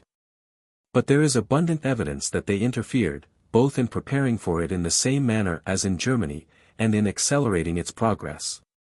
Some letters in the Brunswick Journal from one Camp, who was an inspector of the seminaries of education, a man of talents, and an Illuminatus, put it beyond doubt. He was residing in Paris during its first movements, and gives a minute account of them, lamenting their excesses, on account of their imprudence, and the risk of shocking the nation, and thus destroying the project, but justifying the motives. On the true principles of cosmopolitism. The Vienna Zeitschrift, and the Magazine of Literature and Fine Arts for 1790, and other pamphlets of that date, say the same thing in a clearer manner. I shall lay together some passages from such as I have met with, which I think will shew beyond all possibility of doubt, that the Illuminati took an active part in the whole transaction, and may be said to have been its chief contrivers. I shall premise a few observations, which will give a clearer view of the matter. Chapter 4. The French Revolution. During these dissensions and discontents, and this general fermentation of the public mind in Germany, political occurrences in France gave exercise and full scope for the operation of that spirit of revolt which had long growled in secret in the different comers of that great empire.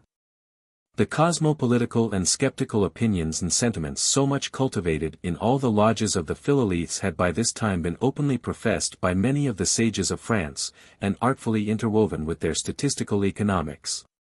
The many contests between the king and the Parliament of Paris about the registration of his edicts, had given occasion to much discussion, and had made the public familiarly acquainted with topics altogether unsuitable to the absolute monarchy of France.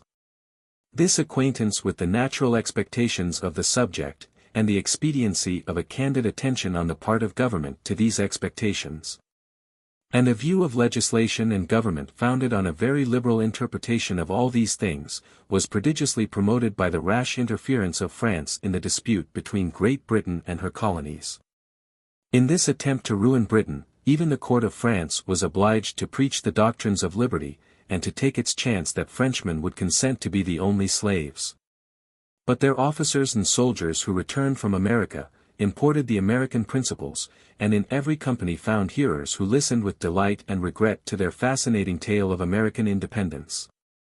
During the war, the minister, who had too confidently pledged himself for the destruction of Britain, was obliged to allow the Parisians to amuse themselves with theatrical entertainments, where English law was represented as oppression. And every fretful extravagance of the Americans was applauded as a noble struggle for native freedom. All wished for a taste of that liberty and equality which they were allowed to applaud on the stage, but as soon as they came from the theatre into the street, they found themselves under all their former restraints. The sweet charm had found its way into their hearts, and all the luxuries of France became as dull as common life does to a fond girl when she lays down her novel. In this irritable state of mind a spark was sufficient for kindling a flame. To import this dangerous delicacy of American growth, France had expended many millions, and was drowned in debts. The mad prodigality of the royal family and the court had drained the treasury, and forestalled every lever of the revenue. The edicts for new taxes and forced loans were most unwelcome and oppressive. The avocats au Parlement had nothing to do with state affairs, being very little more than barristers in the highest court of justice. And the highest claim of the presidents of this court was to be a sort of humble counselors to the king in common matters. It was a very strange inconsistency in that ingenious nation to permit such people to touch on those state subjects. For, in fact, the King of France was an absolute monarch, and the subjects were slaves. This is the result of all their painful research, notwithstanding that glimmerings of natural justice and of freedom are to be met with in their records. There could not be found in their history so much as a tolerable account of the manner of calling the nation together, to learn from the people how their chains would best please their fancy. But all this was against nature, and it was necessary that it should come to an end, the first time that the monarch confessed that he could not do everything unless they put the tools into his hands. As things were approaching gradually but rapidly to this condition, the impertinent interference, for so a Frenchman, subject of the Grand Monarch, must think it, of the advocates of the Parliament of Paris was popular in the highest degree. And it must be confessed, that in general it was patriotic, however inconsistent with the Constitution. They felt themselves pleading the cause of humanity and natural justice. This would embolden honest and worthy men to speak truth, however unwelcome to the court. In general, it must also be granted that they spoke with caution and with respect to the sovereign powers, and they had frequently the pleasure of being the means of mitigating the burdens of the people. The Parliament of Paris, by this conduct, came to be looked up to as a sort of mediator between the king and his subjects. And as the avocats saw this, they naturally rose in their own estimation far above the rank in which the constitution of their government had placed them. For it must always be kept in mind, that the robe was never considered as the dress of a nobleman, although the cassock was. An advocate was merely not a roturier.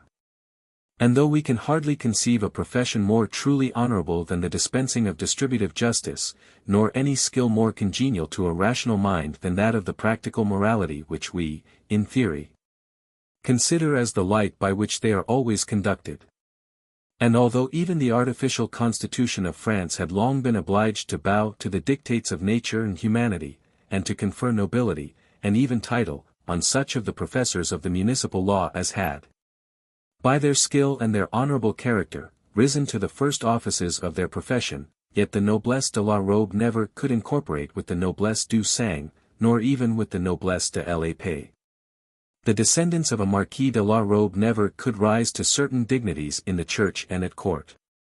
The avocats de Parlement felt this, and smarted under the exclusion from court honors. And though they eagerly courted such nobility as they could attain, they seldom omitted any opportunity that occurred during their junior practice of exposing the arrogance of the noblesse, and the dominion of the court.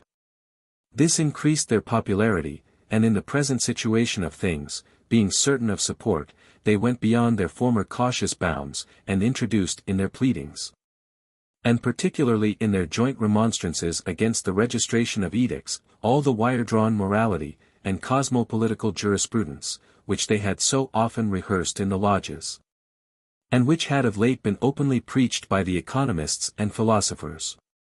A signal was given to the nation for engaging en masse in political discussion. The notables were called upon to come and advise the king. And the points were laid before them, in which his majesty, infallible till now, acknowledged his ignorance or his doubts. But who were the notables? Were they more knowing than the king, or less in need of instruction? The nation thought otherwise. Nay, the court thought otherwise. For, in some of the royal proclamations on this occasion, men of letters were invited to assist with their counsels, and to give what information their reading and experience should suggest as to the best method of convoking the States General, and of conducting their deliberations. When a minister thus solicits advice from all the world how to govern, he most assuredly declares his own incapacity, and tells the people that now they must govern themselves. This however was done, and the minister, Necker, the philosopher and philanthropist of Geneva, set the example, by sending in his opinion, to be laid on the council table with the rest. On this signal, counsel poured in from every garret, and the press groaned with advice in every shape. Ponderous volumes were written for the bishop or the duke, a handsome 8vo for the notable officer of 18. Pamphlets and single sheets for the loungers in the Palais Royal. The fermentation was astonishing, but it was no more than should have been expected from the most cultivated, the most ingenious, and the least bashful nation on earth. All wrote, and all read.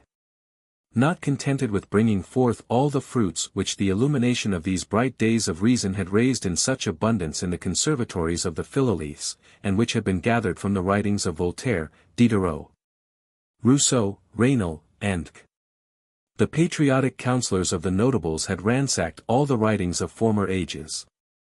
They discovered that France had always been free. One would have thought that they had travelled with Sir John Mandeville in that country where even the speeches of former times had been frozen, and were now thawing apace under the beams of the sun of reason. For many of these essays were as incongruous and malapropos as the broken sentences recorded by Mr. Addison in The Spectator.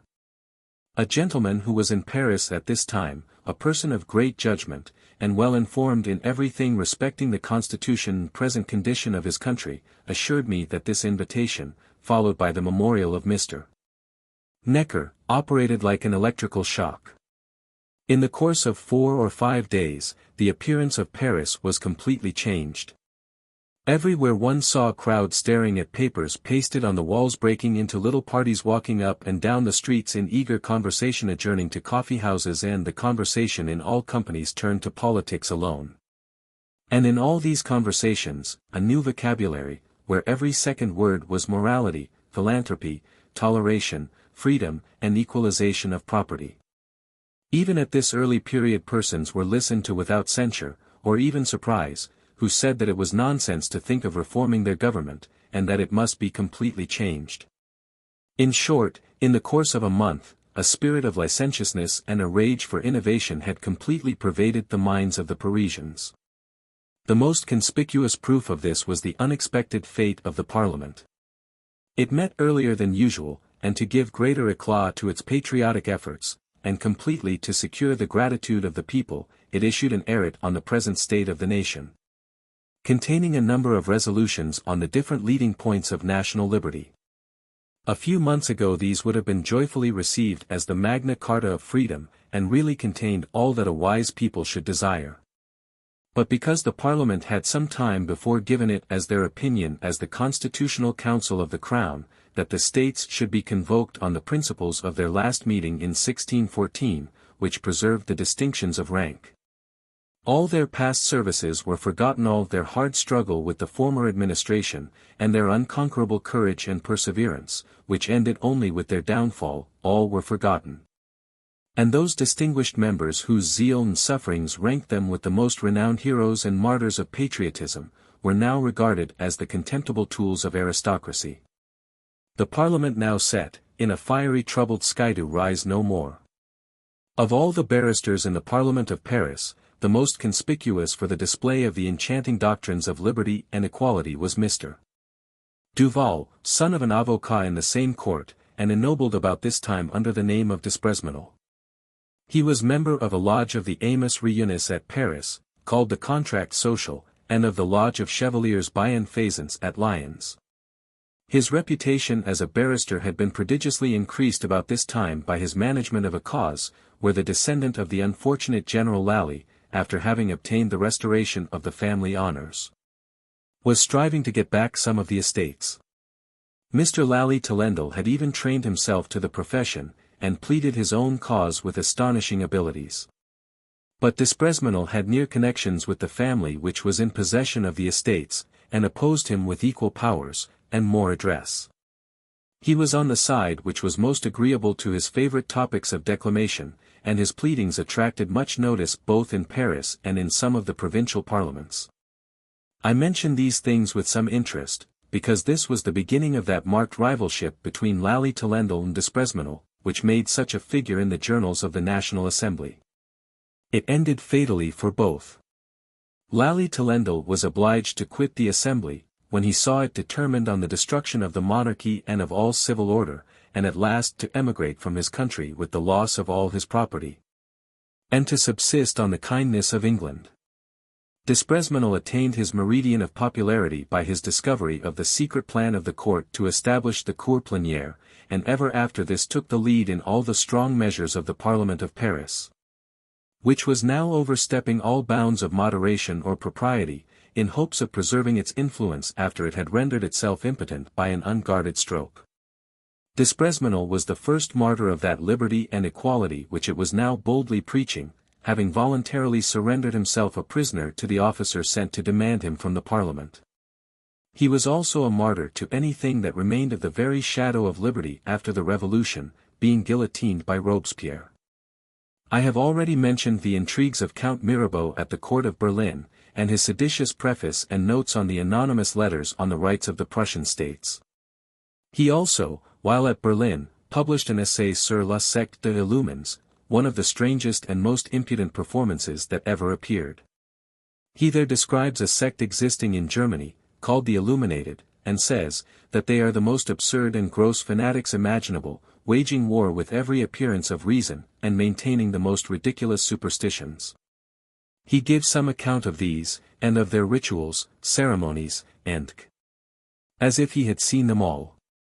His sect is a confused mixture of Christian superstitions, Rosicrucian nonsense, and everything that can raise contempt and hatred. But no such society ever existed, and Mirabeau confided in his own powers of deception, in order to screen from observation those who were known to be Illuminati, and to hinder the rulers from attending to their real machinations. By means of this ignis fatuus of his own brain, he knew perfectly that the Illuminati were of a stamp diametrically opposite, for he was illuminated by Mauvillain long before. He gained his point in some measure, for Nicolai and others of the junto immediately adopted the whim, and called them obscurantin, and joined with Mirabeau in placing on the list of obscurantins several persons whom they wished to make ridiculous. Mirabeau was not more discontented with the court of Berlin for the small regard it had testified for his eminent talents, than he was with his own court, or rather with the minister Calonne, who had sent him thither. Calonne had been greatly dissatisfied with his conduct at Berlin, where his self-conceit, and his private projects, had made him act in a way almost contrary to the purposes of his mission. Mirabeau was therefore in a rage at the minister, and published a pamphlet, in which his celebrated memorial on the state of the nation, and the means of relieving it, was treated with the utmost severity of reproach.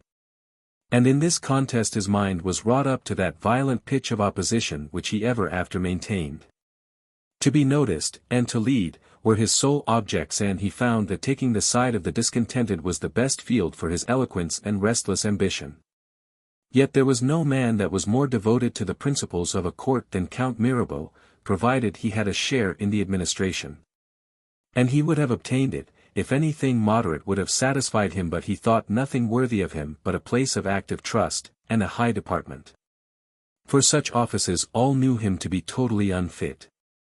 He wanted knowledge of great things, and was learned only in the bustling detail of intrigue, and at any time would sacrifice everything to have an opportunity of exercising his brilliant eloquence, and indulging his passion for satire and reproach. The greatest obstacle to his advancement was the abject worthlessness of his character. What we usually call profligacy, viz. debauchery, gaming, impiety, and every kind of sensuality were not enough. He was destitute of decency in his vices, tricks which would disgrace a thief-catcher were never boggled at in order to supply his expenses. For instance, his father and mother had a process of separation. Mirabeau had just been liberated from prison for a gross misdemeanor, and was in want of money. He went to his father, sided with him in invectives against his mother, and, for 100 guineas, wrote his father's memorial for the court. He then went to his mother, and by a similar conduct got the same sum from her, and both memorials were presented. Drinking was the only vice in which he did not indulge. His exhausted constitution did not permit it. His brother the Viscount, on the contrary, was apt to exceed in jollity. One day the Count said to him, "How can you, brother, so expose yourself?" "What?" says the Viscount, "how insatiable you are! Nature has given you every vice, and having left me only this one, you grudge at me." When the elections were making for the States General, he offered himself a candidate in his own order at Aix, but he was so abhorred by the noblesse, that they not only rejected him, but even drove him from their meetings.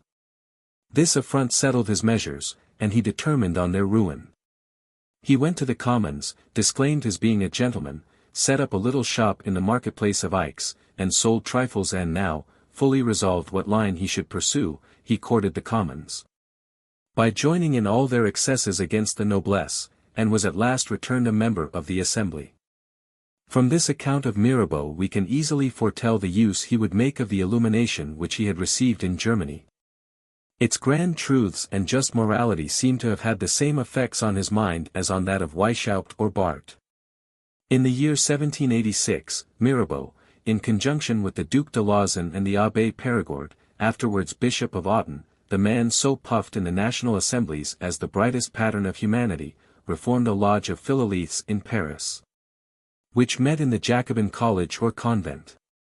It was one of the Amos Réunis, which had now rid itself of all the insignificant mysticism of the sect. This was now become troublesome, and took up the time which would be much better employed by the Chevaliers du Soleil, and other still more refined champions of reason and universal citizenship. Mirabeau had imparted to it some of that illumination which had beamed upon him when he was in Berlin.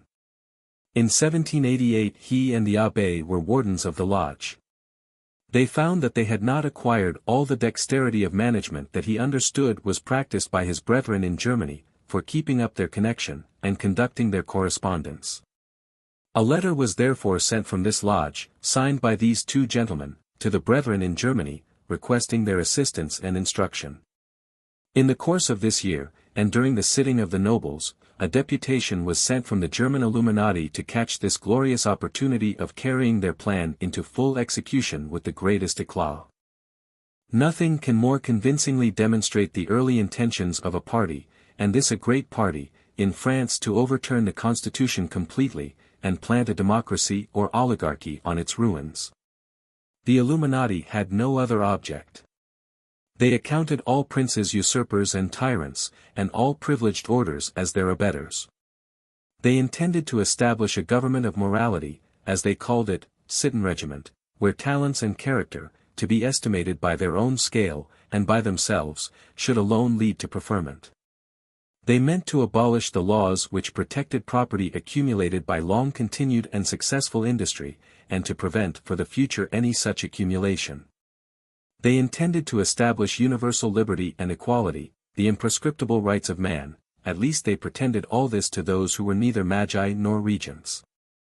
And, as necessary preparations for all this, they intended to root out all religion and ordinary morality, and even to break the bonds of domestic life, by destroying the veneration for marriage vows. And by taking the education of children out of the hands of the parents. This was all that the Illuminati could teach, and this was precisely what France has done. I cannot proceed in the narration without defiling the page with the detested name of Orleans, stained with everything that can degrade or disgrace human nature. He only wanted illumination, to shew him in a system all the opinions, dispositions, and principles which filled his own wicked heart. This contemptible being was illuminated by Mirabeau, and has shown himself the most zealous disciple of the order. In his oath of allegiance he declares, that the interests and the object of the order shall be rated by him above all other relations, and that he will serve it with his honor, his fortune, and his blood. He has kept his word, and has sacrificed them all, and he has been treated in the true spirit of the order used as a mere tool, cheated and ruined. For I must now add, that the French borrowed from the Illuminati a maxim, unheard of in any other association of banditti, viz. That of cheating each other. As the managers had the sole possession of the higher mysteries, and led the rest by principles which they held to be false, and which they employed only for the purpose of securing the co-operation of the inferior brethren, so Mirabeau, Size, Pétion, and others, led the Duke of Orleans at first by his wicked ambition, and the expectation of obtaining that crown which they intended to break in pieces, that they might get the use of his immense fortune. And of his influence on the thousands of his depending sycophants, who ate his bread and pandered to his gross appetites. Although we very soon find him acting as an Illuminatus, we cannot suppose him so lost to common sense as to contribute his fortune, and risk his life, merely in order that the one should be afterwards taken from him by law, and the other put on a level with that of his groom or his pimp. He surely hoped to obtain the crown of his indolent relation. And indeed Mirabeau said to Bergasse, that, when the project was mentioned to the Duke of Orleans, he received it with all possible favor, avec toute la grace imaginable. During the contests between the court and the Parliament of Paris, he courted popularity with an indecency and folly that nothing can explain but a mad and fiery ambition which blinded his eyes to all consequences. This is put out of doubt by his behavior at Versailles on the dreadful 5th and 6th of October, 1789. The depositions at the Châtelet prove in the most incontestable manner, that during the horrors of these 2 days he was repeatedly seen, and that whenever he was recognized by the crowd, he was huzzaed with Vive Orleans, Vive Notre Roi Orleans, and he then withdrew, and was seen in other places. While all about the unfortunate royal family were in the utmost concern for their fate, he was in gay humor, chatting on indifferent subjects. His last appearance in the evening of the 5th was, about 9 o'clock, conversing in a corner with men disguised in mean dress, and some in women's clothes. Among whom were Mirabeau, Barnave, Duport, and other deputies of the Republican party, and these men were seen immediately after, concealed among the lines of the Regiment de Flandre, the corruption of which they had that day completed. He was seen again next morning conversing with the same persons in women's dress. And when the insulted sovereign was dragged in triumph to Paris, Orleans was again seen, skulking in a balcony behind his children, to view the procession of devils and furies. Anxiously hoping all the while that some disturbance would arise in which the king might perish. I should have added that he was seen in the morning at the top of the stairs, pointing the way with his hand to the mob, where they should go, while he went by another road to the king. In short, he went about trembling like a coward, waiting for the explosion which might render it safe for him to shew himself. Mirabeau said to him, "The fellow carries a loaded pistol in his bosom, but will never dare to pull the trigger." He was saved, notwithstanding his own folly, by being joined in the accusation with Mirabeau, who could not rescue himself without striving also for Orleans, whom he despised, while he made use of his fortune. In short, Orleans was but half illuminated at this time, and hoped to be king or regent. Yet he was deeply versed in the preparatory lessons of Illuminatism, and well convinced of its fundamental truths. He was well assured of the great influence of the women in society, and he employed this influence like a true disciple of Weishaupt. Above 300 nymphs from the poilus of the Palais Royal were provided with écus and Louis d'Ors, by his Grand Procureur the Abbé Size, and were sent to meet and to illuminate the 2 battalions of the Regiment de Flandre, who were coming to Versailles for the protection of the royal family. The privates of one of these regiments came and informed their officers of this attempt made on their loyalty. 45,000 livres were given them at St. Denis, to make them disband themselves, and the poor lads were at first dazzled by the name of a sum that was not familiar to them, but when some thinking head among them told them that it only amounted to 2 Louis d'Ors apiece, they disclosed the bribery. They were then offered 90,000, but never saw it. Depositions at the Châtelet, No. 317. Mademoiselle Thirouane, the favorita of the day at the Palais Royal, was the most active person of the armed mob from Paris, dressed en Amazon, with all the elegance of the opera. And turned many young heads that day which were afterwards taken off by the guillotine. The Duke of Orleans acknowledged, before his death, that he had expended above 50,000 sterling in corrupting the Gardes Françoises. The armed mob which came from Paris to Versailles on the 5th of October, importuning the king for bread, had their pockets filled with crown pieces. And Orleans was seen on that day by 2 gentlemen, with a bag of money so heavy that it was fastened to his clothes with a strap, to hinder it from being oppressive, and to keep it in such a position that it should be accessible in an instant. See the depositions at the Châtelet, No. 177. But such was the contempt into which his gross profligacy, his cowardice, and his niggardly disposition, had brought him with all parties, that, if he had not been quite blinded by his wicked ambition, and by his implacable resentment of some bitter taunts he had gotten from the king and queen, he must have seen very early that he was to be sacrificed as soon as he had served the purposes of the faction. At present, his assistance was of the utmost consequence. His immense fortune, much above 3 millions sterling, was almost exhausted during the 3 first years of the Revolution. But, what was of more consequence, he had almost unbounded authority among the Freemasons. In this country we have no conception of the authority of a national Grand Master. When Prince Ferdinand of Brunswick, by great exertions among the jarring sects in Germany, had got himself elected Grand Master of the strict observance, it gave serious alarm to the Emperor, and to all the princes of Germany, and contributed greatly to their connivance at the attempts of the Illuminati to discredit that party. In the great cities of Germany, the inhabitants paid more respect to the Grand Master of the Masons than to their respective princes. The authority of the D. of Orleans in France was still greater, in consequence of his employing his fortune to support it. About 8 years before the Revolution he had, not without much intrigue and many bribes and promises, been elected Grand Master of France, having under his directions all the improved lodges.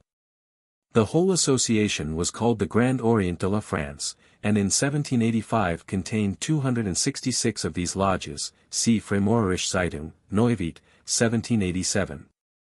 Thus he had the management of all those secret societies. And the licentious and irreligious sentiments which were currently preached there, were sure of his hearty concurrence. The same intrigue which procured him the supreme chair, must have filled the lodges with his dependents and emissaries, and these men could not better earn their pay, than by doing their utmost to propagate infidelity, immorality, and impurity of manners. But something more was wanted, disrespect for the higher orders of the state, and disloyalty to the sovereign. It is not so easy to conceive how these sentiments, and particularly the latter, could meet with toleration, and even encouragement, in a nation noted for its professions of veneration for its monarch, and for the pride of its noblesse.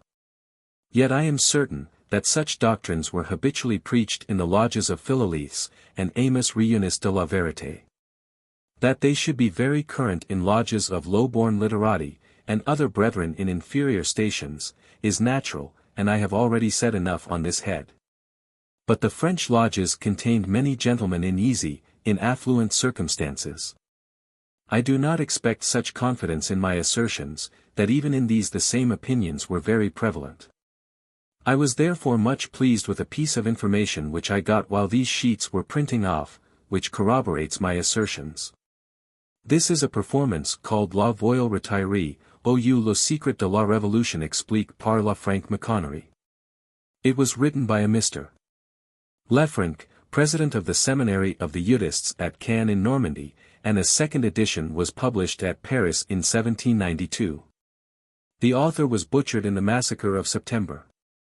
He says, that on the death of a friend, who had been a very zealous Mason, and many years master of a respectable lodge, he found among his papers a collection of Masonic writings, containing the rituals, catechisms, and symbols of every kind, belonging to a long train of degrees of Freemasonry, together with many discourses delivered in different lodges, and minutes of their proceedings. The perusal filled him with astonishment and anxiety. For he found that doctrines were taught, and maxims of conduct were inculcated, which were subversive of religion and of all good order in the state, and which not only countenanced disloyalty and sedition, but even invited to it. He thought them so dangerous to the state, that he sent an account of them to the Archbishop of Paris long before the Revolution, and always hoped that that reverend prelate would represent the matter to His Majesty's ministers, and that they would put an end to the meetings of this dangerous society, or would at least restrain them from such excesses. But he was disappointed, and therefore thought it his duty to lay them before the public. 16. Mr. Lefranc says expressly, that this shocking perversion of Freemasonry to seditious purposes was, in a great measure, but a late thing, and was chiefly brought about by the agents of the Grand Master, the Duke of Orleans. He was, however, of opinion that the whole Masonic fraternity was hostile to Christianity and to good morals, and that it was the contrivance of the great schismatic Faustus Socinus, who being terrified by the fate of Servetus, at Geneva, fell on this method of promulgating his doctrines among the great in secret. This opinion is but ill supported, and is incompatible with many circumstances in Freemasonry, but it is out of our way at present. Mr. Lefranc then takes particular notice of the many degrees of chivalry cultivated in the lodges, and shows how, by artful changes in the successive explanations of the same symbols, the doctrines of Christianity, and of all revealed religion, are completely exploded, and the philosophe inconnu becomes at last a professed atheist. He then takes notice of the political doctrines which are in like manner gradually unfolded, by which patriotism and loyalty to the prince are declared to be narrow principles, inconsistent with universal benevolence, and with the native and imprescriptible rights of man. Civil subordination is actual oppression, and princes are ex officio usurpers and tyrants. These principles he fairly deduces from the catechisms of the Chevalier du Soleil, and of the Philosophe Inconnu. He then proceeds to notice more particularly the intrigues of the Duke of Orleans. From these it appears evident that his ambitious views and hopes had been of long standing, and that it was entirely by his support and encouragement that seditious doctrines were permitted in the lodges. Many noblemen and gentlemen were disgusted and left these lodges, and advantage was taken of their absence to improve the lodges still more, that is, to make them still more anarchical and seditious. Numbers of paltry scribblers who haunted the Palais Royal, were admitted into the lodges, and there vented their poisonous doctrines. The Duke turned his chief attention to the French guards, introducing many of the privates and inferior officers into the obscure and even the more respectable lodges. So that the officers were frequently disgusted in the lodges by the insolent behavior of their own soldiers, under the mask of Masonic brotherhood and equality, and this behavior became not unfrequent even out of doors. He asserts with great confidence that the troops were much corrupted by these intrigues, and that when they sometimes declared, on service, that they would not fire on their brethren, the phrase had a particular reference to their Masonic fraternity, because they recognized many of their brother Masons in every crowd. And the corruption was by no means confined to Paris and its neighborhood, but extended to every place in the kingdom where there was a municipality and a Mason lodge. Mr. Lefranc then turns our attention to many peculiarities in the Revolution, which have a resemblance to the practices in Freemasonry. Not only was the arch-rebel the Duke of Orleans the Grand Master, but the chief actors in the Revolution, Mirabeau, Condorcet, Rochefoucauld, and others, were distinguished office-bearers in the great lodges. He says that the distribution of France into departments, districts, circles, cantons, and is perfectly similar, with the same denominations, to a distribution which he had remarked in the correspondence of the Grand Orient. 17. The President's hat in the National Assembly is copied from that of a Très Venerable Grand Maître. The scarf of a municipal officer is the same with that of a brother apprentice. When the Assembly celebrated the Revolution in the cathedral, they accepted of the highest honors of Masonry by passing under the arch of steel, formed by the drawn swords of two ranks of brethren. Also it is worthy of remark, that the National Assembly protected the meetings of Freemasons, while it peremptorily prohibited every other private meeting. The obligation of laying aside all stars, rib bands, crosses, and other honorable distinctions under the pretext of fraternal equality, was not merely a prelude, but was intended as a preparation for the destruction of all civil distinctions, which took place almost at the beginning of the Revolution, and the first proposal of a surrender, says Mr. Lefranc, was made by a zealous Mason. He farther observes, that the horrible and sanguinary oaths, the daggers, death heads, crossbones, the imaginary combats with the murderers of Hiram, and many other gloomy ceremonies, have a natural tendency to harden the heart, to remove its natural disgust at deeds of horror, and have paved the way for those shocking barbarities which have made the name of Frenchman abhorred over all Europe. These deeds were indeed perpetrated by a mob of fanatics, but the principles were promulgated and fostered by persons who style themselves philosophers. I see more evidence of these important facts in another book just published by an emigrant gentleman, Mr. Ladagnaye. He confirms my repeated assertions, that all the irreligious and seditious doctrines were the subjects of perpetual harangues in the Mason lodges, and that all the principles of the Revolution, by which the public mind was as it were set on fire, were nothing but enthusiastic amplifications of the commonplace cant of Freemasonry, and arose naturally out of it. He even thinks that this must of necessity be the case in every country where the minds of the lower classes of the state are in any way considerably fretted or irritated. It is almost impossible to avoid being drawn into this vortex, whenever a discontented mind enters into a Mason lodge. The stale story of brotherly love, which at another time would only lull the hearer asleep, now makes him prick up his ears, and listen with avidity to the silly tale, and he cannot hinder fretting thoughts from continually rankling in his mind. Mr. Ladagnaye says expressly, that notwithstanding the general contempt of the public for the Duke of Orleans, His authority as Grand Master of the Masons gave him the greatest opportunity that a seditious mind could desire for helping forward the revolution. He had ready to his hand a connected system of hidden societies, protected by the state, habituated to secrecy and artifice, and already tinged with the very enthusiasm he wished to inspire. In these he formed political committees, into which only his agents were admitted.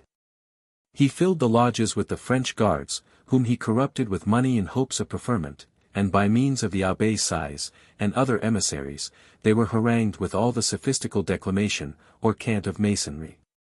Mr. Latagné says, that all this was peculiar to the lodges of the Grand Orient. But that there were many, not very many, if we judge by the Neuwied Almanac, which reckons only 289 in all France in 1784. Of which 266 were of the Grand Orient, lodges who continued on the old plan of amusing themselves with a little solemn trifling. He coincides with Mr. Lefranc in the opinion that the awful and gloomy rituals of Masonry, and particularly the severe trials of confidence and submission, must have a great tendency to harden the heart, and fit a man for atrocious actions. No one can doubt of this who reads the following instance. A candidate for reception into one of the highest orders, after having heard many threatenings denounced against all who should betray the secrets of the order, was conducted to a place where he saw the dead bodies of several who were said to have suffered for their treachery. He then saw his own brother tied hand and foot, begging his mercy and intercession. He was informed that this person was about to suffer the punishment due to this offense, and that it was reserved for him, the candidate, to be the instrument of this just vengeance. And that this gave him an opportunity of manifesting that he was completely devoted to the order. It being observed that his countenance gave signs of inward horror, the person in bonds imploring his mercy all the while, he was told, that in order to spare his feelings, a bandage should be put over his eyes.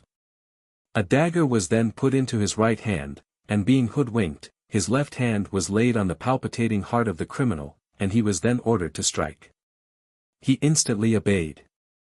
And when the bandage was taken from his eyes, he saw that it was a lamb that he had stabbed. Surely such trials and such wanton cruelty are only fit for training conspirators. Mr. Latagné adds, that, when he had been initiated, an old gentleman asked him what he thought of the whole. He answered, a great deal of noise, and much nonsense. Nonsense, said the other, don't judge so rashly, young man. I have worked these 25 years, and the farther I advanced, it interested me the more, but I stopped short, and nothing shall prevail on me to advance a step farther. In another conversation the gentleman said, I imagine that my stoppage was owing to my refusal about 9 years ago, to listen to some persons who made to me, out of the lodge, proposals which were seditious and horrible. For ever since that time I have remarked, that my higher brethren treat me with a much greater reserve than they had done before. And that, under the pretext of further instruction, they have labored to confute the notions which I had already acquired, by giving some of the most delicate subjects a different turn. I saw that they wanted to remove some suspicions which I was beginning to form concerning the ultimate scope of the whole.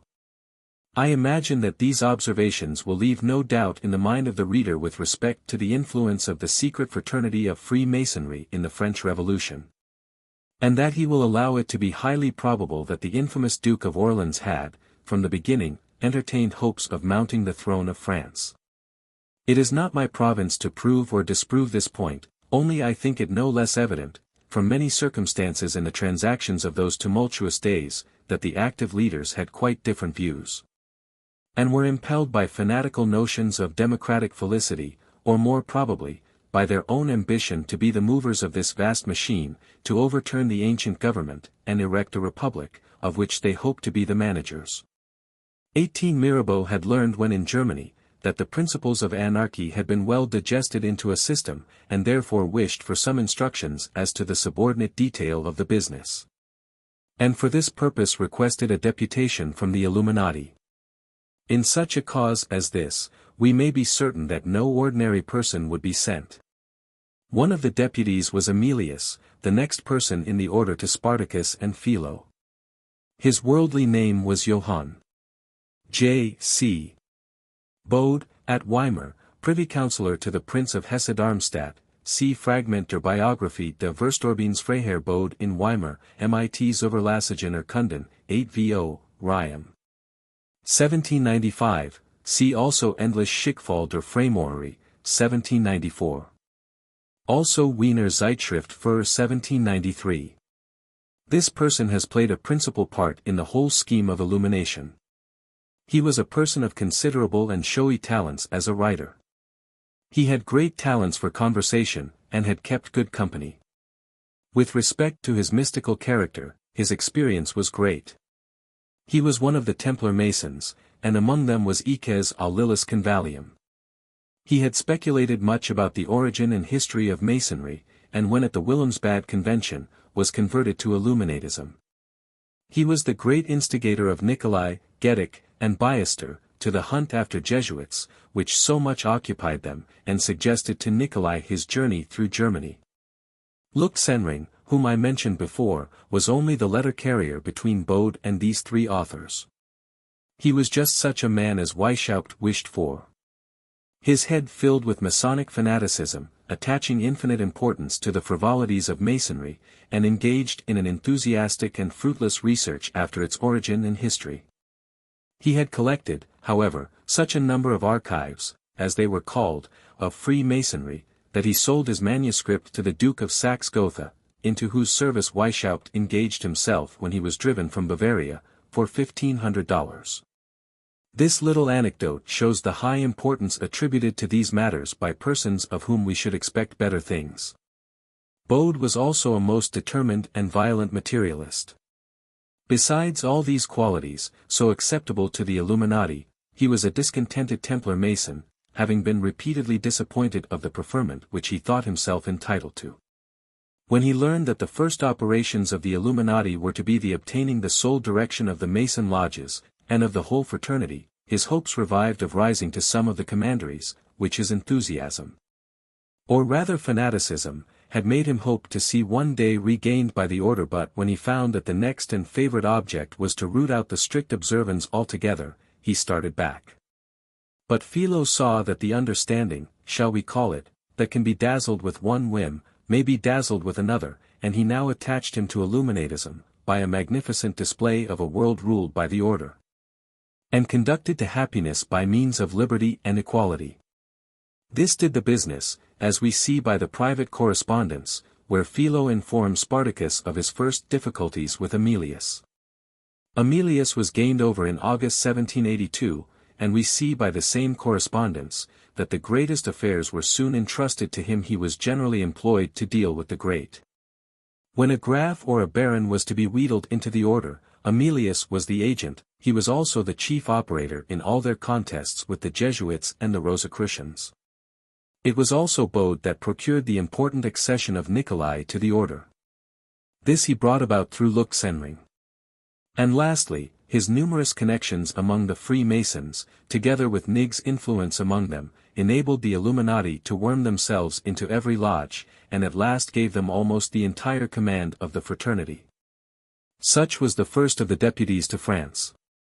The other was a Mr. Busquet, called in the order Bayard, therefore probably a man of respectable character, for most of Spartacus's names were significant, like his own. He was a military man, lieutenant colonel in the service of Hesse-Darmstadt. This man also was a discontented Templar Mason, and his name in that fraternity had been Ices of Fontibus Aramie. He was illuminated by Knig. He had also been unsuccessful both at court and in the field, in both of which situations he had been attempting to make a distinguished figure. He, as well as Bode, were immersed in debts. They were therefore just in the proper temper for cosmopolitical enterprise. They went to Paris in the end of 1788, while the notables were sitting, and all Paris was giving advice. The alarm that was raised about animal magnetism, which was indeed making much noise at that time, and particularly in Paris, was assigned by them as the great motive of the journey. Bode also said that he was anxious to learn what were the corrections made on the system of the Chevaliers Bienfaisance. They had taken that name at first, to screen themselves from the charges against them under the name of Templars. They had corrected something in their system when they took the name Philolithes. And now when the schisms of the Philalethe's were healed, and the brethren again united under the name of Amos Reunis, he suspected that Jesuits had interfered. And because he had heard that the principles of the Amos Reunis were very noble, he wished to be more certain that they were purged of everything Jesuitical. The deputies accordingly arrived at Paris, and immediately obtained admission into these two fraternities. 19 They found both of them in the ripest state for illumination, having shaken off all the cabalistical, chemical, and mystical whims that had formerly disturbed them, and would now take up too much of their time. They were now cultivating with great zeal the philosophico-political doctrines of universal citizenship. Their leaders, to the number of 20, are mentioned by name in the Berlin Monatschrift for 1785, and among them are several of the first actors in the French Revolution. But this is nothing distinctive, because persons of all opinions were Masons. The Amos Reunis were little behind the Illuminati in everything that was irreligious and anarchical, and had no inclination for any of the formalities of ritual, and they were already fit for the higher mysteries, and only wanted to learn the methods of business which had succeeded so well in spreading their doctrines and maxims over Germany. Besides, their doctrines had not been digested into a system, nor had the artful methods of leading on the pupils from bad to worse been practiced. For hitherto, each individual had vented in the lodges his own opinions, to unburden his own mind, and the brethren listened for instruction and mutual encouragement. Therefore, when Spartacus's plan was communicated to them, they saw at once its importance, in all its branches, such as the use of the Mason lodges, to fish for minervals, the rituals and ranks to entice the young, and to lead them by degrees to opinions and measures, which, at first sight, would have shocked them. The firm hold which is gotten of the pupils, and indeed of all the inferior classes, by their reports in the course of their pretended training in the knowledge of themselves and of other men, and, above all, the provincial arrangement of the order, and the clever subordination and entire dependence on a select band or pandemonium at Paris, which should inspire and direct the whole. I think, although I have not expressed assertions of the fact, from the subsequent conduct of the French revolters, that even at this early period, there were many in those societies who were ready to go every length proposed to them by the Illuminati, such as the abolition of royalty and of all privileged orders, as tyrants by nature, the annihilation and robbery of the priesthood, the rooting out of Christianity, and the introduction of atheism, or a philosophical chimera which they were to call religion. Mirabeau had often spoken of the last branch of the illuminated principles. And the conversations held at Versailles during the awful pauses of the 5th of October, which are to be seen in the evidence before the Châtelet in the Orleans process, can hardly be supposed to be the fancies of an accidental mob. Mirabeau was, as I have said, at the head of this democratic party, and had repeatedly said, that the only use of a king was to serve as a pageant, in order to give weight to public measures in the opinion of the populace, and Mr. Ladagnaye says, that this party was very numerous, and that immediately after the imprudent or madlike invitation of every scribbler in a garret to give his advice, the party did not scruple to speak their sentiments in public. And that they were encouraged in their encomiums on the advantages of a virtuous republican government by Mr. Necker, who had a most extravagant and childish predilection for the Constitution of Geneva, the place of his nativity, and was also much tinged with the cosmopolitical philosophy of the times. The king's brothers, and the princes of the blood, presented a memorial to his majesty, which concluded by saying, that the effervescence of the public opinions had come to such a height that the most dangerous principles, imported from foreign parts, were avowed in print with perfect impunity, that his majesty had unwarily encouraged every fanatic to dictate to him, and to spread his poisonous sentiments, in which the rights of the throne were not only disrespected, but were even disputed, that the rights of the higher classes in the state ran a great risk of being speedily suppressed, and that nothing would hinder the sacred right of property from being ere long invaded, and the unequal distribution of wealth from being thought a proper subject of reform. When such was the state of things in Paris, it is plain that the business of the German deputies would be easily transacted. They were received with open arms by the Philalethe's, the Amos de la Vérité, the Social Contract, and in the course of a very few weeks in the end of 1788, and the beginning of 1789, that is, before the end of March, the whole of the Grand Orient, including the Philoliths, Amos Reunis, Martinis Tes, and had the secrets of illumination communicated to them. The operation naturally began with the Great National Lodge of Paris, and those in immediate dependence on it. It would also seem, from many circumstances that occurred to my observation, that the lodges in Alsace and Lorraine were illuminated at this time, and not long before, as I had imagined.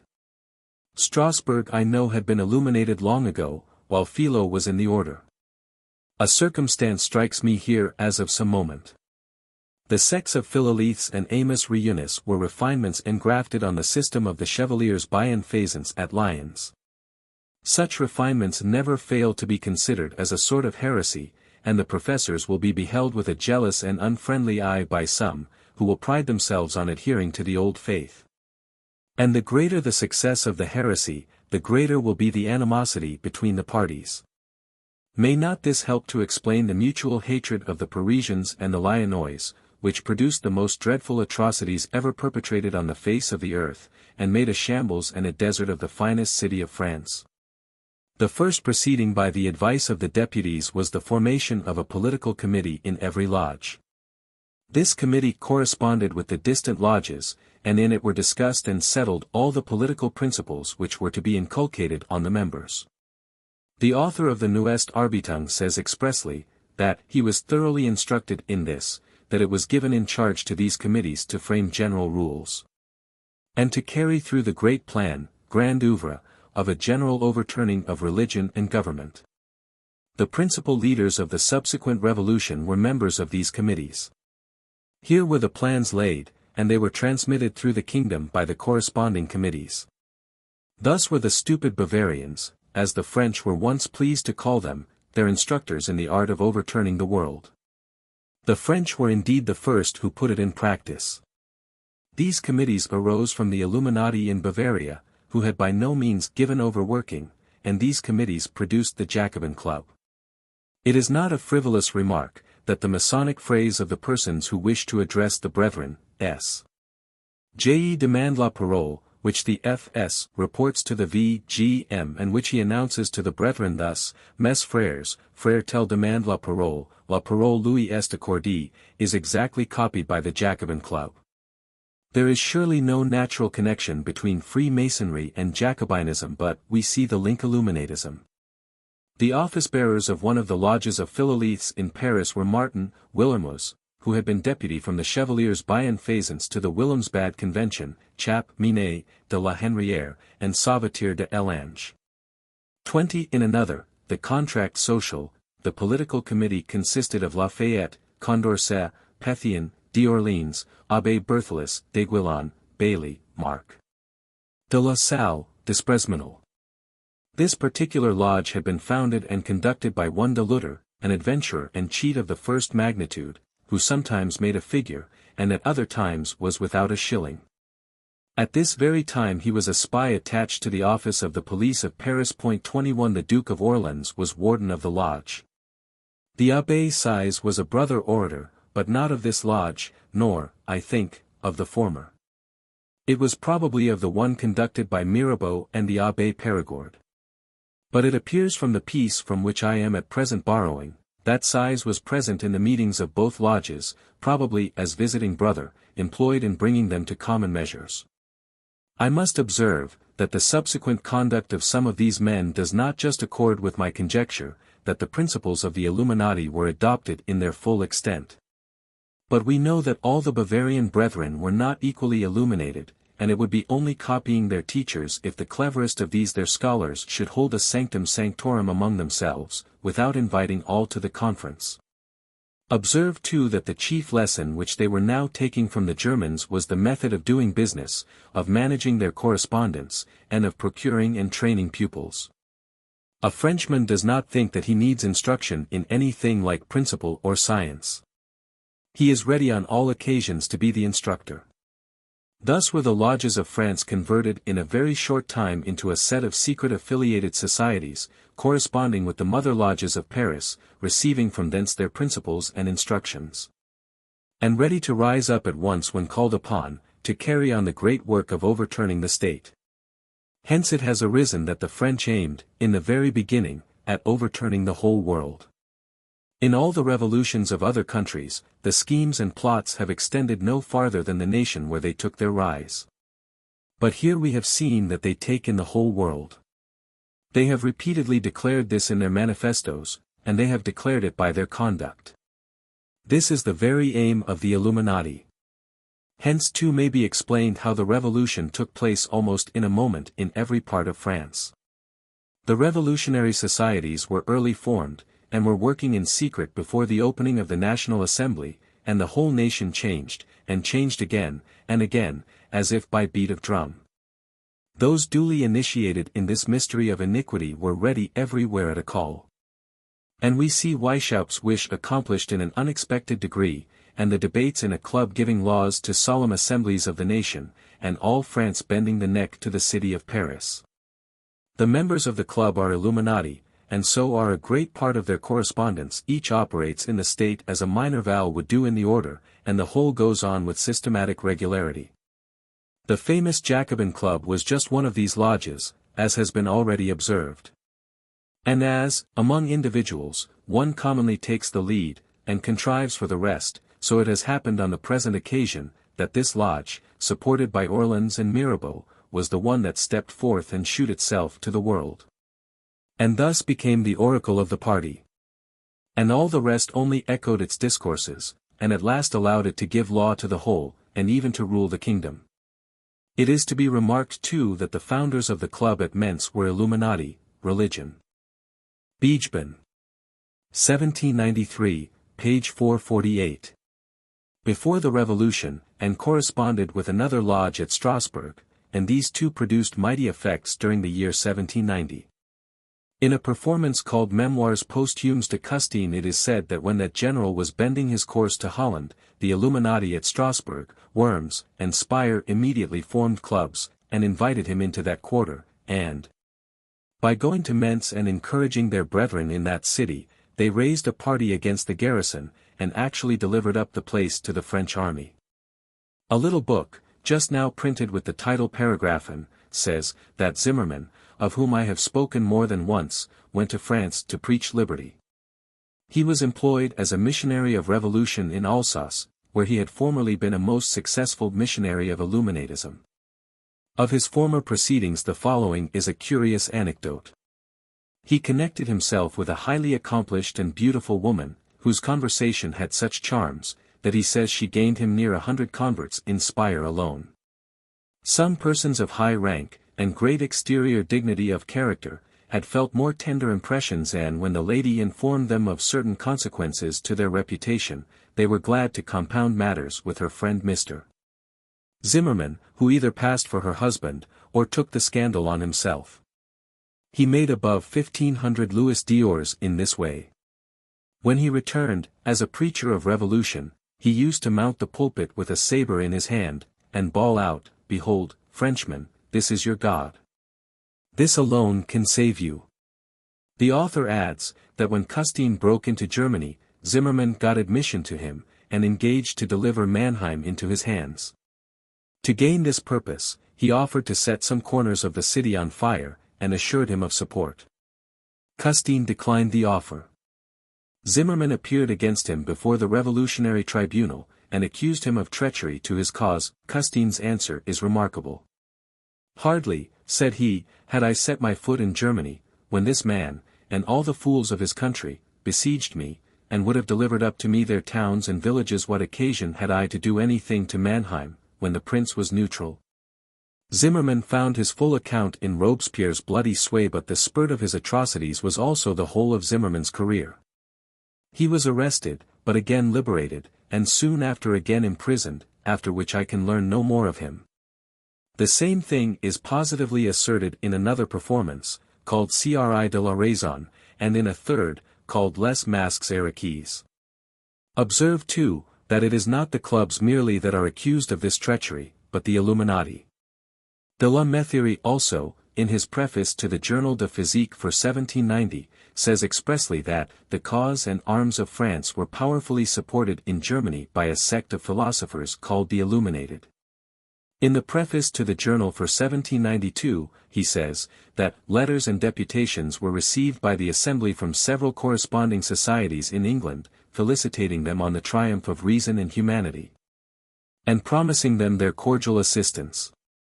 He read some of these manifests, and says, that one of them recommended strongly the political education of the children, who should be taken from the parents, and trained up for the state. Another lamented the baleful influence of property, saying that the efforts of the Assembly would be fruitless, till the fence was removed with which the laws so anxiously secured inordinate wealth. They should rather be directed to the support of talents and virtue, because property would always support itself by the too great influence which it had in every corrupted state. The laws should prevent the too great accumulation of it in particular families. In short, the council was almost verbatim what the Abbé Gassendi declared to have been the doctrine preached in the meetings of the Illuminati, which terrified him and his colleagues, and made them quit the association.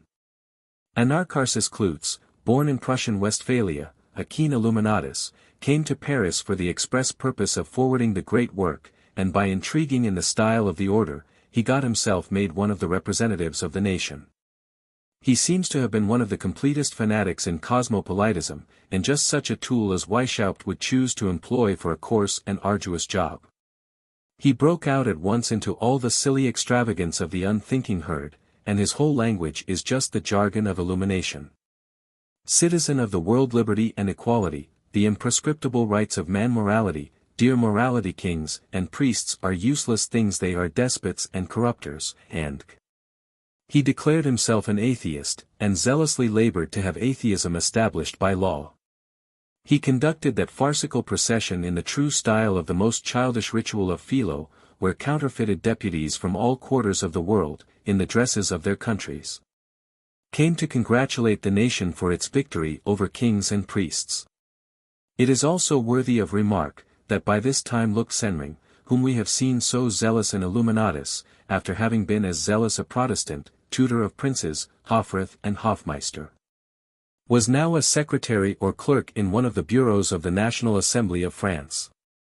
I may add as a finishing touch, that the National Assembly of France was the only body of men that I have ever heard of who openly and systematically proposed to employ assassination, and to institute a band of patriots, who should exercise this profession either by sword, pistol, or poison. And though the proposal was not completed, it might be considered as the sentiments of the meeting, for it was only delayed till it should be considered how far it might not be imprudent, because they might expect reprisals. The Abbé Dubois engaged to poison the Comte d'Artois, but was himself robbed and poisoned by his accomplices.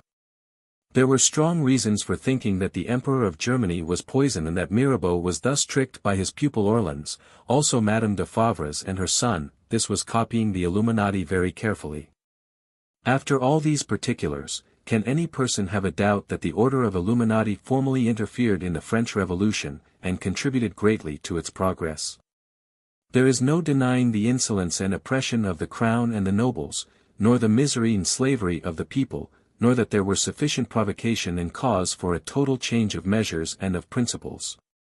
But the rapidity with which one opinion was declared in every corner, and that opinion as quickly changed, and the change announced everywhere, and the perfect conformity of the principles, and sameness of the language, even in arbitrary trifles, can hardly be explained in any other way. It may indeed be said, que les beaux génies s'y rencontrent that wits jump. The principles are the same, and the conduct of the French has been such as the Illuminati would have exhibited, but this is all the Illuminati no longer existed. Enough has been said on this last point already. The facts are as have been narrated. The Illuminati continued as an order, and even held assemblies, though not so frequently nor so formally as before, and though their Areopagus was no longer at Munich. But let us hear what the French themselves thought of the matter. In 1789, or the beginning of 1790, a manifest was sent from the Grand National Lodge of Freemasons, so it is entitled, at Paris, signed by the Duke of Orleans as Grand Master, addressed and sent to the lodges in all the respectable cities of Europe, exhorting them to unite for the support of the French Revolution, to gain it friends, defenders, and dependents, and according to their opportunities, and the practicability of the thing, to kindle and propagate the spirit of revolution through all lands. This is a most important article, and deserves a very serious attention. I got it first of all in a work called, Höchst wichtige Erinnerungen zur Rechten Zeit über einige der allerernsthaftesten Angelegenheiten Diözese Zeitalters, von L. Hoffmann, Vienna, 1795. The author of this work says, that everything he advances in these memorandums is consistent with his own personal knowledge, and that he is ready to give convincing proofs of them to any respectable person who will apply to him personally. He has already given such convincing documents to the emperor, and to several princes, that many of the machinations occasioned by this manifesto have been detected and stopped. And he would have no scruple at laying the whole before the public, did it not unavoidably involve several worthy persons who had suffered themselves to be misled, and heartily repented of their errors. He is naturally, being a Catholic, very severe on the Protestants, and indeed he has much reason, and by this has drawn on himself many bitter retorts. He has however defended himself against all that are of any consequence to his good name and veracity, in a manner that fully convinces any impartial reader, and turns to the confusion of the slanderers.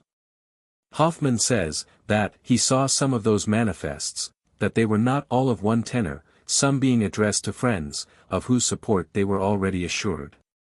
One very important article of their contents is earnest exhortations to establish in every quarter secret schools of political education, and schools for the public education of the children of the people, under the direction of well-principled masters, and offers of pecuniary assistance for this purpose, and for the encouragement of writers in favor of the revolution, and for indemnifying the patriotic booksellers who suffer by their endeavors to suppress publications which have an opposite tendency. We know very well that the immense revenue of the Duke of Orleans was scattered among all the rabble of the Palais Royal. Can we doubt of its being employed in this manner? Our doubts must vanish, when we see that not long after this it was publicly said in the National Assembly, that this method was the most effectual for accomplishing their purpose of setting Europe in a flame. But much expense, says the Speaker, will attend it, and much has already been employed, which cannot be named, because it is given in secret. The Assembly had given the illumination war whoop peace with cottages, but war with palaces. A pouvoir révolutionnaire is mentioned, which supersedes all narrow thoughts, all ties of morality. Liquinio publishes the most detestable book that ever issued from a printing press, Les Préjuges Vaincus, containing all the principles, and expressed in the very words of Illuminatism. Hoffmann says, that the French propaganda had many emissaries in Vienna, and many friends whom he could point out. Mirabeau in particular had many connections in Vienna, and to the certain knowledge of Hoffmann, carried on a great correspondence in ciphers. The progress of illumination had been very great in the Austrian states, and a statesman gave him accounts of their proceedings, que font redresser les chevaux, which make one's hair stand on end. I no longer wonder, says he, that the Neueste Arbutung de Spartacus and Philo was forbidden. O ye almighty Illuminati, what can you not accomplish by your serpent-like insinuation and cunning? Your leaders say, this book is dangerous, because it will teach wicked men the most refined methods of rebellion, and it must never get into the hands of the common people. They have said so with the most impudent face to some princes, who did not perceive the deeper laid reason for suppressing the book. The leaders of the Illuminati are, not without reason, in anxiety, lest the inferior classes of their own society should make just reprisals for having been so basely tricked, by keeping them back, and in profound ignorance of their real designs, and for working on them, by the very goodness of their hearts, to their final ruin. And lest the Freemasons, whom they have also abused, should think of revenging themselves, when the matchless villainy of their deceivers has been so clearly exposed. It is in vain for them to talk of the danger of instructing the people in the methods of fomenting rebellion by this book. The aims are too apparent, and even in the neighborhood of Regensburg, where the strength of the Illuminati lay, every person said aloud, that the Illuminatism discovered by this book was high treason, and the most unheard of attempt to annihilate every religion and every civil government. He goes on, in 1790 I was as well acquainted with the spirit of the illumination system as at present, but only not so documented by their constitutional acts, as it is now by the Nostarbeitung de Spartacus and Philo. My Masonic connections were formerly extensive, and my publication entitled 18 Paragraphs Concerning Freemasonry, procured me more acquaintance with Freemasons of the greatest worth, and of Illuminati equally upright. Persons of respectability and knowledge, who had discovered and repented the trick and inveigling conduct of the order. All of us jointly swore opposition to the Illuminati, and my friends considered me as a proper instrument for this purpose. To whet my zeal, they put papers into my hands which made me shudder, and raised my dislike to the highest pitch. I received from them lists of the members, and among them saw names which I lamented exceedingly. Thus stood matters in 1790, when the French Revolution began to take a serious turn. The intelligence saw in the open system of the Jacobins the complete hidden system of the Illuminati. We knew that this system included the whole world in its aims, and France was only the place of its first explosion. The propaganda works in every corner to this hour, and its emissaries run about in all the 4 quarters of the world, and are to be found in numbers in every city that is a seat of government. He farther relates how they in Vienna wanted to enlist him, and, as this failed, how they have abused him even in the foreign newspapers. I have personal knowledge, continues he, that in Germany a second Mirabeau, Mauvillain, had proposed in detail a plan of revolution, entirely and precisely suited to the present state of Germany. This he circulated among several Freemason lodges, among all the illuminated lodges which still remained in Germany, and through the hands of all the emissaries of the propaganda, who had been already dispatched to the frontiers, for Posen, of every district of the empire, with means for stirring up the people. N.B.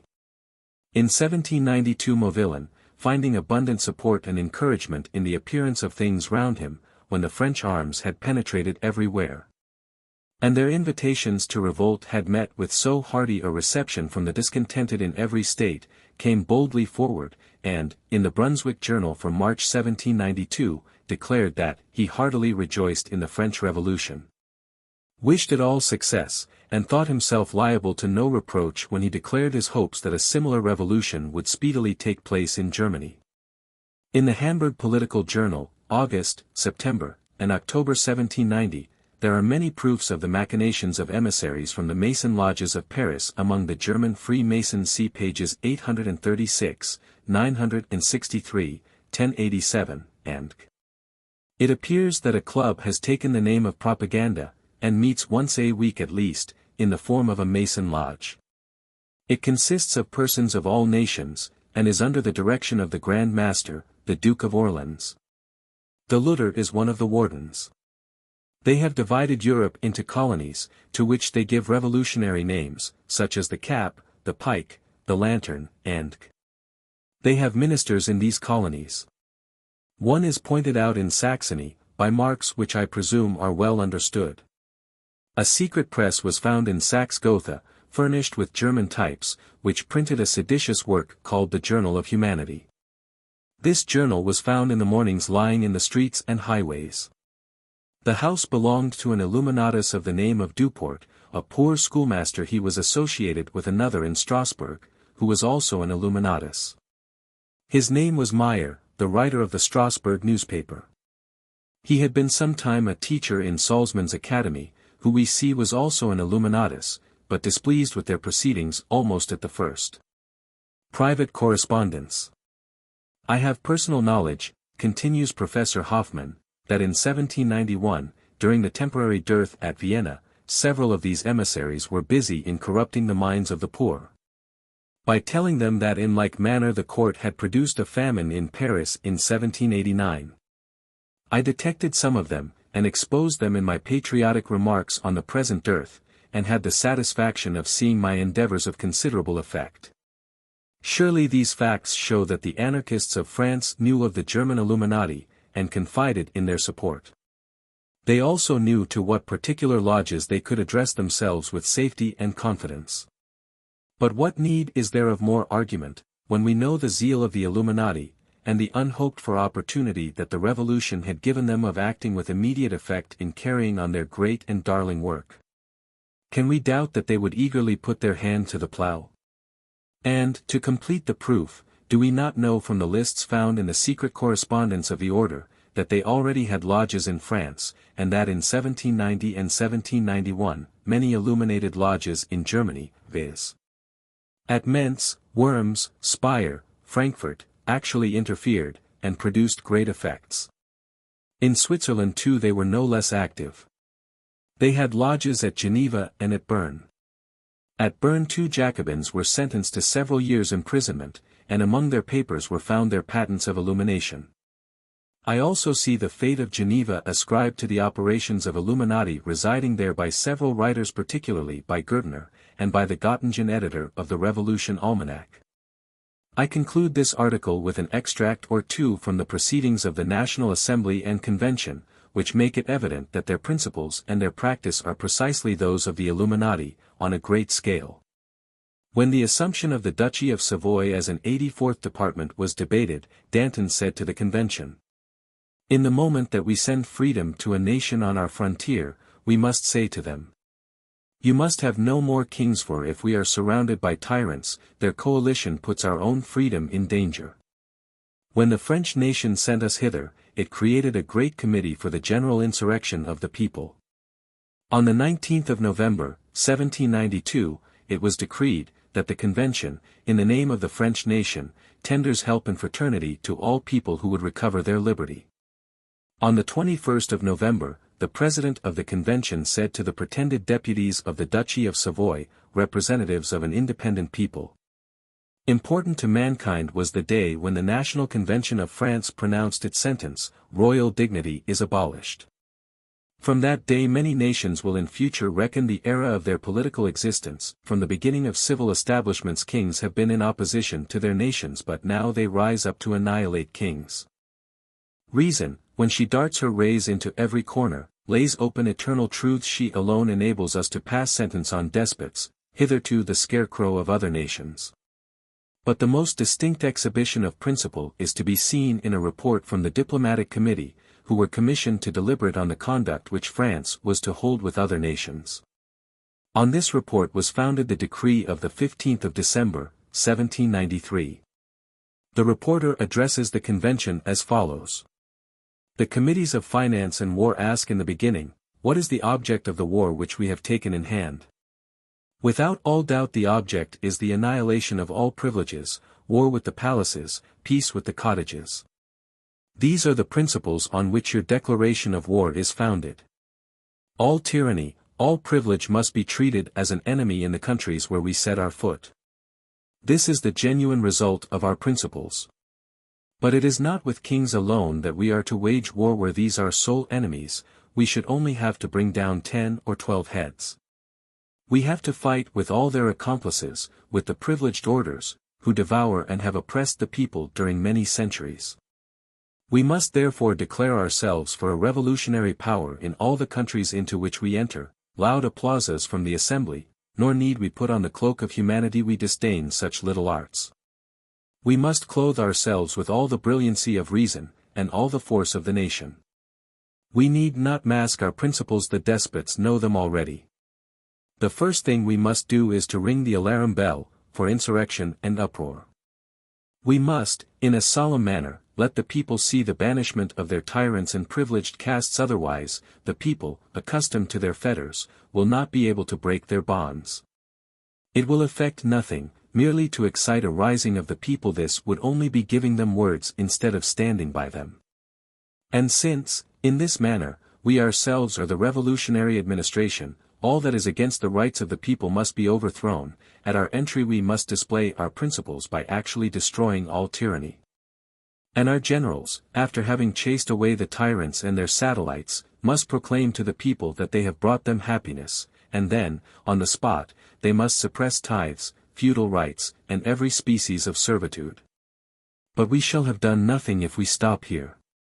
Aristocracy still domineers. We must therefore suppress all authorities existing in the hands of the upper classes.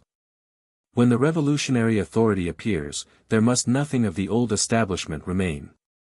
A popular system must be introduced, every office must be occupied by new functionaries, and the sans-culottes must everywhere have a share in the administration. Still nothing is done, till we declare aloud the precision of our principles to such as want only a half freedom. We must say to them, if you think of compromising with the privileged castes, we cannot suffer such dealing with tyrants, they are our enemies, and we must treat them as enemies, because they are neither for liberty nor equality. Show yourselves disposed to receive a free constitution, and the convention will not only stand by you, but will give you permanent support. We will defend you against the vengeance of your tyrants, against their attacks, and against their return. Therefore abolish from among you the nobles and every ecclesiastical and military incorporation.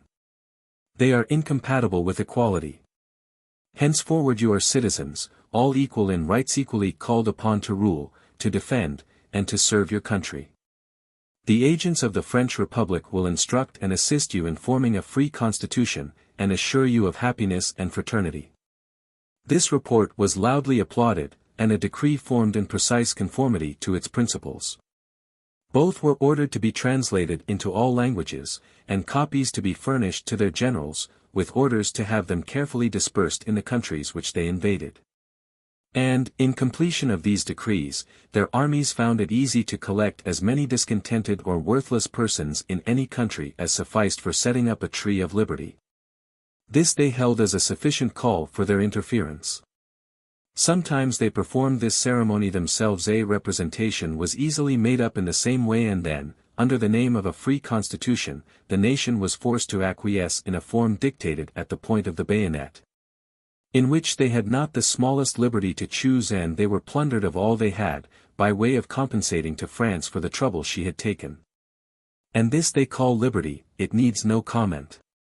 Thus I have attempted to prove that the present awful situation of Europe, and the general fermentation of the public mind in all nations, have not been altogether the natural operations of discontent, oppression, and moral corruption. Although these have been great, and have operated with fatal energy. But that this political fever has been carefully and systematically heightened by bodies of men, who profess to be the physicians of the state, and, while their open practice employed cooling medicines, and a treatment which all approved, administered in secret the most inflammatory poisons, which they made up so as to flatter the diseased fancy of the patient. Although this was not a plan begun, carried on, and completed by the same persons, it was undoubtedly an uniform and consistent scheme, proceeding on the same unvaried principle. And France undoubtedly now smarts under all the woes of German illumination. I beg leave to suggest a few thoughts, which may enable us to draw some advantage from this shocking mass of information. General reflections. I may observe, in the first place, and I beg it may be particularly attended to, that in all those villainous machinations against the peace of the world, the attack has been first made on the principles of morality and religion. The conspirators saw that till these are extirpated, they have no chance of success, and their manner of proceeding shews that they consider religion and morality as inseparably connected together. We learn much from this vos est et ob host docere. They endeavor to destroy our religious sentiments, by first corrupting our morals. They try to inflame our passions, that when the demands from this quarter become urgent, the restraints of religion may immediately come in sight, and stand in the way. They are careful, on this occasion, to give such a view of those restraints, that the real origin of them does not appear. We are made to believe that they have been altogether the contrivance of priests and despots, in order to get the command of us. They take care to support these assertions by facts, which, to our great shame, and greater misfortune, are but too numerous. Having now the passions on their side, they find no difficulty in persuading the voluptuary, or the discontented, that tyranny actually exerted, or resolved on in future, is the sole origin of religious restraint. He seeks no further argument, and gives himself no trouble to find any. Had he examined the matter with any care, he would find himself just brought back to those very feelings of moral excellence and moral depravity that he wishes to get rid of altogether. And these would tell him that pure religion does not lay a single restraint on us that a noble nature would not have laid on itself, nor enjoins a single duty which an ingenuous and warm heart would not be ashamed to find itself deficient in. He would then see that all the sanctions of religion are fitted to his high rank in the scale of existence. And the more he contemplates his future prospects, the more they brighten upon his view, the more attainable they appear, and the more he is able to know what they may probably be.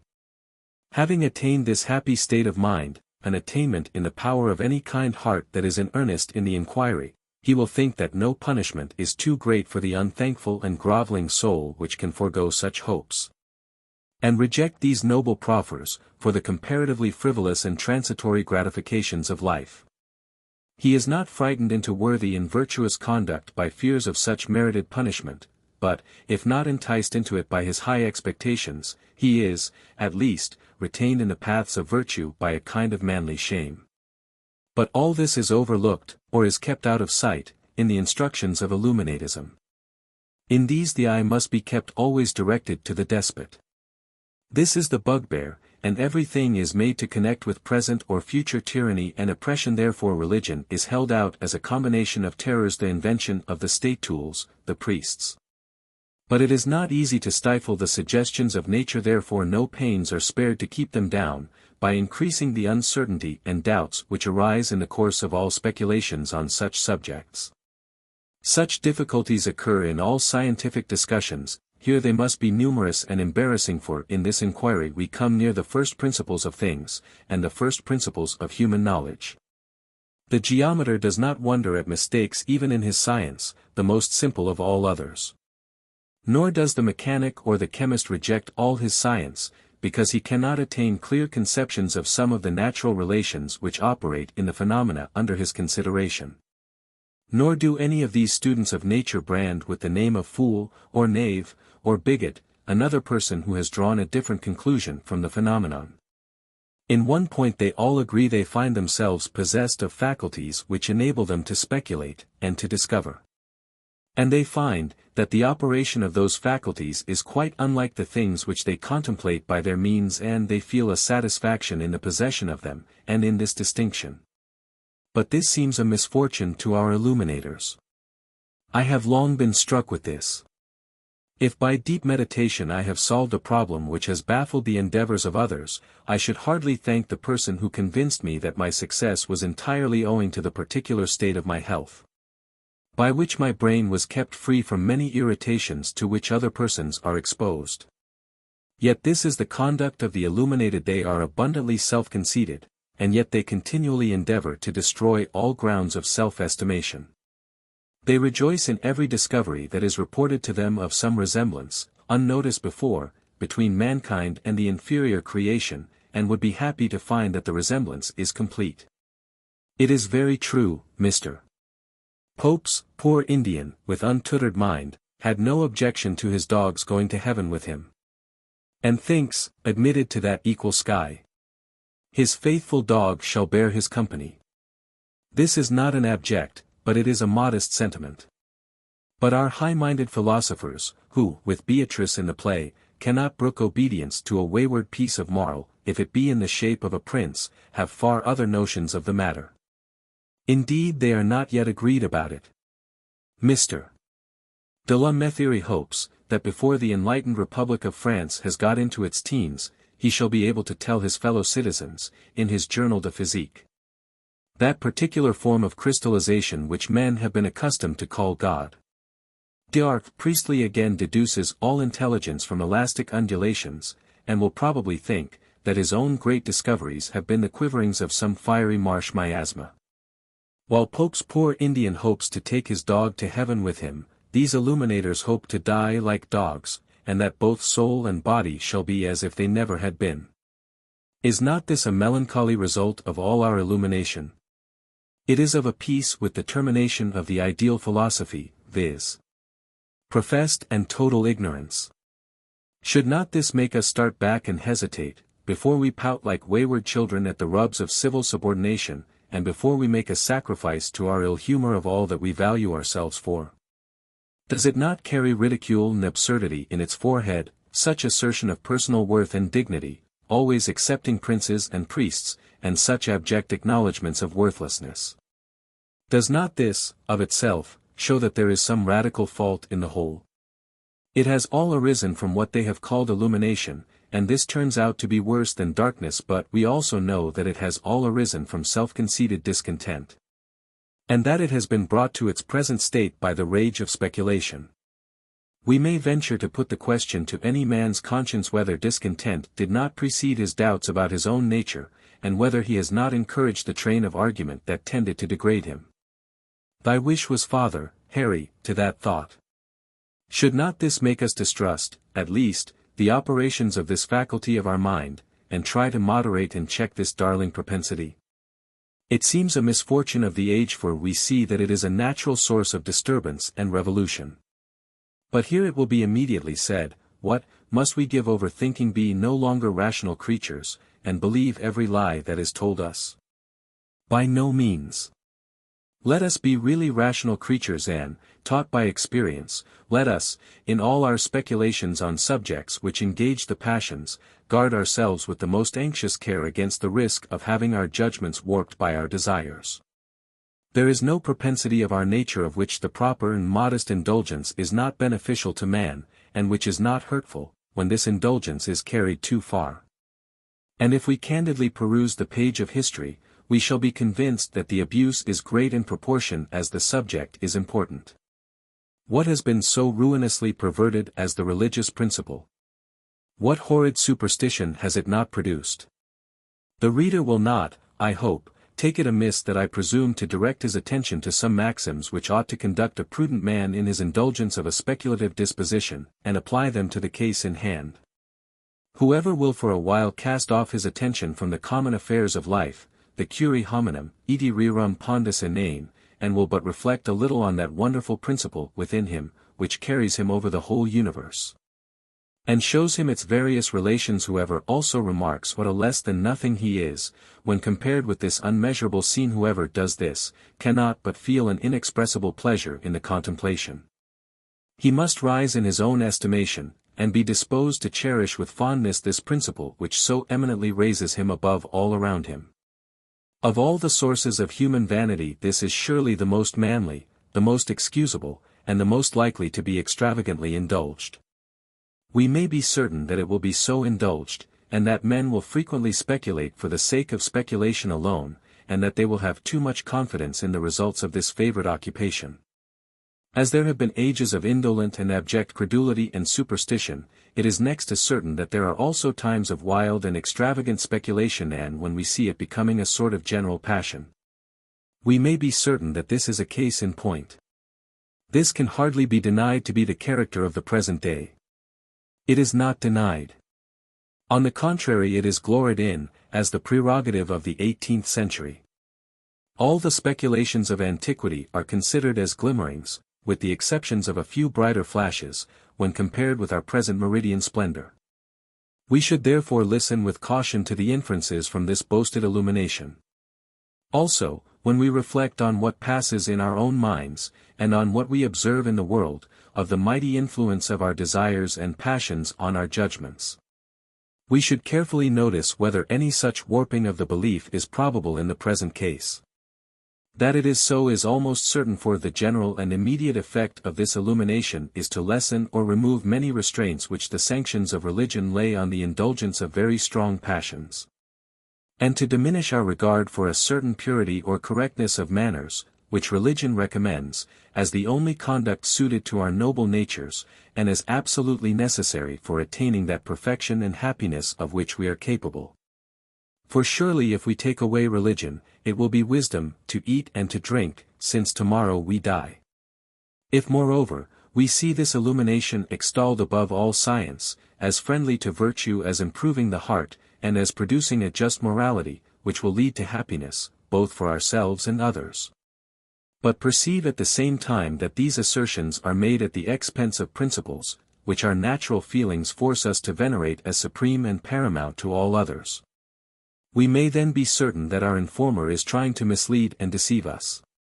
For all virtue and goodness, both of heart and conduct, is in perfect harmony, and there is no jarring or inconsistency. But we must pass this sentence on the doctrines of this illumination. For it is a melancholy truth that they have been preached and recommended, for the most part, by clergymen, parish ministers, who, in the presence of invoked deity, and in the face of the world, have set their solemn seal to a system of doctrines directly opposite to those recommended in their writings. Which doctrines they solemnly profess to believe, and solemnly swear to inculcate. Surely the informations and instructions of such men should be rejected. Where shall we find their real opinions? In their solemn oaths? Or in these infidel dissertations? In either case, they are deceivers, whether misled by vanity, or by the mean desire of church emoluments, or they are prostitutes, courting the society of the wealthy and sensual. Honesty, like justice, admits of no degrees. A man is honest, or he is a knave, and who would trust a knave? But such men are unsuitable instructors. For another reason they are unwise. For, whatever they may think, they are not respected as men of worth, but are inwardly despised as parasites, by the rich, who admit them into their company, and treat them with civility, for their own reasons. We take instructions not merely from the knowing the learned but from the wise, not therefore from men who give such evidences of weakness. Such would be the conduct of a prudent man, who listens to the instructions of another with the serious intention of profiting by them. In the present case, he sees plain proofs of degraded self-estimation, of dishonesty, and of mean motives. But the prudent man will go further. He will remark that dissolute manners, and actions which are inevitably subversive of the peace and order, nay, of the very existence of society, are the natural and necessary consequences of irreligion. Should any doubt of this remain in his mind? Should he sometimes think of an Epictetus, or one or two individuals of antiquity, who were eminently virtuous, without the influence of religious sanctions, he should recollect, that the Stoics were animated by the thought that while the wise man was playing the game of life, the gods were looking on, and pleased with his skill. Let him read the beautiful account given by Dr. Smith, of the rise of the Stoic philosophy, and he will see that it was an artificial, but noble attempt of a few exalted minds, enthusiasts in virtue, aiming to steel their souls against the dreadful but unavoidable misfortunes to which they were continually exposed by the daily recurring revolutions in the turbulent democracies of ancient Greece. There a philosopher was this day a magistrate, and the next day a captive and a slave. He would see, that this fair picture of mental happiness and independence was fitted for the contemplation of only a few choice spirits, but had no influence on the bulk of mankind. He must admire the noble characters who were animated by this manly enthusiasm, and who have really exhibited some wonderful pictures of virtuous heroism. But he will regret, that the influence of these natural principles, was not more extensive. He will say to himself, how will a whole nation act, when religious sanctions are removed, and men are actuated by reason alone? He is not without instruction on this important subject. France has given an awful lesson to surrounding nations, by shewing them what is the natural effect of shaking off the religious principle, and the veneration for that pure morality which characterizes Christianity. By a decree of the Convention, June 6, 1794, it is declared, that there is nothing criminal in the promiscuous commerce of the sexes, and therefore nothing that derogates from the female character. When woman forgets that she is the depositary of all domestic satisfaction, that her honor is the sacred bond of social life, that on her modesty and delicacy depend all the respect and confidence that will make a man attach himself to her society.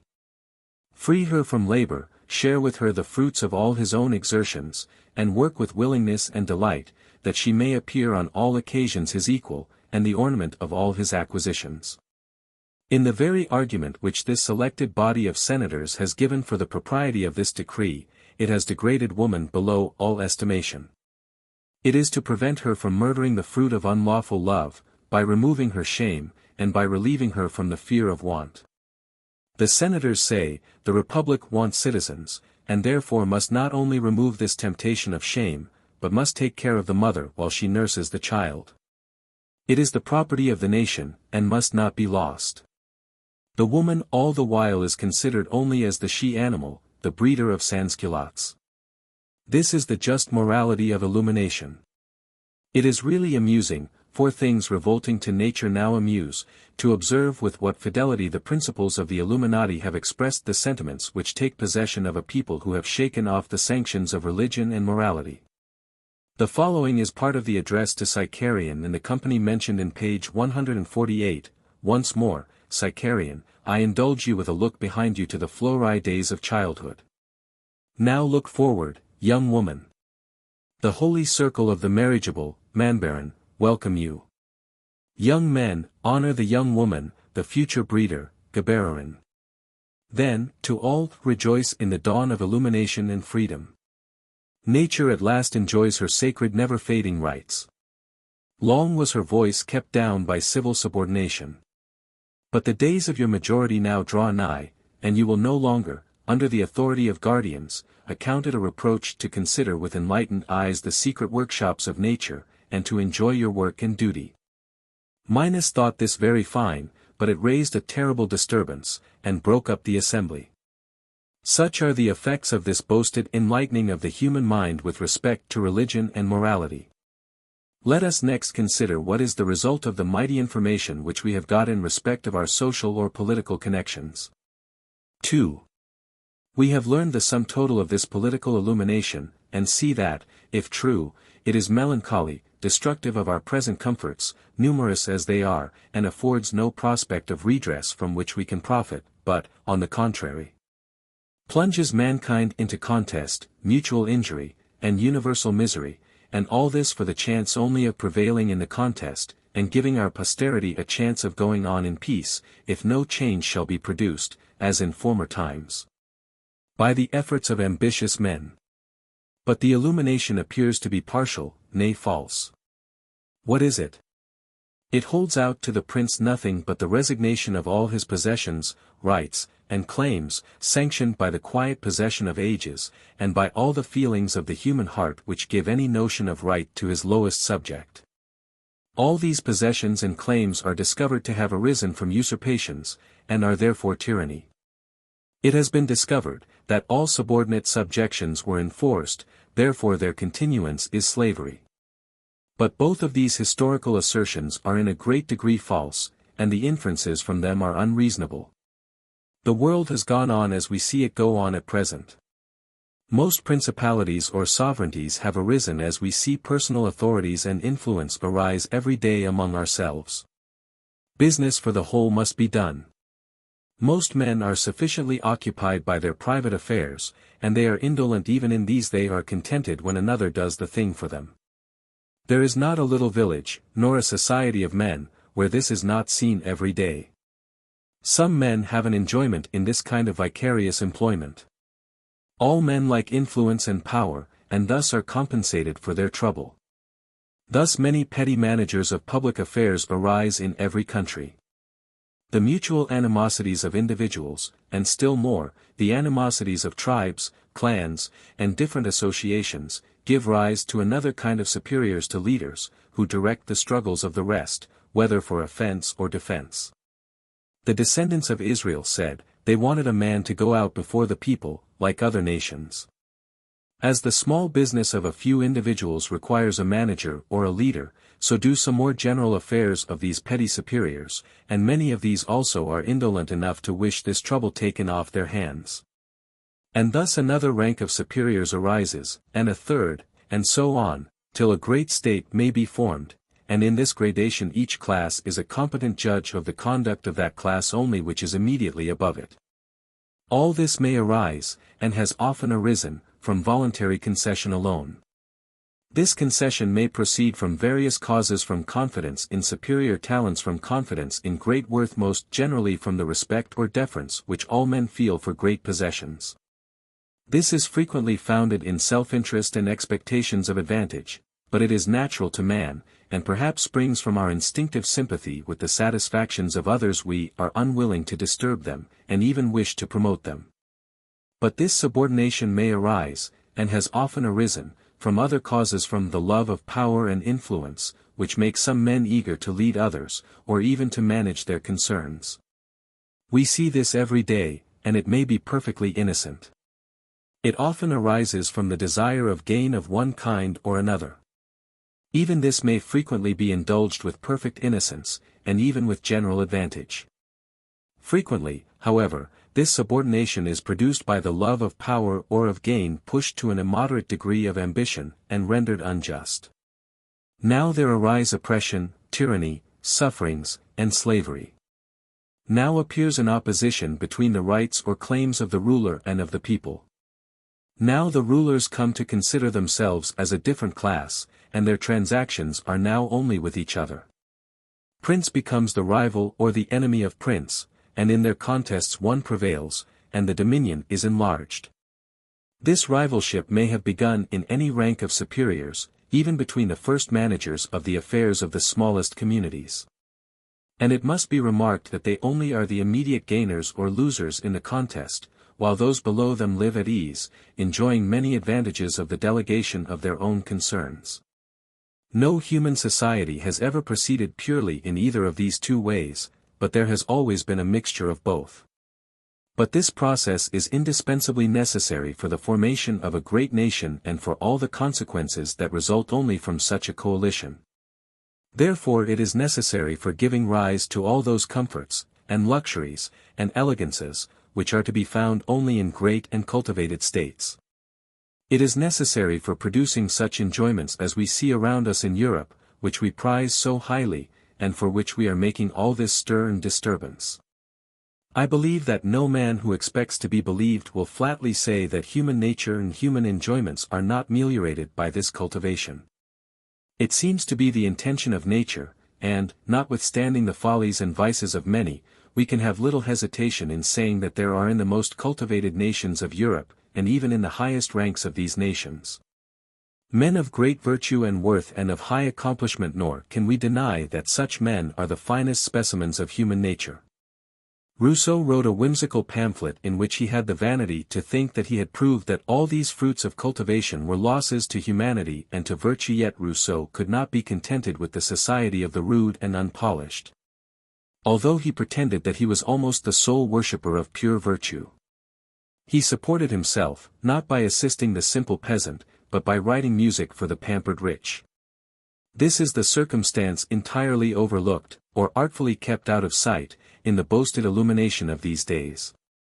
No attention is paid to the important changes which have happened in national greatness, in national connection, in national improvement, yet we never think of parting with any of the advantages, real or imaginary, which these changes have produced, nor do we reflect in order to keep a great nation together to make it act with equality, or with preponderancy, among other nations, the individual exertions must be concentrated, must be directed, and that this requires a ruler vested with supreme power, and interested by some great and endearing motive, such as hereditary possession of this power and influence, to maintain and defend this coalition of men. All this is overlooked, and we attend only to the subordination which is indispensably necessary. Its grievances are immediately felt, and they are heightened tenfold by a delicacy or sensibility which springs from the great improvements in the accommodations and enjoyments of life, which the gradual usurpation and subsequent subordination have produced and continue to support. But we are determined to have the elegance and grandeur of a palace without the prince. We will not give up any of our luxuries and refinements, yet will not support those high ranks and those nice minds which produce them, and which must continue to keep them from degenerating into barbarous simplicity and coarse sensuality. We would keep the philosophers, the poets, the artists, but not the Moecenases. It is very true that in such a state there would be no conjuration de philosophes, for in such a state this vermin of philosophes and scribblers would not have existed. In short, we would have what is impossible. I have no hesitation in saying, that the British Constitution is the form of government for a great and refined nation, in which the ruling sentiments and propensities of human nature seem most happily blended and balanced. There is no occasion to vaunt it as the ancient rights of Britons, the wisdom of ages, and it has attained its present pitch of perfection by degrees, and this not by the efforts of wisdom, but by the struggles of vice and folly, working on a rich fund of good nature, and of manly spirit, that are conspicuous in the British character. I do not hesitate to say that this is the only form of government which will admit and give full exercise to all the respectable propensities of our nature, with the least chance of disturbance, and the greatest probability of man's arriving at the highest pitch of improvement in everything that raises him above the beasts of the field. Yet there is no part of it that is not, abused, by pushing it to an improper length, and the same watchful care is necessary for preserving our inestimable blessings that was employed in acquiring them. This is to be done, not flying at once to an abstract theory of the rights of man. There is an evident folly in this procedure. What is this theory? It is the best general sketch that we can draw of social life, deduced from our knowledge of human nature. And what is this knowledge?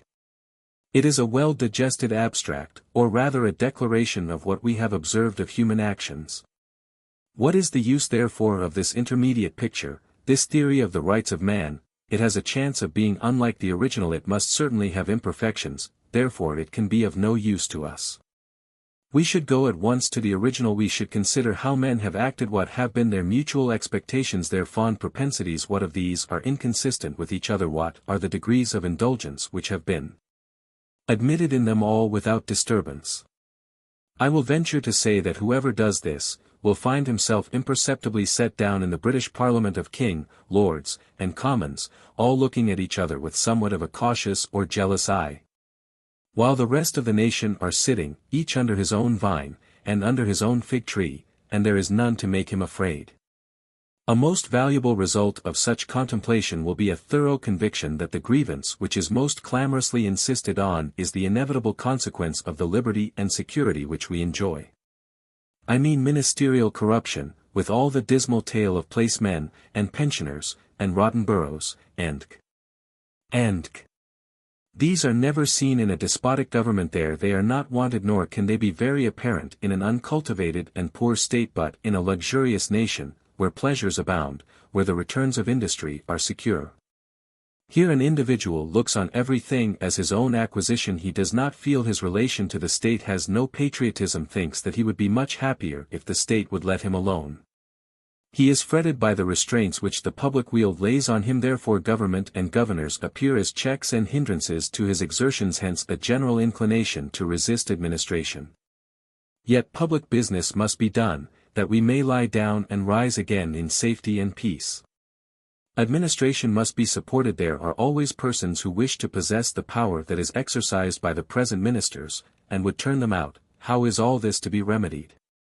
I see no way but by applying to the selfish views of individuals, by rewarding the friends of administration. This may be done with perfect virtue, and from this the selfish will conceive hopes, and will support a virtuous ministry, but they are as ready to help a wicked one. This becomes the greatest misfortune of a free nation. Ministers are tempted to bribe, and, if a systematic opposition be considered as a necessary part of a practical constitution, it is almost indispensable, and it is nowhere so prevalent as in a pure democracy. Laws may be contrived to make it very troublesome, but can never extirpate it, nor greatly diminish it. This can be done only by despotism, or by national virtue. It is a shameful complaint we should not reprobate a few ministers, but the thousands who take the bribes. Nothing tends so much to diminish it in a corrupted nation as great limitations to the eligibility of representatives, and this is the beauty of our Constitution. We have not discovered, therefore, by this boasted illumination, that princes and superiors are useless, and must vanish from the earth, nor that the people have now attained full age, and are fit to govern themselves. We want only to revel for a little on the last fruits of national cultivation, which we would quickly consume, and never allow to be raised again. No matter how this progress began, whether from concession or usurpation, we possess it, and if wise, we will preserve it, by preserving its indispensable supports. They have indeed been frequently employed very improperly, but their most pernicious abuse has been this breed of scribbling vermin, which have made the body politic smart in every limb. Hear what opinion was entertained of the sages of France by their prince, the father of Louis XVI. The unfortunate martyr of monarchy. By the principles of our new philosophers, the throne no longer wears the splendor of divinity. They maintain that it arose from violence, and that by the same justice that force erected it, force may again shake it, and overturn it. The people can never give up their power. They only let it out for their own advantage, and always retain the right to rescind the contract, and resume it whenever their personal advantage, their only rule of conduct, requires it. Our philosophers teach in public what our passions suggest only in secret. They say to the prince that all is permitted only when all is in his power, and that his duty is fulfilled when he has pleased his fancy. Then, surely, if the laws of self-interest, that is, the self-will of human passions, shall be so generally admitted, that we thereupon forget the eternal laws of God and of nature, all conceptions of right and wrong, of virtue and vice, of good and evil, must be extirpated from the human heart. The throne must totter, the subjects must become unmanageable and mutinous, and their ruler hard-hearted and inhuman. The people will be incessantly either oppressed, or in an uproar. What service will it be if I order such a book to be burnt? The author can write another by tomorrow. This opinion of a prince is unpolished indeed, and homely, but it is just. Weishaupt grants that there will be a terrible convulsion, and a storm, but this will be succeeded by a calm. The unequal will now be equal, and when the cause of dissension is thus removed, the world will be in peace. True, when the causes of dissension are removed.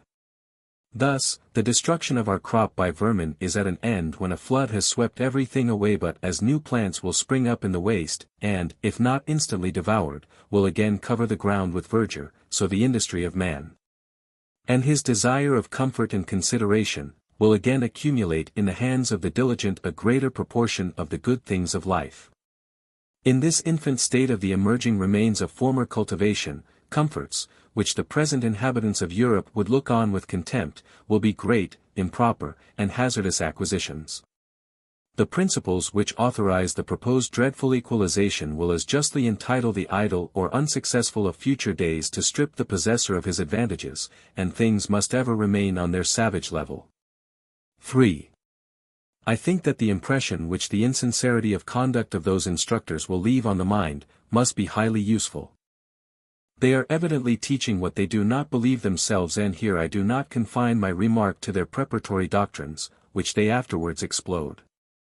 I make it chiefly with respect to their grand ostensible principle, which pervades the whole, a principle which they are obliged to adopt against their will. They know that the principles of virtue are rooted in the heart, and that they can only be smothered, but did they pretend to eradicate them and proclaim hominum homini lupum, all would spurn at their instruction. We are wheedled, by tickling our fancy with the notion that sacred virtue is not only secure, but that it is only in such hearts that it exerts its native energy. Sensible that the leveling maxims now spoken of, are revolting to the mind, the illuminators are under the necessity of keeping us from looking at the shocking picture, by displaying a beautiful scene of utopian happiness, and they rock us asleep by the eternal lullaby of morality and universal philanthropy. Therefore the foregoing narration of the personal conduct of these instructors and reformers of the world, is highly useful. All this is to be brought about by the native loveliness of pure virtue, purged of the corruptions which superstitious fears have introduced, and also purged of the selfish thoughts which are avowed by the advocates of what their opponents call true religion. This is said to hold forth eternal rewards to the good, and to threaten the wicked with dreadful punishment. Experience has shown how inefficient such motives are. Can they be otherwise, say our illuminators? Are they not addressed to a principle that is ungenerous and selfish? But our doctrines, say they, touch the hearts of the worthy.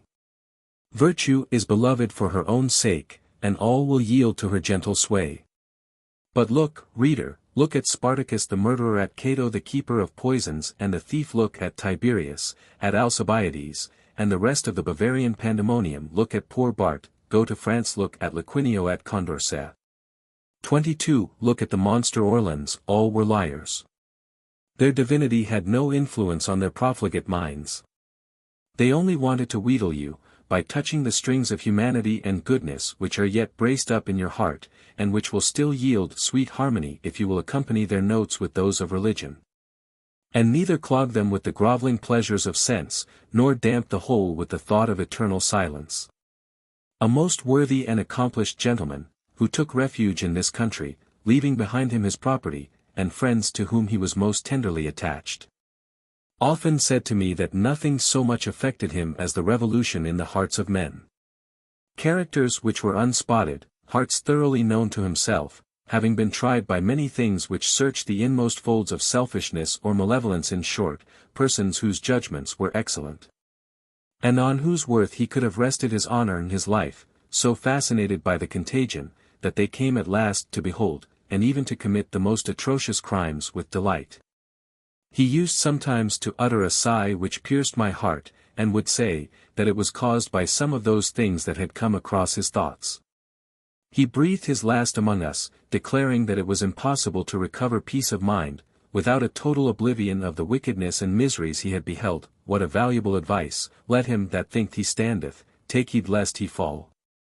When the prophet told Hazael that he would betray his prince, he exclaimed, Is thy servant a dog, that he should do such a thing? Yet next day he murdered him. Never, since the beginning of the world, has true religion received so complete an acknowledgment of her excellence, as has been extorted from the fanatics who have attempted to destroy her.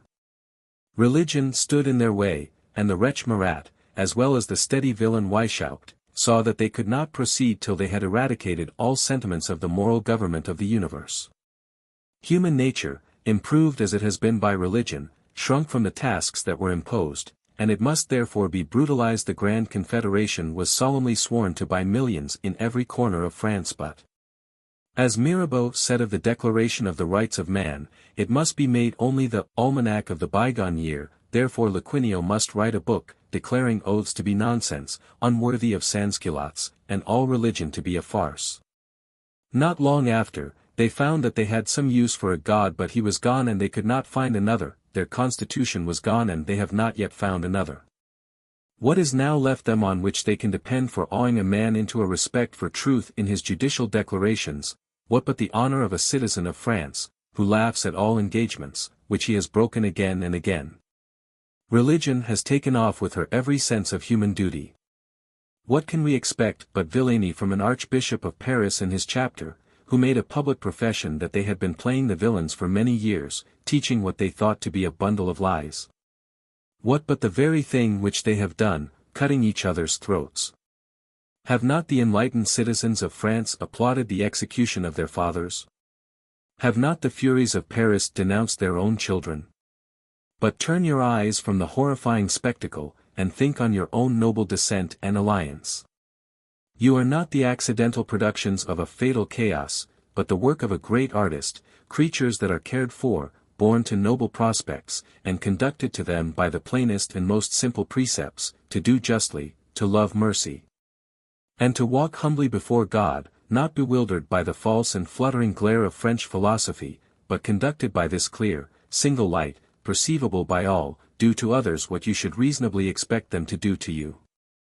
Think not the muse whose sober voice you hear contracts with bigot frown her sullen brow, casts round religion's orb the mists of fear, or shades with horror what with smiles should glow. No, she would warm you with seraphic fire. Heirs as ye are of heaven's eternal day, would bid you boldly to that heaven aspire, not sink and slumber in your cells of clay. Is this the bigot's rant? Away ye vain! Your doubts, your fears, in gloomy dullness sleep. Go soothe your souls in sickness, death, or pain, with the sad solace of eternal sleep. Yet know, vain skeptics, know, Almighty Mind, who breathed on man a portion of his fire, bade his free soul, by earth nor time confined, to heaven, to immortality aspire. Nor shall this pile of hope his bounty reared, by vain philosophy be e'er destroyed.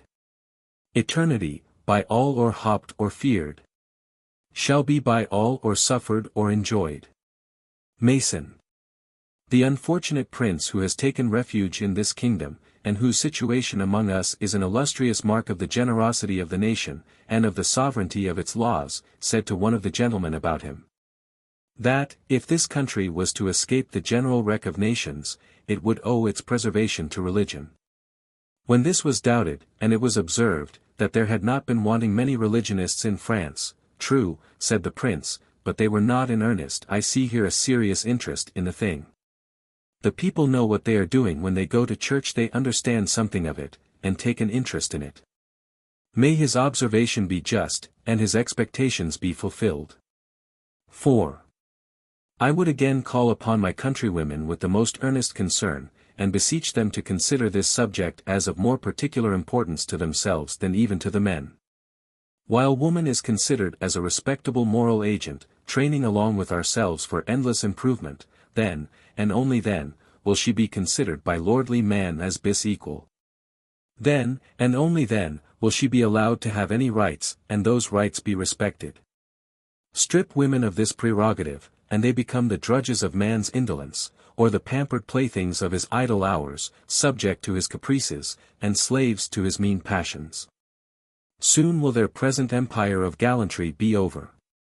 It is a refinement of manners which sprang from Christianity. And when Christianity is forgotten, this artificial diadem will be taken from their heads, and, unless they adopt the ferocious sentiments of their Gallic neighbors, and join in the general uproar, they will sink into the insignificance of the women in the turbulent republics of Greece, where they are never seen in the busy haunts of men, if we except 4 or 5, who, during the course of as many centuries, emerged from the general obscurity, and appear in the historic page, by their uncommon talents, and by the sacrifice of what my fair countrywomen still hold to be the ornament of their sex. I would remind them that they have it in their power to retain their present honorable station in society. They are our early instructors, and while mothers in the respectable stations of life continue to inculcate on the tender minds of their sons a veneration for the precepts of religion, their pliant children, receiving their instructions along with the affectionate caresses of their mothers, got impressions which long retained their force, and which protected them from the impulses of youthful passions, till ripening years fitted their minds for listening to serious instruction from their public teachers.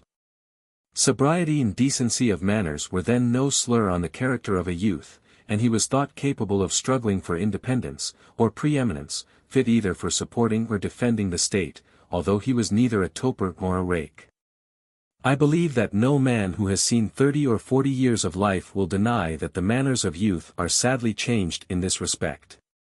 And, without presuming to say that this has proceeded from the neglect, and almost total cessation of the moral education of the nursery, I think myself well warranted, from my own observation, to say that this education and the sober manners of young men have quitted us together. Some will call this prudery, and croaking. But I am almost transcribing from Cicero, and from Quintilian, Cornelia, Aurelia, Attia, and other ladies of the first rank, are praised by Cicero only for their eminence in this respect, but not because they were singular. Quintilian says that in the time immediately prior to his own, it had been the general practice of the ladies of rank to superintend the moral education both of sons and daughters. But of late, says he, they are so engaged in continual and corrupting amusements, such as the shows of gladiators, horse racing, and deep play, that they have no time, and have yielded their places to Greek governesses and tutors. Outcasts of a nation more subdued by their own vices than by the Roman arms. I dare say this was laughed at, as croaking about the corruption of the age. But what was the consequence of all this? The Romans became the most abandoned voluptuaries, and, to preserve their mean pleasures, they crouched as willing slaves to a succession of the vilest tyrants that ever disgraced humanity. What a noble fund of self-estimation would our fair partners acquire to themselves, if, by reforming the manners of the young generation, they should be the means of restoring peace to the world. They have it in their power, by the renewal of the good old custom of early instruction, and perhaps still more, by impressing on the minds of their daughters the same sentiments, and obliging them to respect sobriety and decency in the youth, and pointedly to withhold their smiles and civilities from all who transgress these in the smallest degree. This is a method of proceeding that will most certainly be victorious. Then indeed will the women be the saviors of their country. While therefore the German fair have been repeatedly branded with having welcomed the French invaders, 23 let our ladies stand up for the honor of free-born Britons, by turning against the pretended enlighteners of the world. The arms which nature has put into their hands, and which those profligates have presumptuously expected to employ in extending their influence over mankind. The empire of beauty is but short, but the empire of virtue is durable, nor is there an instance to be met with of its decline. If it be yet possible to reform the world, it is possible for the fair. By the constitution of human nature, they must always appear as the ornament of human life, and be the objects of fondness and affection. So that if any thing can make head against the selfish and overbearing dispositions of man, it is his respectful regard for the sex. But mere fondness has but little of the rational creature in it, and we see it harbor every day in the breast that is filled with the meanest and most turbulent passions. Nowhere is it so strong as in the harems of the East. And as long as the women ask nothing of the men but fondness and admiration, they will get nothing else, they will never be respected. But let them rouse themselves, assert their dignity, by shewing their own elevated sentiments of human nature, and by acting up to this claim, and they may then command the world. v. Another good consequence that should result from the account that has been given of the proceedings of this conspiracy is, that since the fascinating picture of human life, by which men have been wheedled into immediate anarchy and rebellion, is insincere, and a mere artificial creature of the imagination, it can have no steadiness, but must be changed by every freak of fancy, or by every ingenious sophist, who can give an equal plausibility to whatever suits his present views. It is as much an airy phantom as any other whim of Freemasonry, and has no prototype, no original pattern in human nature, to which recourse may always be had, to correct mistakes, and keep things in a constant tenor. Has not France given the most unequivocal proofs of this? Was not the Declaration of the Rights of Man, the production of their most brilliant illuminators, a picture in abstracto, where man was placed at a distance from the eye? That no false light of local situation might pervert the judgment or engage the passions? Was it not declared to be the masterpiece of human wisdom? Did not the nation consider it at leisure? And having it continually before their eyes, did they not, step by step, give their assent to the different articles of their constitution, derived from it, and fabricated by their most choice illuminators? And did not this constitution draw the applauses of the bright geniuses of other nations, who by this time were busy in persuading, each his countryman, that they were ignoramuses in statistics, and patient slaves of oppression or of ancient prejudices? Did not panegyrics on it issue from every garret in London? Where is it now? Where is its successor? Has any one plan of government subsisted, except while it was supported by the incontrollable and inexorable power of the guillotine? Is not the present administration of France as much as ever the object of discontent and of terror, and its coercions as like as ever to the summary justice of the Parisian mob? Is there any probability of its permanency in a state of peace, when the fears of a foreign enemy no longer give a consolidation to their measures, and oblige them either to agree among themselves, or immediately to perish? 6. The above accounts evince in the most uncontrovertible manner the dangerous tendency of all mystical societies, and of all associations who hold secret meetings. We see that their uniform progress has been from frivolity and nonsense to wickedness and sedition. Weishaupt has been at great pains to show the good effects of secrecy in the association, and the arguments are valid for his purpose. But all his arguments are so many dissuasive advices to every thinking and sober mind. The man who really wishes to discover an abstruse truth will place himself, if possible, in a calm situation, and will by no means expose himself to the impatient hankering for secrets and wonders, and he will always fear that a thing which resolutely conceals itself cannot bear the light. All who have seriously employed themselves in the discovery of truth have found the great advantages of open communication of sentiment. And it is against common sense to imagine that there is anything of vast importance to mankind which is yet a secret, and which must be kept a secret in order to be useful. This is against the whole experience of mankind, and surely to hug in one's breast a secret of such mighty importance, is to give the lie to all our professions of brotherly love. What a solecism! A secret to enlighten and reform the whole world. We render all our endeavors impotent when we grasp at a thing beyond our power. Let an association be formed with a serious plan for reforming its own members, and let them extend their numbers in proportion as they succeed. This might do some good, but must the way of doing this be a secret? It may be to many who will not look for it where it is to be found. It is this: do good, seek peace, and pursue it. But it is almost affronting the reader to suppose arguments necessary on this point. If there be a necessity for secrecy, the purpose of the association is either frivolous, or it is selfish. Now, in either case, the danger of such secret assemblies is manifest. Mere frivolity can never seriously occupy men come to age. And accordingly we see that in every quarter of Europe where Freemasonry has been established, the lodges have become seedbeds of public mischief. I believe that no ordinary brother will say, that the occupations in the lodges are anything better than frivolous, very frivolous indeed. The distribution of charity needs be no secret, and it is but a very small part of the employment of the meeting. This being the case, it is in human nature that the greater we suppose the frivolity of such an association to be, the greater is the chance of its ceasing to give sufficient occupation to the mind. And the greater is the risk that the meetings may be employed to other purposes which require concealment. When this happens, self-interest alone must prompt and rule, and now there is no length that some men will not go, when they think themselves in no danger of detection and punishment.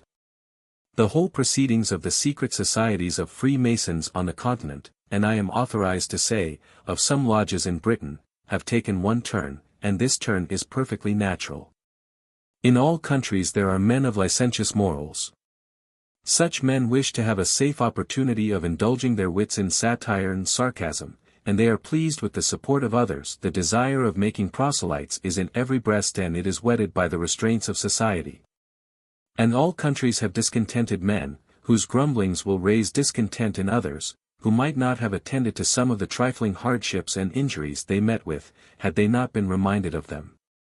To be discontented, and not to think of schemes of redress, is what we cannot think natural or manly, and where can such sentiments and schemes find such safe utterance and such probable support as in a secret society? Freemasonry is innocent of all these things. But Freemasonry has been abused, and at last totally perverted, and so will and must any such secret association, as long as men are licentious in their opinions or wicked in their dispositions. It were devoutly to be wished therefore that the whole fraternity would imitate the truly benevolent conduct of those German lodges who have formally broken up, and made a patriotic sacrifice of their amusement to the safety of the state. I cannot think the sacrifice great or costly. It can be no difficult matter to find as pleasant a way of passing a vacant hour, and the charitable deeds of the members need not diminish in the smallest degree. Every person's little circle of acquaintance will give him opportunities of gratifying his kind dispositions, without the chance of being mistaken in the worth of the person on whom he bestows his favors. There is no occasion to go to St. Petersburg for a poor brother, nor to India for a convert to Christianity, as long as we see so many sufferers and infidels among ourselves. But not only are secret societies dangerous, but all societies whose object is mysterious. The whole history of man is a proof of this position. In no age or country has there ever appeared a mysterious association which did not in time become a public nuisance. Ingenious or designing men of letters have attempted to show that some of the ancient mysteries were useful to mankind, containing rational doctrines of natural religion. This was the stronghold of Weishaupt, and he quotes the Eleusinian, the Pythagorean, and other mysteries. But surely their external signs and tokens were everything that is shocking to decency and civil order. It is uncommon presumption for the learned of the 18th century to pretend to know more about them than their contemporaries, the philosophers, the lawgivers of antiquity. These give no such account of them. I would desire any person who admires the ingenious dissertations of Dr. Warburton to read a dull German book, called Charakteristik der Mysterien der Altern, published at Frankfurt in 1787. The author contents himself with a patient collection of every scrap of every ancient author who has said anything about them. If the reader can see anything in them but the most absurd and immoral polytheism and fable, he must take words in a sense that is useless in reading any other piece of ancient composition. I have a notion that the Dionysiacs of Ionia had some scientific secrets, viz. all the knowledge of practical mechanics which was employed by their architects and engineers, and that they were really a Masonic fraternity. But, like the Illuminati, they tagged to the secrets of Masonry the secret of drunkenness and debauchery. They had their sister lodges, and at last became rebels, subverters of the states where they were protected, till aiming at the dominion of all Ionia, they were attacked by the neighboring states and dispersed. They were illuminators too, and wanted to introduce the worship of Bacchus over the whole country, as appears in the account of them given by Strabo. Perhaps the Pythagoreans had also some scientific secrets. But they too were illuminators, and thought it their duty to overset the state, and were themselves overset. Nothing is so dangerous as a mystic association. The object remaining a secret in the hands of the managers, the rest simply put a ring in their own noses, by which they may be led about at pleasure, and still panting after the secret, they are the better pleased the less they see of their way. A mystical object enables the leader to shift his ground as he pleases, and to accommodate himself to every current fashion or prejudice. This again gives him almost unlimited power, for he can make use of these prejudices to lead men by troops. He finds them already associated by their prejudices, and waiting for a leader to concentrate their strength and set them in motion. And when once great bodies of men are set in motion, with a creature of their fancy for a guide, even the engineer himself cannot say, "Thus far shalt thou go, and no farther." 7.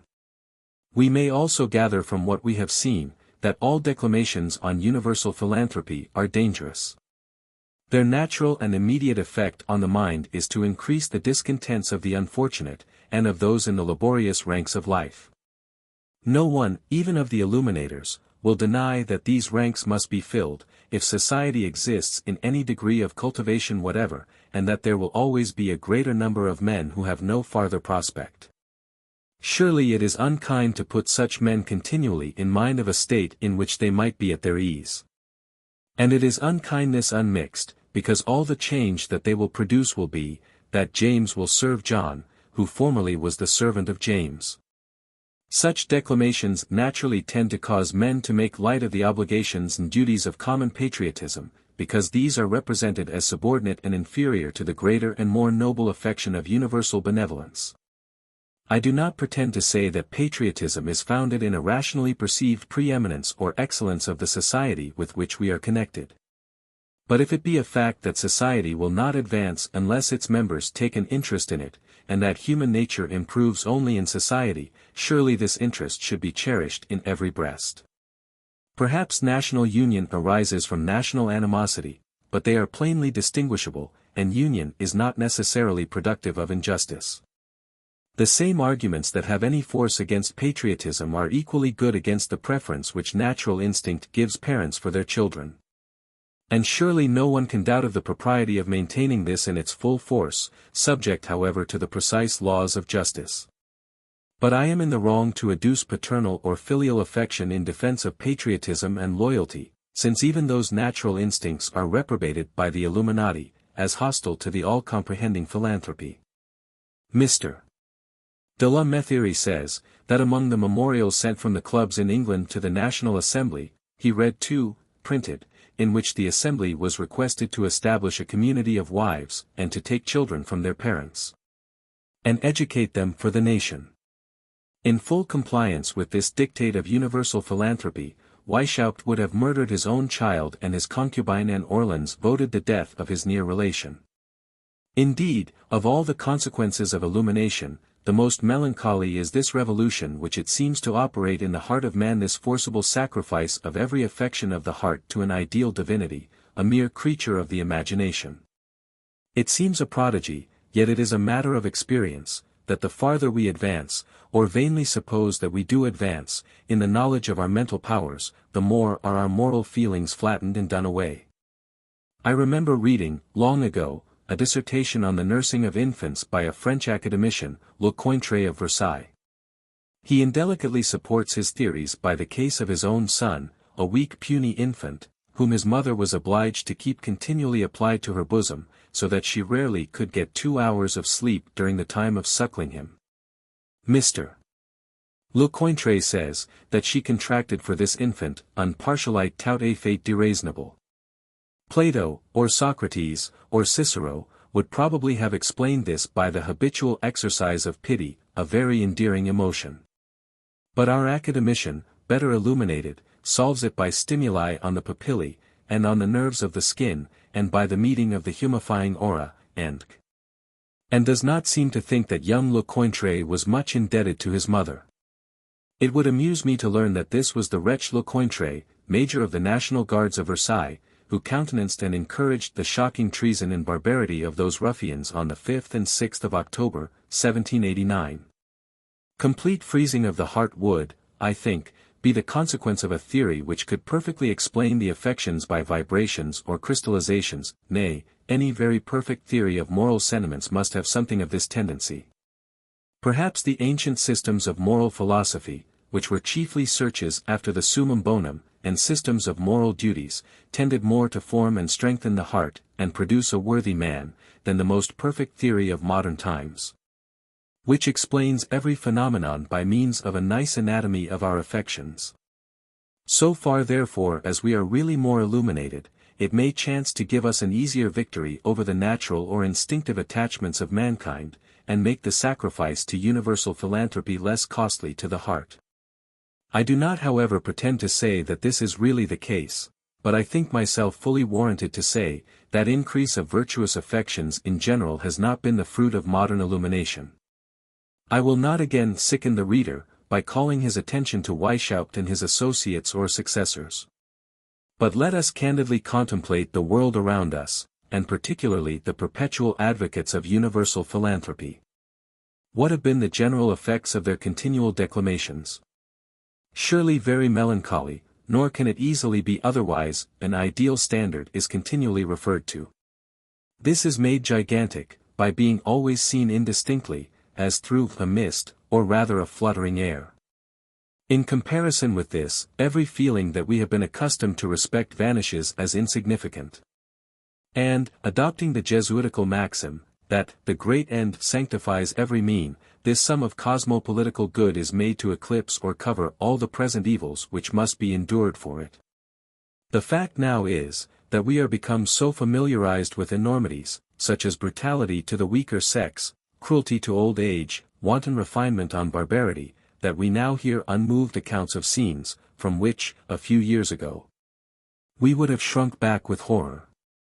With cold hearts, and a metaphysical scale, we measure the present miseries of our fellow creatures, and compare them with the accumulated miseries of former times, occasioned through a course of ages, and ascribed to the ambition of princes. In this artificial manner are the atrocities of France extenuated, and we struggle, and partly succeed, in reasoning ourselves out of all the feelings which link men together in society. The ties of father, husband, brother, friend all are abandoned for an emotion which we must even strive to excite universal philanthropy.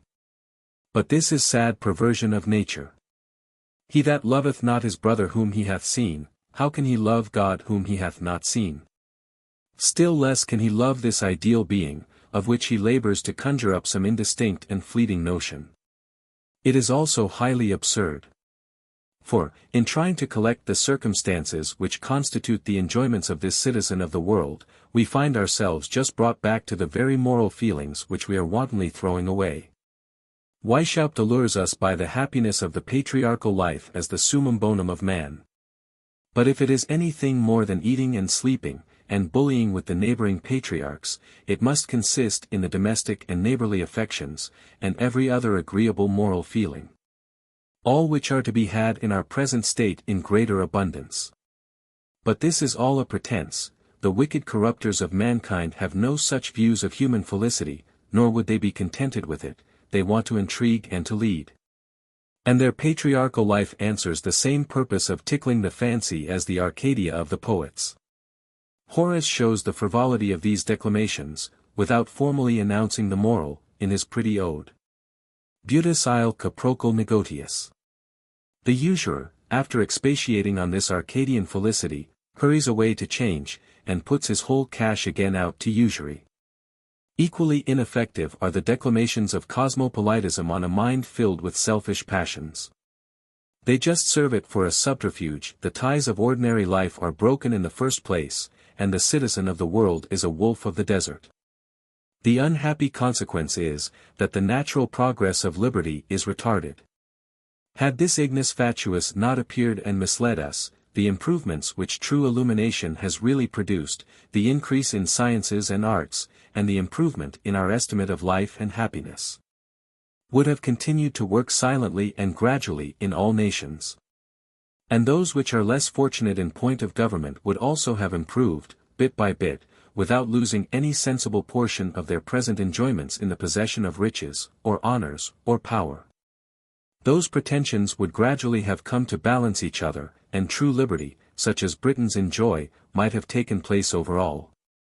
Instead of this, the inhabitants of every state are put into a situation where every individual is alarmed and injured by the success of another, because all preeminence is criminal.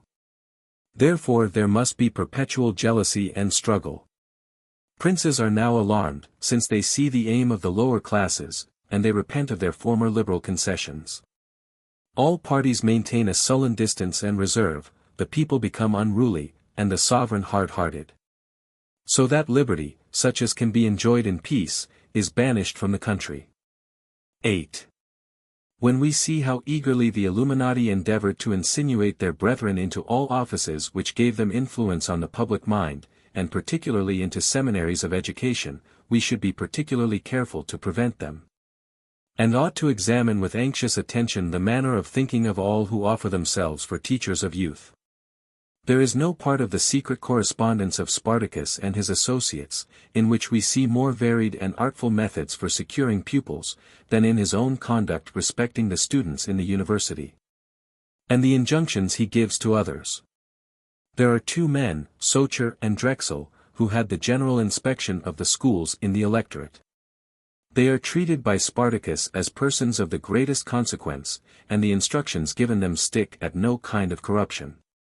Weishaupt is at pains, by circuitous and mean arts, to induce young gentlemen to come under his care, and, to one whom he describes in another letter as a little master who must have much indulgence, he causes it to be intimated that in the quarters where he is to be lodged, he will get the key of the street door, so that he can admit whom he will.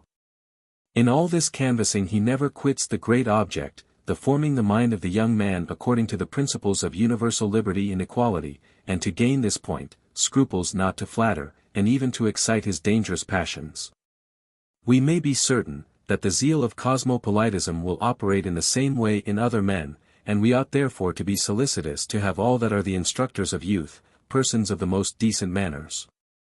No question but sobriety and hypocrisy may inhabit the same breast. But its immediate effect on the pupil is at least safe, and it is always easy for a sensible parent to represent the restrictions laid on the pupil by such a man as the effects of uncommon anxiety for his safety. Whereas there is no cure for the lax principles that may steal upon the tender mind that is not early put on its guard. Weishaupt undoubtedly thought that the principles of civil anarchy would be easiest inculcated on minds that had already shaken off the restraints of religion, and entered into habits of sensual indulgence.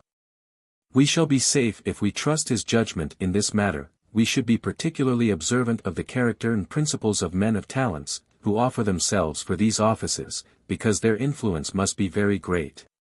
Indeed, this anxiety should extend to all offices which in any way give the holders any remarkable influence on the minds of considerable numbers. Such should always be filled by men of immaculate characters and approved principles. And, in times like the present, where the most essential questions are the subjects of frequent discussion, we should always consider with some distrust the men who are very cautious in declaring their opinions on these questions.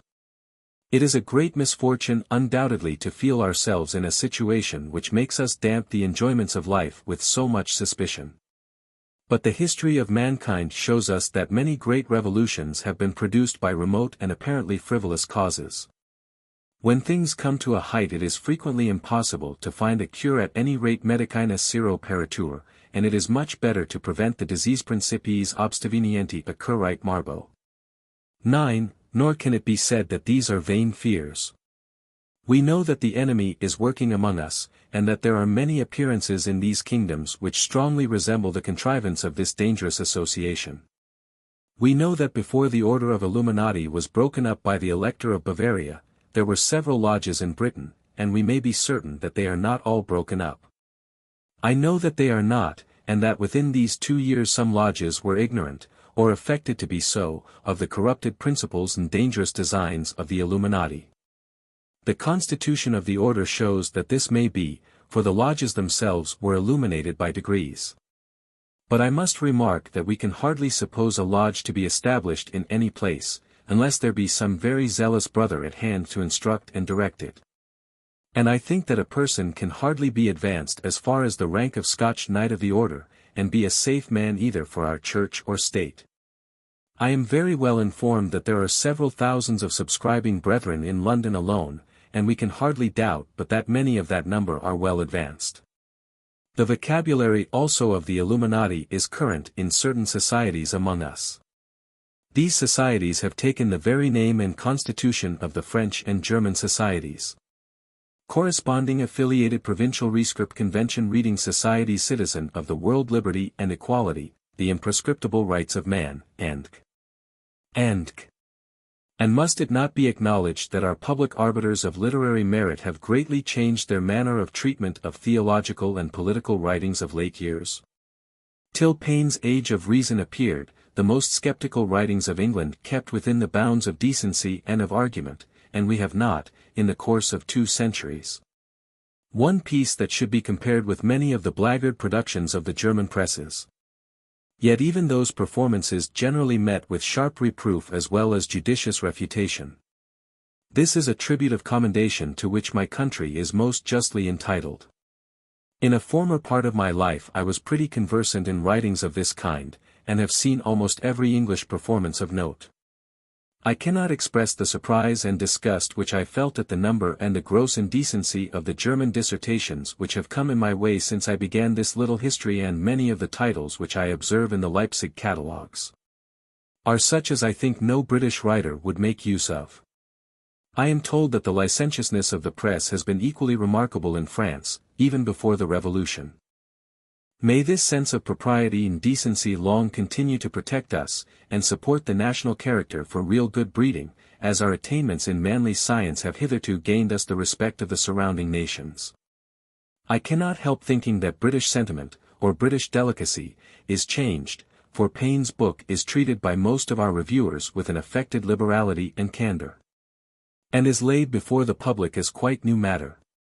A fair field for discussion, and it strikes me as if our critics were more careful to let no fault of his opponents pass unnoticed than to expose the futility and rudeness of this indelicate writer. In the reviews of political writings we see few of those kind endeavors, which real love for our constitutional government would induce a writer to employ in order to lessen the fretful discontents of the people. And there is frequently betrayed a satisfaction at finding administration in straits, either through misconduct or misfortune. Real love for our country and its government would, I think, induce a person to mix with his criticism some sentiments of sympathy with the embarrassment of a minister loaded with the business of a great nation, in a situation never before experienced by any minister. The critic would recollect that the minister was a man, subject to error, but not necessarily nor altogether base. But it seems to be an assumed principle with some of our political writers and reviewers that government must always be in fault, and that everything needs a reform. Such were the beginnings on the continent, and we cannot doubt but that attempts are made to influence the public mind in this country, in the very way that has been practiced abroad, nay. The detestable doctrines of Illuminatism have been openly preached among us. Has not Dr. Priestley said, I think in one of his letters on the Birmingham riots, that if the condition of other nations be as much improved as that of France will be by the change in her system of government, the great crisis, dreadful as it may appear, will be a consummation devoutly to be wished for. And though calamitous to many, perhaps to many innocent persons, will be eventually glorious and happy. Is not this equivalent to Spartacus saying, true there will be a storm, a convulsion, but all will be calm again? Does Dr. Priestley think that the British will part more easily than their neighbours in France with their property and honours, secured by ages of peaceable possession, protected by law, and acquiesced in by all who wish and hope that their own descendants may reap the fruits of their honest industry? Will they make a less manly struggle? Are they less numerous? Must his friends, his patrons, whom he has thanked, and praised, and flattered, yield up all peaceably, or fall in the general struggle? This writer has already given the most promising specimens of his own docility in the principles of Illuminatism, and has already passed through several degrees of initiation. He has refined and refined on Christianity, and boasts, like another Spartacus, that he has, at last, hit on the true secret. Has he not been preparing the minds of his readers for atheism by his theory of mind, and by his commentary on the unmeaning jargon of Dr. Hartley? I call it unmeaning jargon, that I may avoid giving it a more apposite and disgraceful name.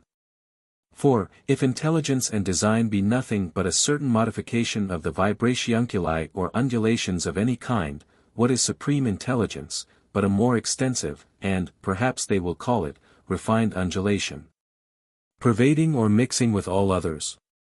Indeed, it is in this very manner that the universal operation of intelligence is pretended to be explained. As any new or partial undulation may be superinduced on any other already existing, and this without the least disturbance or confusion, so may the inferior intelligences in the universe be only superinductions on the operations of this supreme intelligence which pervades them all. And thus an undulation, of what? Surely of something prior to and independent of this modification, is the cause of all the beings in the universe, and of all the harmony and beauty that we observe. And this undulation is the object of love, and gratitude, and confidence, that is, of other kinds of undulations. Fortunately, all this has no meaning. But surely, if anything can tend to diminish the force of our religious sentiments, and make all Dr. Priestley's discoveries in Christianity insignificant, this will do it. Were it possible for the departed soul of Newton to feel pain, he would surely recollect with regret that unhappy hour, when, provoked by Dr.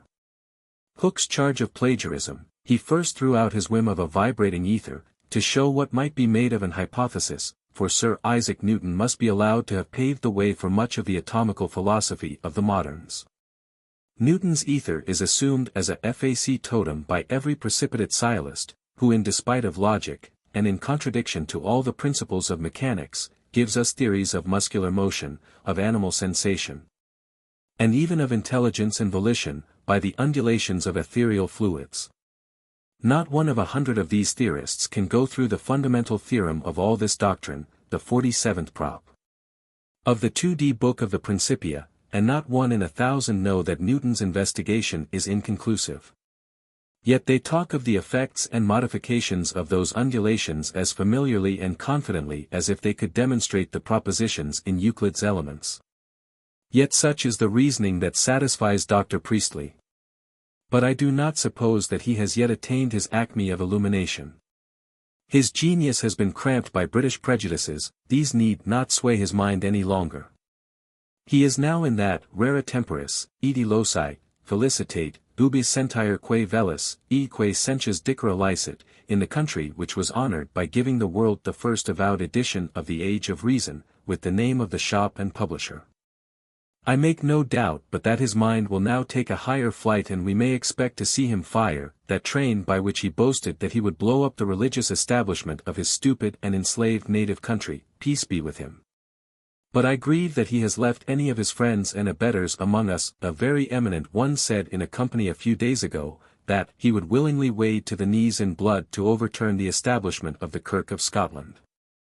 I understand that he proposes to go to India, and there to preach Christianity to the natives. Let me beseech him to recollect that among us Christianity is still considered as the gospel of peace, and that it strongly dissuades us from bathing our feet in blood. I understand that more apostles of this mission are avowed enemies of all religious establishments, and indeed of all establishments of any kind. But, as I do not see a greater chance of one pastor or one patriarch being in the right, either as to religious or political matters, than a number of pastors or patriarchs, who have consulted together, and compared and accommodated their opinions. And as I can find nothing but quarrels and ill will among independents, I should be sorry to have any of our establishments destroyed, and am therefore apprehensive of some danger from the zealous spreading of such doctrines. Especially as they make it equally necessary to admit the preaching up no religion, and no civil establishment whatever. Seeing that there are such grounds of apprehension, I think that we have cause to be on our guard, and that every man who has enjoyed the sweets of British liberty should be very anxious indeed to preserve it. We should discourage all secret assemblies, which afford opportunities to the disaffected, and all conversations which foster any notions of political perfection, and create hankerings after unattainable happiness. These only increased the discontents of the unfortunate, the idle, and the worthless. Above all, we should be careful to discourage and check immorality and licentiousness in every shape. For this will of itself subvert every government, and will subject us to the vile tyranny of the mob. 11. If there has ever been a season in which it was proper to call upon the public instructors of the nation to exert themselves in the cause of religion and of virtue, it is surely the present.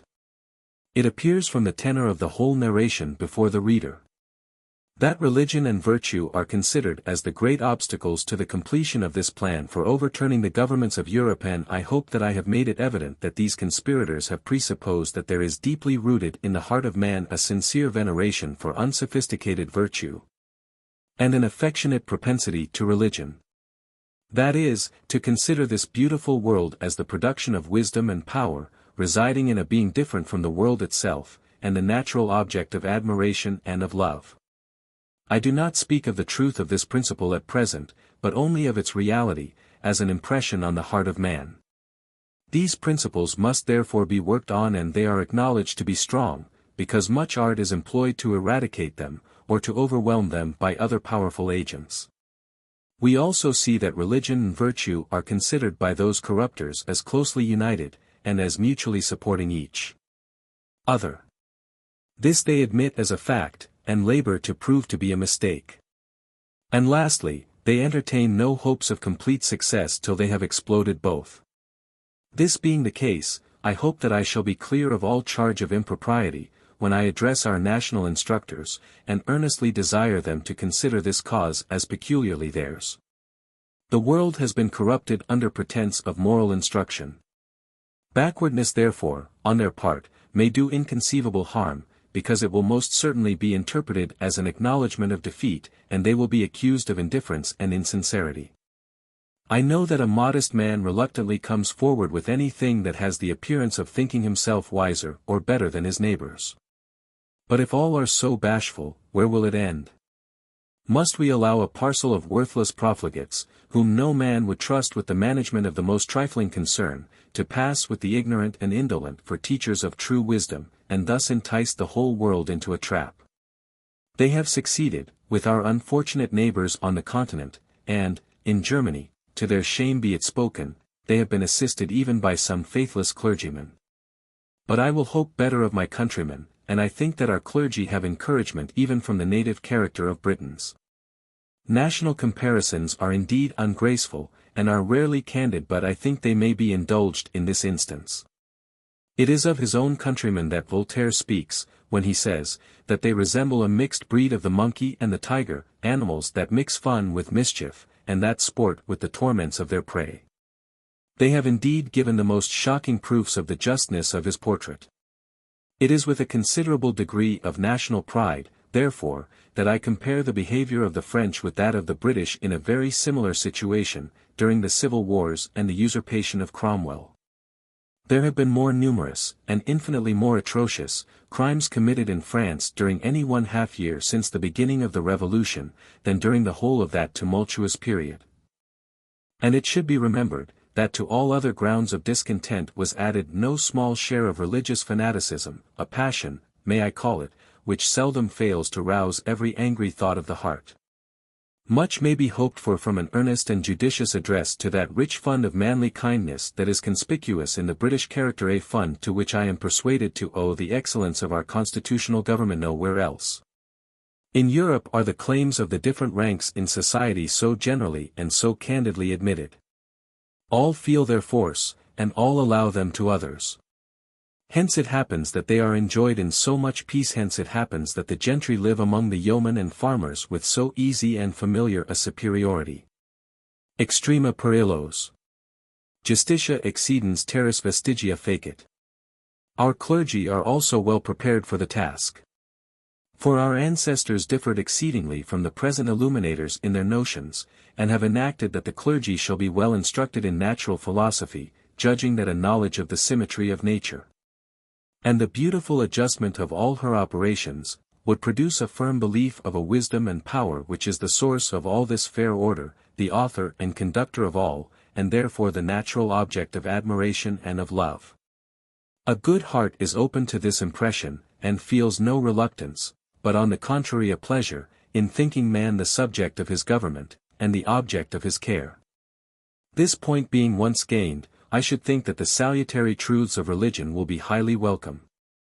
I should think that it will be easy to convince such minds, that in the midst of the immense variety of the works of God, there is one great plan to which everything seems to refer, namely, the crowding this world to the utmost degree of possibility, with life, with beings that enjoy the things around them, each in its own degree and manner. Among these, man makes a most conspicuous figure, and the maximum of his enjoyment seems a capital article in the ways of Providence. It will, I think, require little trouble to shew that the natural dictates of religion, or the immediate results of the belief of God's moral government of the universe, coincide, in every circumstance of sentiment, disposition, and conduct, with those that are most productive of enjoyment, on the whole, in social life.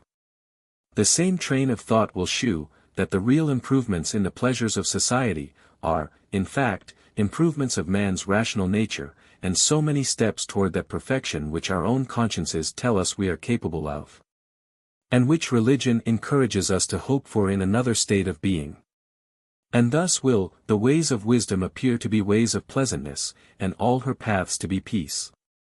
Dwelling on such topics, there is no occasion for any political discussion. This would be equally improper and hurtful.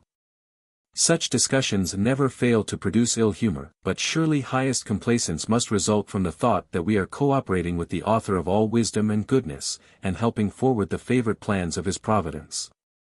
Such a thought must elevate the mind which thus recognizes a sort of alliance with the author of nature. Our brethren in society appear brethren indeed, heirs of the same hopes, and traveling to the same country.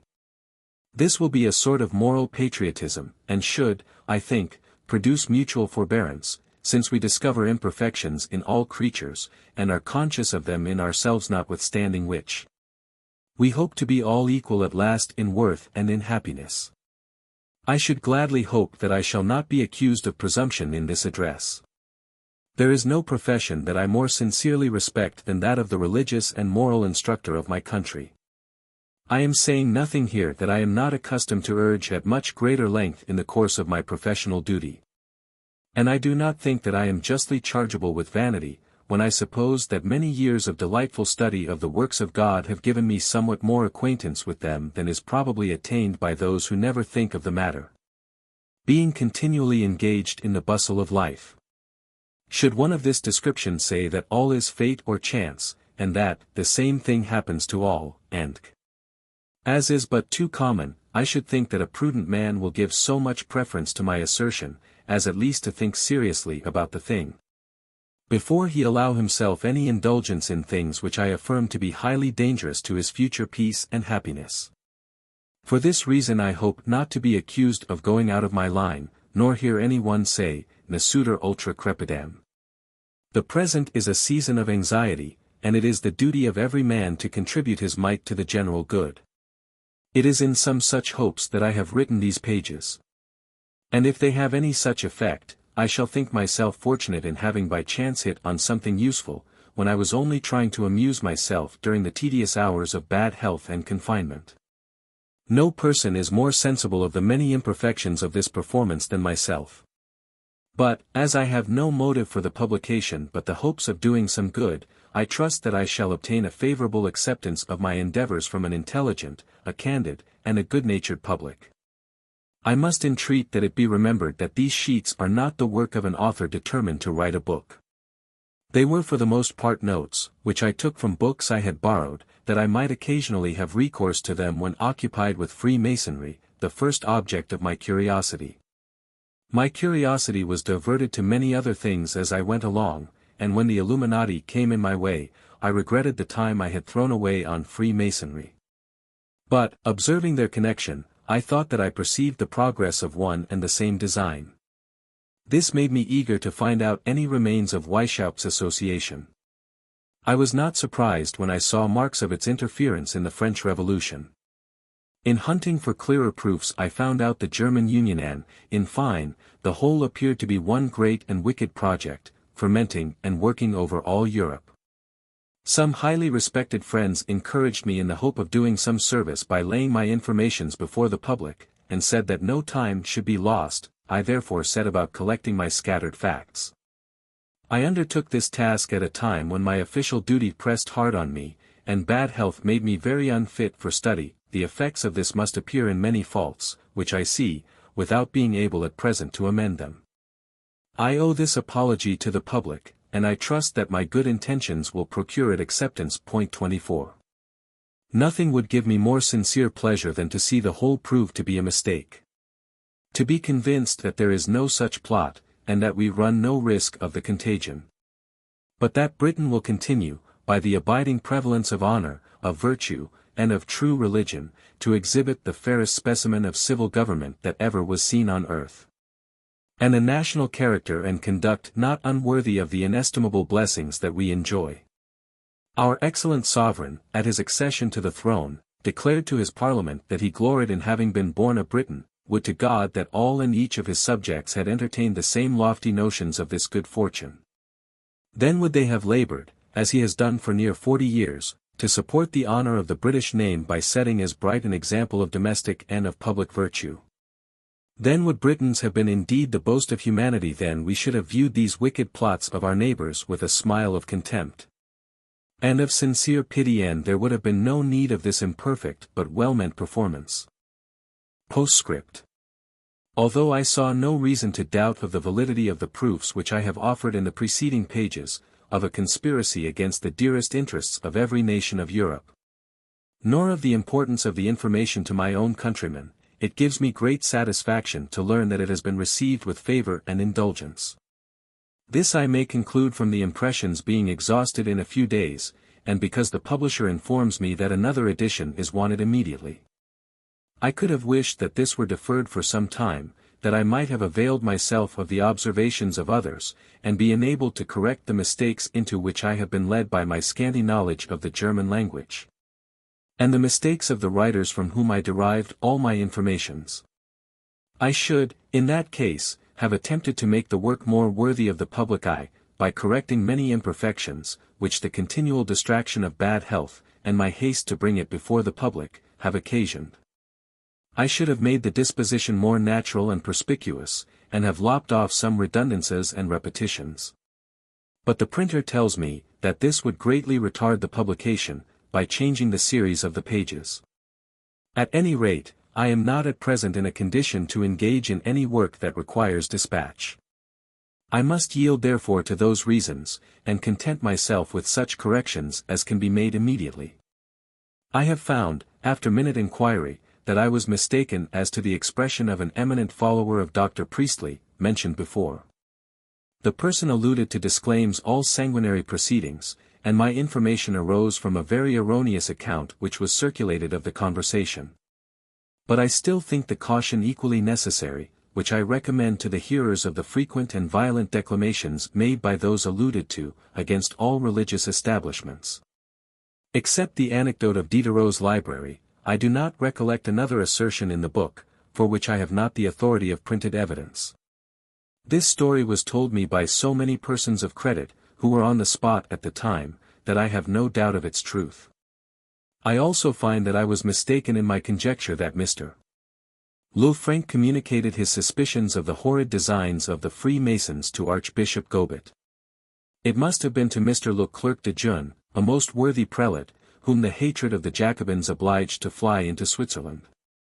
The Catholic clergy were butchered or banished, and the Jacobins substituted in their places such as would second their views.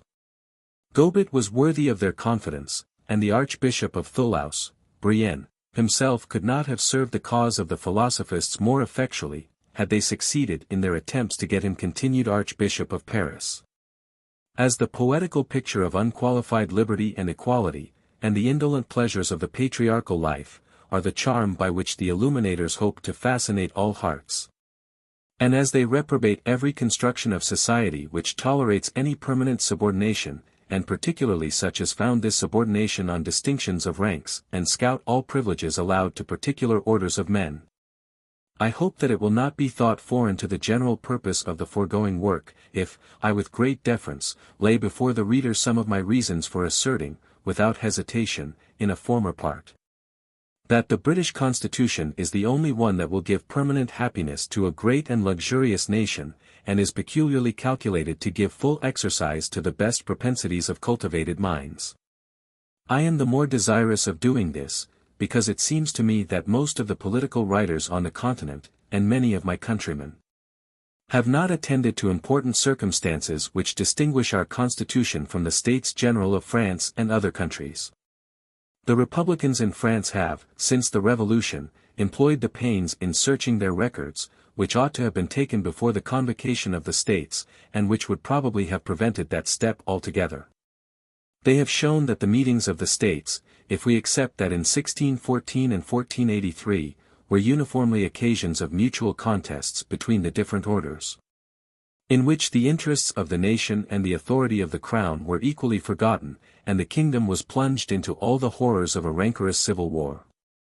Of this they give us a remarkable instance during the captivity of King John in 1355 and 1356, the horrors of which were hardly exceeded by anything that has happened in our days. They have shown the same dismal consequences of the assembly of the different orders in Brabant. And still more remarkably in Sweden and Denmark, where they have frequently produced a revolution and change of government, all of which have terminated in the absolute government either of the crown, or of one of the contending orders. They laugh at the simplicity of the British for expecting that the permanent fruits of our Constitution, which is founded on the same jarring principles, shall be any better, and assert, that the peaceable exercise of its several powers for somewhat more than a century, a thing never experienced by us in former times, has proceeded from circumstances merely accidental. With much address they have selected the former disturbances, and have connected them by a sort of principle, so as to support their system, that a States General or Parliament, consisting of a representation of the different classes of citizens, can never deliberate for the general good, but must always occupy their time in contentions about their mutual invasions of privilege, and will saddle every aid to the executive power with some unjust and ruinous aggrandizement of the victorious order. They have the effrontery to give the Magna Carta as an instance of an usurpation of the great feudatories, and have represented it in such a light as to make it the game of their writers and of the tribunes. All this they have done in order to reconcile the minds of the few thinking men of the nation to the abolition of the different orders of the state, and to their national convention in the form of a chaotic mass of Frenchmen, one and indivisible. Non bene junctarum discordia femina rerum. Ubi frigida puegnabant calidis, humentia sixis. Mollia cum juris, sine pondera habentia pondis. Their reasonings would be just, and their proofs from history would be convincing, if their premises were true. If the British Parliament were really an assembly of three orders, either personally, or by representation, deliberating apart, each having a veto on the decisions of the other two.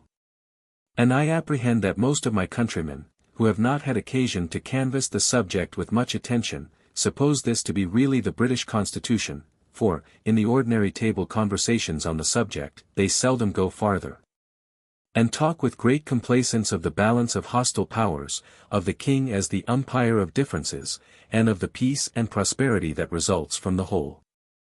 But I cannot help thinking that this is a misconception, almost in every circumstance. I do not know any opposite interests in the state, except the general one of the governor and the governed, the king and the subject. If there is an umpire in our Constitution, it is the House of Lords, but this is not as a representation of the persons of birth, but as a court of hereditary magistrates. The peers do not meet to defend their own privileges as citizens, but either as the counsellors of the king, or as judges in the last resort. The privileges for which we see them sometimes contend, are not the privileges of the highborn, of the great vassals of the crown, but the privileges of the House of Lords, of the Supreme Court of Judicature, or of the King's Council. In all the nations on the continent, the different orders, as they are called, of the state, are corporations, bodies politic, which have jurisdiction within themselves, and rights which they can maintain at their own hand, and privileges which mark them most distinctly, and produce such a complete separation between the different orders, that they can no more mix than oil and water. Yet the great President Montesquieu says, that the peerage of England is a body of nobility, and he uses the term body in the strict sense now mentioned, as synonymous to corporation. He has repeatedly used this term to denote the second order of Frenchmen, persons of noble birth, or ennobled, that is, vested in the privileges and distinctions of the nobly born, united by law, and having authority to maintain their privileges.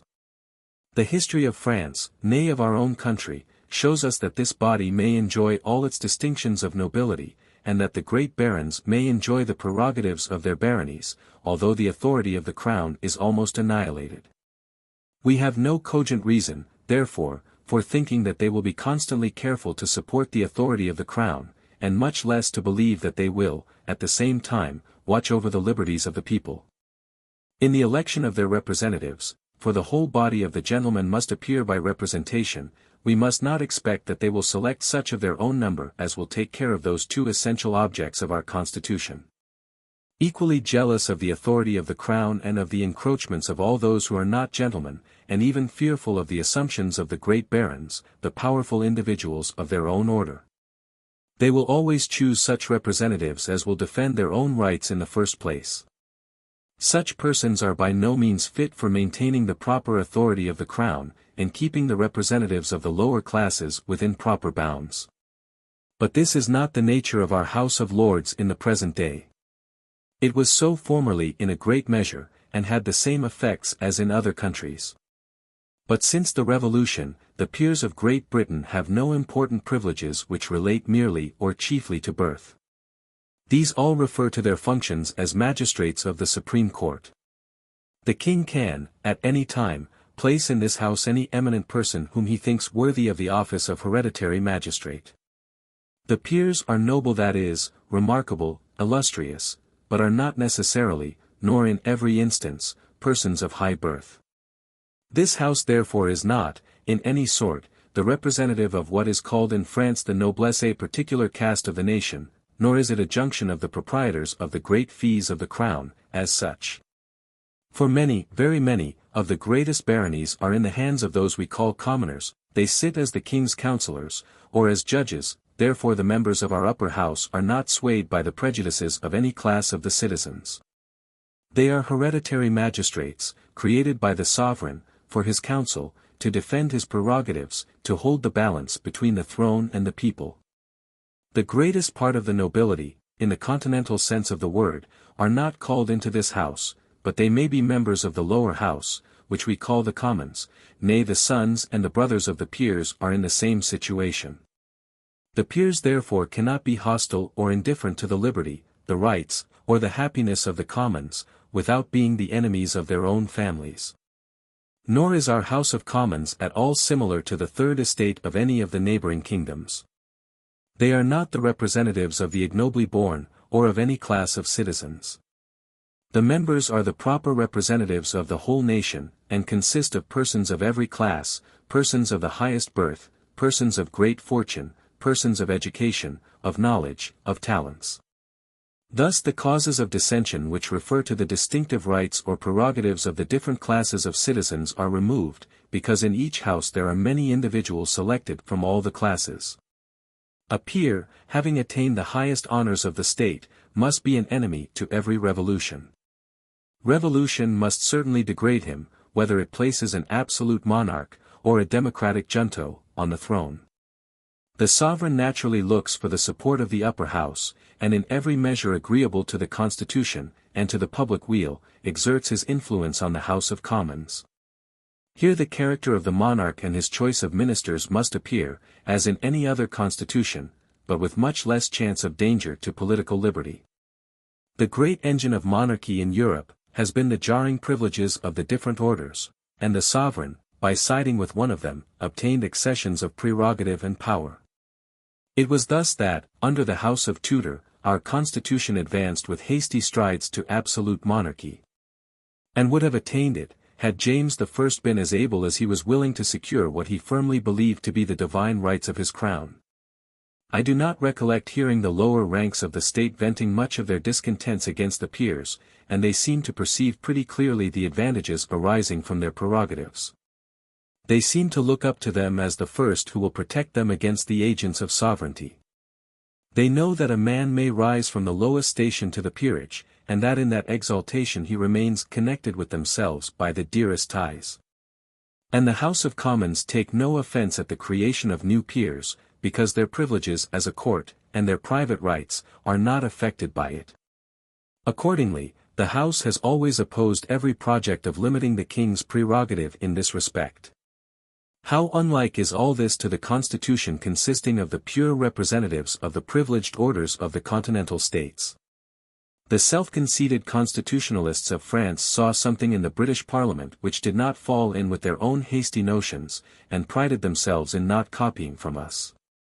This would have indicated great poverty of invention in a nation accustomed to consider itself as the teacher of mankind.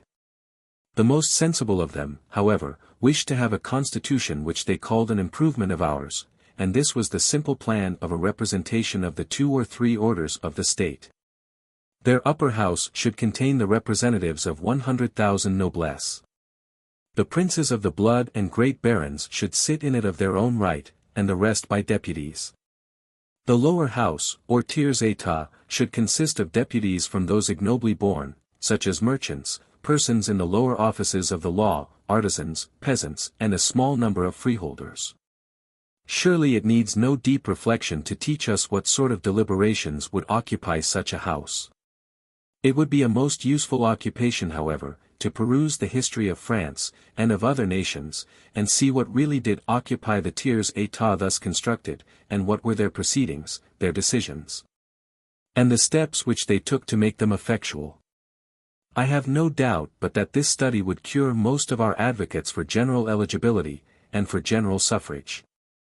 I have lately read Velly and Villeret's History of France. By the by, the Abbé Beruel has shown that the Club d'Holbach managed the publication of this history after the first 8 or 10 volumes, and slipped into it many things suited to their impious project, and the accounts of the troublesome reigns of John, and Charles his successor, by authors who wrote long before the Revolution.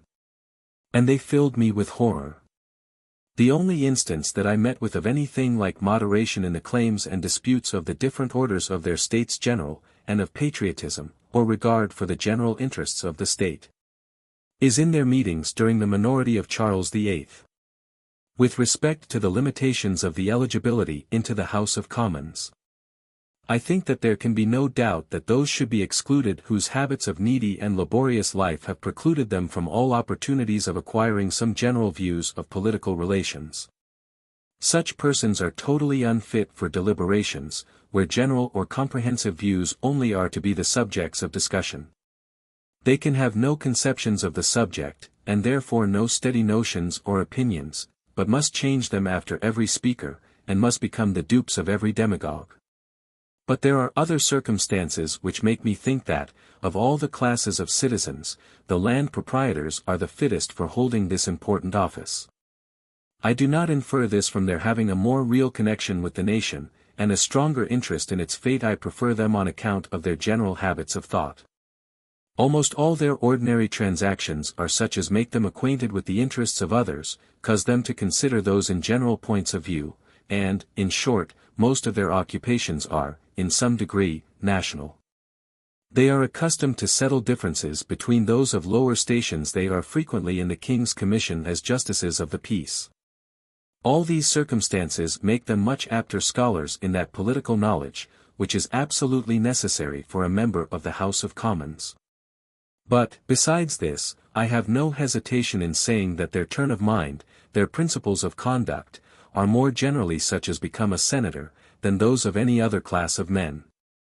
This class includes almost all men of family.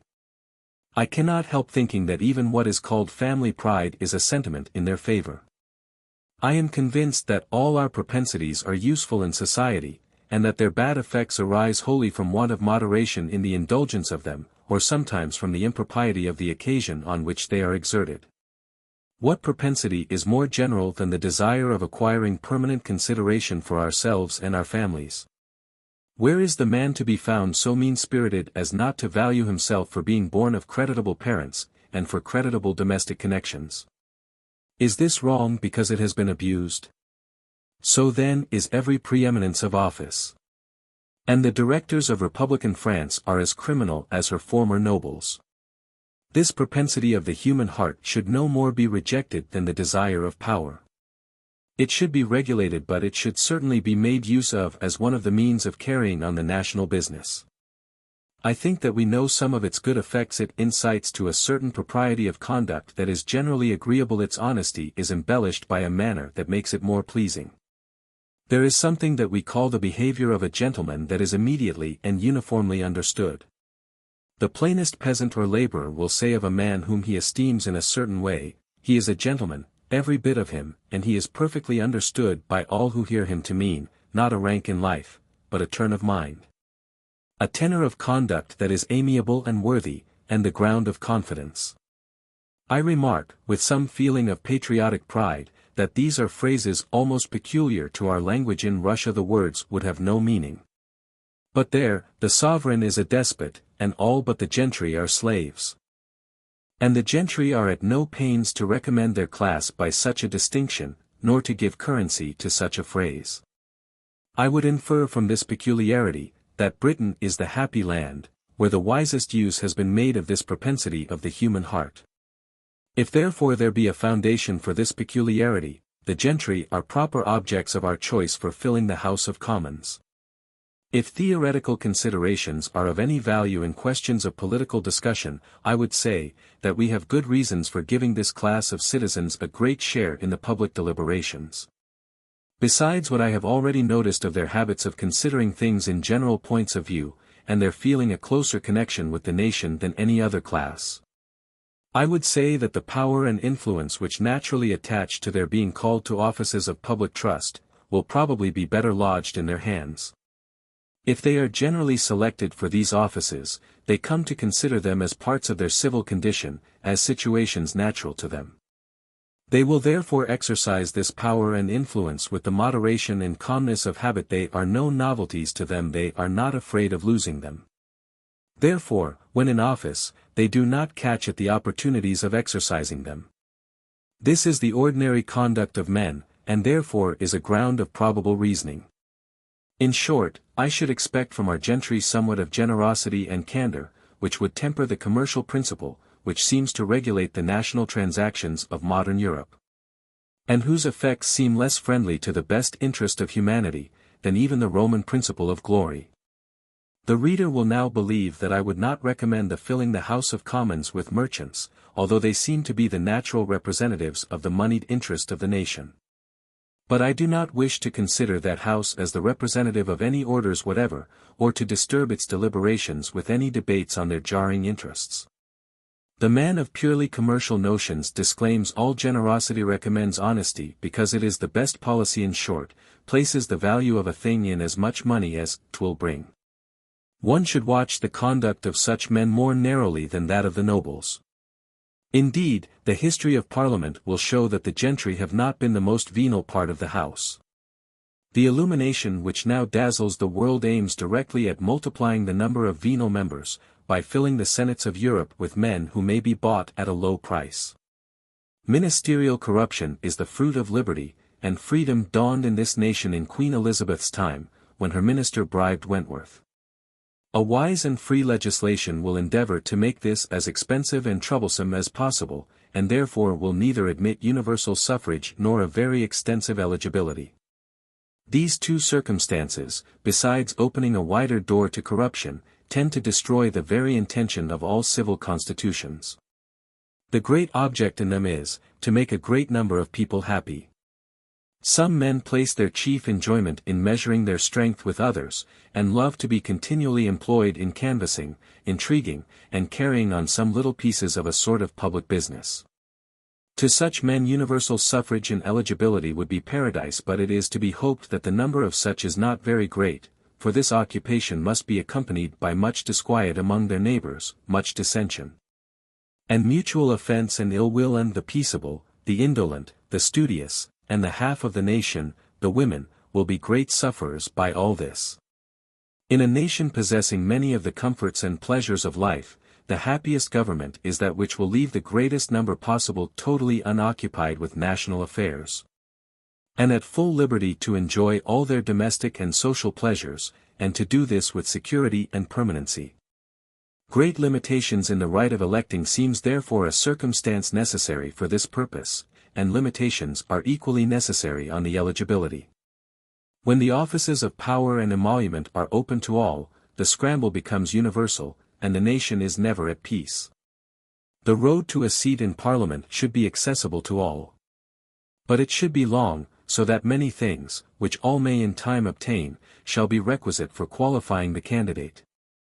The road should also be such that all should be induced to walk in it, in the prosecution of their ordinary business. And their admission into public offices should depend on the progress which they have made in the advancement of their own fortunes. Such regulations would, I think, give the greatest chance of filling the offices with persons fittest for them, by their talents, their experience, and their habits of thinking. These habits, and the views of life which a man forms in consequence of his situation, are of the utmost importance. After all these observations, I must still recur to a position which I have repeated more than once, namely, that our Constitution, which nearly embraces all these circumstances, has attained its present excellence chiefly in consequence of the innate worth of the British character. About the time of the Conquest, our Constitution hardly differed from that of France. But the clashing of interests between the different orders of the subjects was not so rancorous and obstinate. These orders melted more easily together. The purity of the principle of representation in the States was less attended to. And while the French peers gradually left off minding any business but their own, and left the high court of judicature to the lawyers, and the king to his cabinet council, the peers of Great Britain, overlooking their own less important distinctions, attended more to the state, became a permanent counsel to the sovereign in the administration and legislation. And, with a patriotism and a patience that are unknown to the other grandees of Europe, continued to hear and to judge in all questions of justice and property between the inferior citizens of the state. British liberty is the highly prized fruit of all this worthy conduct, and most people ascribe it to the superior spirit and independence of the national character. It strikes me, however, as more surely indicating superior virtue, and more judicious patriotism. And our happy Constitution is not more justly entitled to the admiration and respect that is paid to it by all Europe, than to the affectionate and grateful attachment of every true-hearted Briton. Since the publication of this volume I have seen a very remarkable work indeed, on the same subject, Memoirs pour servir à l'histoire du Jacobinisme, par l'Abbé Bérault. This author confirms all that I have said of the Enlighteners, whom he very aptly calls philosophists, and of the abuses of Freemasonry in France. He shows, unquestionably, that a formal and systematic conspiracy against religion was formed and zealously prosecuted by Voltaire, D'Alembert, and Diderot, assisted by Frederick II, King of Prussia. And I see that their principles and their manner of procedure have been the same with those of the German atheists and anarchists. Like them, they hired an army of writers. They industriously pushed their writings into every house and every cottage. Those writings were equally calculated for inflaming the sensual appetites of men, and for perverting their judgments. They endeavored to get the command of the schools, particularly those for the lower classes. And they erected and managed a prodigious number of circulating libraries and reading societies. M. Bérault says, that this gang of public corrupters have held their meetings for many years in the Hôtel de Holbach at Paris, and that Voltaire was their honorary president. The most eminent members were D'Alembert, Diderot, Condorcet, La Harpe, Turgot, Lemoynier. They took the name of Conomistes, and affected to be continually occupied with plans for improving commerce, manufactures, agriculture, finance, and published from time to time respectable performances on those subjects. But their darling project was to destroy Christianity and all religion, and to bring about a total change of government. They employed writers to compose corrupting and impious books. These were revised by the Society, and corrected till they suited their purpose. A number were printed in a handsome manner, to defray the expense. And then a much greater number were printed in the cheapest form possible, and given for nothing, or at very low prices, to hawkers and peddlers, with injunctions to distribute them secretly through the cities and villages. They even hired persons to read them to conventicles of those who had not learned to read. 25. see Volume 1, 343-355. I am particularly struck by a position of Abbé Bérault, that irreligion and unqualified liberty and equality are the genuine and original secrets of Freemasonry, and the ultimatum of a regular progress through all its degrees. He supports this remarkable position with great ingenuity, and many very pertinent facts. I confess that now, when I have got this impression, I shall find it very difficult to efface it. But I must also say, that this thought never struck me, during all the time that I have been occupied with it, nor have I ever heard it expressed by any brother, except such as had been illuminated. And such brethren always considered this as an innovation or improvement on genuine British Freemasonry. I recollect, indeed, that Nicolai, in his account of the German Rosicrucians, says, that the object of Freemasonry in England, since the time of James II, is toleration in religious opinions, as Royalism had been the object before that time. The account which the Abbé gives of the Chevalerie du Soleil is very conformable to one of the 3 rituals in my possession. His account of the Chevalerie de Rose Croix, and some others, differs considerably from those in my box. I have reason to think that my materials are transcripts from the rituals, and which Rosa introduced into the German lodges, because the writer of the greatest part of them is an inhabitant of that city. I think that the Abbé Bérault's account of this matter suggests a pleasing reflection. All the brethren on the continent agree in saying, that Freemasonry was imported from Great Britain about the beginning of this century, and this in the form of a mystical society. It has been assiduously cultivated in Britain ever since that time, and I believe that the fraternity is more numerous here, in proportion to the population of the country, than in any other kingdom. Yet in Britain the brethren have never suspected that its principles were seditious or atheistical. While the Freemasonry of the continent was tricked up with all the frippery of stars and rib bands, or was perverted to the most profligate and impious purposes, and the lodges became seminaries of foppery, of sedition, and impiety. It has retained in Britain its original form, simple and unadorned, and the lodges have remained the scenes of innocent merriment, or meetings of charity and beneficence. As the good sense and sound judgments of Britons have preserved them from the absurd follies of transmutation, of ghost-raising, and of magic, so their honest hearts and their innate good dispositions have made them detest and reject the mad projects and impious doctrines of cosmopolites, epicurists, and atheists. O fortunatos nimium, fuasi bonanorint. Anglicolas. I have more confidence than ever in the sentiment which I expressed as an encouragement for our moral instructors.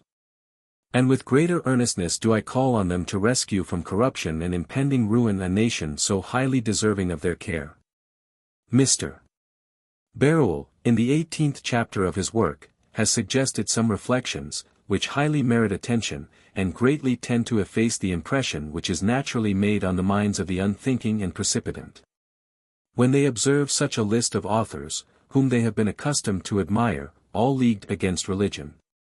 I think, however, that nothing can more effectually remove it, than what I have already shown of the vile and disgraceful tricks which these sophists have been guilty of to support their cause. The cause of this numerous association is distinctly seen in their very procedure. The very first step in their progress is deprivation of manners.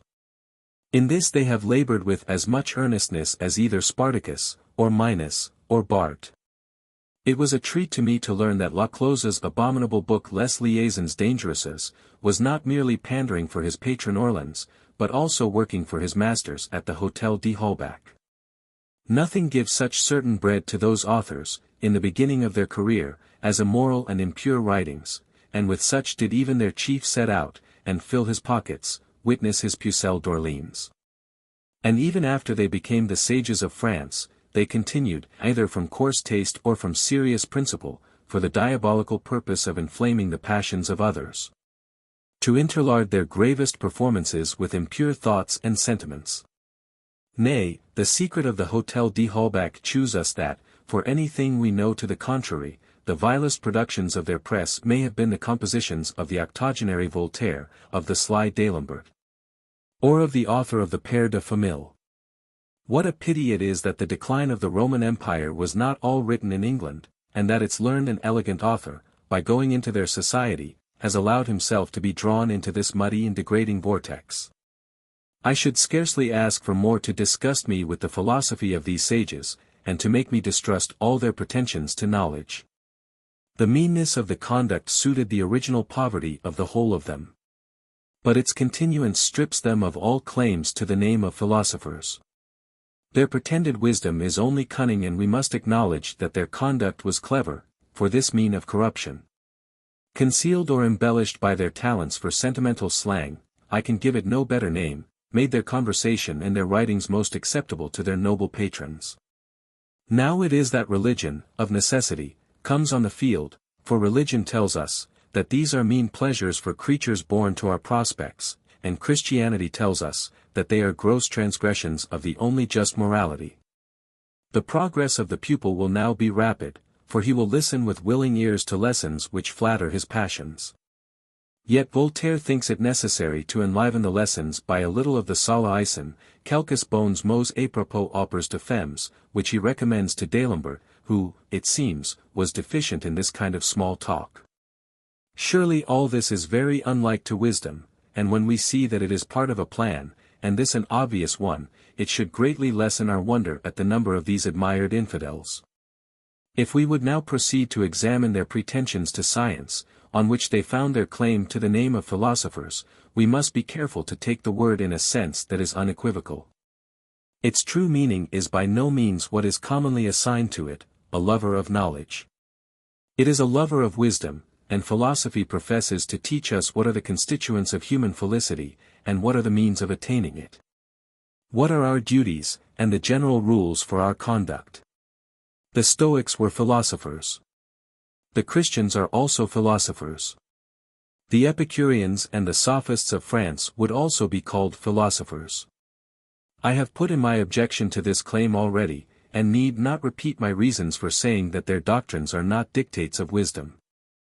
I shall only add, that their own conduct shows plainly that their principles had no effect on themselves, because we see, from the series of correspondence which Mr. Beruel has laid before us, that they do not scruple to practice villainous and hypocritical tricks, which never fail to disgrace a man, and are totally irreconcilable with our notions of human dignity. Voltaire patiently took a caning from an officer at Frankfurt, for having wittily told lies of his scholar Frederick, and his wisdom told him that his honor was cleared by offering to meet the major, each of them provided with an injection syringe. This was thought sublime wit at Ferney. I do not suppose that the slave Epictetus, or the soldier Digby, would have ended the affair in this manner. Many of the deeds of wisdom of the Club d'Holbach were more degrading than even this. And I am confident that the whole of this phalanx of sages were conscious that they were treated by their patrons and pupils as Voltaire was treated by the Solomon of the North. And that their notions of the vraie sagesse were also the same with his. He gives this account of it in his letter to his niece, Le roi Louis avoit répondu, j'aurais besoin de Voltaire un tout au plus en presse l'orange, et en jeta élicourse. Je me suis fait répéter ces douces paroles, how poor Voltaire would grin. Je vois bien qu'en après l'orange il faut penser à fauver élicourse. But, as things stand at present, philosopher means a man of science, and in this sense of the word our sages claim great respect. No claim can be worse founded. It is amusing to observe the earnestness with which they recommend the study of natural history. One does not readily see the connection of this with their ostensible object, the happiness of man. A perusal of Voltaire's letters betrays the secret.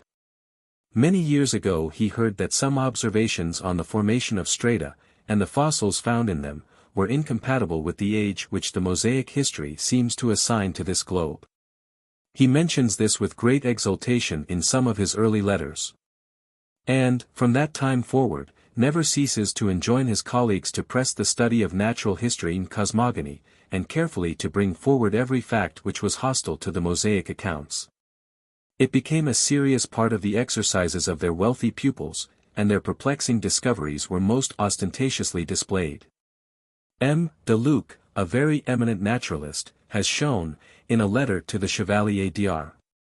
Zimmermann, published, I think, about the year 1790, how very scanty the knowledge of these observers has been, and how precipitate have been their conclusions. For my own part, I think the affair is of little consequence. Moses writes the history, not of this globe, but of the race of Adam. The science of these philosophers is not remarkable in other branches, if we accept M. D'Alembert's mathematics. 26 Yet the imposing confidence of Voltaire was such, that he passes for a person fully informed, and he pronounces on every subject with so much authority, with such a force of expression, and generally with so much wit or pleasantry, that his hearers and readers are fascinated, and soon convinced of what they wish to be true. It is not by the wisdom nor by the profound knowledge which these writers display, that they have acquired celebrity, a fame which has been so pernicious. It is by fine writing, by works addressed to the imagination and to the affections, by excellent dramas, by affecting moral essays, full of expressions of the greatest respect for virtue, the most tender benevolence, and the highest sentiments of honor and dignity. By these means they fascinate all readers. They gain the esteem of the worthy, who imagine them sincere, and their pernicious doctrines are thus spread abroad, and steal into the minds of the dissolute, the licentious, and the unwary. But I am writing to Britons, who are considered by our neighbours on the continent as a nation of philosophers, to the countrymen of Bacon, of Locke, of Newton, who are not to be wheedled like children, but must be reasoned with as men. Voltaire, who decides without hesitation on the character of the most distant nations in the most remote antiquity, did not know us. He came among us, in the beginning of his career, with the highest expectations of our support, and hoped to make his fortune by his Pucelle d'Orleans. It was rejected with disdain, but we published his Henriade for him, and, notwithstanding his repeated disappointments of the same kind, he durst not offend his countrymen by slandering us, but joined in the profound respect paid by all to British science. Our writers, whether on natural or moral science, are still regarded as standard classics, and are studied with care. Lord Verulam is acknowledged by every man of science to have given the first just description of true philosophy, pointed out its objects, and ascertained its mode of procedure, and Newton is equally allowed to have evinced the propriety of the Baconian precepts by his unequalled success, sua mathesi facem preferent. The most celebrated philosophers on the continent are those who have completed by demonstration the wonderful guesses of his penetrating genius. Bailey, or Condorcet, I forget which, struck with the inconceivable reaches of Newton's thoughts, breaks out, in the words of Lucretius: Te sequor, o magni geniis decus, inc tues nunc fixa pedum pono presis vestigia signis. Tu pater et rerum inventor, to patria nobis. Sepetitas precepta, tuis gex inclut chartes. Floriferus uti apes in saltibus omnia libant. Omnia nos idem de passimur aurea dicta. Aurea, perpetua semper dignissima vita. After such avowals of our capacity to instruct ourselves, shall we still fly to those disturbers of the world for our lessons? No, let us rally round our own standards, let us take the path pointed out by Bacon, let us follow the steps of Newton, and, to conclude, let us seriously consider a most excellent advice by the highest authority. Beware of false prophets, who come to you in sheep's clothing, but inwardly they are ravening wolves. By their fruits ye shall know them. Do men gather grapes of thorns, or figs of thistles? The End.